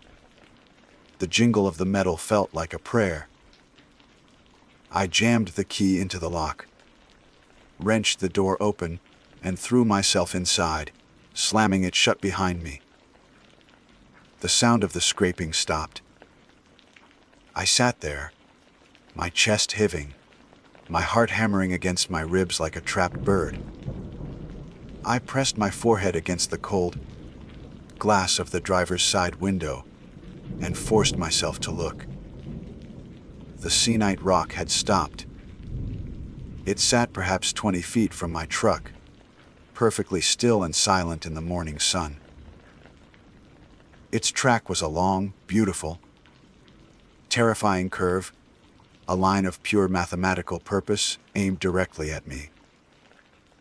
In the distance, my camera, still mounted on its tripod, was a silent, forgotten witness, its lens pointed at Karen, the rock I had come to see, which was now hundreds of feet away. Having dutifully followed the laws of physics, I had come seeking to confirm a known truth and had instead stumbled upon a truth that should not, could not, be known. My mistake was one of intellectual arrogance. I had a neat, tidy explanation for the mystery of the sailing stones, and I believed it covered all possibilities. I failed to consider that the scientific explanation might just be how these things move, not why they move. I thought I was observing a natural process. I was wrong. I was being sized up. I sat in the cab of the truck, the engine off. The only sound the frantic drumming of my own heart and the ragged rasp of my breathing. The sun was higher now, casting the shadow of my vehicle like a long, dark spear across the icy playa. 20 feet away, the Seanite rock sat in serene, absolute stillness. It was just a rock again. An inanimate object, a collection of feldspar and hornblende. Subject to the laws of erosion and gravity. To any other observer, that is all it would ever be. But I knew better. I had seen its mask of geological inertia slip. I had seen the ancient, patient intelligence that wore the disguise of stone. The silence that pressed in on the truck was no longer the peaceful silence of solitude. It was the tense, waiting silence of an ambush that had been called off. My hands, slick with sweat despite the biting cold, trembled as I turned the key in the ignition. The engine roared to life, a vulgar, mechanical intrusion in this hallowed, predatory space. I didn't dare take my eyes off the rock as I shifted into reverse. I backed away slowly, carefully, my tires crunching over the frozen mud. The rock remained motionless. It made no move to follow. It had made its point. The hunt was over, the lesson delivered. We soon discovered why. I continued my retreat for 100 yards before I trusted myself to swing the truck around and head for the dusty track that led away from the playa. As I drove, I glanced in my rearview mirror. The rock was a diminishing shape in the vast, white emptiness. Beside it, a smaller, more distant shape, my tripod, with my camera still mounted, its lens a single, unblinking eye staring at a ghost. The drive back was an exercise in controlled hysteria. Every canyon wall, every towering rock formation, every jumble of boulders by the side of the track seemed to watch me pass.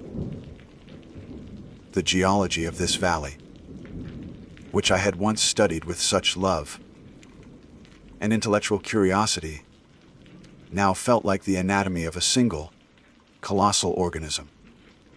The mountains were its sleeping shoulders, the canyons its half-open jaws.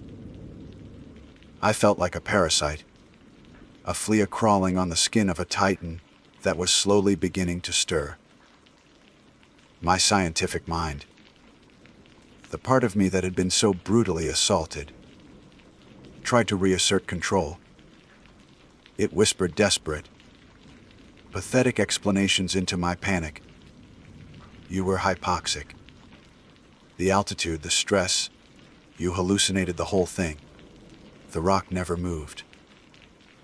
It was a trick of the light, a waking dream. But I knew it was a lie. I had the track marks burned into my memory, the impossible, deliberate arc, the correction when I moved, the final, straight line charge when I fell, and the sound. The grinding, deliberate sound that even now echoed in my skull. No hallucination could replicate the physics of it, the chilling, irrefutable logic of its pursuit.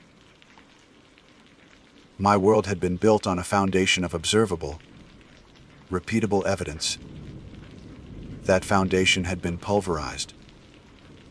What do you do when the evidence itself is insane? When the data points to a reality that reason cannot accommodate? The central, agonizing question was the camera. It was still out there, a lonely sentinel on the playa. My camera. My evidence. The professional in me, the scientist who lived by the creed of data, screamed that I had to go back. The footage on that memory card was possibly the most important scientific discovery in human history. It was proof of what? A sentient geological life form. A telekinetic phenomenon. A predator that defied the known laws of physics. To retrieve it would be to confirm my own sanity, to prove that what I saw was real. But the thought of setting foot on that play again, of leaving the protective metal shell of my truck and exposing myself to that vast, aware emptiness, filled me with a primal terror that was paralyzing. What if going back was the test? What if the rock, the entity, whatever it was, had simply let me go, and my return would be seen as a challenge? Or worse, an acceptance of its terms. The footage was a Pandora's box. If I opened it, if I showed it to the world, what would happen? I imagined the sequence of events, the disbelief, the accusations of fraud, the inevitable confiscation of the data by men in dark suits from agencies I didn't know existed. My life would be over. My career, my reputation, all of it sacrificed for a truth no one was ready to hear. Or perhaps they were ready. Perhaps they already knew. Perhaps all the other rangers, who had spent a lifetime in these wild places, had their own stories, their own quiet, shattered worldviews that they kept locked away behind a professional smile. I never went back to check the camera footage. I reported the trip as a success. I told my supervisor that the conditions had been perfect, that I had witnessed the movement of Karen and other stones exactly as the script's study had predicted. I said the cold had caused my camera to malfunction and the battery to die before it could record anything useful. It was a plausible lie, easily accepted. The camera itself I wrote off as lost, swallowed by the immense landscape. A small sacrifice to the park's budget. I don't want to know what it recorded. I don't want to see a high-resolution, time-lapsed video of my own terror. I don't want to see that rock move with its own impossible agency. Some truths are not empowering. They are simply corrosive. I still work in Death Valley. It is no longer a dream job. It is a penance. I am a custodian of a place I now fundamentally fear. My mistake was not simply one of intellectual arrogance. It was a deeper, more profound failure of perspective. I had a neat, tidy explanation for the mystery of the sailing stones. A perfect little box of human understanding, and I believed it covered all possibilities. I failed to consider that our science, our elegant explanation, might just be a description of the tools these things use, not the intent behind them. The wind and the ice are how they move, but it doesn't explain why they move. I thought I was observing a natural process, a beautiful, mindless dance of physics. I was wrong. I was being evaluated. I was being sized up, and for some reason I will never understand. On that cold winter morning, I was found wanting and let go. My name is Evelyn Reed. That's the name on my uniform, the one etched onto the wooden plaque on my desk, and the one that carries the weight of a 30-year career with the National Park Service. I am a supervisory ranger here in the Great Smoky Mountains National Park, a place of such profound and ancient beauty that it can make you forget how easily it can turn deadly. I've spent the majority of my life walking these trails, breathing this air thick with the scent of damp earth and pine, and learning the hard, one language of the wilderness. The mountains are my church, my office, and sometimes my adversary. In my line of work, you become intimately familiar with tragedy. You see, for every family that leaves with a camera full of scenic photos and memories of a bear cub tumbling on the roadside, there's another story that ends differently. A twisted ankle on a remote trail, a sudden, blinding fog that disorients an experienced hiker, a flash flood that turns a gentle stream into a raging torrent. I've been involved in dozens, perhaps hundreds, of search and rescue operations. We call them SARS, Most are straightforward, if physically grueling. We find our targets cold, tired, and embarrassed, but ultimately safe. Others end in recovery, a somber duty. We perform with respect and a heavy heart. We learn to categorize these events, to process them, to file them away. It's a necessary mechanism for survival in this job. But there is one file in the metal cabinet, in the corner of my office, that refuses to be categorized. It's thicker than the others.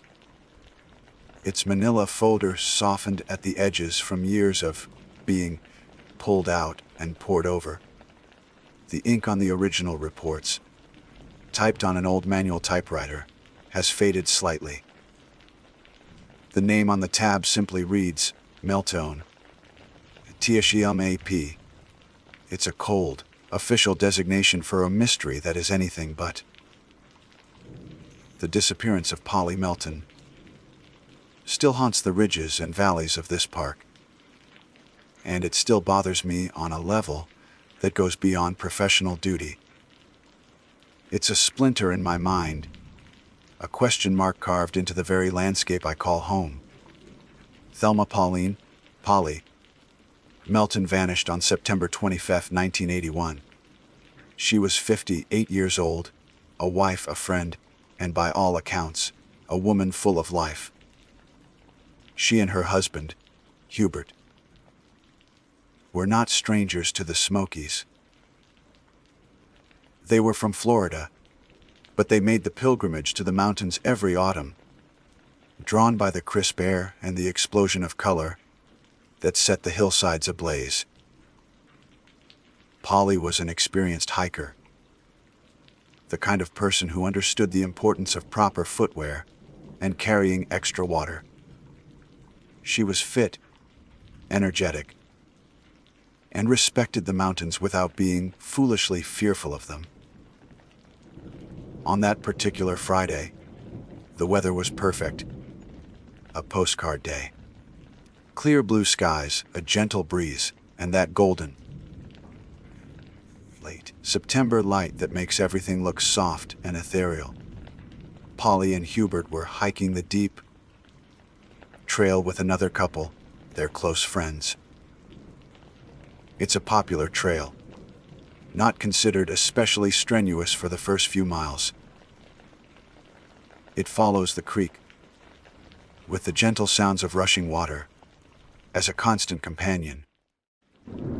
They hiked in, had lunch by the water, and started back in the early afternoon.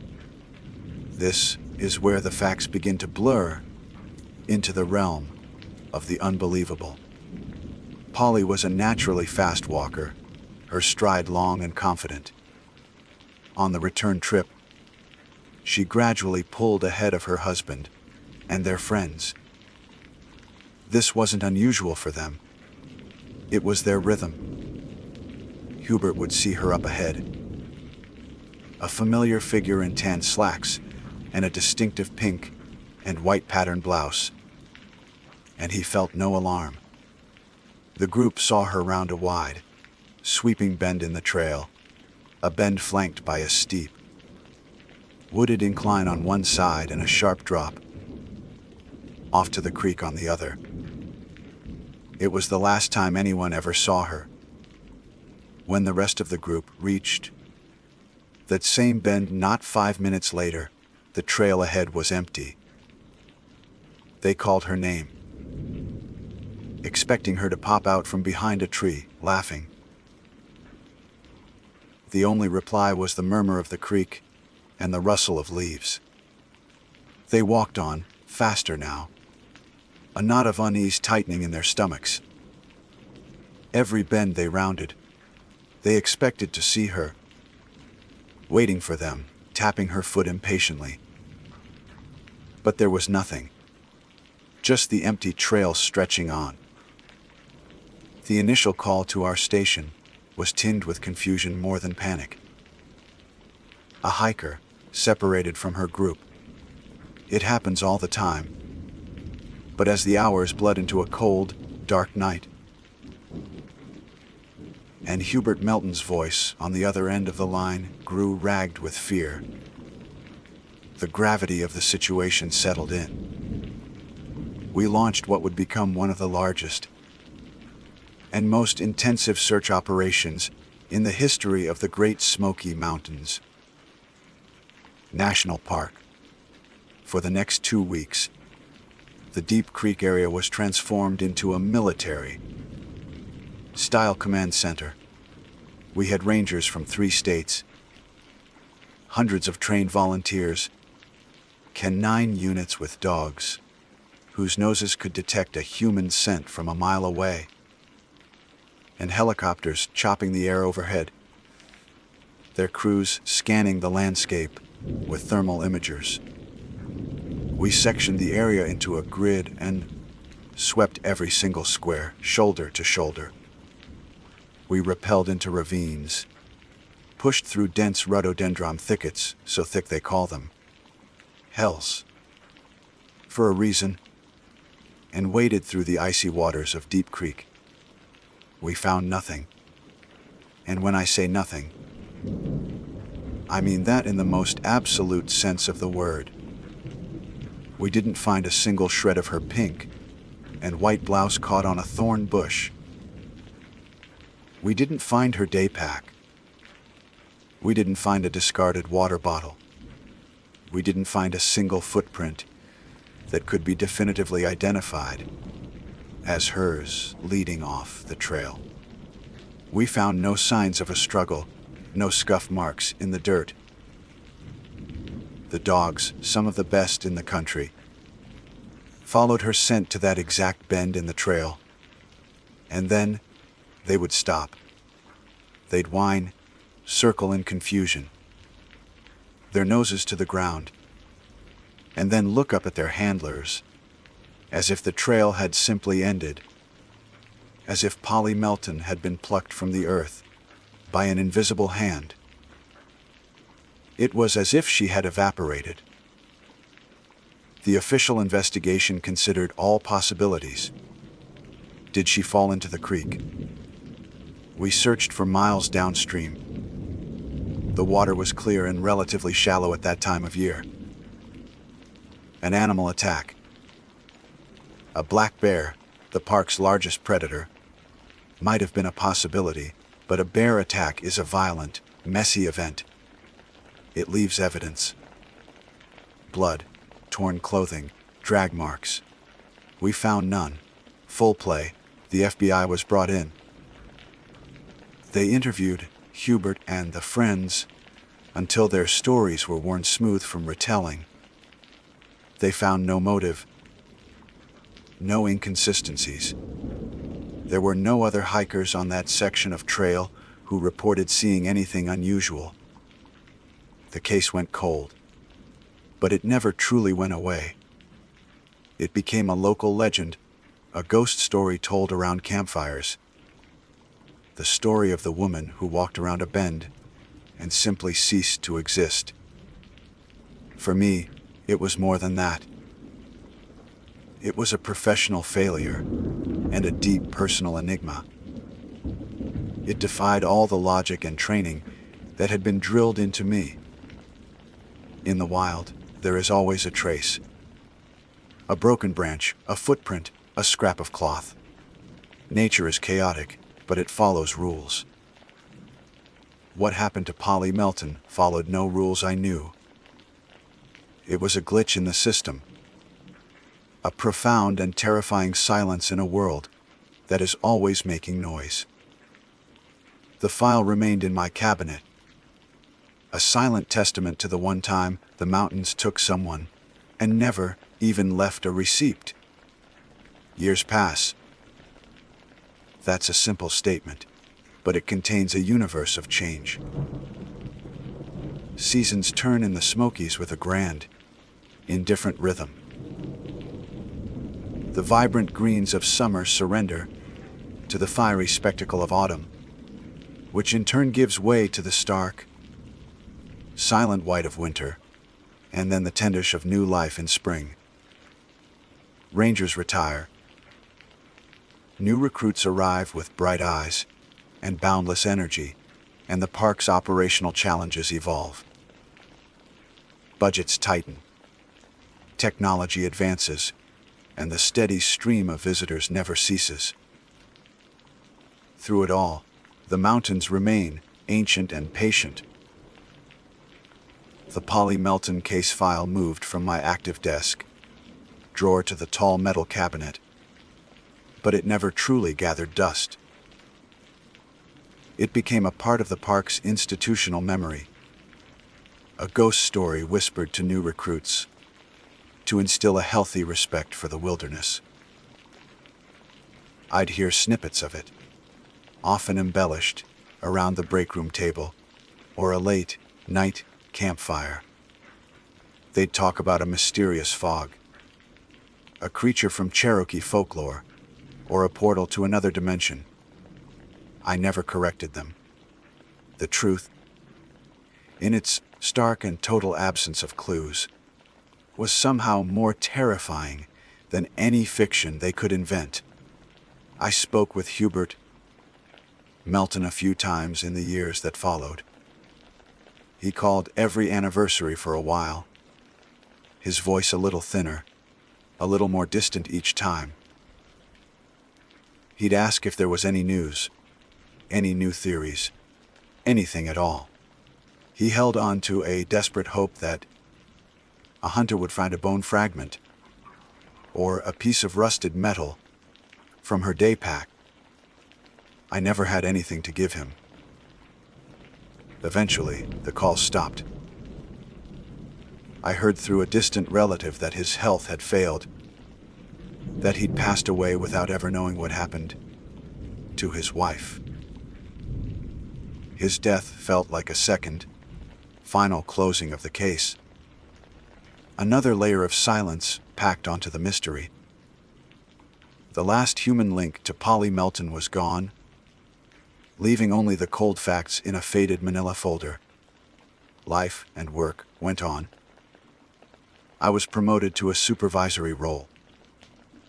My knees started to ache on long hikes, and the silver at my temples spread. I led other SARs, comforted other frantic families, and felt the quiet satisfaction of rescues and the somber weight of recoveries.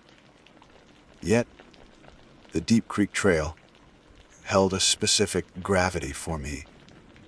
I couldn't drive past the turnoff without a flicker of the old unease, a mental image of a woman in a pink and white blouse rounding a bend. The place had become a landmark of the inexplicable. We never received official reports of anything strange, but the locals knew. Other hikers would sometimes mention a heavy feeling on that stretch of trail, a sense of being watched, or the feeling that they were not quite alone, even on a deserted day. They were just feelings, of course, intangible and easily dismissed, but persistent. It was October, nearly 20 years after Polly's disappearance. The park was at the peak of its autumn glory, a Monet painting of impossible scale. The air was so crisp it felt sharp in the lungs, and the sky was a deep, cloudless blue.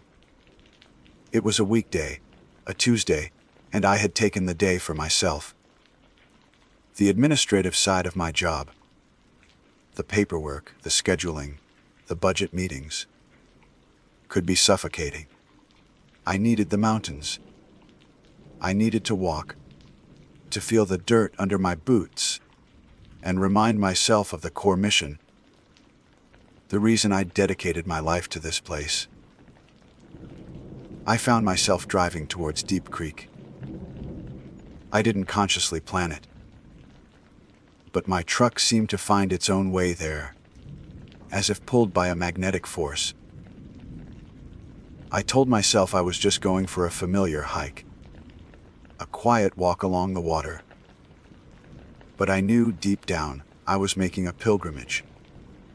I parked at the trailhead, laced up my boots, and set off. The trail was quiet, almost reverent. The only sounds were the gurgle of the creek, the scuff of my boots on the packed earth, and the dry rustle of leaves skittering across the path in the breeze. The sunlight filtered through the golden canopy of hickory and poplar, dappled the ground in shifting patterns of light and shadow. It was peaceful. It was beautiful. It felt a world away from the grim business of SARS and cold cases. I walked for over an hour, my mind calming, the knots of stress in my shoulders beginning to loosen. I recognized the landmarks from the old search maps, the wide spot by the water, where we'd set up a temporary command post, the large boulder shaped like a reclining bear. And then, I knew I was approaching the bend. The feeling in the air didn't change. The sun was still bright, but my own internal weather shifted. My senses sharpened. My heart rate, which had been slow and steady, gave a little kick. As I came around the curve, the same gentle, sweeping bend, where Polly Melton was last seen, my eyes fell on a figure ahead of me on the trail. It was a woman, walking alone, moving at a brisk, determined pace away from me. The distance was perhaps 50 yards. My breath caught in my throat. She was wearing tan slacks and a blouse with a distinct pattern of pink and white. My mind, the rational, 30-year veteran ranger part of my mind, began scrambling for explanations. It was a coincidence, a cruel, improbable coincidence. Maybe it was a relative, a daughter or a niece, walking the trail in a tribute, wearing her clothes. Maybe it was just a random hiker whose taste in fashion was 20 years out of date. All of these thoughts flashed through my head in a microsecond. A frantic attempt to build a wall of logic against the tide of impossible recognition that was washing over me. The way she walked, the set of her shoulders, the pace, it was exacted as Hubert had described it. "Ma'am," I called out. My voice sounded unnaturally loud in the quiet air. "Hold up a second." She didn't stop.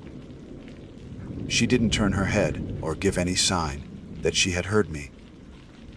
She just kept walking, maintaining her steady, even pace. A prickle of cold unease traced its way up my spine. I was a ranger in uniform. People stopped when I called out to them. It was instinct. I quickened my pace, my boots crunching louder on the trail. I was walking fast, almost jogging, but a strange, disorienting thing was happening. The distance between us wasn't closing. It was like walking on a treadmill. I could feel the effort in my legs and my lungs, but her figure remained stubbornly fixed in the distance ahead of me, as if the very ground between us was stretching. The peaceful forest scene suddenly felt like a painted backdrop, a stage for a play I didn't understand. She was approaching another bend in the trail, a tighter one this time, shrouded by a thick stand of hemlock. Panic, cold and sharp, pierced through my professional composure. I couldn't let her disappear around that corner. I had to see her face. I had to know. I broke into a run. My feet pounded the earth, my breath coming in ragged gasps. I watched her disappear behind the dark green of the hemlocks. I reached the bend seconds later, my heart hammering against my ribs, expecting to see her right there, just on the other side. The trail ahead was empty. Utterly, completely, impossibly empty. I stopped dead, scanning frantically from side to side. It couldn't be. The ravine to my left was a sheer, 60-foot drop, a tangle of rocks and roots. The mountainside to my right was a nearkle, wall of dirt and rhododendron. There were no intersecting paths, no side trails, nowhere a person could have gone in the few seconds it took me to round that bend. She had just vanished. Exactly like the original report said. Exactly like Polly Melton. I stood there on that empty stretch of trail, my breath catching in my chest, a profound and terrible silence pressing in on me from all sides. The beautiful, sun-dappled forest of moments before had transformed into something alien and menacing. The air grew heavy. The golden light seemed to cool and tarnish, and the gentle murmur of the creek now sounded like a mocking whisper.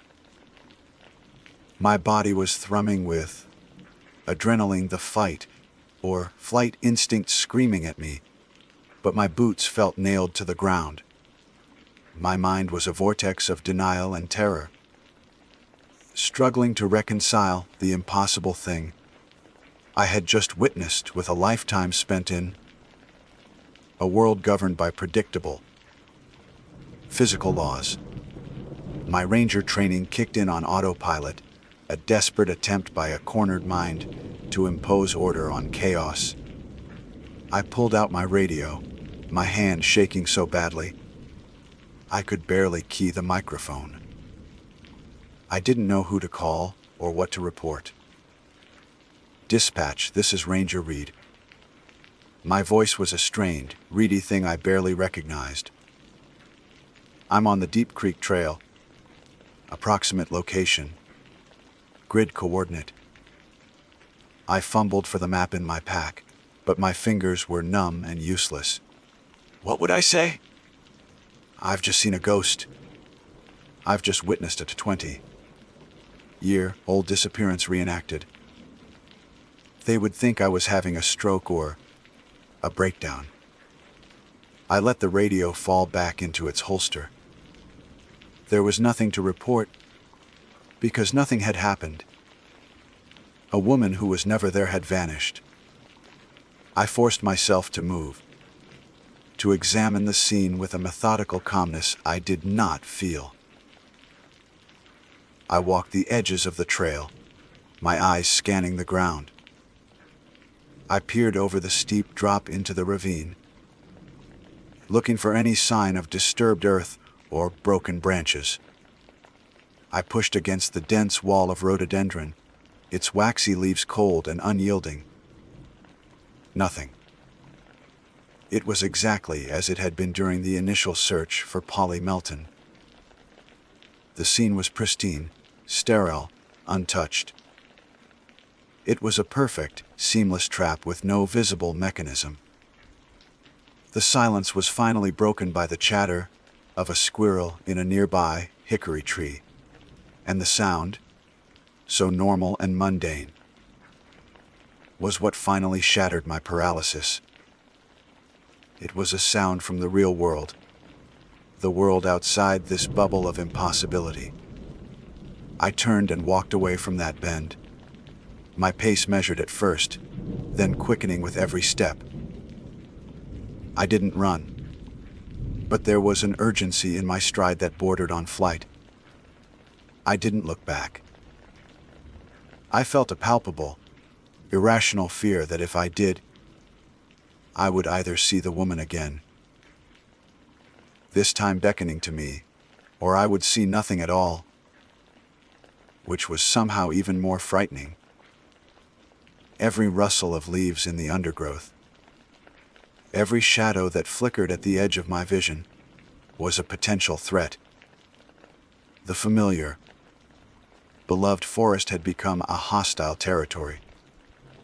It was only when I reached my truck in the now shadowy parking lot that I allowed myself to stop, leaning against the cool metal of the driver's side door and taking deep, shuddering breaths. The keys trembled in my hand as I jammed them into the ignition. Driving away from Deep Creek that evening, I felt like a survivor escaping the scene of an accident. A deep, cellular shock settling into my bones. In that moment, and in the sleepless nights that followed, a horrifying realization began to crystallize in my mind. For 20 years, I had viewed the Polly Melton case as an observer. I was the investigator, the ranger, the one looking at the facts from the outside. I had analyzed the maps, read the reports, and interviewed the witnesses. I thought I was studying a historical event, a strange but static moment frozen in the past. I was wrong. So profoundly, terrifyingly wrong. Standing on that trail, I understood that the phenomenon, whatever it is, wasn't just something that happened to Polly Melton. It was something that happens on that stretch of trail. I hadn't seen a ghost in the traditional sense, a lingering spirit tied to a place of death. It felt older, more impersonal, more elemental than that. It was like a glitch in the fabric of reality, a corrupted piece of code that runs on a loop, waiting for the right conditions, the right person, a reenactment, a trap. My mistake was in thinking I was a passive observer to this strange event. I wasn't. The moment I saw that woman in the pink and white blouse, the moment I felt that jolt of recognition and the instinct to follow, I had ceased to be an investigator. I had become a participant.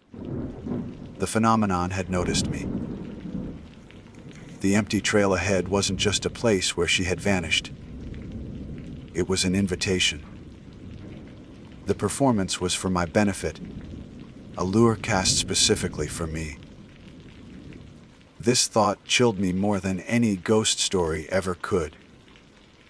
What if Hubert and his friends had been just a little bit slower that day?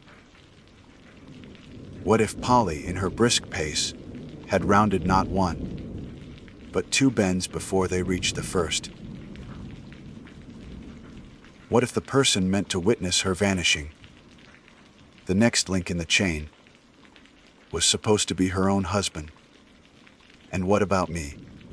I had seen the reenactment. That was my invitation to follow, to walk around that final bend and take my place in the mystery. For a few terrifying moments, I was the next person in line to disappear from the world, to become another faded name in a manila folder, another ghost story whispered to recruits. I was lucky. Perhaps it was my ingrained ranger skepticism, that small part of my brain that was busy trying to debunk what I was seeing, that saved me. Perhaps I simply didn't follow far enough. I didn't accept the invitation. I saw, and I hesitated, and in that hesitation, the door, or the glitch, or the trap, closed. I never filed an official report. I couldn't. I wrote down everything I saw, every detail, every feeling, in a private journal that I keep locked in my desk. It's the unofficial addendum to the Melton file. I've never hiked the Deep Creek Trail again. My official reason is that there are hundreds of other miles of trail in this park to explore. The real reason is that I am afraid. I am a supervisory ranger with 3 decades of experience. I've faced down charging bears and stared in the abyss of flash floods. But I am afraid of that quiet, sun-dappled bend in the trail. I don't have any answers. I don't believe in portals or time, slips in any scientific sense. But the mountains are older than science. They operate on a different time scale, with a different set of rules that we, in our fleeting existence, can only dimly perceive. There are places in this world where the veil between what is and what we think is thin. That stretch of trail along Deep Creek is one of those places. It holds a cold and patient hunger. It replays its story, waiting for someone to walk into the scene. Polly Melton was just one of its victims. And I, for one terrifying afternoon, was almost the next. I didn't solve the mystery. I just barely avoided becoming a part of it.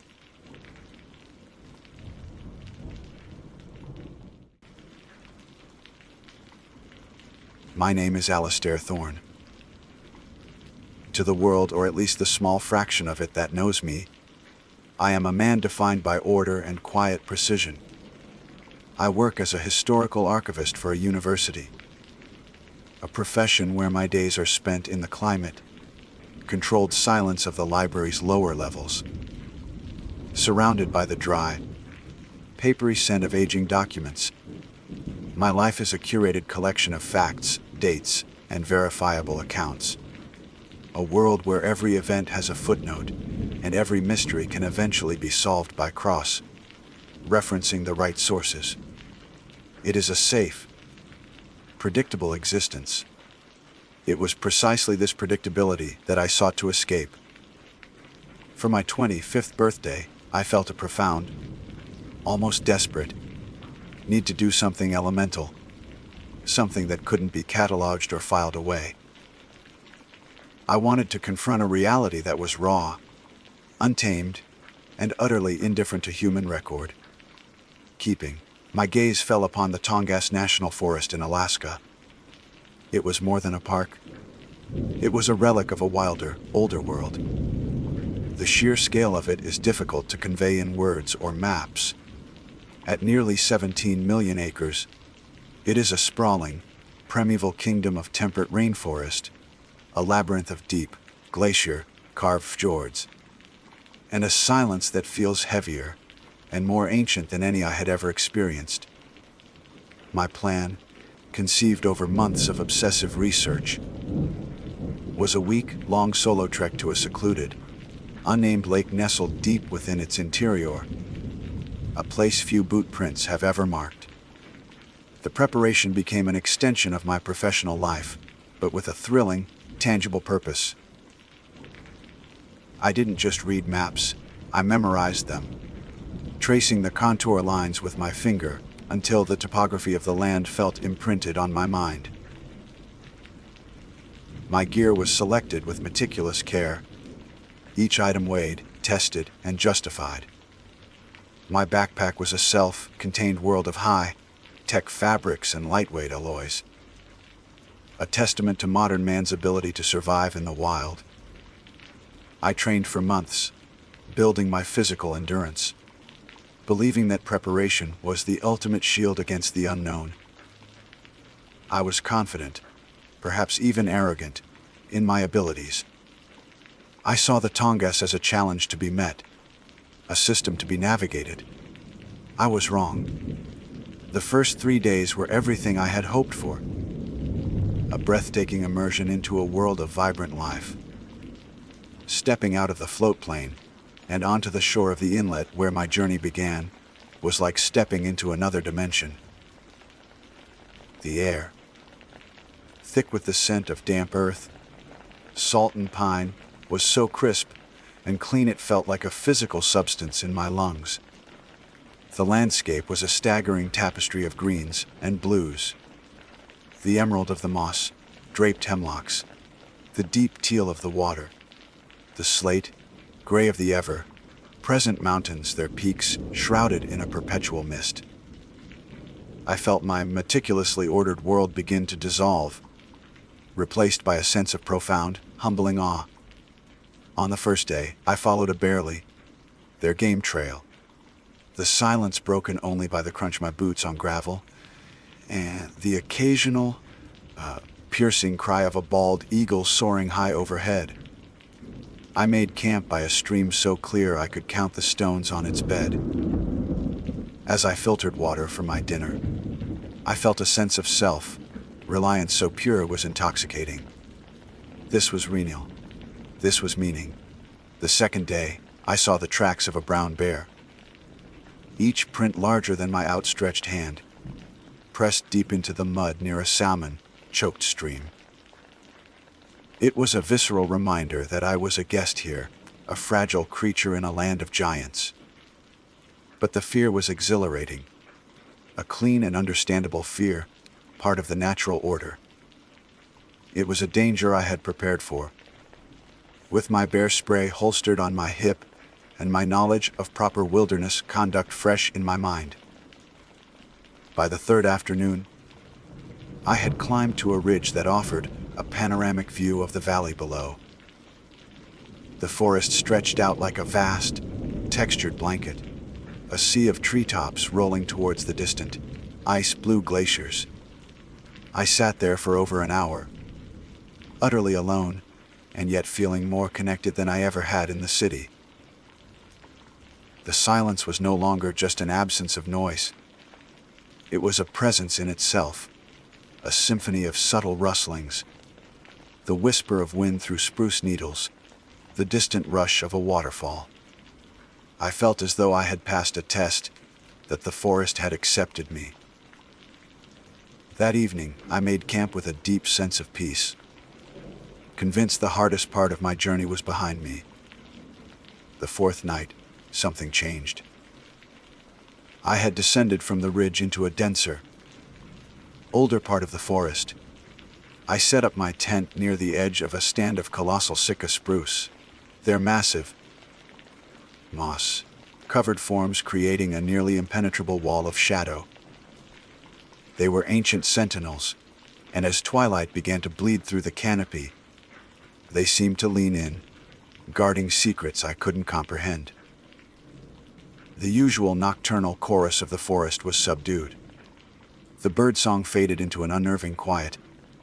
The air grew still and heavy, as the last vestiges of light vanished, and the world was reduced to shades of black and gray. The sound began. It was a rhythmic, metallic scraping. It was not a natural sound. It wasn't the random clatter of a rockfall or the gentle creak of a branch rubbing against another in the wind. This was deliberate. A slow, grating scrape, drag, pause. Then again, scrape, drag, pause. It echoed through the unnervingly still forest, the acoustics playing tricks, making it impossible to pinpoint the source. One moment it sounded like it was 100 yards to my left. The next, it seemed to be coming from the far side of the clearing, much farther away. I sat bolt upright in my sleeping bag, my heart beginning a low, heavy drum against my ribs. I told myself it was my city dwellers' ears, misinterpreting the unfamiliar language of the wilderness. Perhaps a porcupine gnawing on a mineral deposit on a rock. Maybe a moose or a deer dragging an antler through a stony creek bed. I clung to these rational explanations, repeating them to myself like a mantra. But the sound was too regular, too methodical. There was an unnerving quality to it, a feeling of weight and intention. It sounded like something heavy, something made of old, rusted iron, being dragged laboriously over stone. The scraping stopped. The silence that rushed in to fill the void was somehow worse. It was a listening silence. I held my breath, straining my ears, every nerve ending alight. Minutes stretched into an eternity. I was just beginning to relax, to convince myself it was over, that my mind had been playing tricks on me, when it started again. This time, it was alarmingly close, so close that I could feel a faint vibration through the ground. Scarp, dirage, puc. It was just beyond the wall of my tent, just past the line of ancient spruce trees. The sound was methodical, patient. and utterly alien to this environment. The clean, understandable fear of the bear was a distant memory, replaced by a cold, primal dread. The kind of fear that bypasses reason and speaks directly to the oldest part of the brain. The part that knows that there are things in the dark that should not be there. My hand, trembling, went for the zipper of my tent. My hand, trembling, went for the zipper of my tent. Every rational instinct, every fiber of my being that was still tethered to the logical world I knew, screamed at me to stay put, to remain hidden within the fragile illusion of safety that the thin nylon walls provided. But a more primal, more reckless impulse took over. It was the desperate need to know, to put a face to the fear that was threatening to consume me whole. My fingers, clumsy with adrenaline, fumbled with the small metal tab. The sound of the zipper parting the fabric was obscenely loud in the oppressive silence, a tearing sound that felt like a final, irrevocable act. I pulled the flap open just enough to create a narrow slit and peered out into the gathering gloom. The air that met me was cold and carried the soot of wet stone and decay. I held my breath, my eyes struggling to adjust to the profound darkness beneath the canopy of the ancient spruce. The scraping sound had stopped again, and the forest was unnervingly still, the usual nocturnal rustlings and chirps entirely absent. It was as if every living creature for miles was holding its breath with me, cowering in the presence of something that had usurped the natural order. My heart hammered against my ribs, a frantic drumbeat in the tomb like quiet. I knew I couldn't just wait here blind and helpless. My high-powered flashlight, my supposed beacon of reason and technology, lay beside me. I grabbed it, its cold, knurled aluminum body a small comfort in my sweaty palm. With a surge of desperate courage, I pushed the tent flap wider, thrust the flashlight out into the night, and pressed the switch. A brilliant white beam cut through the darkness, impossibly bright and clean against the tangled chaos of the forest floor. I swept the light across the tree line, illuminating the gnarled roots, the thick carpets of moss, the hanging shrouds of lichen. It was all familiar, yet in my heightened state of terror, every shadow seemed to writhe with menace. Every twisted branch took on the shape of a grasping limb. I panned the light slowly, methodically, my archivist's mind trying to impose order on the chaos to conduct a systematic search. And then the light caught it. It was just a flicker of movement at the edge of the beam, a stuttering motion that was utterly wrong. I snapped the light back to the spot. It stood at the far edge of the small clearing, partially obscured by the colossal trunk of a Sitka spruce. It was tall, far taller than any man, and unnaturally gaunt, as if its frame were stretched beyond its biological limits. Its limbs were long and misshapen, moving with a lurching, disjointed gait that defied any normal anatomy. It wasn't a bear, and it most certainly wasn't human. It was a silhouette of wrongness, a stark violation of nature. As my light held it, the thing slowly, deliberately, turned its head towards me.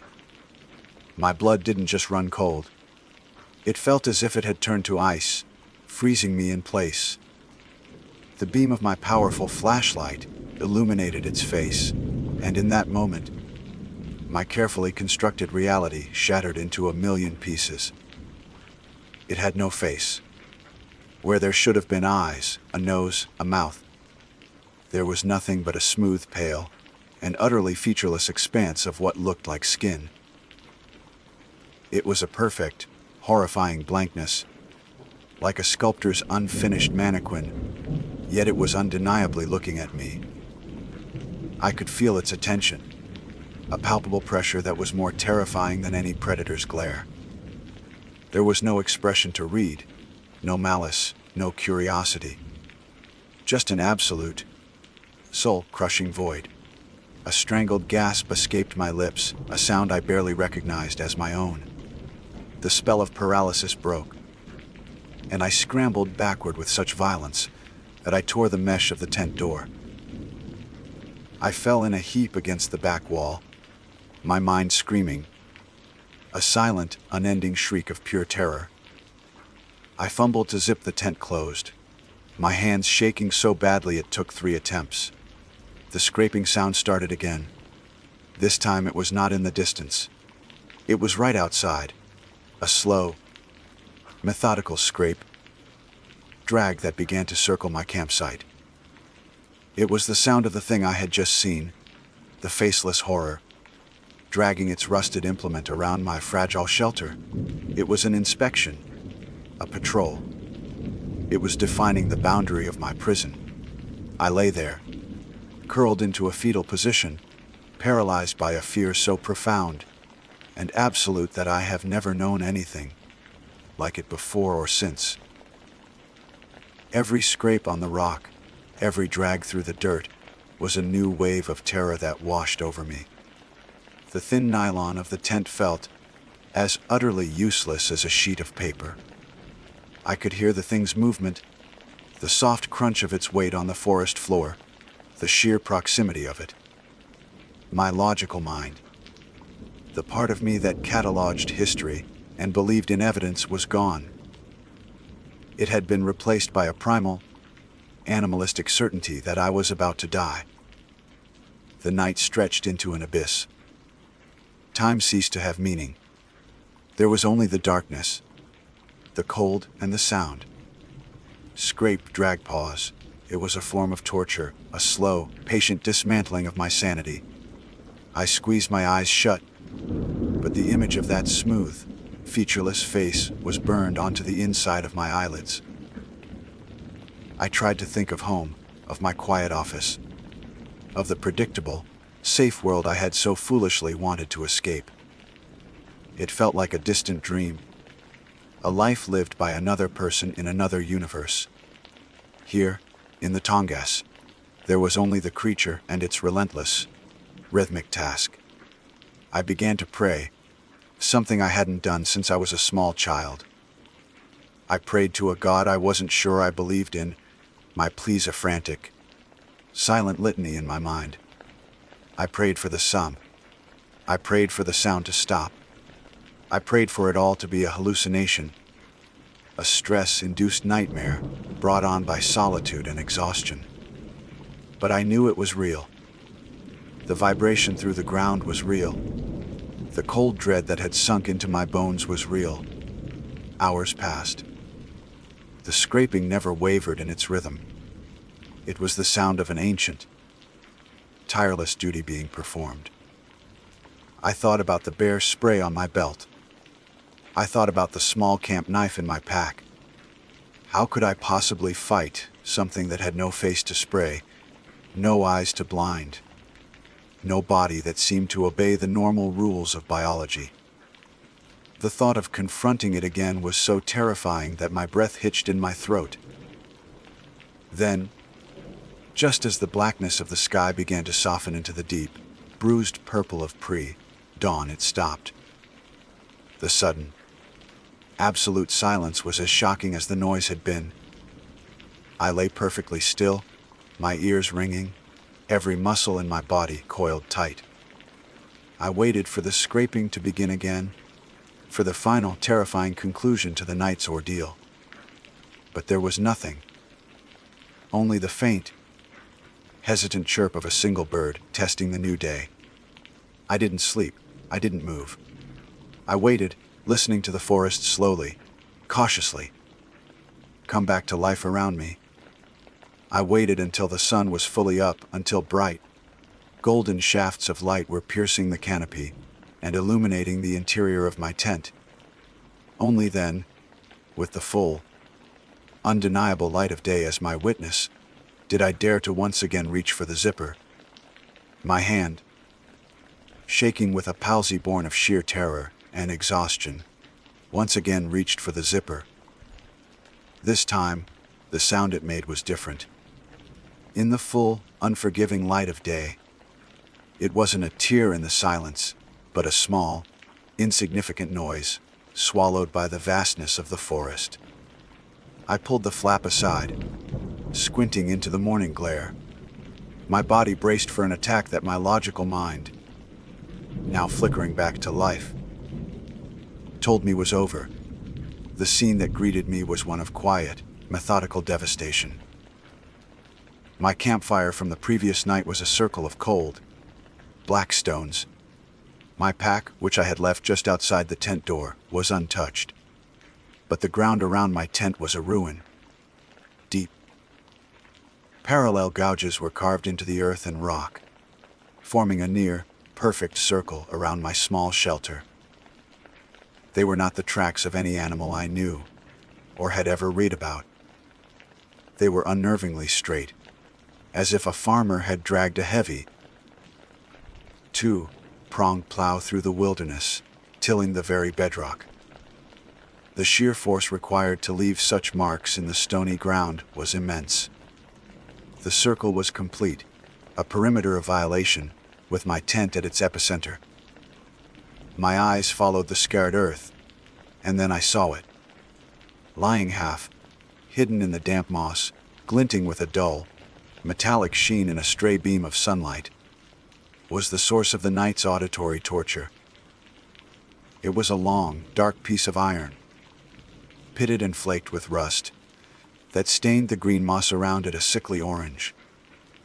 It was at least 5 feet long, thick as my wrist at one end and tapering to a wicked, flattened point at the other. It looked like a piece of something much larger, broken off long ago. The shape was archaic, brutal. It reminded me of the whaling implements I had seen in maritime museums, the head of an old, rusted harpoon, a tool for killing giants in the deep. For a single, insane moment, the archivist in me surfaced. A flicker of professional curiosity sparked in the back of my mind. I found myself wanting to examine it, to photograph it, to document its location and characteristics. What was it? How old was it? What could possibly be dragging it through this remote wilderness? But that flicker of curiosity was instantly extinguished by a tidal wave of memory. The image of the tall, lurching figure and its smooth, featureless face. This was its tool. This was what it had dragged around my tent all night. The academic impulse vanished, replaced by a singular, overwhelming command that screamed from the deepest part of my soul, flee. I didn't stay to investigate further. I didn't even stop to make coffee. My meticulous packing routine, a source of pride and comfort just days before, was abandoned in a frenzy of pure panic. I crammed my sleeping bag into its sack, without rolling it, shoved my stove and fuel canister into my pack, and threw everything else in after them. My hands were clumsy, my movements jerky and uncoordinated. Every few seconds, I would freeze, my head snapping up to scan the silent, watching trees. The forest was no longer a place of beauty and wonder. It had transformed into a cage. The towering spruce were the bars. The dense undergrowth was the wall, and the oppressive silence was the warden. I felt its gaze on me, the same palpable pressure I had felt when its blank face turned towards me in the flashlight beam. I knew, with a certainty that defied logic, that it was still out there, somewhere in the shadows, watching me. With my pack clumsily secured, I took one last look at the violated campsite, the circle of gouged earth, and the rusted harpoon head lying like a relic from some forgotten, violent age. I didn't take a picture. I wanted no record of this place. I wanted only to erase it from my life. I turned my back on it and began to hike, my compass in hand. pointing me back the way I had come. My plan of reaching the secluded lake was a forgotten fantasy, a foolish dream from a life I no longer lived. I hiked for 12 hours straight. I did not stop for food or for water, surviving on the adrenaline that coursed through my veins like a potent drug. The journey that had taken me nearly 4 days to complete on the way in, I now attempted to retrace in a single, desperate push. The Tongass, which had seemed so majestic and welcoming, now felt actively hostile. Every rustle of leaves was the creature's lurching gait. Every shadow that flickered at the edge of my vision was its gaunt form. The call of a raven sounded like a mocking laugh. The clean, crisp air now felt heavy, thick with a malevolence that I could almost taste. My body screamed in protest. My muscles burned, my feet blistered, and my lungs ached with the strain. But I ignored it all. The physical pain was nothing compared to the psychological torment. My mind was a looping nightmare of the scraping sound and the blank face. I pushed myself onward, fueled by a terror that was more powerful than any physical exhaustion. I stumbled over roots, slipped on wet stones, and clawed my way through thickets of devil's club, the thorns tearing at my clothes and skin, but I barely noticed. Late in the afternoon, utterly spent, I collapsed at the base of a tree. As I sat there, gasping for air, the full weight of the experience crashed down on me. I was Alastair Thorne, a man of facts, of history, of verifiable sources. I had just encountered something that had no place in my world. No entry in any book, no explanation in any science. The encounter had torn a hole in the fabric of my reality, and I could feel my sanity fraying at the edges. I began to weep, not out of sadness, but out of a profound sense of dislocation and fear. I was a stranger in my own life. The sound of my own sobbing shocked me back into action. I couldn't afford to break down. Not here. I got to my feet, my body screaming, and forced myself to continue. Finally, as the sun began to set, casting long, menacing shadows across the trail, I saw it. Through a break in the trees, I caught the glint of painted metal and glass. My car. The sight was so jarring, so alien in this primeval landscape, that I stopped and stared. It was a symbol of everything I had left behind: order, safety, technology, sanity. I broke into a stumbling run, crashing through the last 100 yards of forest and bursting out onto the small gravel pool off where I had left it. I fumbled for my keys, my shaking hands making it difficult to fit the key into the lock. The click of the door unlocking was the sweetest sound I had ever heard. I threw my pack into the passenger seat, slid behind the wheel, and slammed the door shut. I locked it. Then I locked it again. I didn't start the engine right away. I just sat there, my forehead resting on the steering wheel, my body trembling uncontrollably, taking deep, ragged breaths of the stale, familiar air inside the car. I looked in the rearview mirror at the dark, impenetrable wall of trees I had just emerged from. It looked exactly as it had when I had arrived, a beautiful, silent expanse of wilderness. There was no sign of the horror it contained. I never told anyone the full story of what happened on that trip. I filed a report with the Park Service, citing a close encounter with an aggressive bear as my reason for cutting the trip short. It was a lie, but it was a believable lie. How could I possibly explain the truth? They would have thought I was insane, and part of me feared they might be right. I returned to my life, to my quiet office and my silent archives. But something is broken. The order feels fragile. Now, the silence of the library oppressive. My world of verifiable facts, has been contaminated by an impossible memory. Sometimes, in the dead of night, when the city is quiet and I am alone with my thoughts, I can still hear it. That rhythmic, metallic scraping. And I know, with a chilling certainty, that there are things in the ancient forests of the world that are not on any map, things that have no name, and that they are best left utterly and completely undisturbed. My name is Willow. For the better part of a decade, that name was attached to a title on a business card, an email signature, and a cubicle nameplate. Willow Thompson, Junior Financial Analyst.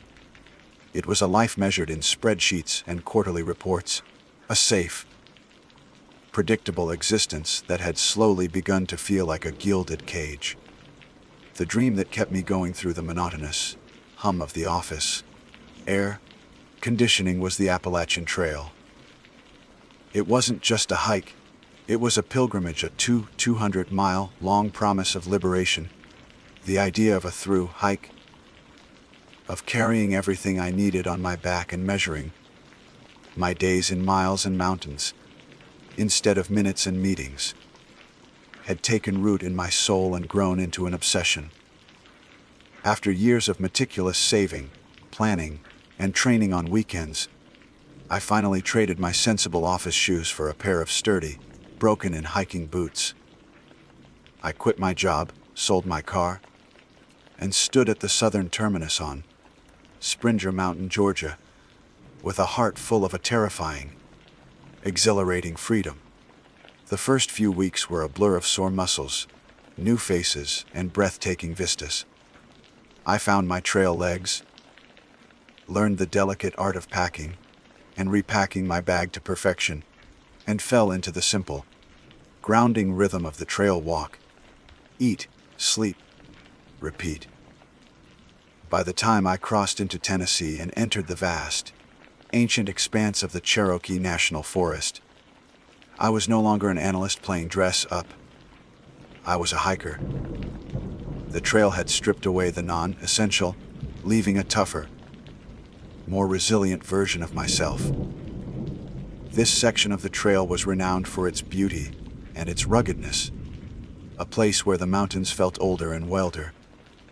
The trees, towering oaks, poplars, and hickories, formed a dense canopy that dappled the forest floor in a perpetual twilight. The air was thick with the scent of damp earth, pine, and decaying leaves. For days, my only companions were the chattering of squirrels, the distant call of a hawk, and the steady, rhythmic crunch of my boots on the path. I was in a state of blissful solitude, feeling more at home in my one-person tent than I ever had in my two-bedroom apartment. It began subtly, so subtly that I almost didn't notice it. It wasn't a sound or a sight, but a shift in the atmosphere, a change in the pressure of the air around me. It was the feeling of a gaze resting on you in a crowded room, only there was no room and there was no crowd. It started as a faint prickling on the back of my neck as I navigated a tricky section of switchbacks. I stopped, pulling my water bottle from its side pocket as an excuse to scan the woods behind me. Nothing. Just the dense, indifferent green of the forest. I shook my head, taking a long drink. Trail paranoia, I muttered to myself. It was a known phenomenon.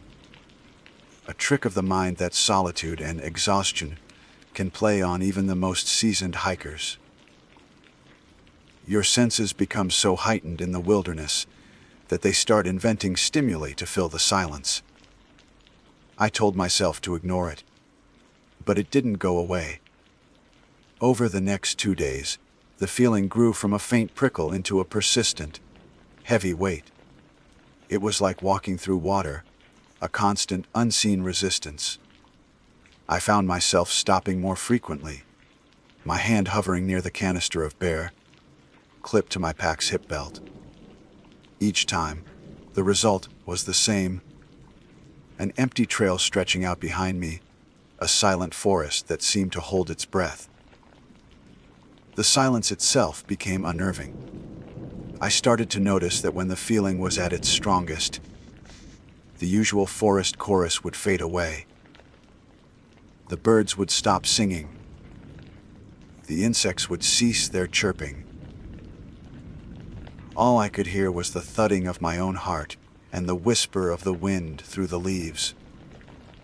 A whisper that sometimes sounded like it was forming a word I couldn't quite understand. I tried to reason with myself. It was a mountain lion, perhaps stalking me from a distance. The thought was terrifying, but it was a known, tangible danger. I knew the protocol: make myself look big, make noise. But this felt different. It didn't feel predatory in an animalistic way. It felt intelligent. It felt patient. One afternoon, I stopped to rest on a fallen log, overlooking a deep ravine. As I ate a handful of trail mix, the feeling washed over me, stronger than ever before. It was so intense it was almost physical, like a pair of hands hovering inches from my shoulders. My head snapped up, and I scanned the opposite ridge, my eyes tracing the line of trees. For a moment, I saw a flicker of movement, a patch of darkness that detached itself from the shadows and then melted back in. It was too far to see any detail, but it was upright. It was bipedal. It wasn't a bear or a deer. My blood ran cold. I scrambled to my feet, abandoning my snack. I packed my things with trembling hands and pushed on, my pace now bordering on a frantic, clumsy run. The feeling of being watched followed me, a silent, invisible shadow that dogged my every step. I knew then, with a certainty that defied all logic, that I was not alone in those woods, and that whatever was watching me was not just a figment of my imagination. That evening, as the sun began to dip below the horizon, painting the sky in fiery strokes of orange and purple, I knew I had to make camp. I was exhausted, my nerves frayed to the point of breaking. I chose a spot near a small, clear stream, the sound of the running water, a flimsy shield against the oppressive silence I had come to dread. As I was pulling my tent from its stuffed sack, I looked up, my gaze drawn to the other side of the stream, about 30 yards away. And that's when I saw him. He was standing just at the edge of the tree line, partially obscured by the deep shadows of a massive hemlock. He was tall, unnaturally so, and gaunt, his frame looking like a collection of sharp angles beneath old, ragged clothes that seemed to hang off him. His hair was long, dark, and matted, and a wild, unkempt beard covered the lower half of his face. But it was his stillness that was the most terrifying. He didn't move a muscle, not even to blink. He just stood there, a statue carved from shadow and malice, and his eyes, even from that distance, I could feel them, were fixed on me with an unnerving, predatory intensity. A wave of pure, primal dread washed over me, so powerful it almost buckled my knees.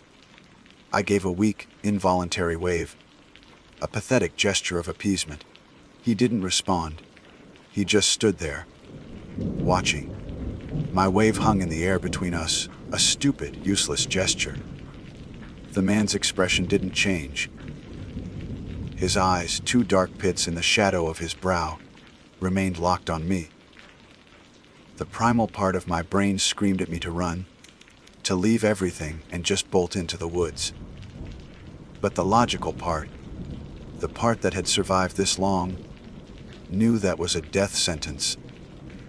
To run into the darkening forest without a light or any of my gear was suicide. My hands, slick with a cold sweat, fumbled with the tent poles. I forced myself to continue setting up my camp, my movements jerky and inefficient. I didn't dare look up again, but I didn't have to. I could feel his gaze on me, like a physical weight, pressing down on my shoulders, prickling the skin on my arms. The simple act of staking the tent felt monumental. Each push of a stake into the ground, an act of defiance against the paralysis that threatened to consume me. I abandoned any thought of making a fire or cooking dinner. The moment the tent was standing, I threw my pack inside and scrambled in after it, yanking the zipper closed with a rasp that sounded deafeningly loud in the twilight.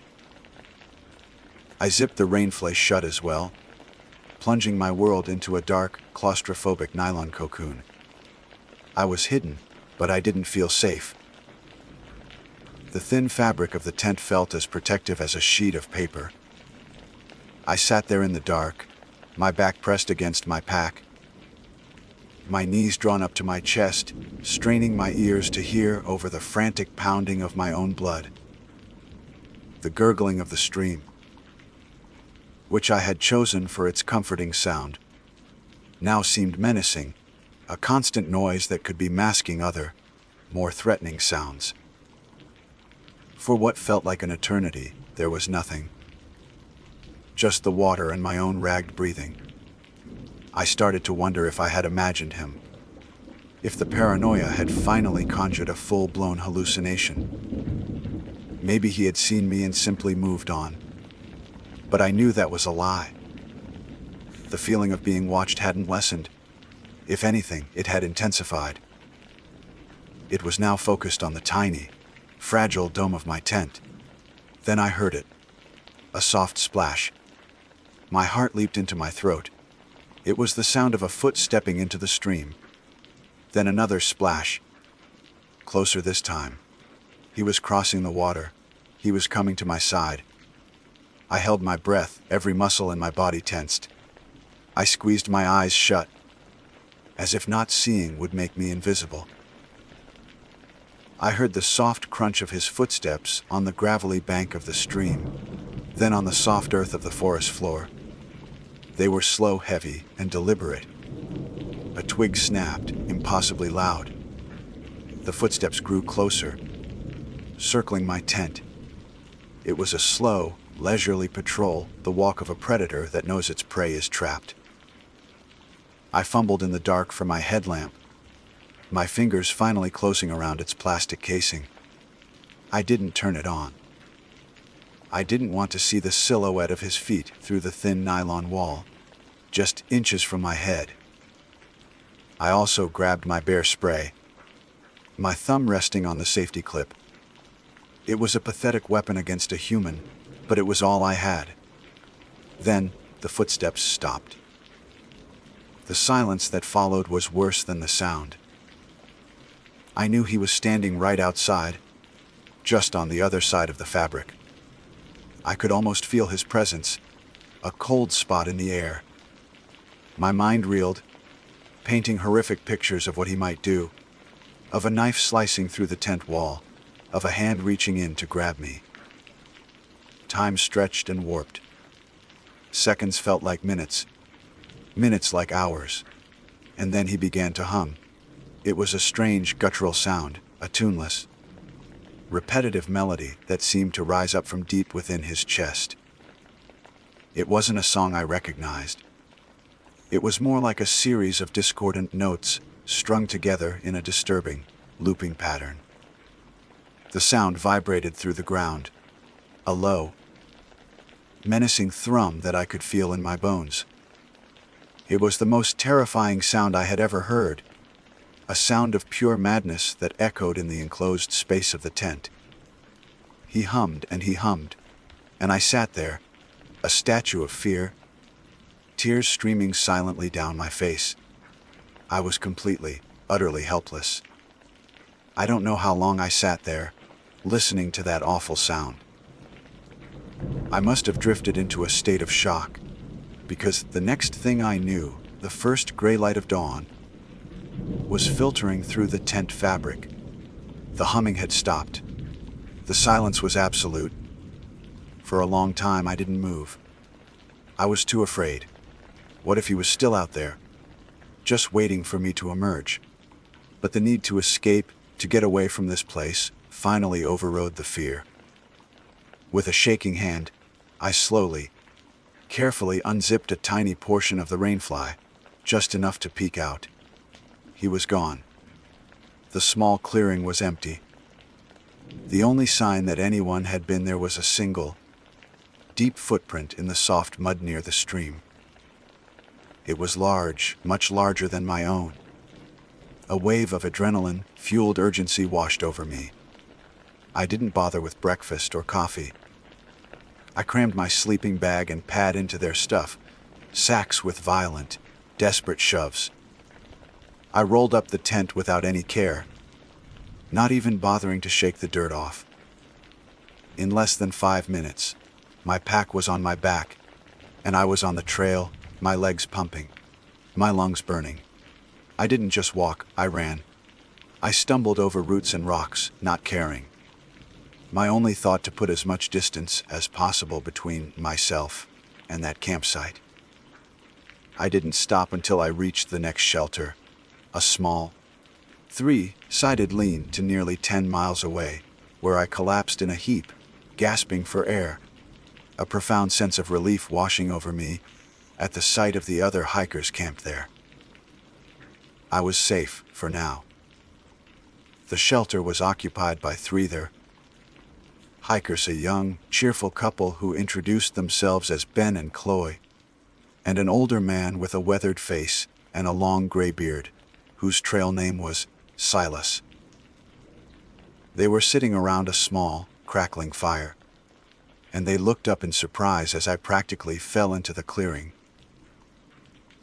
My wild-eyed, disheveled appearance must have been alarming, because Ben immediately stood up. "Well, are you okay?" he asked, his friendly face etched with concern. I couldn't speak at first, just nodded, leaning heavily on my trekking poles as I gasped for breath. Chloe offered me her water bottle, and I drank from it gratefully, the cool liquid soothing my raw throat. When I finally caught my breath, the story came tumbling out of me in a frantic, disjointed torrent. I told them about the persistent feeling of being watched, the flicker of movement on the ridge, and finally, the gaunt, silent man by the stream. As I described the night in the tent, the footsteps, the awful, tuneless humming, I started to shake again. The terror of the previous night as fresh as if it were happening all over again. Ben and Chloe exchanged worried glances, their expressions a mixture of pity and disbelief. I could see them trying to find a rational explanation. Maybe it was a local eccentric, a homeless person, or just another hiker who was bad at social cues. They were trying to be kind, to soothe the hysterical woman who had stumbled into their camp. But their explanations felt hollow, unable to account for the depth of the dread I had felt. Silas, however, remained silent throughout my telling. He just sat on his log, poking the fire with a stick, his gaze fixed on the flames. He didn't look at me once, but I could tell he was listening intently to every word. When I finished, my voice trailing off into a shaky whisper, the clearing was quiet save for the crackle of the fire. Ben and Chloe offered me some of their dinner, but I couldn't eat. Finally, Silas looked up from the fire, his pale blue eyes meeting mine. His face was grim. "You saw the lurker," he said, his voice a low, gravelly rumble. It wasn't a question, it was a statement of fact. "The what?" Chloe asked, her brow furrowed. "The lurker of the Smokies," Silas repeated, his gaze still locked on me. "He's a phantom. A trail legend, some say. But those of us who have been out here long enough know the legends are born from something real." He took a slow breath, and the air around the fire seemed to grow colder. "The stories are all the same. He preys on solo hikers mostly. He'll follow you for days. always just out of sight. You'll feel him before you see him. A cold spot on the trail, the woods go quiet. Just like you said. My heart hammered against my ribs. He was describing my experience exactly. He hummed. I stammered. This horrible, tuneless song. Silas nodded slowly, a deep, knowing sadness in his eyes. The humming. That's his mark. Some say he never gets too close. That he just watches.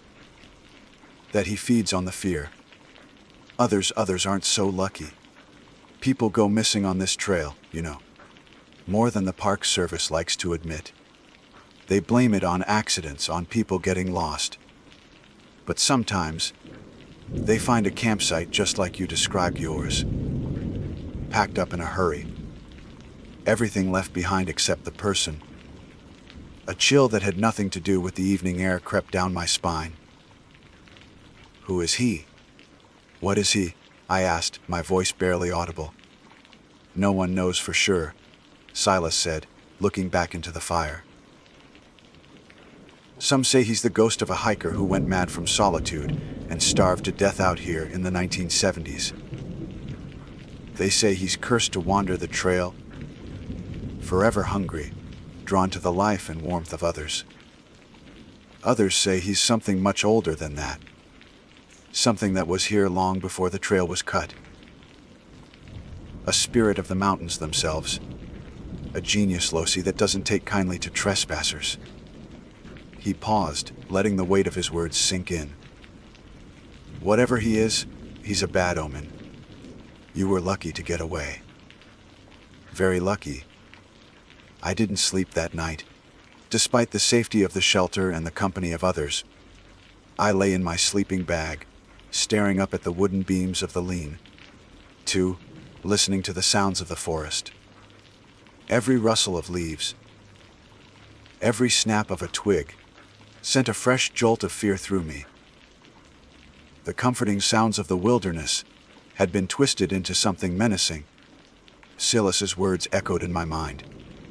I had escaped, but the experience had left an indelible mark on me. I finished my through hike. I walked the remaining 1,000+ miles to Mount Katahdin in Maine. But the joy was gone. The solitude I had once craved now felt threatening. I found myself hiking in close proximity to other people, camping only at crowded shelters. My eyes constantly scanning the tree line. The feeling of being watched never completely went away. Sometimes, even now, years later, and back in the supposed safety of the city, I'll feel it, a prickling on the back of my neck. As I walk down a quiet street at night, a sudden chill in a silent room. And I know, with a certainty that freezes my soul, that there are things in this world, things that walk the lonely paths, that are not quite human. And they are always watching. I don't know who or what I saw in the Cherokee National Forest, but I know that he was real, and I know that a part of me never truly left those woods. It's still there, in that hastily abandoned campsite by the stream, listening for the sound of slow, deliberate footsteps in a strange, tuneless melody in the dark. My name is Victor, and for as long as I can remember, the dark, silent places of the earth have called to me. It's a strange passion, I admit. While others seek the sun, I find my solace in the deep, geological pulse of the world, in caverns and chasms untouched by light for millennia. This isn't just a weekend hobby, it's a discipline. I consider myself a speleologist, and my life revolves around the systematic exploration and mapping of these subterranean worlds. With me on this particular expedition were my two closest friends and trusted partners in exploration, Liam and Sam. Liam was our leader, the driving force behind our little trio. He had the kind of infectious, almost reckless enthusiasm that could convince you to rappel into a black abyss with nothing more. then a gut feeling and a grin.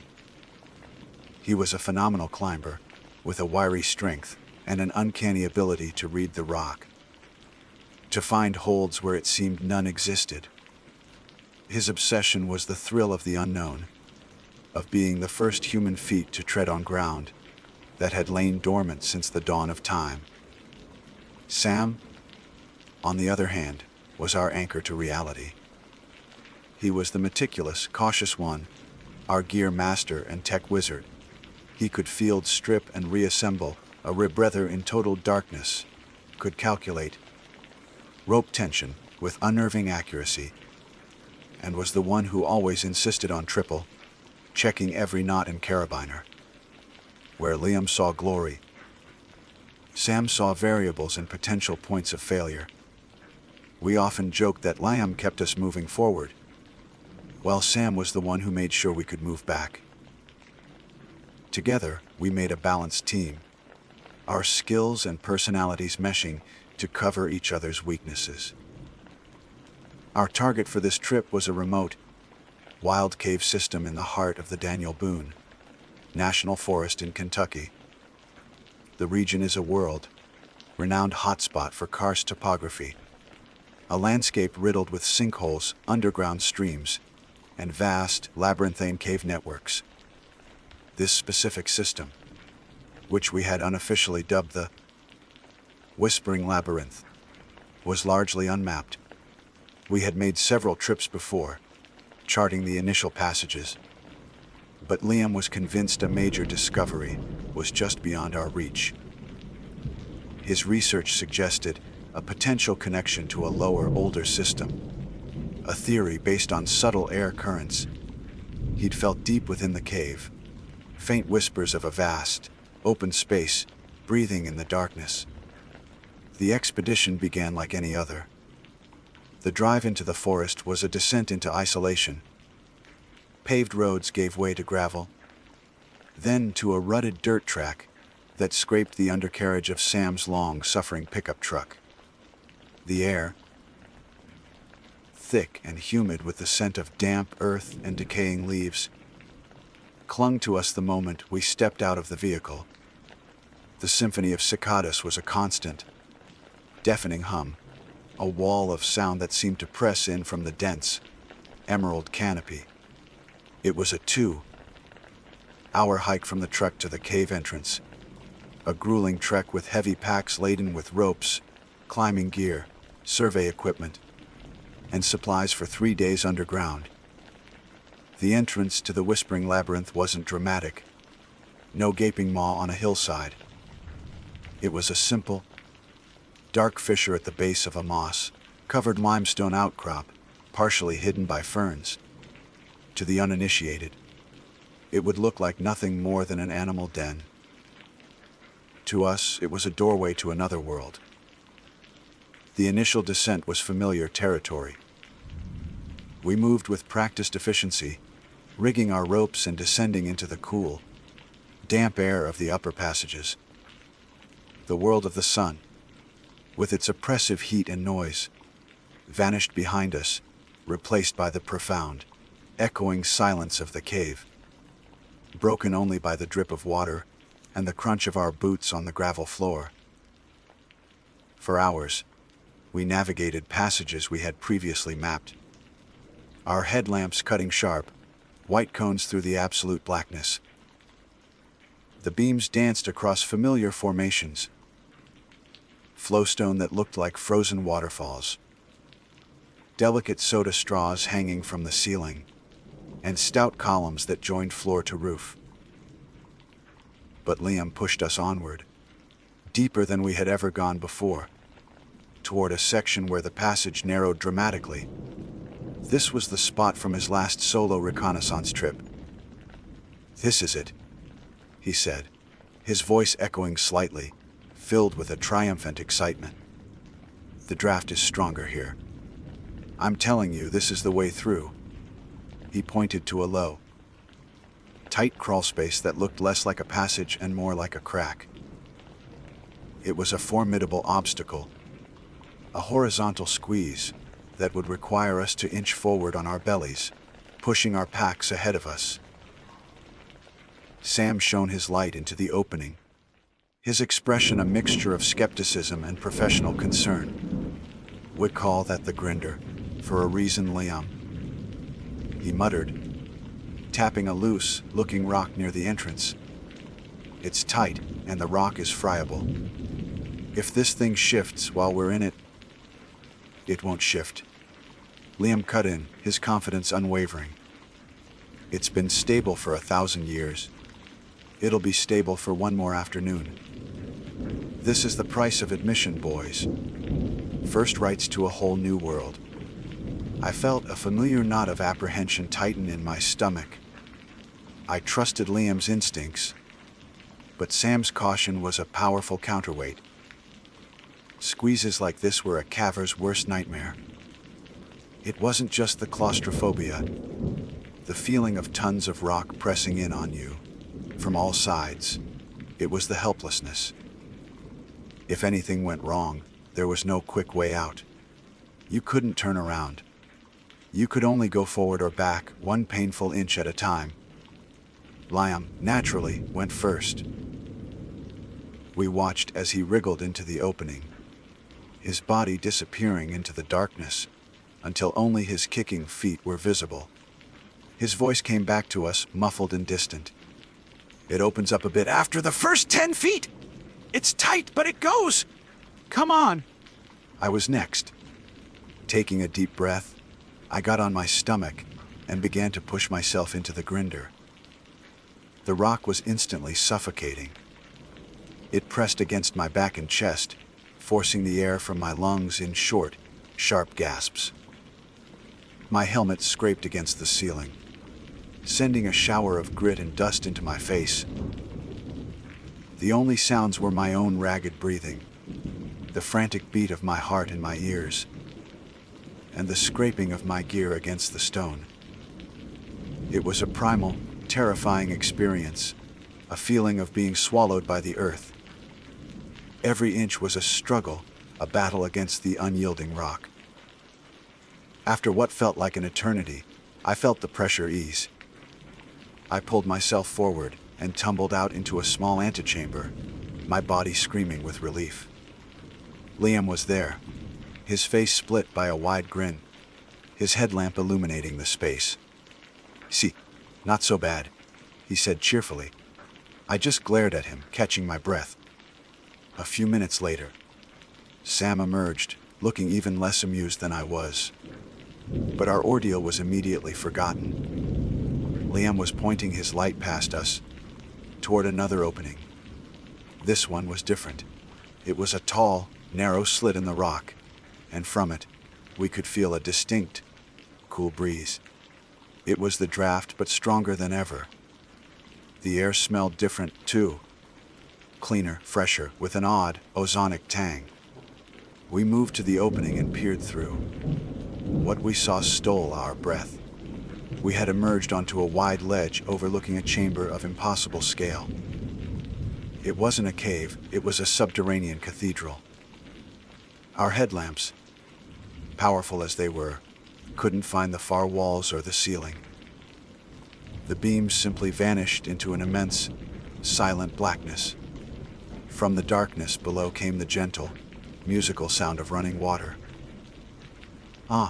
Struck, we rigged a rappel and descended from the ledge. We landed on a floor of smooth, damp sand. A small, crystal, clear stream, the source of the sound, meandered through the center of the vast space. We stood there for a long moment, simply turning in circles, our lights painting fleeting, spectacular pictures on the colossal formations that surrounded us. Massive stalactites, thick as ancient trees, hung from the unseen ceiling high above. Stalagmites rose from the floor to meet them, some forming complete columns that soared up into the darkness like the pillars of a forgotten temple. The air was still and cool, and the silence was absolute, a profound quiet that felt ancient and sacred. "We did it," Liam whispered, his voice filled with a reverence I had rarely heard from him. "Victor, Sam, We're the first. The very first. The feeling was euphoric. This was the dream of every caver. A virgin cave, a massive, undiscovered chamber, a place of staggering, pristine beauty. It was a geological masterpiece, hidden from the world for aeons, and we were its first witnesses. We began to unpack our survey equipment, our movements slow and deliberate, as if we were afraid to disturb the sanctity of the place. Sam set up the laser distance meter, preparing to take the first measurements that would put this incredible place on a map. I took out my camera, wanting to capture the sheer magnificence of our discovery. It was as we were setting up, our initial adrenaline, fueled, excitement giving way to a more focused sense of purpose, that I noticed something on the far wall of the chamber, something my light had brushed past moments before. "Liam, Sam, over there," I said, my voice barely a whisper, not wanting to break the profound silence. I kept my headlamp beam fixed on the spot. On the wall. "Do you see that?" Liam and Sam turned, their own beams joining mine, converging on a section of the chamber wall about 50 yards away. At this distance, it was indistinct. Just a series of strange, vertical patterns that seemed different from the natural, water-carved textures of the surrounding limestone. The initial thrill of discovery had been so overwhelming that we had focused only on the grandeur of the space itself. Now, this subtle anomaly drew our attention like a magnet. Liam, ever the adventurer, was the first to move. "Let's get a closer look," he said, his voice now laced with a new kind of excitement, the thrill of a mystery. We crossed the sandy floor, the gentle gurgle of the stream the only accompaniment to our footsteps. As we drew closer, the patterns on the wall began to resolve into definite shapes, and the air grew thick with a sense of profound antiquity. These were not natural formations. They were carvings, intricate, deliberate, and impossibly ancient. They were spread across a massive, flat face of rock, covering an area at least 30 feet wide and 15 feet high.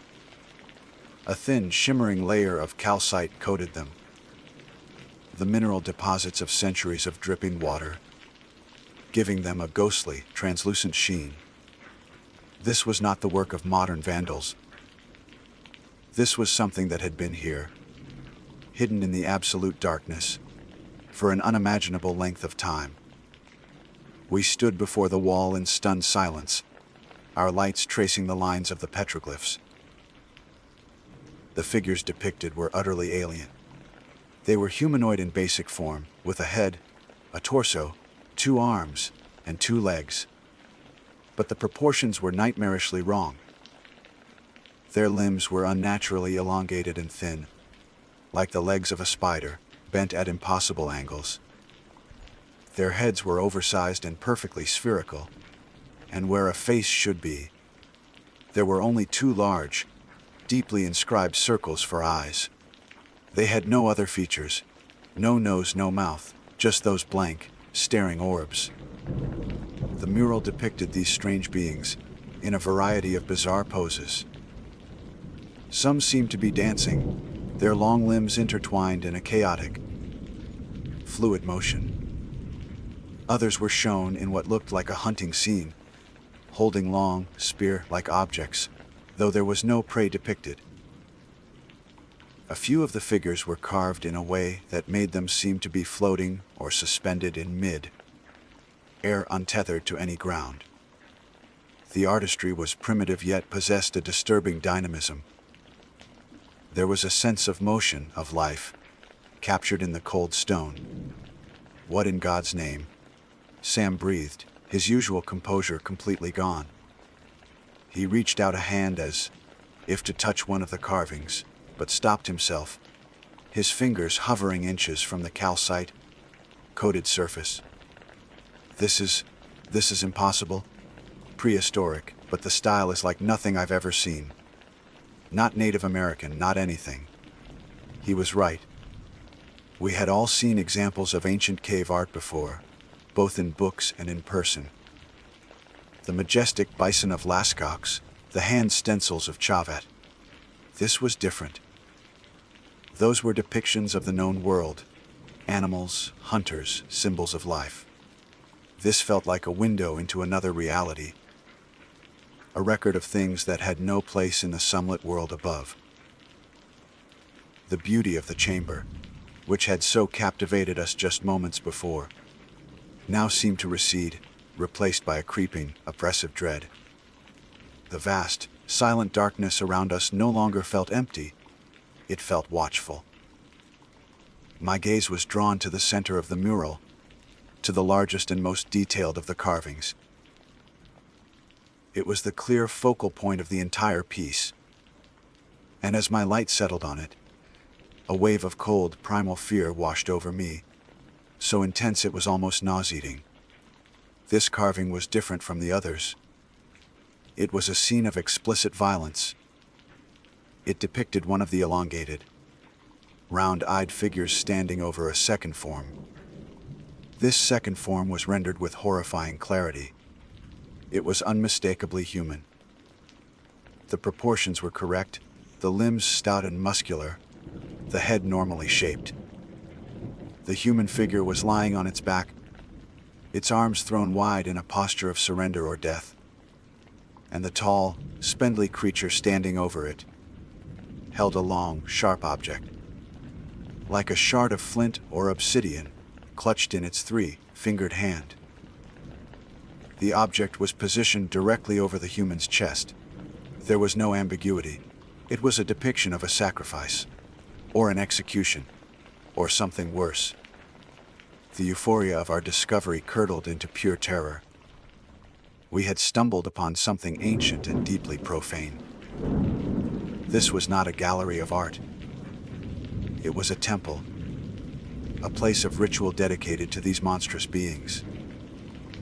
The sacred feeling we'd had upon entering the chamber was real, but we had misunderstood its nature. This place was sacred to them. We were trespassers, defiling their holy ground with our lights and our presence. The silence of the cave pressed in on me, heavy and suffocating. Every drip of water sounded like a footstep. Every shadow seemed to wreath just at the edge of my vision. "We need to leave," I said, my voice tight and strained. "Now." Sam nodded vigorously, his eyes wide with fear, still fixed on the sacrificial scene. Yes, let's go. Pack it up." Even Liam, the fearless leader, had lost his bravado. The color had drained from his face, and his usual confident grin was replaced by a thin, grim line. "Victor's right," he said, his voice low. "Survey's off. We pack our gear, and we get out of here." Quietly, there was no argument. The shared, unspoken understanding was absolute. The mission was over. Our only goal now was to escape. We turned our backs on the horrifying mural and moved back towards the center of the chamber where we had left our packs. Our movements were no longer slow and reverent, but hurried and clumsy. We fumbled with our equipment, stuffing ropes and carabiners into our packs with trembling hands. Every second felt like an hour. The immense darkness of the cathedral, like chambers, seemed to be closing in, the unseen ceiling lowering upon us. I couldn't shake the feeling that we were being watched by those great, circular eyes from the mural. We were just cinching the last straps on our packs, ready to make for the rappel line back to the ledge, when we heard it. The sound cut through the silence and stopped us dead in our tracks. It was a low, chittering, clicking sound. It was wet and guttural, like insects chirping through a mouthful of fluid. It was a sound that had no business being in a place of stone and water. It was organic, alive, and it was coming from the darkness ahead of us. somewhere between us and our escape route. We froze, our blood turning to ice. We stood shoulder to shoulder, a tight, terrified triangle, and slowly, as one, we raised our headlamps, pointing them in the direction of the sound. 3 beams of bright, white light sliced through the blackness, searching. For a moment, there was nothing but the damp rock of the passage wall. Then, the beams found them. A pair of large, glowing, circular eyes. They weren't a reflection from a rock or a trick of the light. They were self-luminous, shining with a soft, pale, internal phosphorescence. They were about 3 feet off the ground, perfectly round, and they stared at us with an unnerving, unblinking intensity. They were the exact eyes from the carvings. My mind refused to process what I was seeing. It was a hallucination, a stress-induced phantom brought on by the disturbing images on the wall. It had to be. But then the chittering sound came again, louder this time, and from the darkness just below the eyes, a shape began to resolve itself. A long, spindly limb, impossibly thin, shifted into the edge of our light. The thing let out a sound that was no longer a chitter, but a high, pitched, piercing shriek. It was a sound of fury, of a violated space. It was the shriek of something ancient and territorial that had been disturbed from a long slumber. As the shriek echoed through the vast chamber, we saw a flash of impossibly fast movement. The eyes and the limb vanished, darting back into the absolute darkness of a side passage we hadn't even noticed before. We didn't wait to see what it was. We didn't scream. The fear was too deep for that. It was a pure animal instinct that took over. We turned and ran, scrambling for the rope that led up to the ledge and the grinder, our only way out. The thought of going back through that suffocatingly tight passage had terrified me. On the way in was now our only hope, our only salvation. We just had to get to it before the thing from the darkness decided to come after us. The flight, or fight response is a funny thing. You read about it in textbooks, you understand it on an intellectual level, but you can never truly comprehend its power until it takes over. For us, in that moment, there was no fight. There was only flight. A pure, unreasoning, all-consuming need to escape. We didn't run with grace. We scrambled. We fell. We clawed our way across the sandy floor towards the dangling rope that was our only lifeline to the upper passage. The vast chamber, which had seemed so beautiful, was now a tomb, and that high-pitched shriek was its funeral dirge, echoing endlessly in the suffocating darkness. Liam reached the rope first. With the frantic, desperate energy of a cornered animal, he clipped his ascender onto the line and began to haul himself upward. He didn't bother with proper form or energy conservation. It was a raw, brutal climb, his muscles screaming in protest. I was right behind him, fumbling with my own gear, my fingers feeling like clumsy, useless sausages. My mind was a whirlwind of terror, replaying the image of those glowing, circular eyes, the glimpse of that impossibly thin limb. The chittering sound started again, closer this time, accompanied by a new sound. A dry, scraping noise, like claws on stone. It was moving.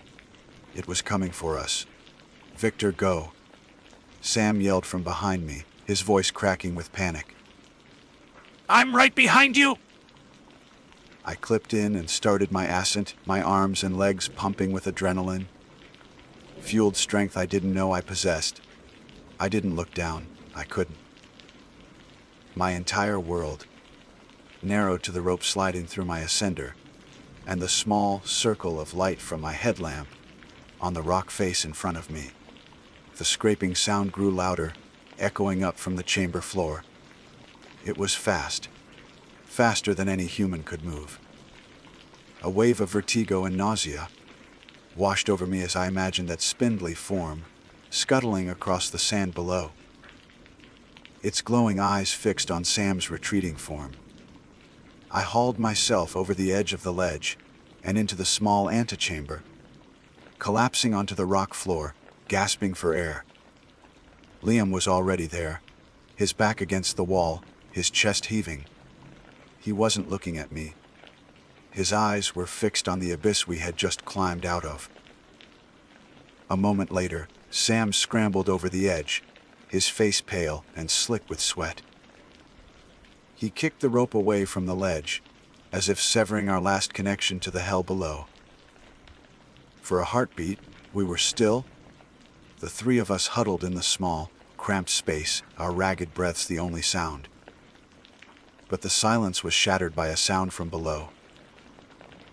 A wet, guttural snarl echoed up from the chamber, followed by the sharp, metallic clang of one of our dropped carabiners being kicked across the rock. It was at the base of the climb. It knew where we had gone. The grinder. Liam choked out, forcing the words through his labored breaths. We have to go. Now, the terror of the tight squeeze, which had seemed so profound on our way in, was now nothing compared to the terror of what was behind us.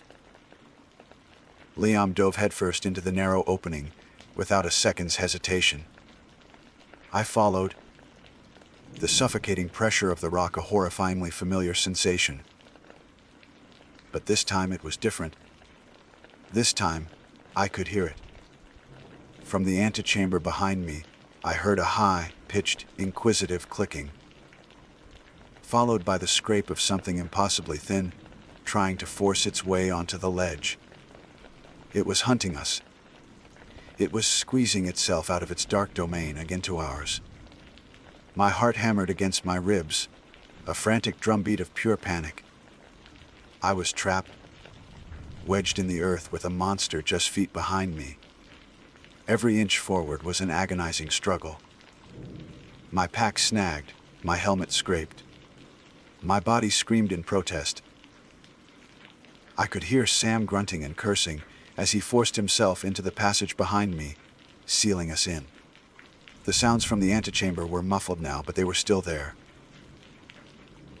A low, frustrated chittering that seemed to vibrate through the very stone I was pressed against. I have never known a fear so complete, so absolute. It was the primal fear of being prey, of being buried alive, of being caught by something that defied all laws of nature and reason. I closed my eyes and just pushed, my mind blanking out everything except the desperate need to move forward. Time ceased to exist.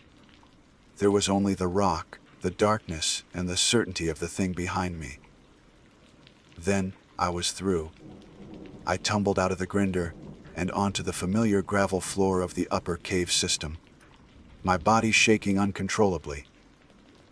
Liam was there, pulling me to my feet.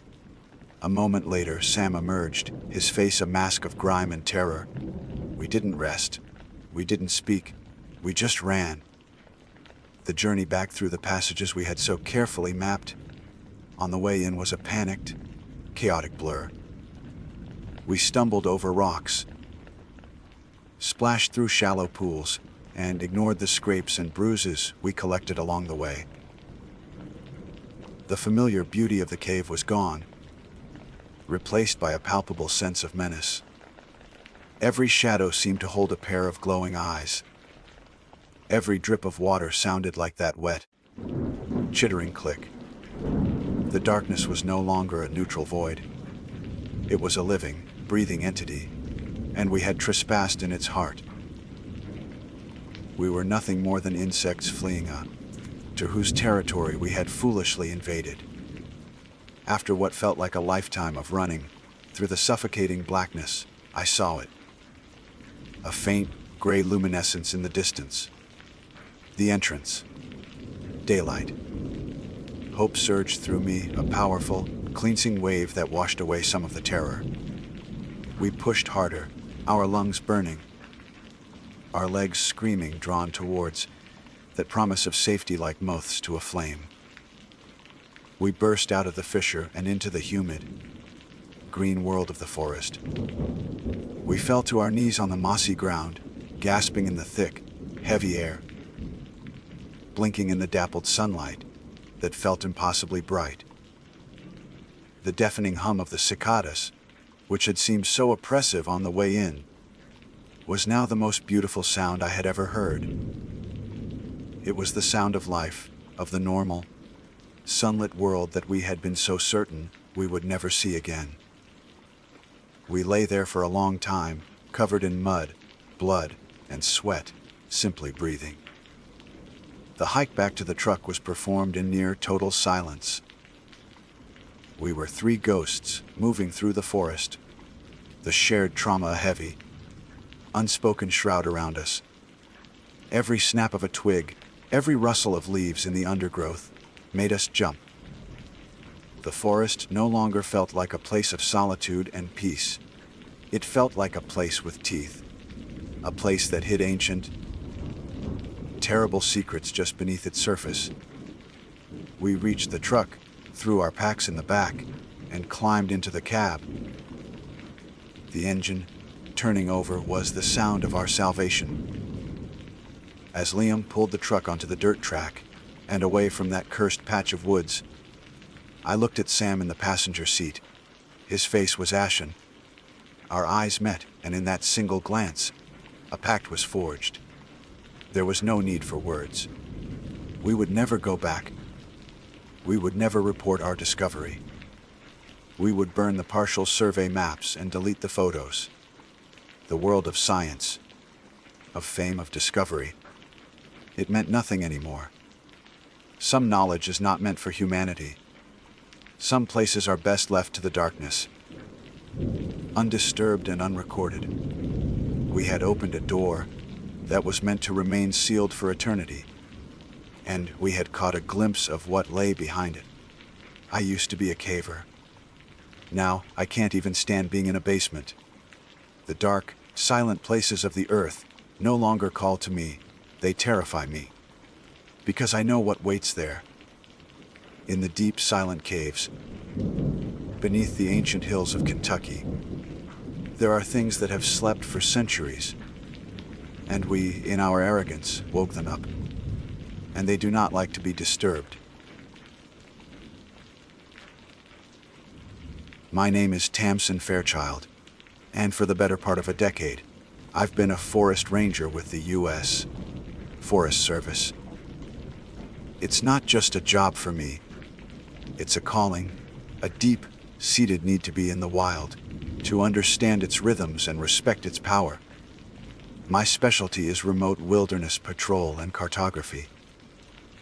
I'm the one they send into the deep, forgotten corners of our national forests, to check on trails that have mostly been reclaimed by nature, to survey for ecological shifts, and to simply maintain a human presence in places most people will only ever see on a map. I'm comfortable with solitude. In fact, I thrive in it. I can read the land like a book.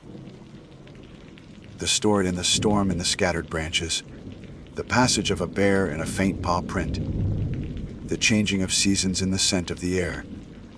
I carry a high-powered rifle, a comprehensive first aid kit, and a satellite phone. But my most trusted tools are my senses and my experience. I have faced down charging moose, navigated through white-out blizzards, and spent weeks without seeing another human soul. I've never been afraid, not truly. Uneasy, yes. Cautious, always. But never possessed by that cold, primal fear that strips away logic and leaves you as nothing more than a cornered animal. Not until that trip. The assignment was a standard one for me, a 5-day solo patrol through a high-altitude sector of the Uinta, Wasatch Cache National Forest in Utah. My objective was to survey the Kings Peak Basin, a breathtakingly stark and beautiful area, characterized by its glacial lakes, windswept ridges, and an almost palpable silence. It's a place that feels ancient, raw, and utterly indifferent to human concerns. The hike-in was arduous, a steady climb that took me above the tree line into a world of rock, hardy lichen, and sky.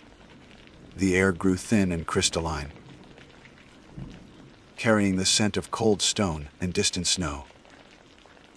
The only sounds were the crunch of my boots on the gravelly trail, the rhythmic whisper of the wind funneling through the rocky passes, and the occasional, lonely cry of a pika. By the end of the second day, I had reached my primary survey area. I made camp near a small, unnamed lake nestled in a cirque carved by a long dead glacier. The water was so impossibly clear it felt like looking into another dimension. Every rock, every grain of sand on the bottom was perfectly defined, as if suspended in glass. The silence here was different. It was deeper, more profound. It wasn't an absence of sound, but a presence of stillness that seemed to press in on you, to seep into your bones. I went about my evening routine with practiced efficiency, pitching my one-person tent, filtering water from the lake's frigid outlet, preparing a dehydrated meal. As the sun dipped below the jagged western ridge, it set the sky ablaze in hues of orange and violet, the colors reflecting off the lake's placid surface.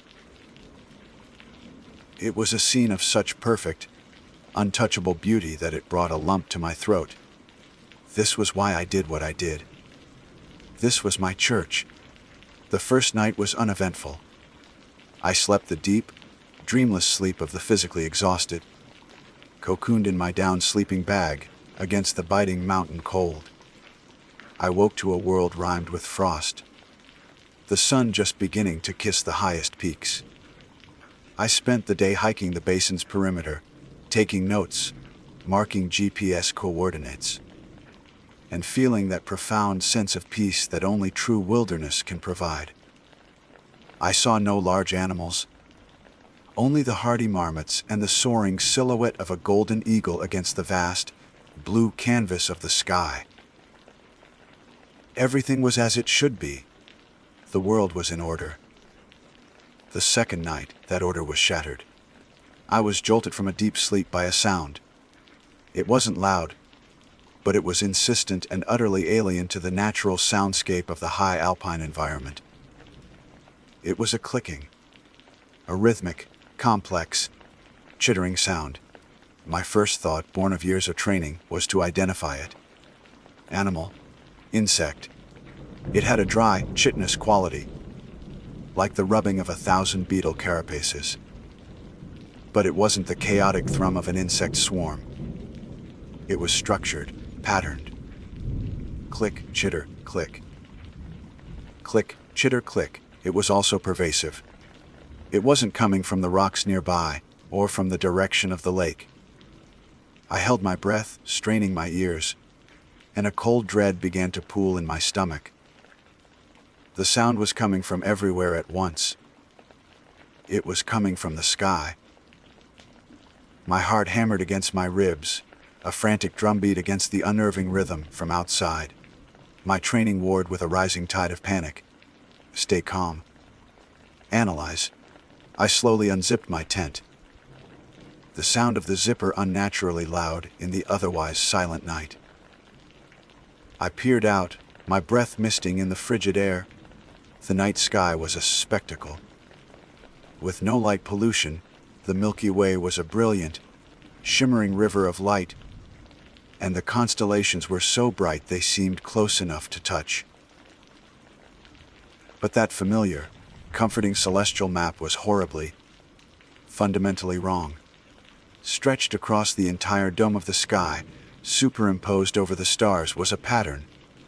It was a faint, gossamer web of silver, blue light, a vast, intricate geometric lattice that seemed to connect points of light, some of which were stars, and others were just empty points in the blackness.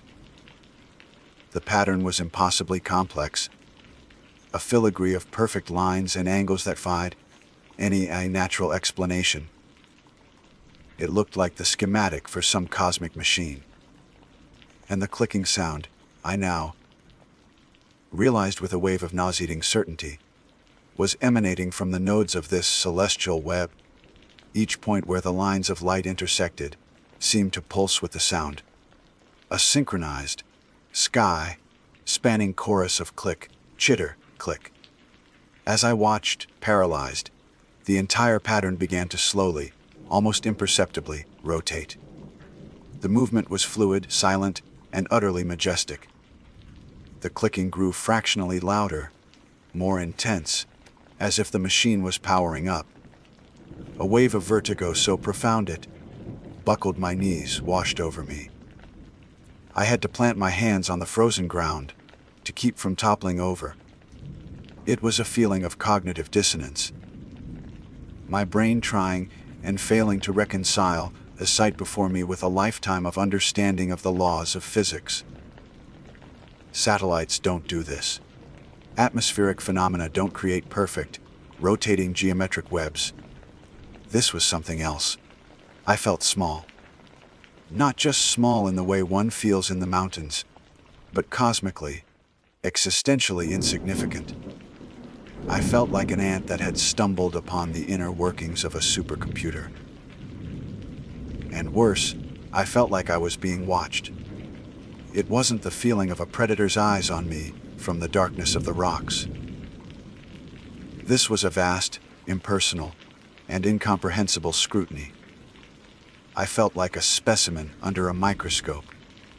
My presence noted, cataloged, and dismissed by an intelligence so vast it was barely aware of me at all. I sat there, shivering uncontrollably from a cold that had nothing to do with the temperature, staring up at the alien sky. I don't know how long I remained there, a tiny, terrified primate witnessing a miracle and a nightmare. It felt like an eternity, every second stretching into a lifetime under that clicking, rotating, impossible sky. The transition was as seamless as it was absolute. One moment, the celestial machine was performing its grand, terrifying symphony across the heavens. The next, it was gone. Just before the first hint of dawn could bleach the eastern horizon, the geometric web of light simply winked out of existence. The clicking, the sound that had imprinted itself onto my very soul, ceased. The silence that rushed back in was heavier, more suffocating than before. The familiar constellations, the steadfast friends of any nocturnal traveler, reappeared in their proper places, looking placid and ignorant, as if nothing had ever disturbed them. The sky was normal again. But I was not. I remained frozen on the icy ground, my body locked in a state of shivering terror, long after the spectacle had vanished. My mind, usually a fortress of logic and calm assessment, was a maelstrom of denial and raw fear. It was a hallucination. It had to be. Altitude sickness. Hypoxia. It can manifest in strange ways. Auditory and visual hallucinations are not unheard of. I clung to that rationalization, like a drowning woman to a piece of driftwood. I began running through a mental checklist, a desperate attempt to reclaim my sanity. Was I dizzy? No more than the vertigo had caused. Headache? No. Nausea? Only the sick feeling of absolute dread. My training, my entire professional identity, was screaming at me to find a logical explanation, to file this experience away into a neat, understandable box. But there was no box big enough. I stumbled back into my tent, my movements clumsy and uncoordinated, a stark contrast to the practiced efficiency of the evening before. I zipped it shut, sealing myself in the flimsy nylon shell, as if it could protect me from the memory of that sky. Sleep was an impossibility. Every time I closed my eyes, I saw the impossible lattice of light, the perfect, cold geometry of it all. I heard the rhythmic chitter-click echoing in the hollows of my mind. The wilderness, my sanctuary, had been violated. It was no longer a place of solitude and peace, but a place of exposure. The roof had been torn off my world, revealing something vast and incomprehensible looking down. When dawn finally broke, its familiar, gentle light felt like an intrusion. I forced myself to go through the motions of my morning routine, but my hands trembled so badly, I could barely operate my camp stove. The coffee I managed to brew tasted like ash. My mission, the survey, the cartography, was a distant, ludicrous thought. My only objective now was to get out, to leave this place. My 5-day patrol was being cut short. I would cite weather, or a gear malfunction, or even feign an injury if I had to. Anything to justify my retreat. The thought of spending another night under that sky, whether the pattern returned or not, was unbearable. Packing up my camp was a frantic, chaotic affair. Who could break down a campsite in under 15 minutes in a blizzard, was now fumbling with tent poles and stuffing my sleeping bag into its sack with brutish force. My carefully organized pack was a mess of hastily crammed gear. In my haste, I knocked over my water filter, cracking the casing and rendering it useless. A novice mistake. A mistake I hadn't made in a decade. A fresh spike of fear, cold and sharp, pierced through my panic. My skills were abandoning me. The wilderness punishes mistakes. As I worked, a new feeling began to creep in, settling over me like a cold fog. The sense of being watched had not left with the dawn. It had changed. It was no longer the vast, impersonal scrutiny from the sky. It was closer, more focused. I kept glancing at the ring of dark, jagged rocks that formed the cirque, expecting to see a figure, a shape, something that did not belong. I scanned the placid, crystal, clear surface of the lake, my eyes tracing the outlines of the rocks on its bottom. Everything was still. Too still. The usual morning chatter of the picas was absent. The marmots were nowhere to be seen. Even the wind seemed to be holding its breath. The entire basin was silent, as if it too was waiting. I finally shouldered my pack, the familiar weight doing little to comfort me. I took one last look at my campsite, ensuring I'd left no trace, a professional habit too deeply ingrained to be discarded even in my terror. My gaze fell upon the lake again. And then I saw it. In the center of the lake, submerged perhaps 10 feet below the impossibly clear water, was a pattern. Etched into the flat surface of a large, submerged boulder was a perfect circle, and within it, a complex geometric design of interlocking lines and triangles. It was a small, perfect replica of a section of the celestial web I had seen in the sky.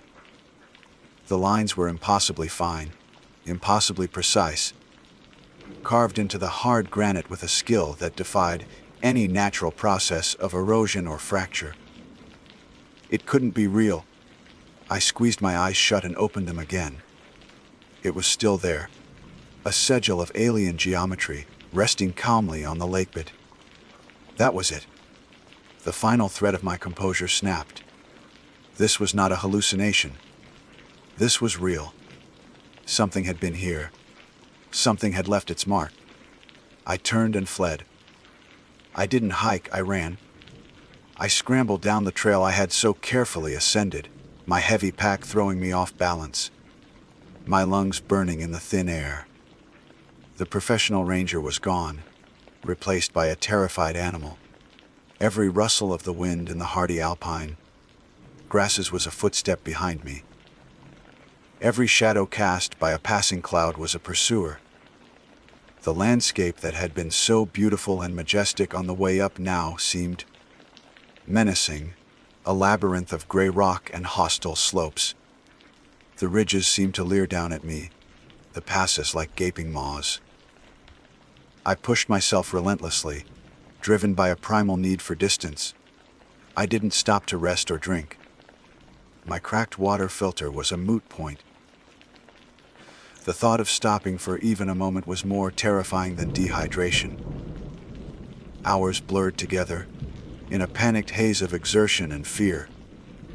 By late afternoon, I had descended back, below the tree line, the familiar sight of stunted pines and firs offering a flicker of hope.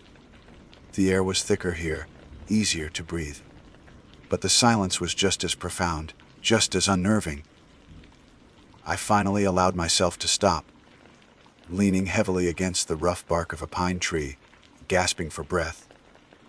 My legs felt like jelly, my heart still hammering a frantic rhythm against my ribs.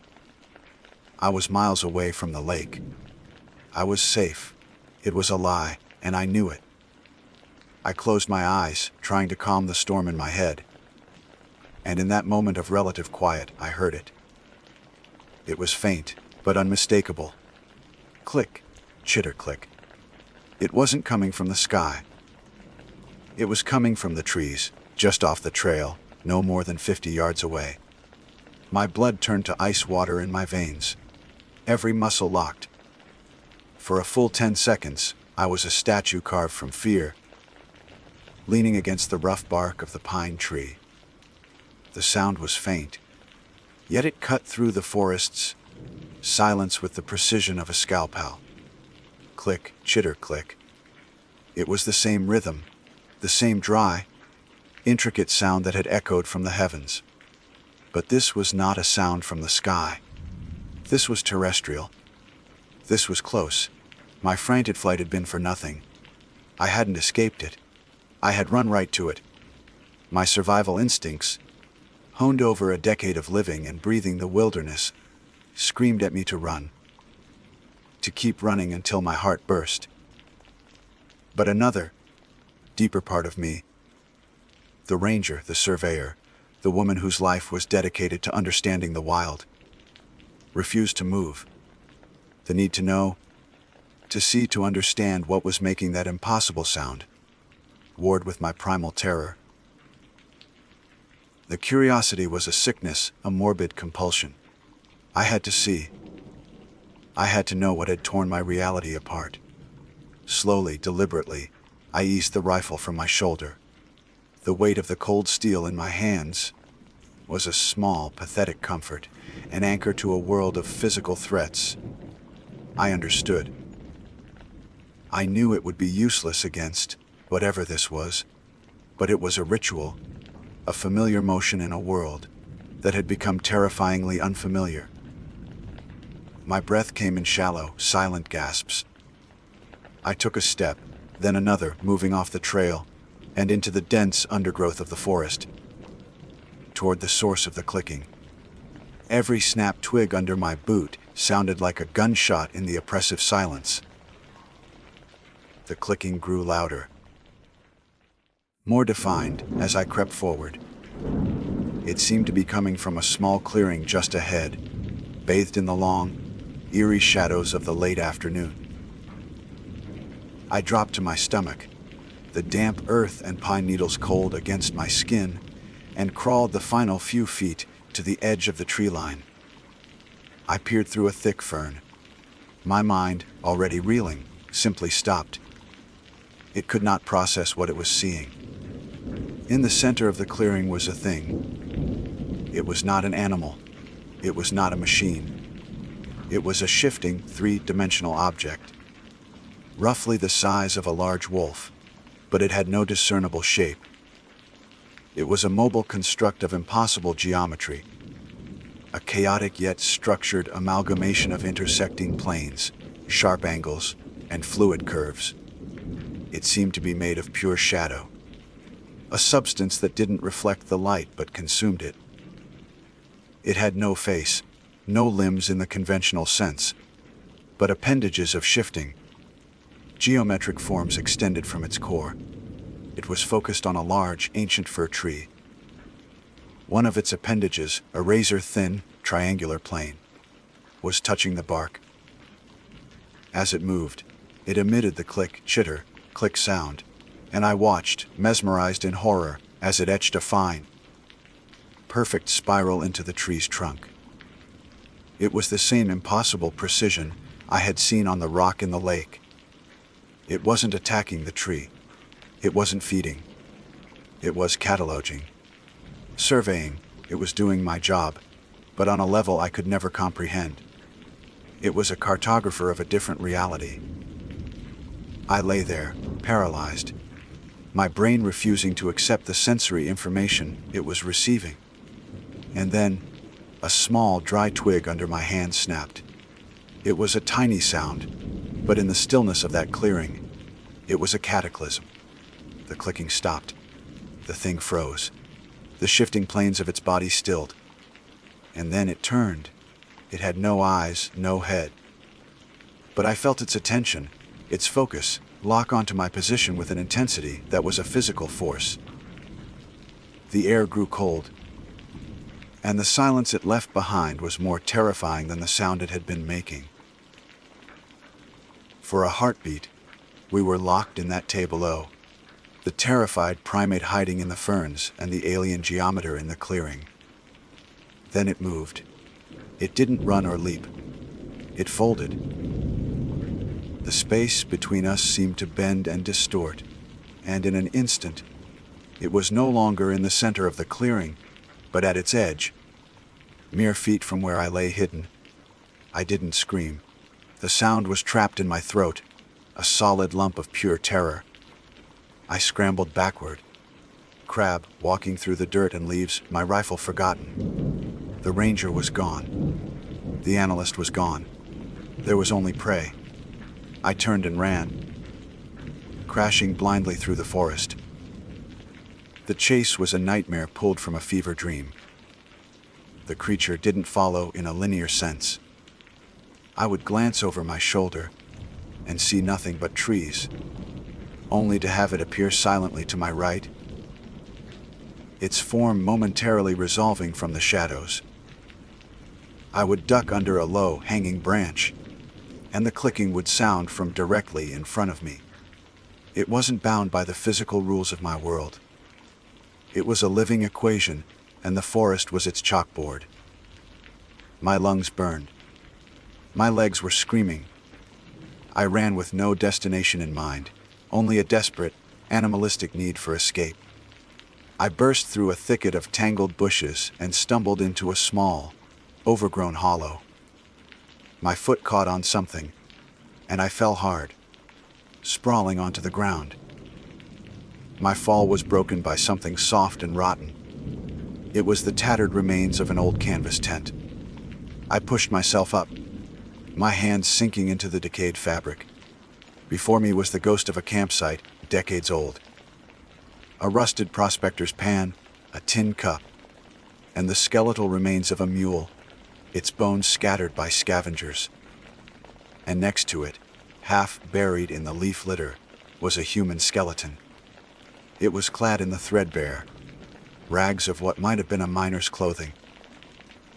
One bony hand was outstretched, clutching a small, leather-bound book. A new sound drew my attention. The clicking. The creature was at the edge of the hollow, its form still and silent. It wasn't looking at me. Its faceless attention was fixed on the skeleton, on the old, forgotten tragedy. It was as if it had found a more interesting data point to analyze. I didn't question my luck. While the thing was distracted, I crawled away. Moving backward, my eyes locked on the silent, shadowy form. I grabbed the small leather book from the skeleton's grasp. An instinctive, inexplicable act. And then I got to my feet and ran. I don't remember the rest of the hike. It exists in my memory only as a blur of green and brown, of pain and terror. I ran until I could no longer feel my legs, until my throat was raw. I burst out of the tree line and onto the gravel of the trailhead parking lot, just as the last light of day was failing. I collapsed onto the ground, the small, leather-bound book clutched to my chest. and the world went black. They found me there. My official report cites severe dehydration, exhaustion, and the probable effects of high-altitude cerebral edema. They explained away my frantic, incoherent babbling about clicking sounds and impossible lights in the sky as hallucinations brought on by my condition. I was placed on extended medical leave. I never went back. I couldn't. The wilderness was no longer my sanctuary. It was a place where the walls of reality were thin. I live in the city now. I traded the profound silence of the mountains for the constant, meaningless drone of traffic and sirens. I can't stand the quiet. In the silence, I can almost hear it. Faint, distant, click, chitter, click. I never told anyone about the prospector's journal I took. Most of the pages were ruined by moisture, but a few entries were just barely legible. The last one, dated 1888, read, "The song from the stars has followed me down from the high places. It is making new maps on the trees. I think I will watch it work." I never found any official explanation for what I saw. No astronomical phenomena, no secret military tests. But sometimes I browse online forums for missing persons, for strange stories from the backcountry. The Uinta, Wasatch, Cache National Forest has its share of them. Hikers who walk into the woods and are never seen again. Strange lights, unexplained sounds. I know now. They didn't just get lost. They saw something they shouldn't have. They heard the clicking. They became another data point for the cartographers of a strange, new reality, out there in the dark, silent spaces between the stars, and in the high, lonely places of the world. My name is Dr. Ursula Vance. It feels strange, almost disingenuous, to introduce myself with a title that speaks of logic, of peer-reviewed papers in the quantifiable world. I am a botanist specializing in bryophytes, the humble, ancient family of mosses, liverworts, and hornworts. For 2 decades, my life has been one of meticulous observation, of cataloging the minute and the overlooked, of understanding the slow, silent processes that underpin the grand theater of an ecosystem. I've always believed that everything, no matter how mysterious, could eventually be explained, categorized, and understood through the lens of science. The world, to me, was a complex but ultimately readable text. That was before the forest taught me a different language, a language of absence and echoes, a language I now spend my life trying to decipher. This story, my story, is not one of science. It is one of a void. It begins, as so many tragedies do, on a day of idyllic beauty, a day that held no hint of the permanent twilight that was to follow. My family and I, my husband David and our 10-year-old son, Leo, were on what was meant to be a restorative camping trip in the Olympic National Forest in Washington. David, an architect who spent his days wrestling with concrete and steel, craved the undesigned chaos of nature. For me, it was a pilgrimage. We were headed for the Hoh rainforest, one of the few remaining temperate rainforests in North America. And for a botanist, a place as sacred as any cathedral. The Hoh is not like other forests. To enter it is to step into a different epoch. The air itself feels ancient, heavy with moisture and the scent of damp earth, decaying wood and living green. It's a world perpetually draped in mist, a soft, gray filter that mutes the light and swallows sound. The giants are the Sitka spruce and western hemlock, trees that have stood for centuries, their massive trunks and branches so thoroughly colonized by mosses that the trees themselves seem to be made of it. Everything is draped in green velvet. Club mosses, spike mosses, and lichens hang like long, spectral beards from every surface, dripping with a constant, quiet rain even when the sky is clear. It is a magical, otherworldly place, and its silence is profound. It's not an empty silence, but a full one, thick and absorbent, as if the sheer weight of all that living moss dampens the very air. Leo was enchanted. At 10, he was a whirlwind of pure energy, a boy whose spirit was too large for the confines of our suburban home. His imagination was a universe unto itself, populated by heroes and monsters, secret worlds, and intricate rules that only he understood. While I saw a complex ecosystem, Leo saw a kingdom. The towering moss-draped trees were sleeping giants. The lush carpets of ferns were jungles for miniature dinosaurs. He was never more alive than when he was outdoors. And the hall was, to him, the ultimate playground. His bright red rain jacket, a beacon of parental practicality, was a slash of brilliant, defiant color against the overwhelming palette of greens and browns. It was the last truly vibrant thing I remember. We chose the Hall of Mosses trail for our first day's exploration. It's a short, family-friendly loop, less than a mile long, that takes you through a particularly breathtaking section of the old-growth forest. It's designed to be safe, to be accessible. The path is clear, well-trodden and marked. There is no real danger there. That is the lie the world tells you. As always, Leo was running ahead. Wait for us, buddy. David called out, his voice a warm, gentle anchor in the misty air. Leo just laughed, the sound bright and clear before it was seemingly absorbed by the mossy walls around us. You guys are too slow. I want to see the giants. I smiled. I wasn't worried. His excitement was infectious, and the trail was, as I said, simple. It looped. There was nowhere to get lost. We could still hear his sneakers pounding on the damp earth. Just around the next bend, a gentle curve in the path flanked two colossal maples whose branches, heavy with moss, formed a natural archway. He was only ever out of sight for a moment, a handful of seconds, the time it takes to draw a breath and let it out again. He rounded that bend, his red jacket disappearing behind the curtain of green. I remember turning to David, pointing out a particularly fine specimen of Isa, myoceroids cascading down a fallen log. He feigned interest, the way he always did when I slipped into my professional world, a loving, patient indulgence that I cherished.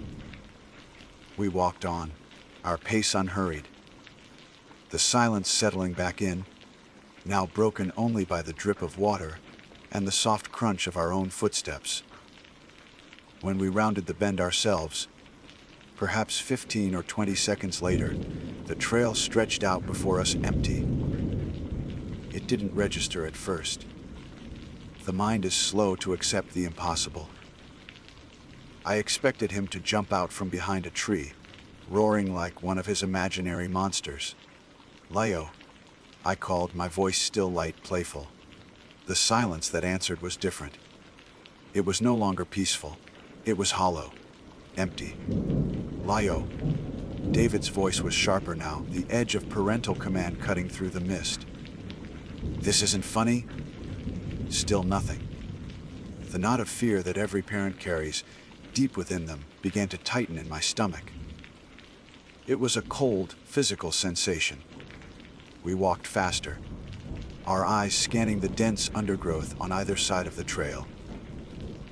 The ferns were waist high, a sea of green that could easily hide a crouching 10-year-old.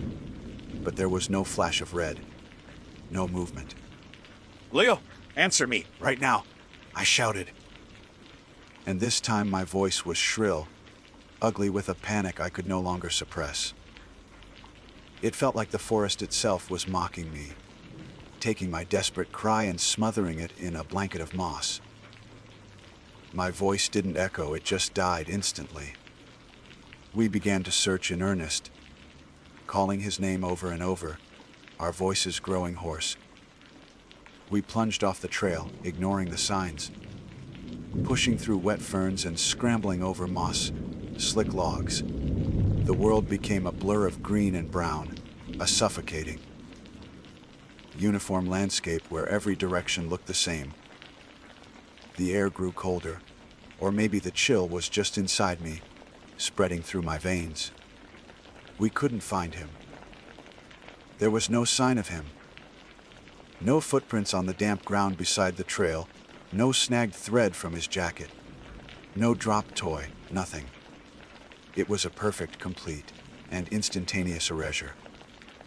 After what felt like an eternity of frantic, fruitless searching, our panic congealing into a cold, hard terror, we knew we couldn't do it alone. We stumbled back to the trail, our clothes soaked, our hearts hammering against our ribs. We ran. We ran back the way we came, our own calls for help, now joining the unanswered calls for our son. Every passing hiker we saw, their faces etched with concern, became a fresh wave of failure. Have you seen a boy?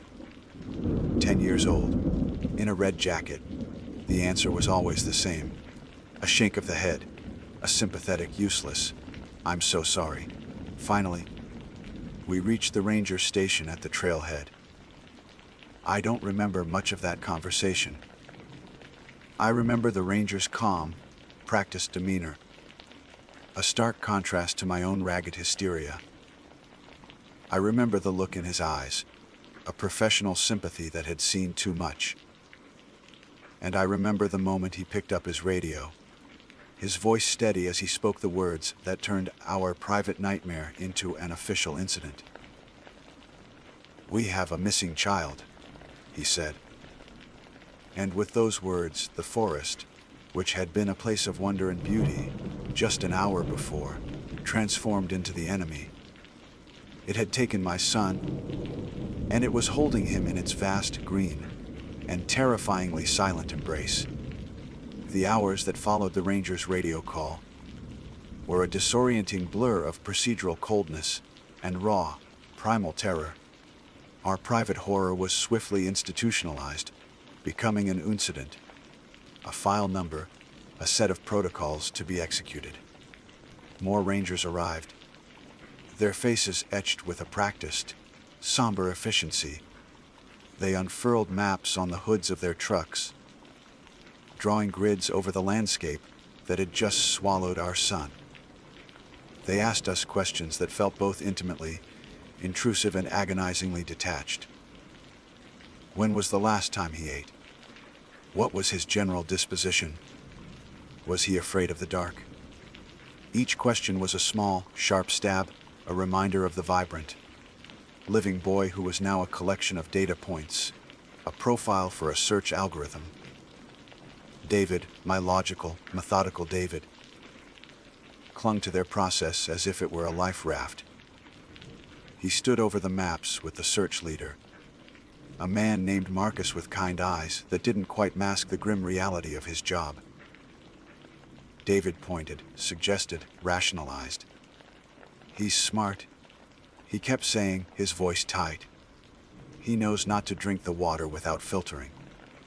He knows to stay put if he's lost." He was trying to solve the problem, to architect a solution, to impose order on the chaos that had ripped our world apart. I, on the other hand, felt myself drifting away from their world of grids and probabilities. I could only stare into the impenetrable wall of green, the place where Leo had vanished. The forest felt sentient, a silent, watching entity. Their maps seemed like a fool's errand, an attempt to chart a place that operated on rules far older and stranger than human logic. Then the sun began to set. I have never known a dread so absolute as watching the light fade from the sky that first day. The perpetual mist of the Ho, which had been ethereal and beautiful, thickened into a suffocating, inky blackness. The temperature dropped sharply, The forest, which had been so unnaturally quiet, came alive with a new set of sounds. The snap of a twig, the rustle of some unseen creature, the mournful hoot of an owl. Every sound was a potential threat, every shadow a monster. The thought of Leo, my bright, vibrant boy, alone in that cold, predatory darkness was a physical agony. It was a weight on my chest that made it impossible to breathe. A cold that seeped into my bones and has never truly left. The search continued through the night. The powerful beams of flashlights cutting fuel swaths through the darkness, but David and I were escorted back to our campsite, then to a small, sterile motel room in the nearby town of Forks. They told us to rest, to sleep, as if sleep were possible. We sat in the humming silence of that room, the space between us a chasm of unspoken fear. David paced. I sat on the edge of the bed, staring at the wall, replaying those 15 seconds over and over in my mind. The turn in the path, my comment about the moss, David's smile, the silence. How could a life, a whole world, be erased in 15 seconds? The next day, the search escalated. Search and rescue. SAR teams arrived from all over the state, teams of grim, faced, competent men and women in bright orange vests. They brought dogs whose joyful, working barks felt jarringly out of place in the somber atmosphere. A helicopter began to circle overhead, its rhythmic whomp, whomp, whomp a constant, throbbing reminder of our desperation. We became unwilling celebrities in a tragedy, our faces, pale, drawn and hollow-eyed, briefly appearing on local news segments. Kind-hearted volunteers showed up with musses of coffee and sandwiches we couldn't eat. Their faces a mixture of pity and a morbid curiosity that made my skin crawl. The dogs were the first sign that something was profoundly wrong. They were scent dogs, trained to follow the unique trail that every human being leaves behind. They were brought to the spot on the trail where we had last seen Leo. They cast about, noses to the ground, whining with confusion. They could follow our scent, David's and mine, right up to the bend. They could follow Leo's scent to that same point. And then, it simply stopped. Not faded, not scattered, but stopped. Abruptly, as if he had been lifted straight up into the air. The handlers were baffled. I've never seen anything like it. One of them murmured, shaking his head. It's like he just vanished. Days bled into a week. The constant rain, typical for the hoe, turned the forest floor into a muddy soup, erasing any hope of finding footprints. The thick canopy of moss and leaves, which I had once found so beautiful, now seemed like a malevolent conspiracy. A perfect green ceiling that would have hidden a small boy in a red jacket from the searching eyes of the helicopter pilots. The hope that had buoyed us in the first frantic hours began to erode, worn away by the ceaseless rain and the utter lack of any sign. The searchers' faces grew longer, their reassurances more forced. It was during this time, in the sleepless, hollowed-out hours of the third or fourth night, that the memory surfaced. It came to me not as a flash of insight, but as a slow, creeping chill. The night before he disappeared, tucked into his sleeping bag in our tent, the rain pattering softly on the nylon, Leo had told me something. His voice was a sleepy whisper, full of the unshakable conviction of childhood. I made a new friend today, Mommy. Oh yeah, I had murmured, my mind already half on the next day's plans. Who's that? I don't know his name, he'd said. He's really tall and skinny, and he's all made of moss and leaves and sticks. I'd smiled in the darkness. That sounds like a fun imaginary friend. Sweetie, is not imaginary. Leo had insisted, a hint of frustration in his voice. He's real. He lives here. He told me he knows all the secret places. The places the trails don't go. He promised he'd show me tomorrow. I had dismissed it, of course.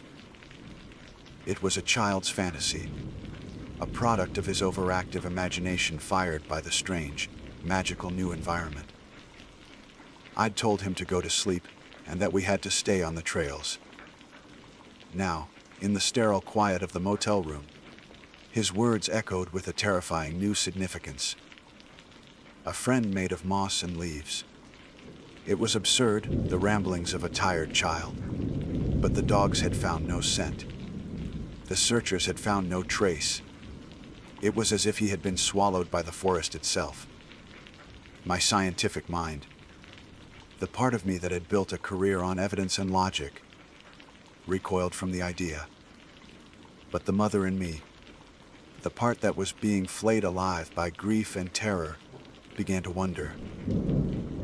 I told David about it the next morning.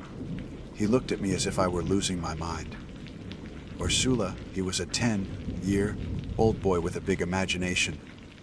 That's all. We need to focus on the facts. On the search. He was angry, his fear curdling into a desperate need for rationality.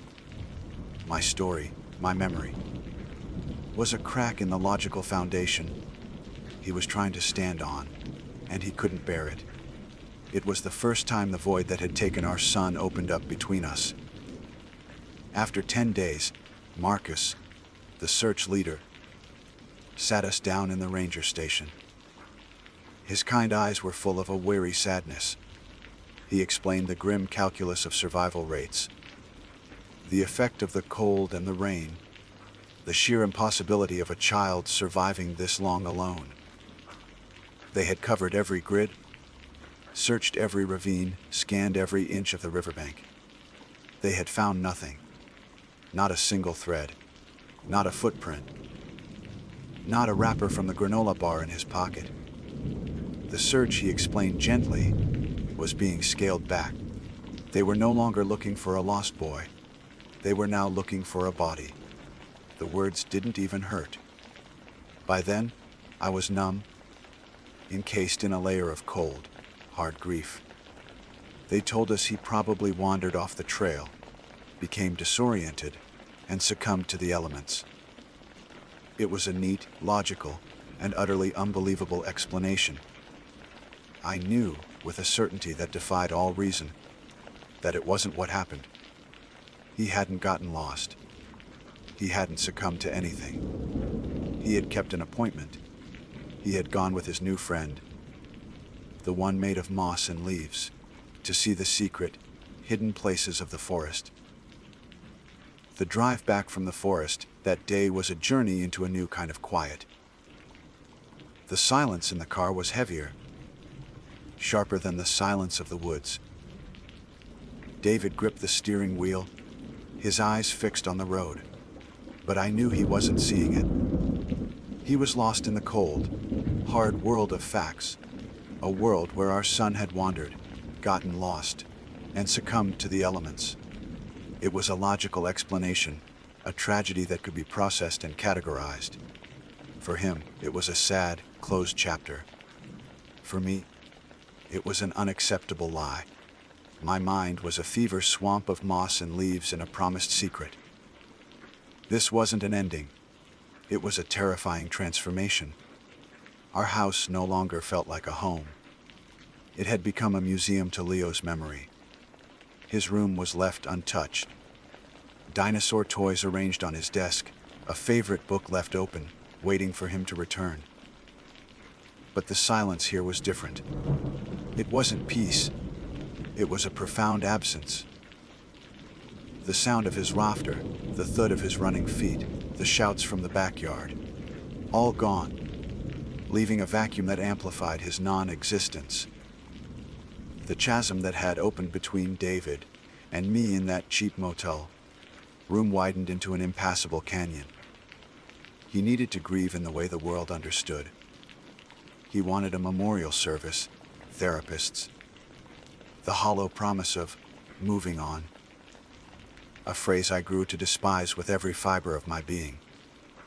Moving on meant accepting their version of events, accepting that Leo was gone. I couldn't. I clung to the memory of his last words to me. They became my only truth. A friend made of moss and leaves. I tried to bring it up with David one more time, late one night in the darkness of our bedroom. He got out of bed and flipped on the light, his eyes a mask of pain and anger. "Stop it, Ursula," he said, his voice trembling. "He's gone. Making up these fantasies isn't helping. It's just making you crazy." I never spoke of it to him again. It became my secret, my horrifying, private faith. While he tried to piece his life back together with logic and reason, I descended further into the mystery. My life as a botanist crumbled. I could no longer look at mosses and ferns through a microscope without seeing Leo's face, without imagining a tall, thin figure built from their fronds. My research, once the center of my world, seemed meaningless compared to the one burning question: what took him? So, I began a new kind of research. I abandoned scientific journals for folklore, mythology, and the forgotten oral histories of the Pacific Northwest's indigenous tribes. I spent hours in libraries and deep in the archives of the internet, searching for stories of strange disappearances in national parks, cases written off as accidents or animal attacks. What I found chilled me to the bone. I discovered dozens of eerily similar accounts, stories of children who vanished from trays when campsites without a trace, old tales of guardians or spirits of the forest, non-human entities that would sometimes guide the lost to safety, but other times would lead them away to places they could never be found. I read about the Siatko or Stick Indians of Quileute legend, forest beings who could mimic human voices and lure people deep into the woods. The scientist in me screamed that it was all just narrative, stories made to explain the unexplainable. But the mother in me saw a terrifying pattern, a truth hiding in the shadows of myth. The years passed. The grief never faded. It just changed shape. It became a permanent part of me, an invisible organ I could always feel. David and I eventually separated. The silence between us was too heavy to bear. He moved to another city, seeking a fresh start. I don't blame him. He deserved peace, but I knew I would never find it until I understood. I resigned from my university professorship, leaving my old life behind. With my savings, I bought a small, rustic cabin on the edge of the Olympic National Park, not far from the Hoh rainforest. Here, I was no longer a scientist. I was a watcher, a listener. I spent my days hiking, not for recreation, but for surveillance. I studied old maps, spoke to locals whose families had lived there for generations, collecting scraps of stories and dismissed warnings. And every year, on the anniversary of his disappearance, I perform my ritual. I drive to the Hoh, put on his bright red raincoat, now small and faded, and I walk the Hall of Moss's trail. I don't go to weep or to mourn. I go with a sliver of terrible, trembling hope. I go to listen. 10 years after he left me at that bend, I went back. The forest was unchanged, an eternal kingdom of green and silence. I walked slowly, my heart pounding with that familiar mix of dread and anticipation. I reached the spot, the bend in the path where my world had fractured. I stopped and closed my eyes, letting the immense, weighted silence of the Hoh envelop me. "Leo," I whispered. His name was instantly swallowed by the moss, just as it always was. I waited, expecting nothing, and then I heard it. It wasn't the wind in the leaves or the drip of water from a branch. It was something else. A faint, distant laugh, as if from another world. It was the laugh of a boy, but it was interwoven with another sound, a sound like rustling leaves and snapping twigs, an echo that was both intimately familiar and utterly alien. My eyes snapped open. My heart seized in my chest. I stared deep into the dense woods, and for a fraction of a second, I thought I saw it. A flicker of movement at the edge of my vision. A shape, tall and thin, composed of the greens and browns of the forest itself. It stood motionless behind a giant spruce before it seemed to recede, melting back into the shadows. Tears streamed down my face, but they were no longer tears of grief. They were tears of terrible understanding. They were right that the search was over, but I knew what they didn't. I knew he wasn't lost. He wasn't dead. He was here. He was with his new friend in the secret, hidden places of the forest. He had become a part of the green, silent magic of the Ha forever. And I knew I would return every year, not to find him, but to visit him in his new home, in this eternal, green silence. My name is Rowan Hayes. To those in the long-distance hiking community, my name might carry a whisper of recognition. I'm not famous, not by any stretch, but I am dedicated. I've left my boot prints on the entirety of the Appalachian Trail, endured the punishing heat and stark beauty of the Pacific Crest Trail, and navigated the rugged, untamed spine of the continent on the Continental Divide Trail, completing the Triple Crown of American hiking isn't just a hobby for me. It's a fundamental part of who I am. It has forged me, taught me resilience, and instilled in me a profound respect for the wilderness. I understand its moods, its dangers, and its unwritten laws. I know how to read the clouds, how to find water where there seems to be none, and how to feel the subtle shift in the air that signals a coming storm. I am a planner, meticulous and thorough, because in the wild, preparedness is the thin line between a challenging adventure and a fatal mistake. It was this confidence, born from thousands of miles of experience, that led me to my next challenge, a solo winter ascent of Wheeler Peak in the Carson National Forest of New Mexico. At 1,367 feet, it stands as the highest point in the state, a formidable giant cloaked in a thick mantle of snow and ice during the winter months.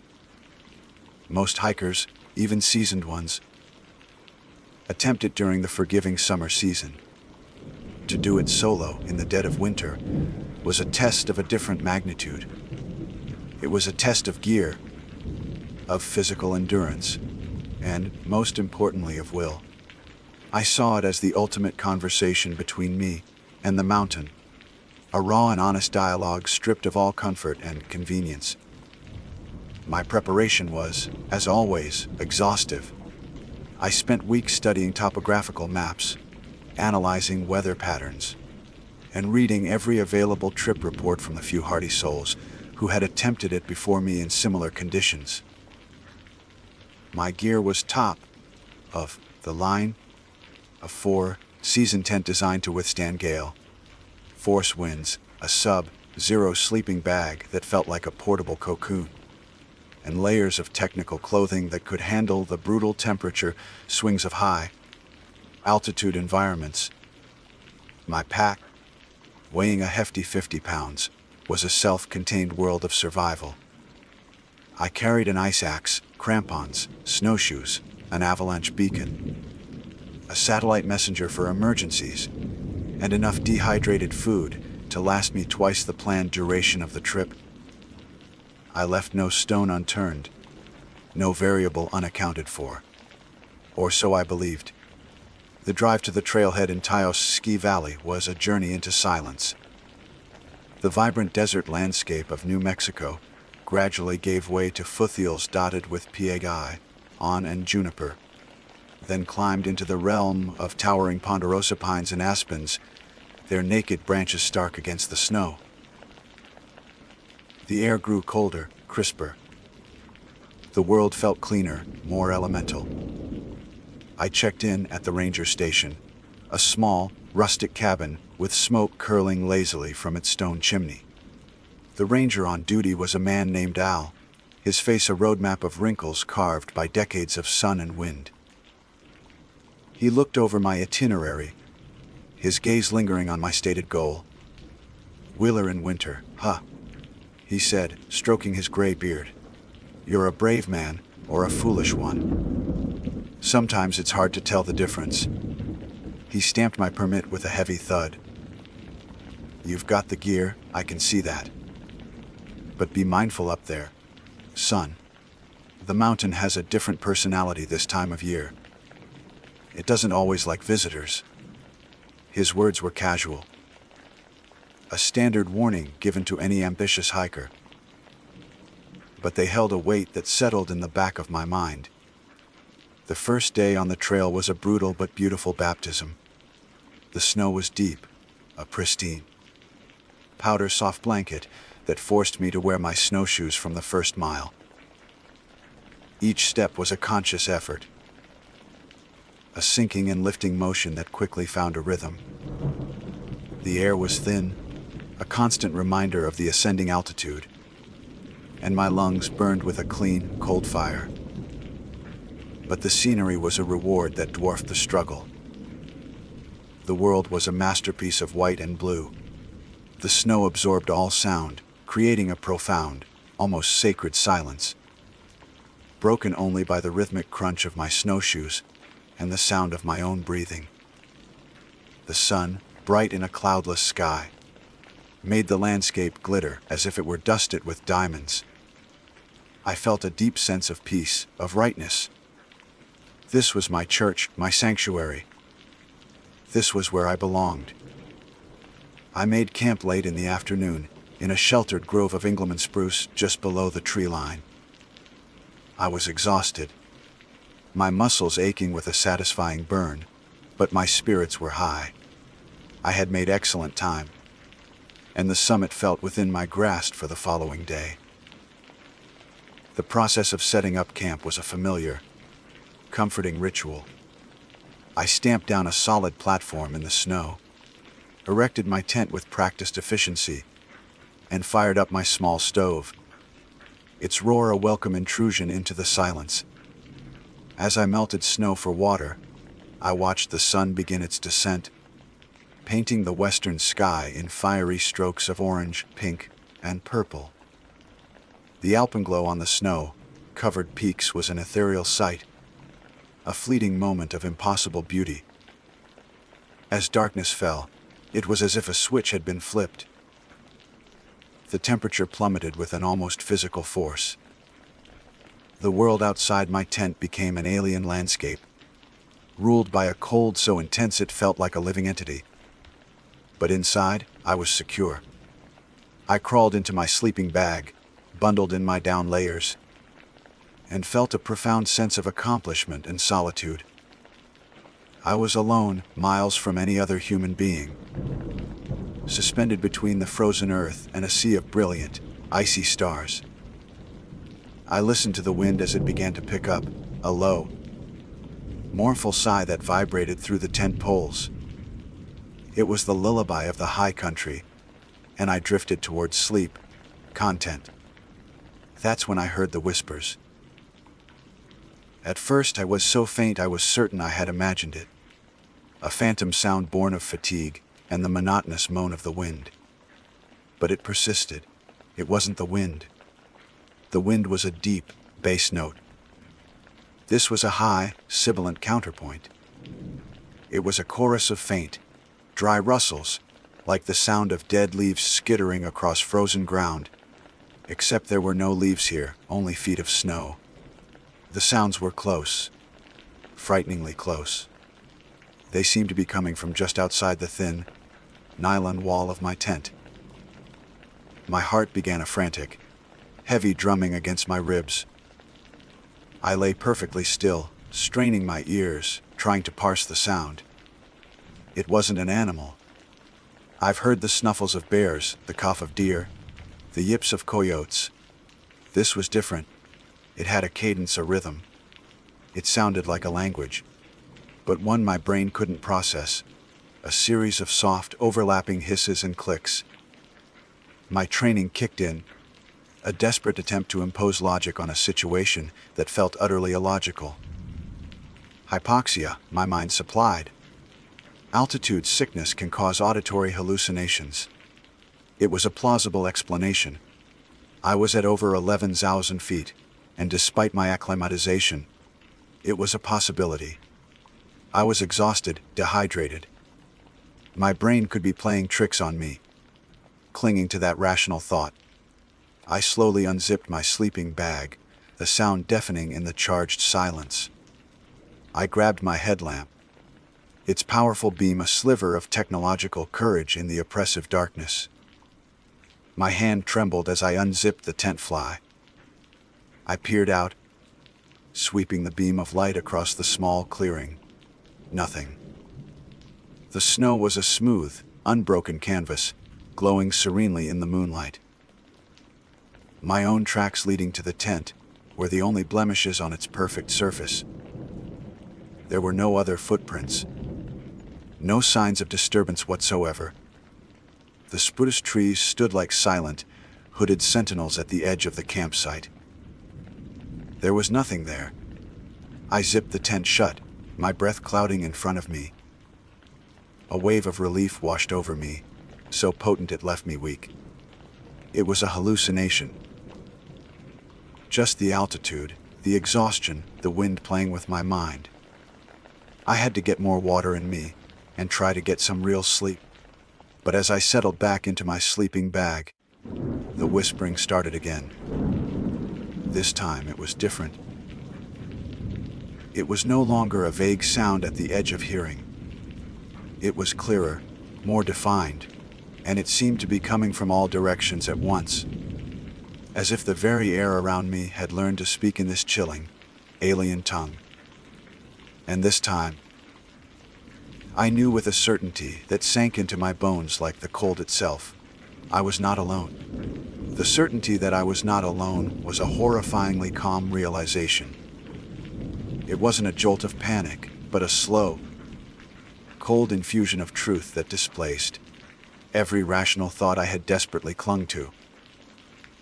The frantic drumming of my heart subsided, replaced by a heavy, leaden beat that seemed to echo in the crushing silence between the whispers. Hypoxia, exhaustion, the tricks of a tired mind. All these comfortable explanations evaporated like breath in the frigid air, leaving behind the naked, terrifying reality of my situation. My training, my thousands of miles of experience, had prepared me for blizzards, for bear encounters, for broken bones and sudden storms. It had not prepared me for this. I was an expert in a world governed by the laws of physics, but I had a sinking feeling I had stumbled into a place where those laws no longer applied. I remained motionless, a statue of flesh and bone, wrapped in down feathers, my entire being reduced to a single function: listening. The whispers continued their insidious chorus, a dry, sibilant tapestry of sound woven into the moan of the wind. They were not directed at me, but simply around me, as if I were an insignificant rock in the middle of their ancient, incomprehensible conversation. The language, if it could be called that, was a cascade of soft clicks, guttural hisses, and long, drawn-out sibilants that felt like they could strip the warmth from the air. There was an intelligence to it, a clear pattern and cadence that my mind tried and failed to grasp, like trying to read a book written in pure static. My eyes, now adjusted to the dim, ethereal glow of the moonlight filtering through the tense fabric, began to play tricks on me. Or perhaps they were finally starting to see the truth. At the very edge of the clearing, Where the dense stand of spruce trees began, I saw movement. It was fleeting, a flicker in my peripheral vision that I initially dismissed. But then I saw it again, and again. They were faint, shadowy figures, and to call them figures was to give them more substance than they possessed. They were more like vertical distortions in the moonlight, silhouettes woven from shadow and speed. They were tall, impossibly thin, with limbs that seemed too long, moving with a disjointed, unnatural grace. One moment they were there, a stark black shape against the snow, laden boughs of a pine tree. The next they were gone, not as if they had run, but as if they had simply dissolved back into the darkness from which they were born. Like smoke in the wind, my breath caught in my throat, forming a painful, icy lump. I was terrified, but it was a new kind of terror. It wasn't the adrenaline-fueled fear of a physical threat. It was a deep, paralyzing dread, a primal horror that bypassed all my survival instincts and went straight for my soul. My body was frozen, unable to move, unable to even tremble. My ice axe, my bear spray, the satellite messenger that was my lifeline to the outside world. All of it felt like children's toys, utterly useless against a threat that left no footprints and seemed to be made of nothing more than whispers and shadow. They began to circle my camp. Their movements were unnervingly fast and fluid, yet jerky, as if they were frames in a film reel that were slightly out of sequence. They darted between the trees, their tall forms appearing and disappearing, a silent, predatory patrol just beyond the reach of my perceived safety. They never crossed the invisible boundary into the clearing I had stamped out for my tent, yet their presence felt like a tightening noose. With each pass, the whispers seemed to grow more insistent, the clicks and hisses rising in pitch and intensity, boring into my skull. Then, one of them stopped. It stood at the edge of the trees, directly in my line of sight, a tall, slender void against the moonlit snow. It was utterly still, and I had the horrifying sensation that it was looking directly at my tent. I couldn't see a face, no eyes, no features at all, but I could feel its attention on me, a palpable pressure against the thin nylon wall. And then I felt the cold. It was a cold that had nothing to do with the sub-zero temperature. The air in my tent, which had been warmed by my body heat, suddenly felt frigid. But this was more than that. It was a profound, soul-chilling cold that seemed to emanate directly from the figure. It was a cold of utter emptiness, of ancient loneliness, of a place where no life or warmth could ever exist. It seeped through my layers of clothing, through my sub-zero sleeping bag, through my very skin, and settled deep within my bones. It was a cold that felt like despair. My teeth began to chatter uncontrollably, not from the temperature, but from the sheer, unadulterated horror of that feeling. It was the cold of the grave. I don't know how long I lay there, watching them. Time had ceased to have meaning. Seconds stretched into minutes, minutes into what felt like an eternity. My world shrank to the size of my small tent, a fragile bubble of orange nylon, in a sea of whispering darkness. I watched as the moon, my only silent companion, tracked its slow, deliberate arc across the star-dusted sky. The figures continued their silent, ceaseless vigil, their forms flitting in and out of existence at the edge of my camp, their whispers a constant, maddening soundtrack to my terror. I felt like a specimen under a microscope, observed by beings so alien and ancient that my existence was of no more consequence to them than that of an ant. My mind, in a last-ditch effort to preserve its sanity, began to fracture. I thought of my life back home, of warm coffee and crowded streets, of the mundane, beautiful safety of the world I knew. It all felt like a distant dream, a life lived by someone else. The only reality was the cold, the whispers, and the circling shadows. I felt a profound sense of intrusion, the crushing weight of Al the Ranger's words. The mountain has a different personality this time of year. It doesn't always like visitors. I was a trespasser here. I had blundered into a sacred place, a domain that was not meant for human eyes, and I had seen the landlords. Just as I felt the last vestiges of my composure beginning to crumble, I noticed a subtle shift in the quality of the light. The absolute, impenetrable black of the eastern sky was softening, bleeding into a deep, bruised purple.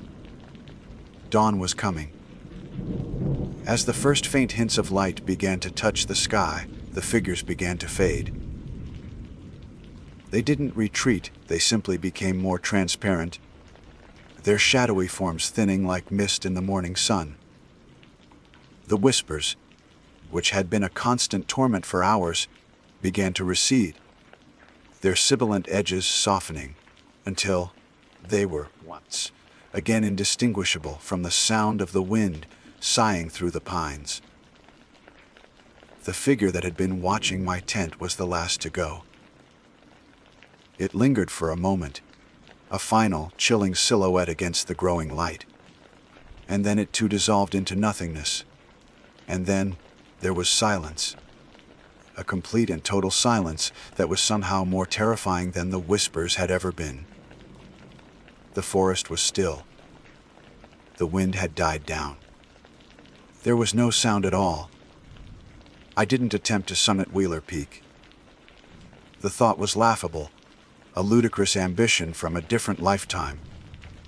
As soon as the sun's first rays crested the distant peaks, bathing the landscape in a cold, golden light, I moved. My actions were frantic, clumsy. I didn't bother to make breakfast or coffee. I shoved my sleeping bag, my stove, my entire world into my pack with trembling, uncoordinated hands. My only thought, my only primal urge, was to flee. I strapped on my snowshoes, shouldered my pack, and got out of there as fast as my legs could carry me, never once looking back at the silent, haunted grove of trees. The retreat from that cursed grove was not a hike. It was a flight for my life, fueled by a terror so profound. It eclipsed all physical exhaustion. Every snap of a twig, every gust of wind that rustled the snow, heavy branches of the pines, sent a fresh jolt of adrenaline through my system. I didn't dare look back. The image of those silent, shadowy figures was seared onto the inside of my eyelids, and I had a suffocating fear that, if I turned, I would see them following me, gliding effortlessly over the snow in the bright morning sun. The silence they had left behind was a vacuum, and my mind rushed to fill it with imagined horrors. The beautiful, pristine wilderness that had been my sanctuary, just the day before had transformed into a place of profound menace. Every tree seemed to be watching, every shadow seemed to hold a lurking form. My snowshoes, which had felt like natural extensions of my feet on the way up, now felt like clumsy, leaden weights. I stumbled constantly, my breath coming in ragged, panic gasps that burned in my lungs. The 50-pound pack, my meticulously planned world of survival, was now a monstrous burden, trying to drag me back down into the snow, back towards the things that whispered in the dark. Several times, I fell hard, my face plunging into the cold, soft powder, and in those moments of stillness, a new fear would grip me. The fear that the whispers would start again, right beside my ear. Each time, I scrambled back to my feet with a desperate, primal urgency, my heart hammering against my ribs like a trapped bird. The miles back to the trailhead were the longest of my life. The sun climbed higher in the sky, its warmth doing nothing to dispel the soul. Deep cold that had taken root in my bones. It was a cold that I knew would never truly leave me. Finally, after what felt like an eternity of panicked flight, I saw it through the trees. The glint of sunlight off a car windshield. The parking lot. Civilization. A sob of pure, unadulterated relief escaped my lips. I practically ran the last 100 yards, collapsing against the cold metal door of my truck. My hands were shaking so violently that it took me 3 attempts to get the key into the lock. The moment I was inside, doors locked. I was overwhelmed by a wave of nausea and dizziness. I leaned my forehead against the steering wheel, the plastic cold against my skin, and just breathed.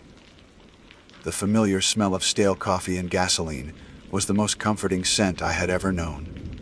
I was safe. I was out. But I knew, with a chilling certainty, that a part of me would never truly leave that mountain. The drive away from Taos, Ski Valley, was through a dreamscape. The world outside my windows seemed unreal, a movie playing in which I was no longer a participant. The sight of other cars, of people laughing and walking towards the ski lifts, was jarring. How could their world be so normal, so bright and carefree, when mine had been so fundamentally broken? They were living in a reality I no longer fully belonged to. I had to stop at the ranger station to sign out. It was procedure, a rule I had never once thought of breaking. As I walked towards the small cabin, I felt a crippling sense of dread. What could I possibly say? Al was on duty again, a steaming mug of coffee in his hands. He looked up as I entered, his eyebrows raising slightly in surprise. "Hayes, you're back early," he said, his voice neutral. "Decided Wheeler was a bit much for you after all."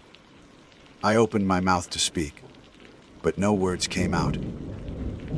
What could I tell him? That I was chased off the mountain by whispering shadow, like creatures that left no footprints. That I had felt a cold that stole the very essence of life. He would think I was insane, suffering from a severe case of altitude sickness, or worse, making it all up. The story was too monstrous, too far outside the bounds of shared human experience. To speak it aloud would be to give it a reality I wasn't ready to face. The weather.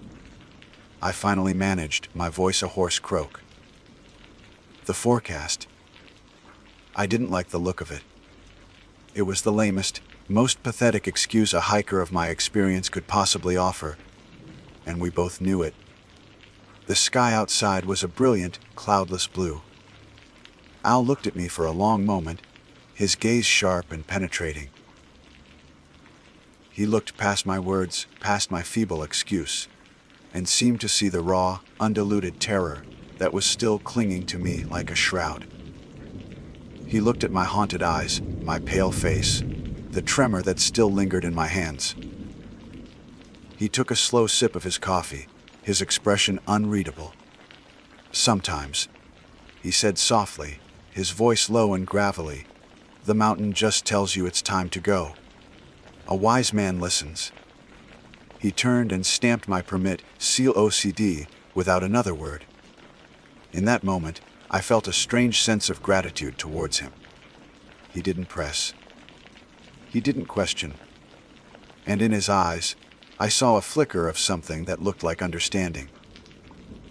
As if I were not the first person to come down from that mountain with a story they could never tell. The years since that winter have been quiet. I never went back to the Carson National Forest. In fact, I haven't set foot on a remote wilderness trail since. The passion that had once been the driving force of my life, the very core of my identity, was extinguished in a single night. I sold my top of the line gear, the tools of a life I could no longer live. My friends in the hiking community don't understand. They talk of new adventures, of peaks to be conquered, and I can only offer a hollow smile. How can I explain to them that the silence of the wilderness is no longer a comfort to me? That now, when I hear the wind howl, I can't help but listen for the whispers underneath. I've tried to rationalize what happened. I've read about infrasound, low-frequency noises that can cause feelings of dread and visual hallucinations. I've researched the folklore of the local tribes, searching for legends of mountain spirits or guardians. I've found stories, of course.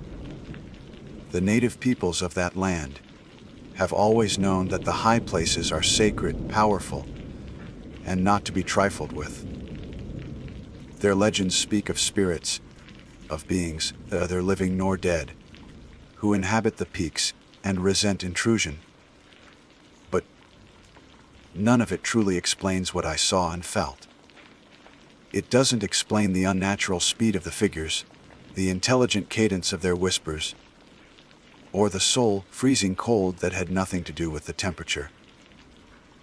I am a man of logic and reason, a man who believed only in what he could see and touch. But I saw them. I heard them. I felt them. They were ancient, powerful, and utterly indifferent to my existence. I had intruded upon their domain, a world that exists parallel to our own, hidden beneath a thin veil of snow and silence. The high peaks of the Carson National Forest hold many secrets, and I learned the hard way that some are best left to the wind and the snow.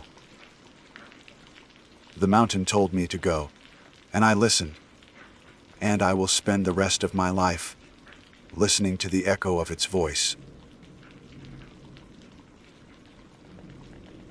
My name is Brielle. Even now, years later, saying my own name feels like recounting the details of a missing persons report. It's a name that belongs to someone who was whole. Someone who hadn't yet learned that there are places in this world where the maps are wrong and the silence has teeth. This isn't a story I tell at parties.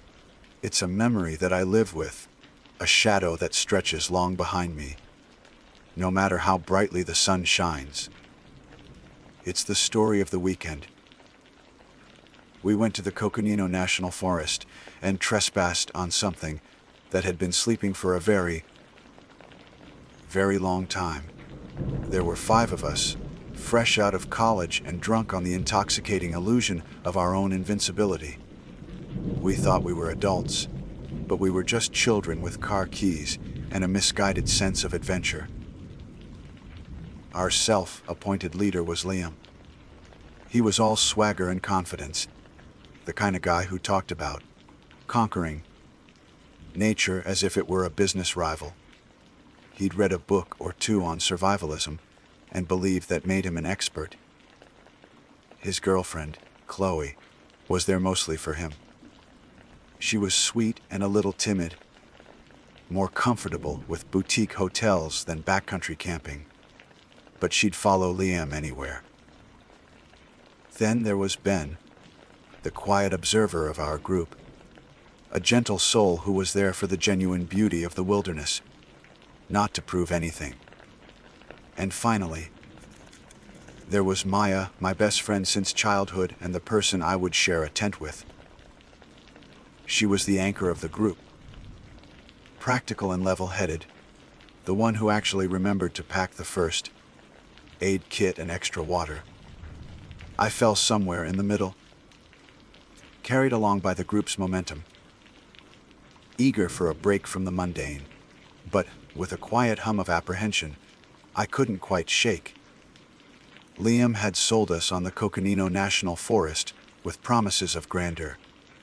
He spoke of its towering ponderosa pines, its stunning red rock formations, and, most importantly to him, its vast, untamed wilderness. He wasn't interested in designated campgrounds, with their fire pits and picnic tables, he called them. glorified parking lots. He wanted something authentic, a place where we could be completely on our own, away from rules and rangers. He'd spent weeks poring over satellite maps and old forestry roads, finally settling on a spot deep, heart of the forest, miles from any marked trail. The drive-in was the first sign that we were leaving our world behind. The smooth asphalt of the highway gave way to a graded dirt road, which in turn devolved into a rugged, two-track path that scraped the undercarriage of Ben's SUV. The towering pines closed in around us, their dense canopies blocking out the harsh Arizona sun and plunging the forest floor into a perpetual twilight. The air grew thick with the scent of pine needles and damp earth. It was beautiful, but it was an imposing, almost suffocating beauty. We were about an hour down this rugged track when we saw him. A park ranger was parked on the side of the road, leaning against his truck. He was an older man, his face a road map of wrinkles carved by years under the sun, his eyes a pale, piercing blue. He held up a hand, and Ben dutifully brought the vehicle to a stop. "Afternoon, folks," the ranger said, his voice a low, gravelly rumble. He tipped his hat. "Bit far off the beaten path, aren't you?" Liam, ever the spokesman, leaned out the window with a confident grin. "Just looking for some real peace and quiet, officer. Getting away from it all." The ranger's eyes scanned over us, lingering for a moment on the coolers and cases of beer packed in the back. He didn't smile. "This isn't the place to get away from it all. If you don't know what you're doing, there are no services out here, no cell signal. You get into trouble, you're on your own for a long time." He paused, his gaze drifting towards the dense woods. "And this land, it's old. It deserves respect. The Yavapai and the Apache have stories about these woods. Stories you should listen to. We'll be fine," Lime said dismissively, his tone bordering on arrogant. "We've got everything we need." The ranger's jaw tightened almost imperceptibly.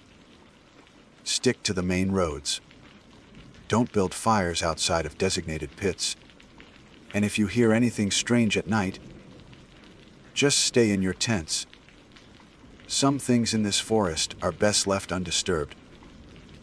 He gave us one last, long look, a look that felt heavy with unspoken warnings, then nodded curtly and got back in his truck. As we drove away, I saw him in the rearview mirror, standing there, watching us until we disappeared around a bend. His words hung in the air, a stark contrast to our festive mood. We found Liam's perfect spot. Another 30 minutes later. It was a small, secluded clearing overlooking a deep, wooded canyon. It was undeniably spectacular. The view was breathtaking, and the sense of isolation was absolute. As we began to unpack, however, I felt a strange shift in the atmosphere. The normal sounds of the forest, the chirping of birds, the buzzing of insects, seemed to fade away, replaced by a profound and unnerving silence. It felt as though the entire forest was holding its breath, watching us. I mentioned it to Maya, who shrugged it off as our ears, adjusting to the quiet after the noise of the city. But I couldn't shake the feeling of being watched by unseen eyes. Our first night was a blur of youthful ignorance. Liam insisted on building a massive bonfire, a roaring inferno that spat embers high into the night sky, a blatant disregard for the ranger's warning. We blasted music from a portable speaker, the synthetic beats an ugly intrusion into the sacred quiet of the wilderness. We laughed too loudly and left our food, routers scattered around the site. We were invaders, loud, obnoxious, and utterly disrespectful. As the night wore on and the beer flowed, I tried to ignore the gnawing unease, in the pit of my stomach. Every snap of a twig in the darkness beyond our firelight made me jump. The woods that had seemed beautiful by day now felt menacing. A wall of impenetrable blackness that seemed to press in on our small circle of light. By the time we finally stumbled into our tents around 1 a.m., the party had died down, leaving behind a trashed campsite and the lingering smell of stale beer. As I zipped up the tent, I took one last look at the forest. The moon was high, casting long, skeletal shadows through the trees. The silence had returned, deeper and more absolute than before. It wasn't peaceful, it was predatory. I fell into a restless sleep, my dreams filled with images of dark woods and watchful eyes. I was jolted awake sometime later. The music was off. The fire was nothing but dying embers, and the world was utterly black. I glanced at my watch. It was 3:03 a.m. What woke me was a sound. It was a high, pitched, chittering noise, almost like a swarm of cicadas, but it was wrong. Beneath the insect, like clicking, was a guttural, throaty undertone, a wet, rasping quality that made the hair on my arms stand on end. It wasn't one sound from one direction. It seemed to be coming from all around us, a chorus of alien chatter echoing from the canyon and the trees. I whispered to Maya, my voice trembling. "Maya, do you hear that?" She mumbled something in her sleep and rolled over. I was alone with the sound. I squeezed my eyes shut, trying to convince myself it was just a coyote or a fox, some nocturnal animal I wasn't familiar with. But the sound grew louder, more insistent, closer. Then I heard a new noise that made my blood run cold. A soft, deliberate scratching at the side of our tent. Scrape. Scrape. I froze, my breath catching in my throat. My heart hammered against my ribs like a trapped bird. The scratching stopped, and for a moment, there was only the chittering. Then the scratching started again, more frantic this time, moving along the nylon fabric. The chittering was right outside now, a cacophony of clicks and growls. I could hear something moving, something small and unnervingly fast, circling our tent in the darkness. My mind raced, trying to form a picture of what could be making those noises, but no animal I knew of fit. Suddenly, the entire tent began to shake violently, as if a large animal was pushing against it. But it wasn't one point of pressure. It felt like dozens of small, strong hands were grabbing and shaking the fabric from all sides. Maya woke up with a terrified scream, scrambling up to a sitting position. We huddled together in the center of the tent, clutching each other as the assault continued. The chittering was deafening, a symphony of malice. We could hear the other tents in our group erupting into a similar state of chaos. Liam's shouts and Chloe's piercing screams screwing through the night, a testament that we were not alone in our terror. The assault on our tent was relentless and terrifyingly intimate. It felt personal. The chittering wasn't just a sound, it was a language of pure malice, and it was directed at us. Maya and I were huddled in a tight ball of shared terror. Our hands clamped over our ears, but it did nothing to block out the noise. It vibrated through the ground, through the thin nylon walls, and into our very bones. We could hear things scurrying over the top of our tent, their weight causing the fabric to sag precariously above our heads. The scratching evolved into a determined tearing, the sound of tiny, sharp claws ripping at the rainfly. I imagined dozens of small, monstrous faces peering in at us through the shredded fabric, and a fresh wave of nausea washed over me. The air in the tent grew thick and foul, carrying a strange, musky odor like damp soil and decay. It was the smell of the things outside. From the tent next to ours, where Liam and Chloe were, we heard a sickening rip, followed by Chloe's scream escalating into a raw, guttural shriek of pure panic. They're in! Liam, they're in! She shrieked. Liam's response was a string of curses, followed by a heavy thud, as if he'd thrown something, or himself, against the side of his tent. Ben's tent was silent, a fact that was somehow more terrifying than the screaming. Had they gotten to him already? My mind conjured a horrific image of him being dragged out into the darkness, and I had to bite down on my own scream. Then, a new sound joined the cacophony. It was a low rhythmic thumping against the ground, growing steadily louder. It sounded like someone was beating a drum, a slow, deliberate cadence that seemed to coordinate the chaotic attack. Thump. Thump. With each beat, the shaking of our tent intensified. The chittering rose in pitch, becoming a frenzied shriek. It felt like a ritual, a ceremony of terror, and we were the unwilling sacrifices. The pressure against the tent walls was immense now, and I was certain the poles would snap at any moment. Maya was sobbing quietly beside me, her body trembling uncontrollably. I held onto her, my own false bravado, the only thing keeping me from dissolving into a puddle of hysteria. I kept my eyes squeezed shut, convinced that if I opened them, I would see the silhouette of something impossibly grotesque against the thin fabric of the tent. And then, as suddenly as it began, it stopped. The silence that descended was absolute and profound. It was more terrifying than the noise. The chittering, the tearing, the thumping, all of it vanished in an instant, leaving a vacuum that was filled only by the sound of our own ragged breaths and the frantic pounding of our hearts.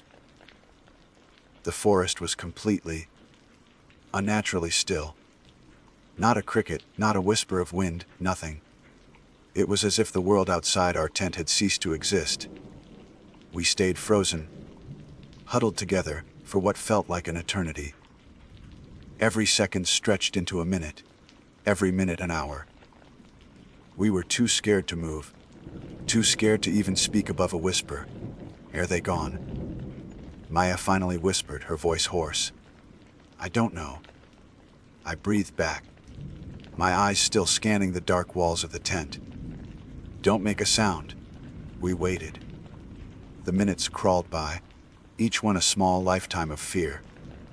We could hear quiet whimpering from Chloe's tent, but nothing from Ben. The urge to call out to him, to check if he was okay, was overwhelming. But the fear of drawing the attention of whatever was out there kept us silent. Liam's usual bravado was gone, replaced by a tense, fearful silence. The night was a long, dark tunnel of paranoia. Every tiny sound, every rustle of the fabric as we shifted our weight, sent a fresh jolt of adrenaline through us. We were prisoners in our own tent, surrounded by an unseen enemy. The first hint of dawn was the most beautiful thing I have ever seen. A faint, gray light began to seep through the fabric of the tent, chasing away the absolute blackness of the night. It was a fragile, tentative light, but it felt like a lifeline. We waited until the sun was fully up, painting the inside of our tent in the warm, reassuring colors of morning, before we dared to move. I'm going to look outside, I said, my voice still shaky. Brielle, no. Maya pleaded, grabbing my arm. What if they're still out there? We can't stay in here forever, I said, trying to sound braver than I felt. We have to see what happened. Cautiously, I reached for the zipper. My hand trembled so much it took me 3 tries to get a grip on it. The sound of the zipper opening was deafening in the morning silence. I pulled it down just a few inches and peered out, What I saw made me recoil in shock. Our campsite was destroyed. It looked like a tornado had ripped through it. Our coolers had been thrown open, their contents strewn across the clearing. Food packages were torn to shreds, clothes were scattered in the dirt, and our camp chairs were overturned and broken. But it was the tracks that made my stomach clench. All over the dusty ground, crisscrossing our entire campsite, were strange three-toed tracks. They were small, like a bird's, but the impressions were deep, suggesting a significant weight. There were hundreds of them, a chaotic dance of tiny, clawed feet. Steeling myself, I unzipped the tent the rest of the way and crawled out, with Maya close behind me. Liam and Chloe emerged from their tent at the same time. Chloe's face was pale and tear-streaked, and there was a long, deep tear in the side of their tent. Liam looked shell-shocked, his usual confident smirk completely gone, replaced by a look of wide-eyed horror. "Ben," Maya called out, her voice trembling. "Ben, are you okay?"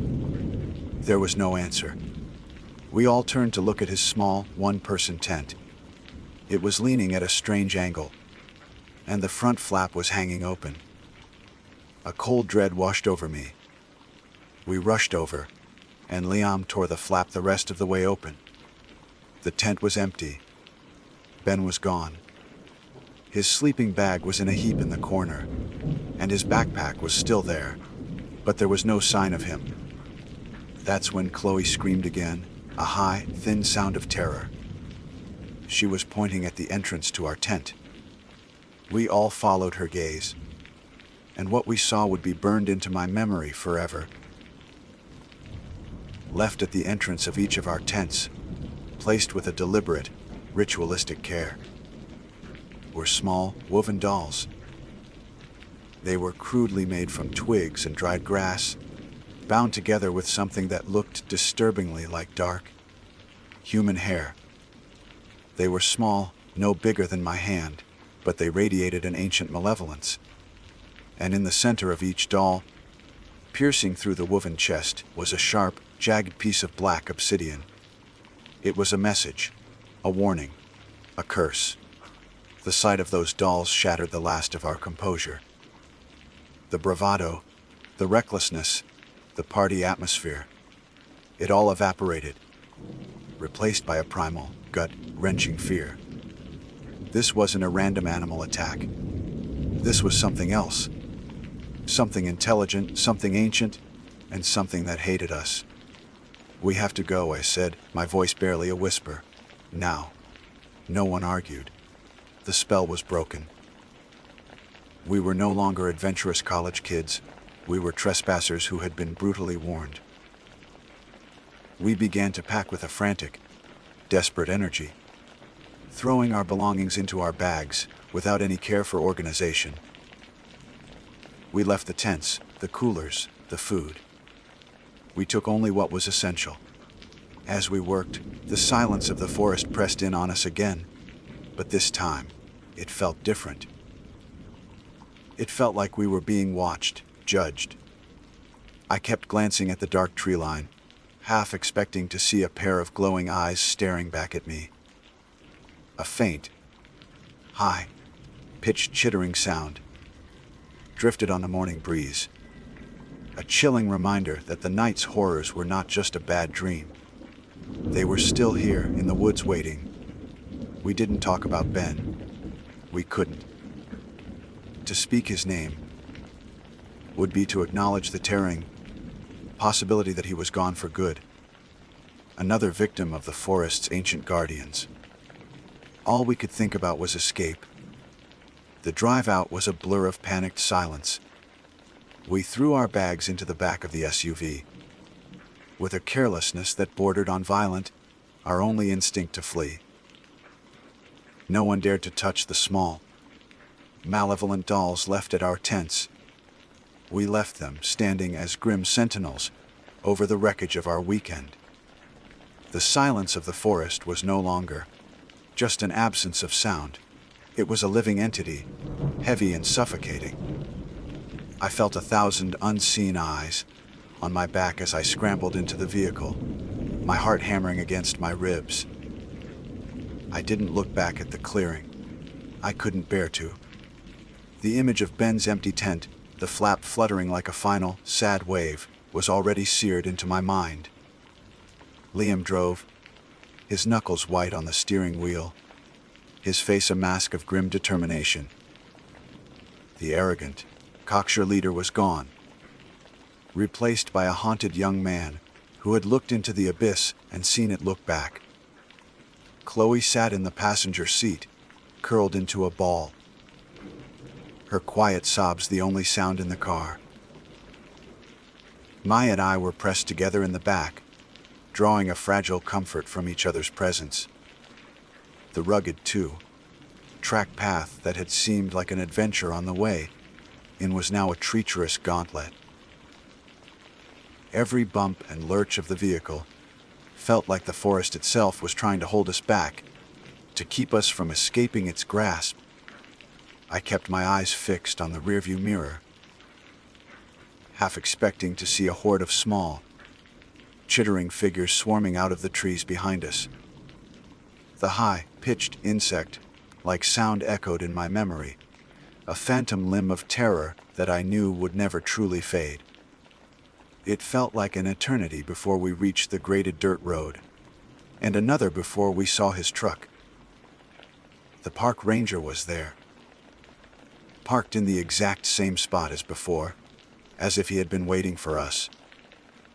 He stepped out of his vehicle as we approached, and Liam slammed on the brakes, the SUV skidding to a halt in a cloud of dust. The ranger walked towards us, his face unreadable, his pale blue eyes taking in our disheveled appearance, Chloe's tear-streaked face, and the raw fear that radiated from all of us. "You look like you've seen a ghost," he said, his voice low and steady. It wasn't a question. Liam stumbled out of the car, his voice cracking. "They took him. They took our friend. Benny's gone."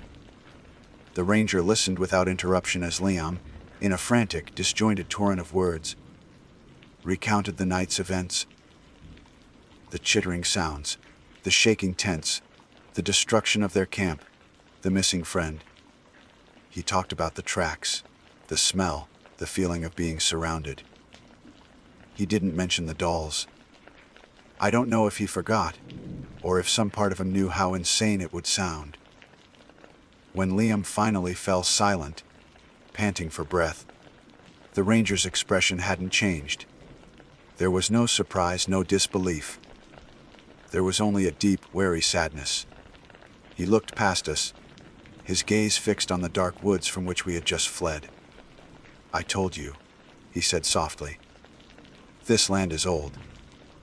There are things here that were old when the mountains were young. You don't come into someone's home, make a mess, and expect them to welcome you." "What are you talking about?" Chloe whispered from the car. "What was it?" The ranger shook his head slowly. "They don't have a name we would understand. The old stories, the Yavapai stories. They call them the Whispering Ones, the children of the earth. They are guardians. They don't take kindly to trespassers, especially disrespectful ones." He looked directly at Liam, and for the first time, I saw a flicker of anger in his eyes. "You built a fire, didn't you? A big one. Played your music, left your trash." Liam couldn't meet his gaze. He just stared at the ground, shame and terror warring on his face. We have to go back for him, I said, finding my voice. "We have to call the police." "Get a search party?" "I'll call it in," the ranger said, his voice heavy with resignation. "We'll search, but we won't find him. Not the way you want." He looked at each of us, his gaze lingering. "You go home, you tell your story. They won't believe you. They'll say your friend wandered off, got lost, fell into a canyon. They'll say you were drinking, that you were scared and your minds played tricks on you. Maybe it's better if you let them believe that. His words were a cold shower, dozing the last embers of our hope. He was telling us that Ben was gone, and that there was nothing anyone could do. He was telling us that the world we were returning to would have no explanation for what had happened to us, no box to put it in, no way to make it make sense. He was right. The official investigation was a nightmare of bureaucracy and thinly veiled skepticism. We were interviewed separately, and our stories, filtered through the lens of trauma and exhaustion, came out as a jumbled, unbelievable mess.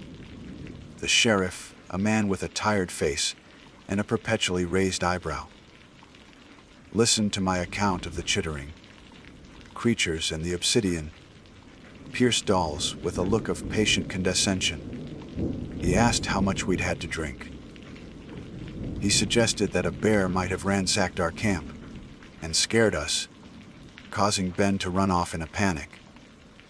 Our story was dismissed as a collective hallucination, a campfire tale spun from alcohol and fear. Ben was officially listed as a missing person. Search and rescue teams scoured the area for weeks. They found our abandoned campsite, just as we'd left it. They even found the dolls. The official report noted them as unusual, possibly Native American-style artifacts, but drew no conclusions. They found no tracks other than our own and those of the usual forest creatures. The 3 toed prints we had seen everywhere had vanished without a trace. They never found Ben. Not a scrap of clothing, not a drop of blood. It was as if the forest had simply swallowed him whole. The 4 of us who came back were never the same. The shared trauma that should have bonded us together instead acted as a corrosive acid, eating away at the foundations of our friendships. We couldn't look at each other without seeing Ben's face, without feeling the crushing weight of our shared guilt. Liam bore the heaviest burden. His arrogance had led us there. His disrespect had provoked the attack. He had a complete breakdown a few months later and moved back in with his parents. Chloe left him and transferred to a different university, trying to outrun the memories. I haven't spoken to either of them since. Maya and I tried to hold on, but it was impossible. Our conversations were stilted and awkward, always circling the black hole of that weekend. The easy comfort of our lifelong friendship was gone, replaced by a shared, unspoken horror. We drifted apart, 2 ships passing in the night, each carrying the same dark cargo. Years have passed, but the Coconino National Forest lives inside me. I live in a city now, surrounded by concrete and steel, as far from the wilderness as I can get. I can't stand the sound of crickets or the rustling of leaves in the wind. I sleep with a light on. Sometimes, in the dead of night, I wake up with a jolt, the phantom sound of high-pitched chittering ringing in my ears. My heart pounding with a terror as fresh as it was that night. I know what happened. We stumbled into a place we didn't belong. A place protected by ancient laws and ancient guardians. We were loud and arrogant trespassers, and the forest's true inhabitants made their displeasure known. They gave us a warning. They left us the dolls as a token of their contempt, and they took Ben as payment for our transgression. I will live with that knowledge, and the silence that followed, for the rest of my life. My name is Kalen Thorne, but most people just call me Cal. For the last 12 years, I've had the privilege of wearing the uniform of a National Forest Ranger. It's more than a job to me. It's a calling, a deep-seated connection to the wild places that most of modern society has forgotten. My jurisdiction, my home, is the sprawling, ancient expanse of the Allegheny National Forest in northwestern Pennsylvania.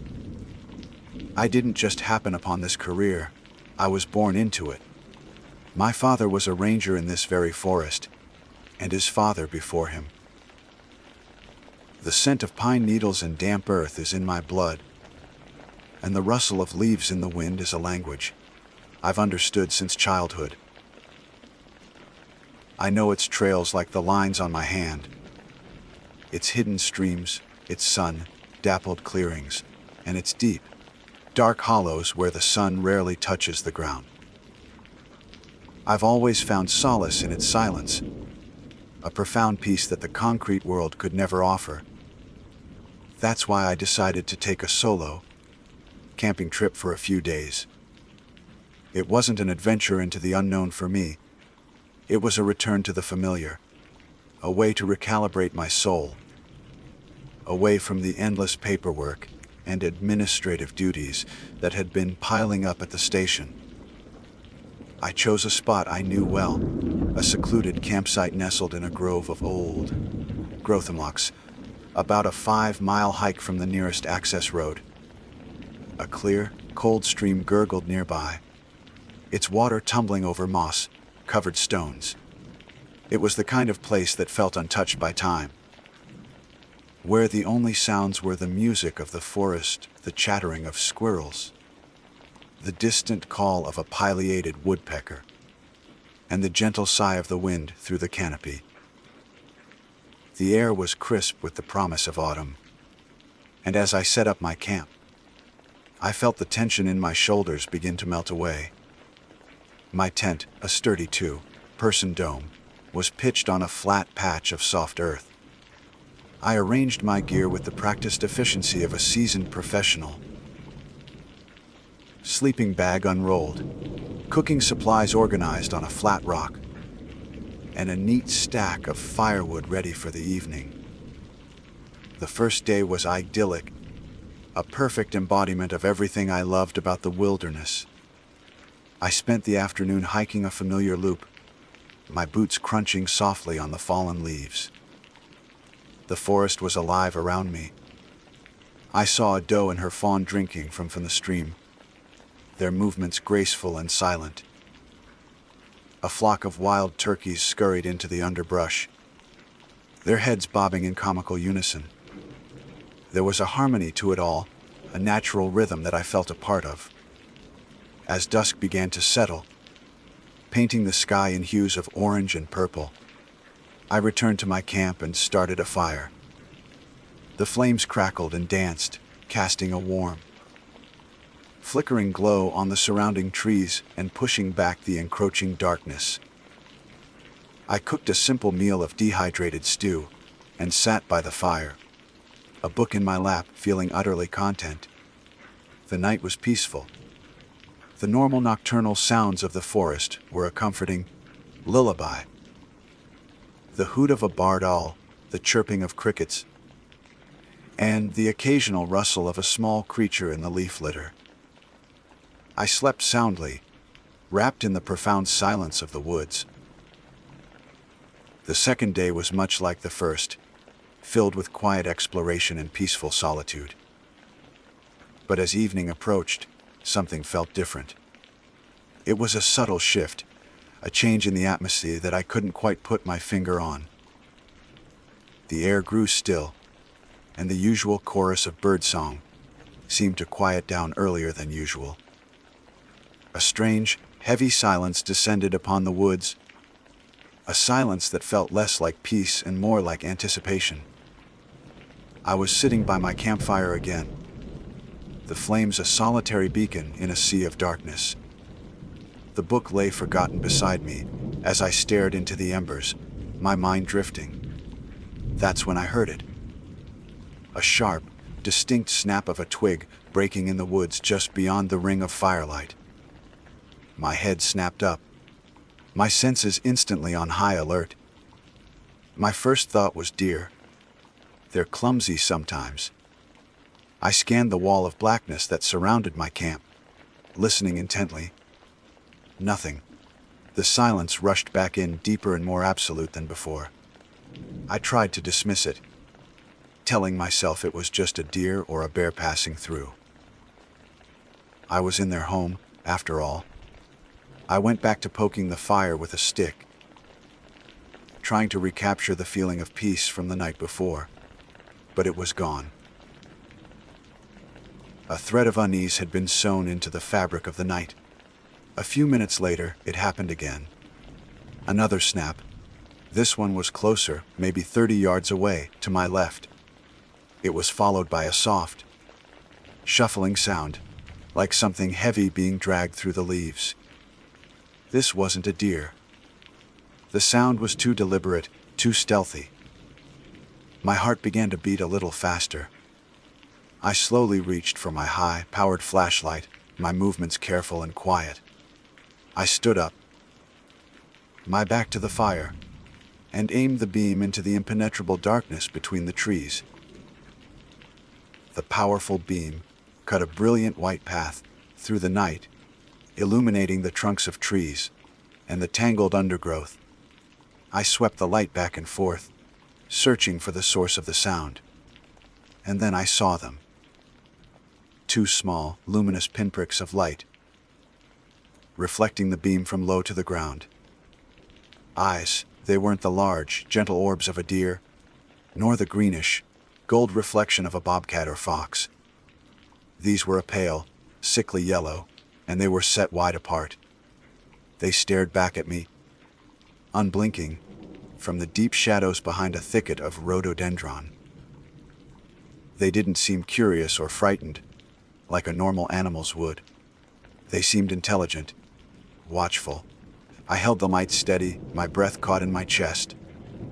"Go on, get out of here," I said, my voice sounding louder than I intended in the oppressive quiet. The eyes didn't move. They just continued to stare, their yellow glow unwavering. A cold knot of dread began to form in my stomach. This was wrong. Every instinct I had, honed by years in these woods, was screaming at me that whatever was attached to those eyes was not something I wanted to meet. I took a step forward, raising the flashlight higher, and then they were gone. They didn't blink out or look away. They vanished in an instant, as if a switch had been flipped, plunging that patch of woods back into absolute blackness. There was no sound of retreat, no rustling of leaves or snapping of twigs, just an abrupt and total absence. The feeling of being watched, however, remained. It was a palpable, physical sensation, like 1,000 tiny needles prickling my skin. The woods no longer felt like a sanctuary. They felt hostile, alien. The familiar trees now seemed to twist into menacing shapes in the periphery of my vision. The silence was no longer peaceful. It was the suffocating silence of a predator holding its breath. I quickly doused the campfire, kicking dirt over the embers until not a single spark remained. The darkness that flooded the campsite was absolute, and for the first time in my life, I felt a surge of genuine fear in my own forest. I retreated to the fragile safety of my tent, zipping the flap tightly shut. I fumbled in my pack for my service pistol, its cold, heavy weight a small but inadequate comfort in my hand. I lay there in the dark, my ears straining to catch any sound over the frantic pounding of my own heart.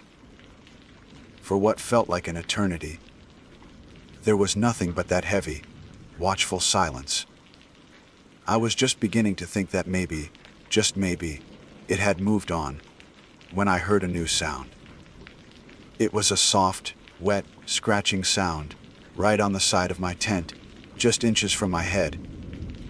It wasn't the frantic scrabbling of a raccoon. It was slow, deliberate, and methodical. Scrape, scrape, scrape, like a long fingernail being dragged slowly down the nylon fabric. My blood ran cold. I lay paralyzed, every muscle in my body locked in terror. The scratching was followed by a low, wheezing sound. The sound of labored, rattling breaths, as if the creature had run a great distance or was afflicted with some terrible disease. It was so close I could almost feel the vibration through the thin wall of the tent. Then, the sound that will haunt me until the day I die. A voice, a dry, hoarse, and ancient whisper, rasped directly into my ear, as if the speaker's lips were pressed against the tent fabric. Let in. The words were drawn out, filled with a desperate, guttural hunger that was utterly inhuman. It was not a request. It was a demand from something that had been waiting in the dark for a very, very long time. For a long moment, pure, unadulterated terror held me in its icy grip. My lungs refused to draw air, and my heart hammered against my ribs like a trapped bird. The voice, that desiccated, scraping whisper, echoed not just in the tent but inside my skull. It was a sound of ancient malice, of a hunger so profound it defied all natural law. Every instinct, from the primal fear of a prey animal to the rational mind of a trained ranger, screamed that I was in mortal danger.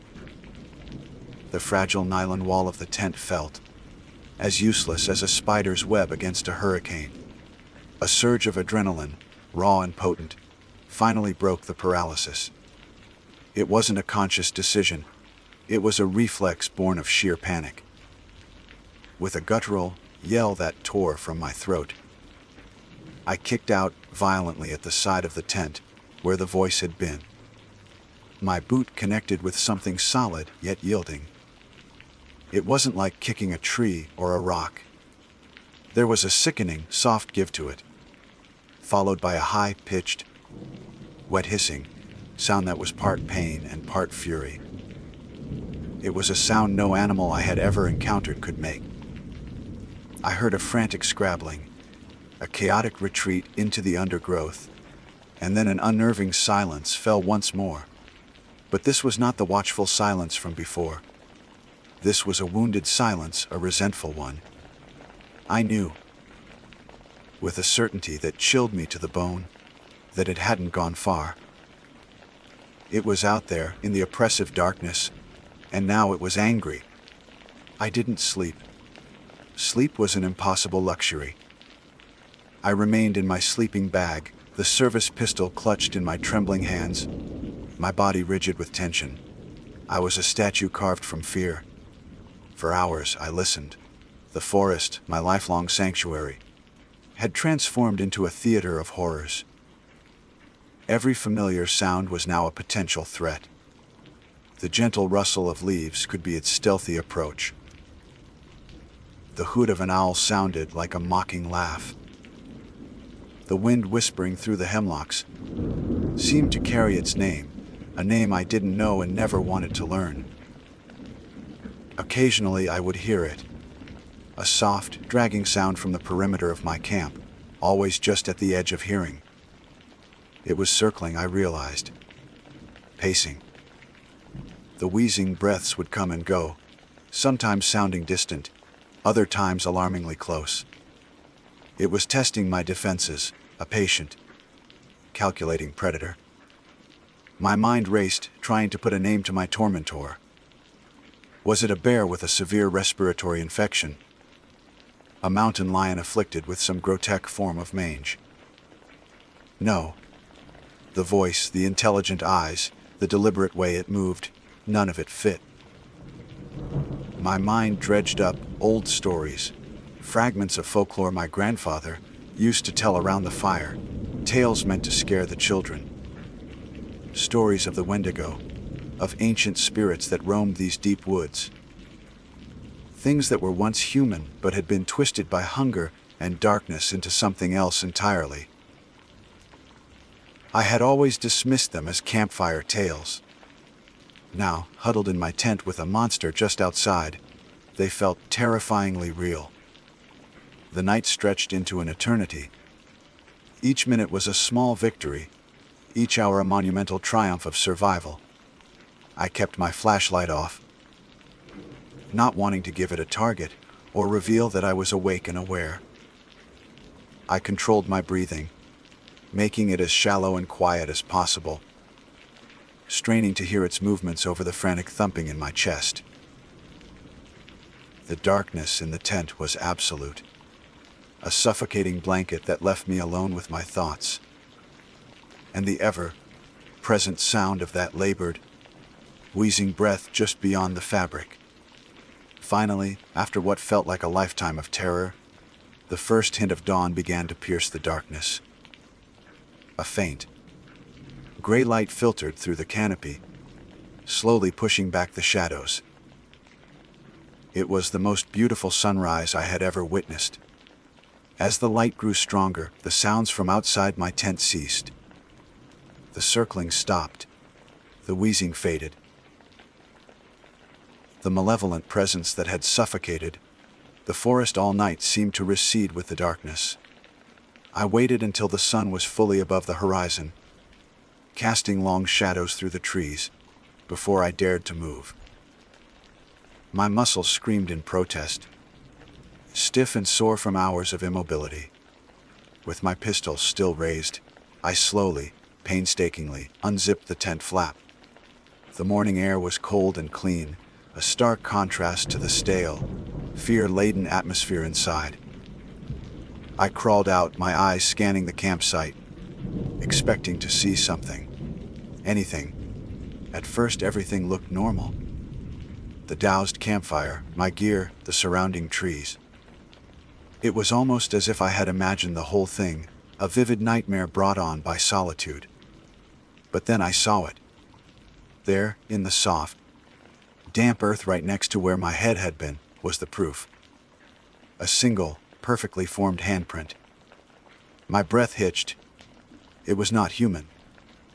It was far too large for one thing, nearly twice the size of my own hand. The fingers were impossibly long and slender, like the legs of a spider, and they were arranged in an unnatural splay. But the most horrifying detail was the tips.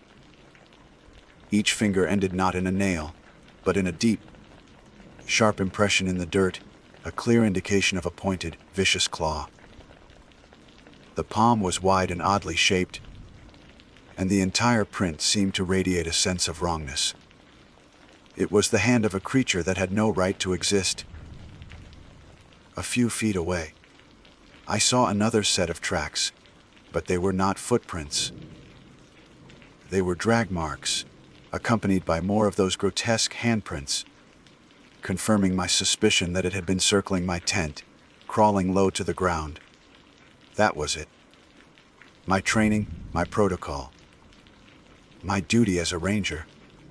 It all evaporated in a wave of pure, primal instinct.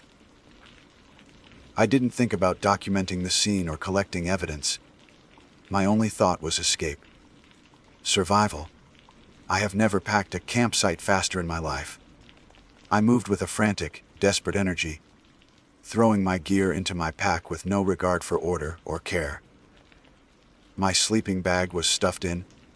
The tent was haphazardly torn down and shoved into its sack.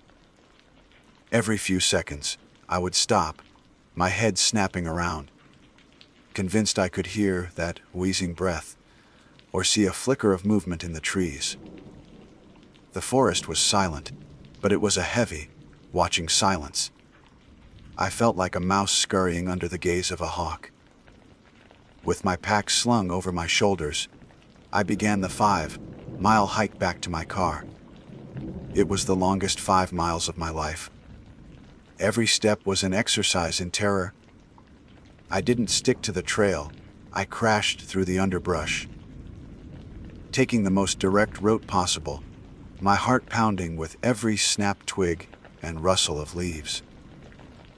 The woods that had been my home now felt like an alien landscape, a labyrinth designed by a malevolent intelligence.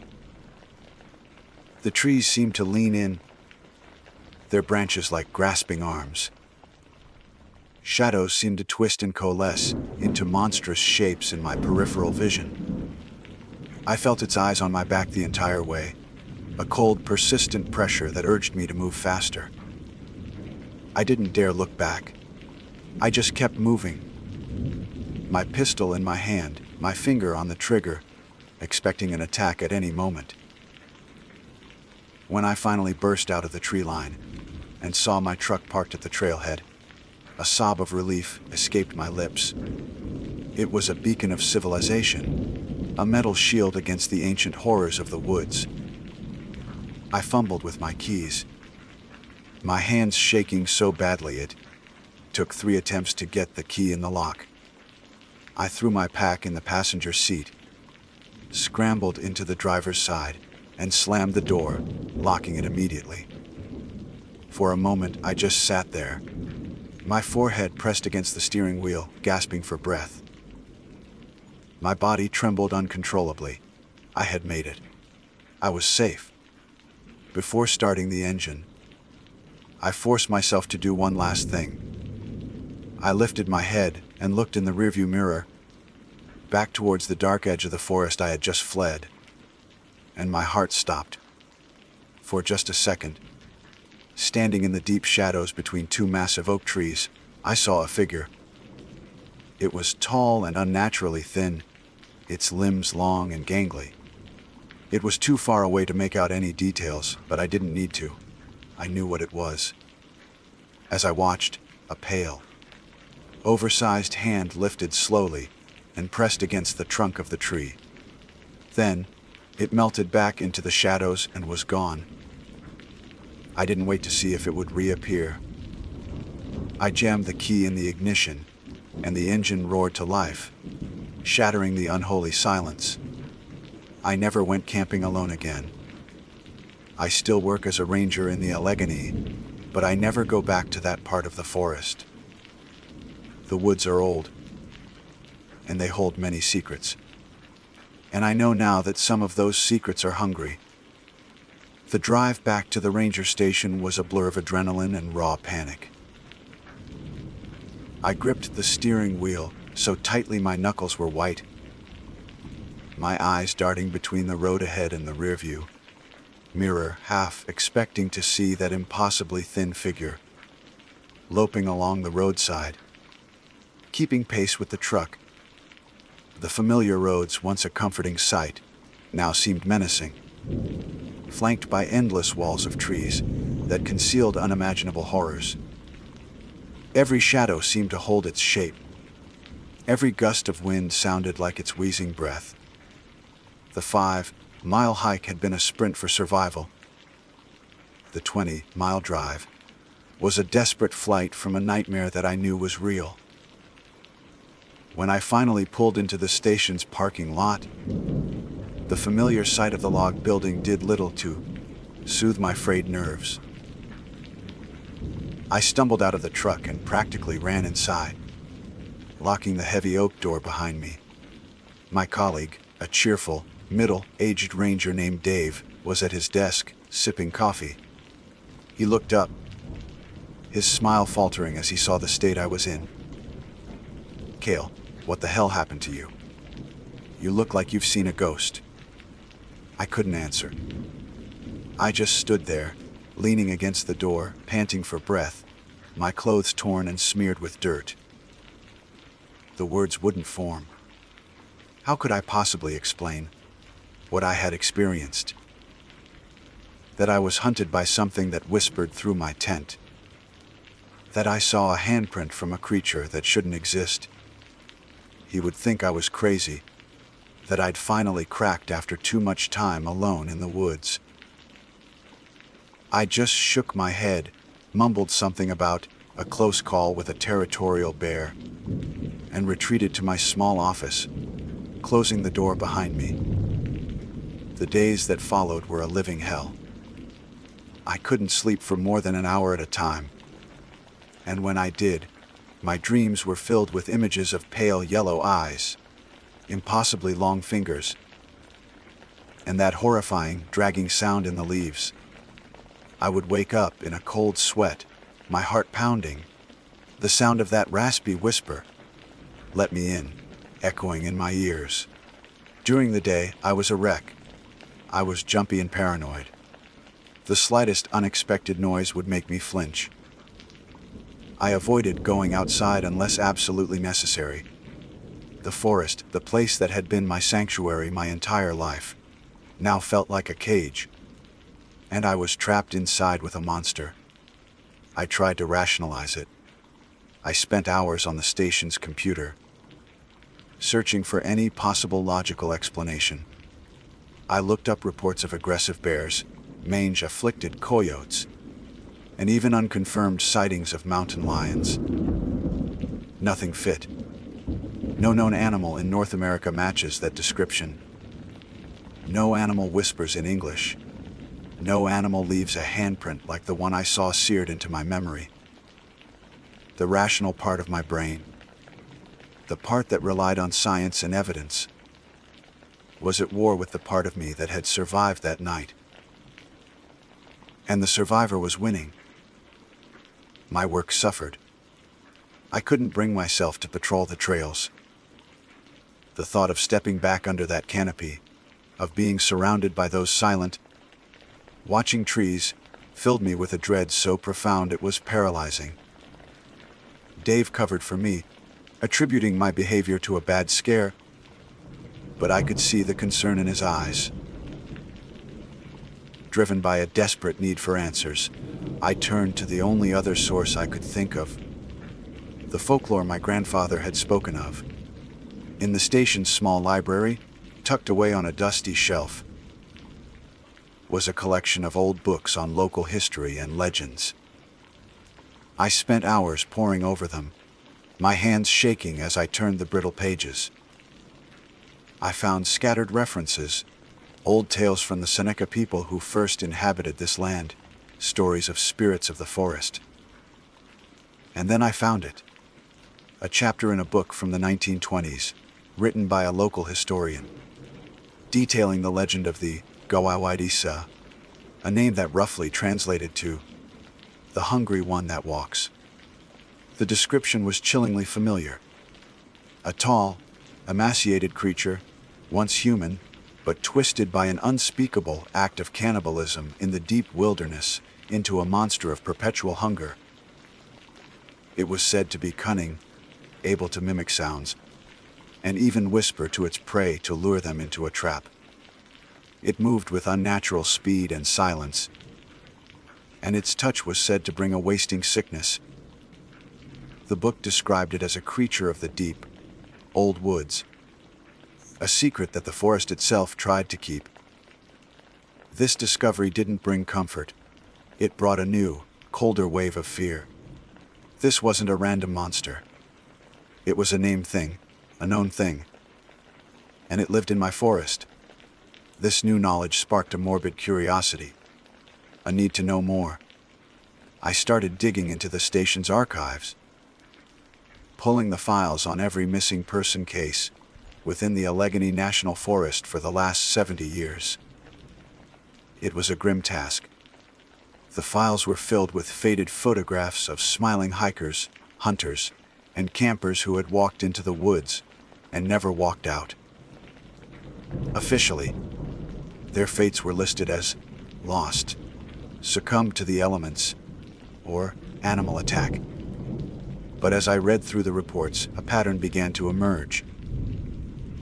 A disproportionate number of the disappearances occurred in the same northern quadrant of the forest. The same area where I had made my camp. The details were often sparse, but sometimes a search party member's testimony would include an odd detail that had been dismissed by the lead investigators. A report from 1978 mentioned a searcher who swore he heard someone whispering his name on the wind. A case from 1992 involved a single, distorted footprint found near a missing hunter's abandoned truck. A print the investigator noted was neither man nor bear. In a file from just a decade ago, a lost hiker who was eventually found alive, albeit incoherent and suffering from severe exposure, spoke of being stalked by a tall, skinny man who wasn't a man who wheezed as he breathed. I felt a cold dread wash over me as I connected the dots. These weren't separate tragedies. They were a string of kills, a predator's hunting history, meticulously documented in bureaucratic paperwork.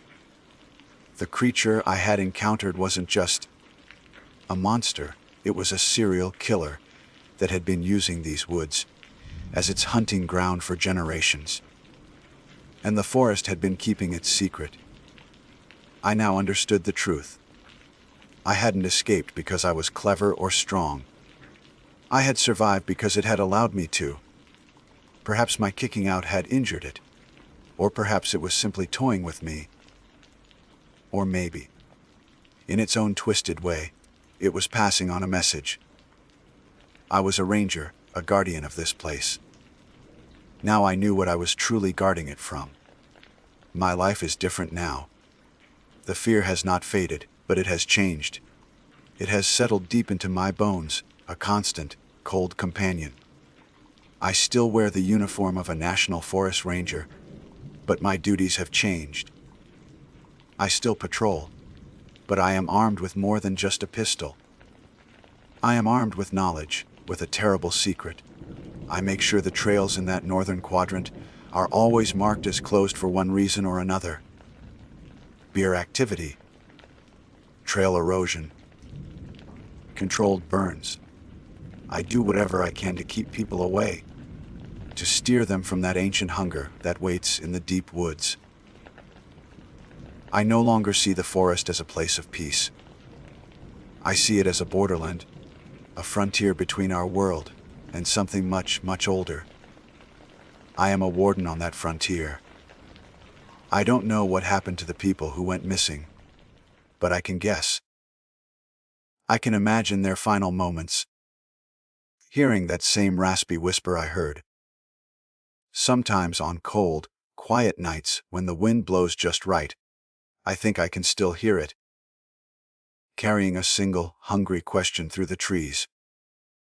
And I know it's still out there, pacing in the darkness, waiting patiently. Because the forests of the Allegheny are old, and some secrets are not meant to be kept. They're meant to be fed.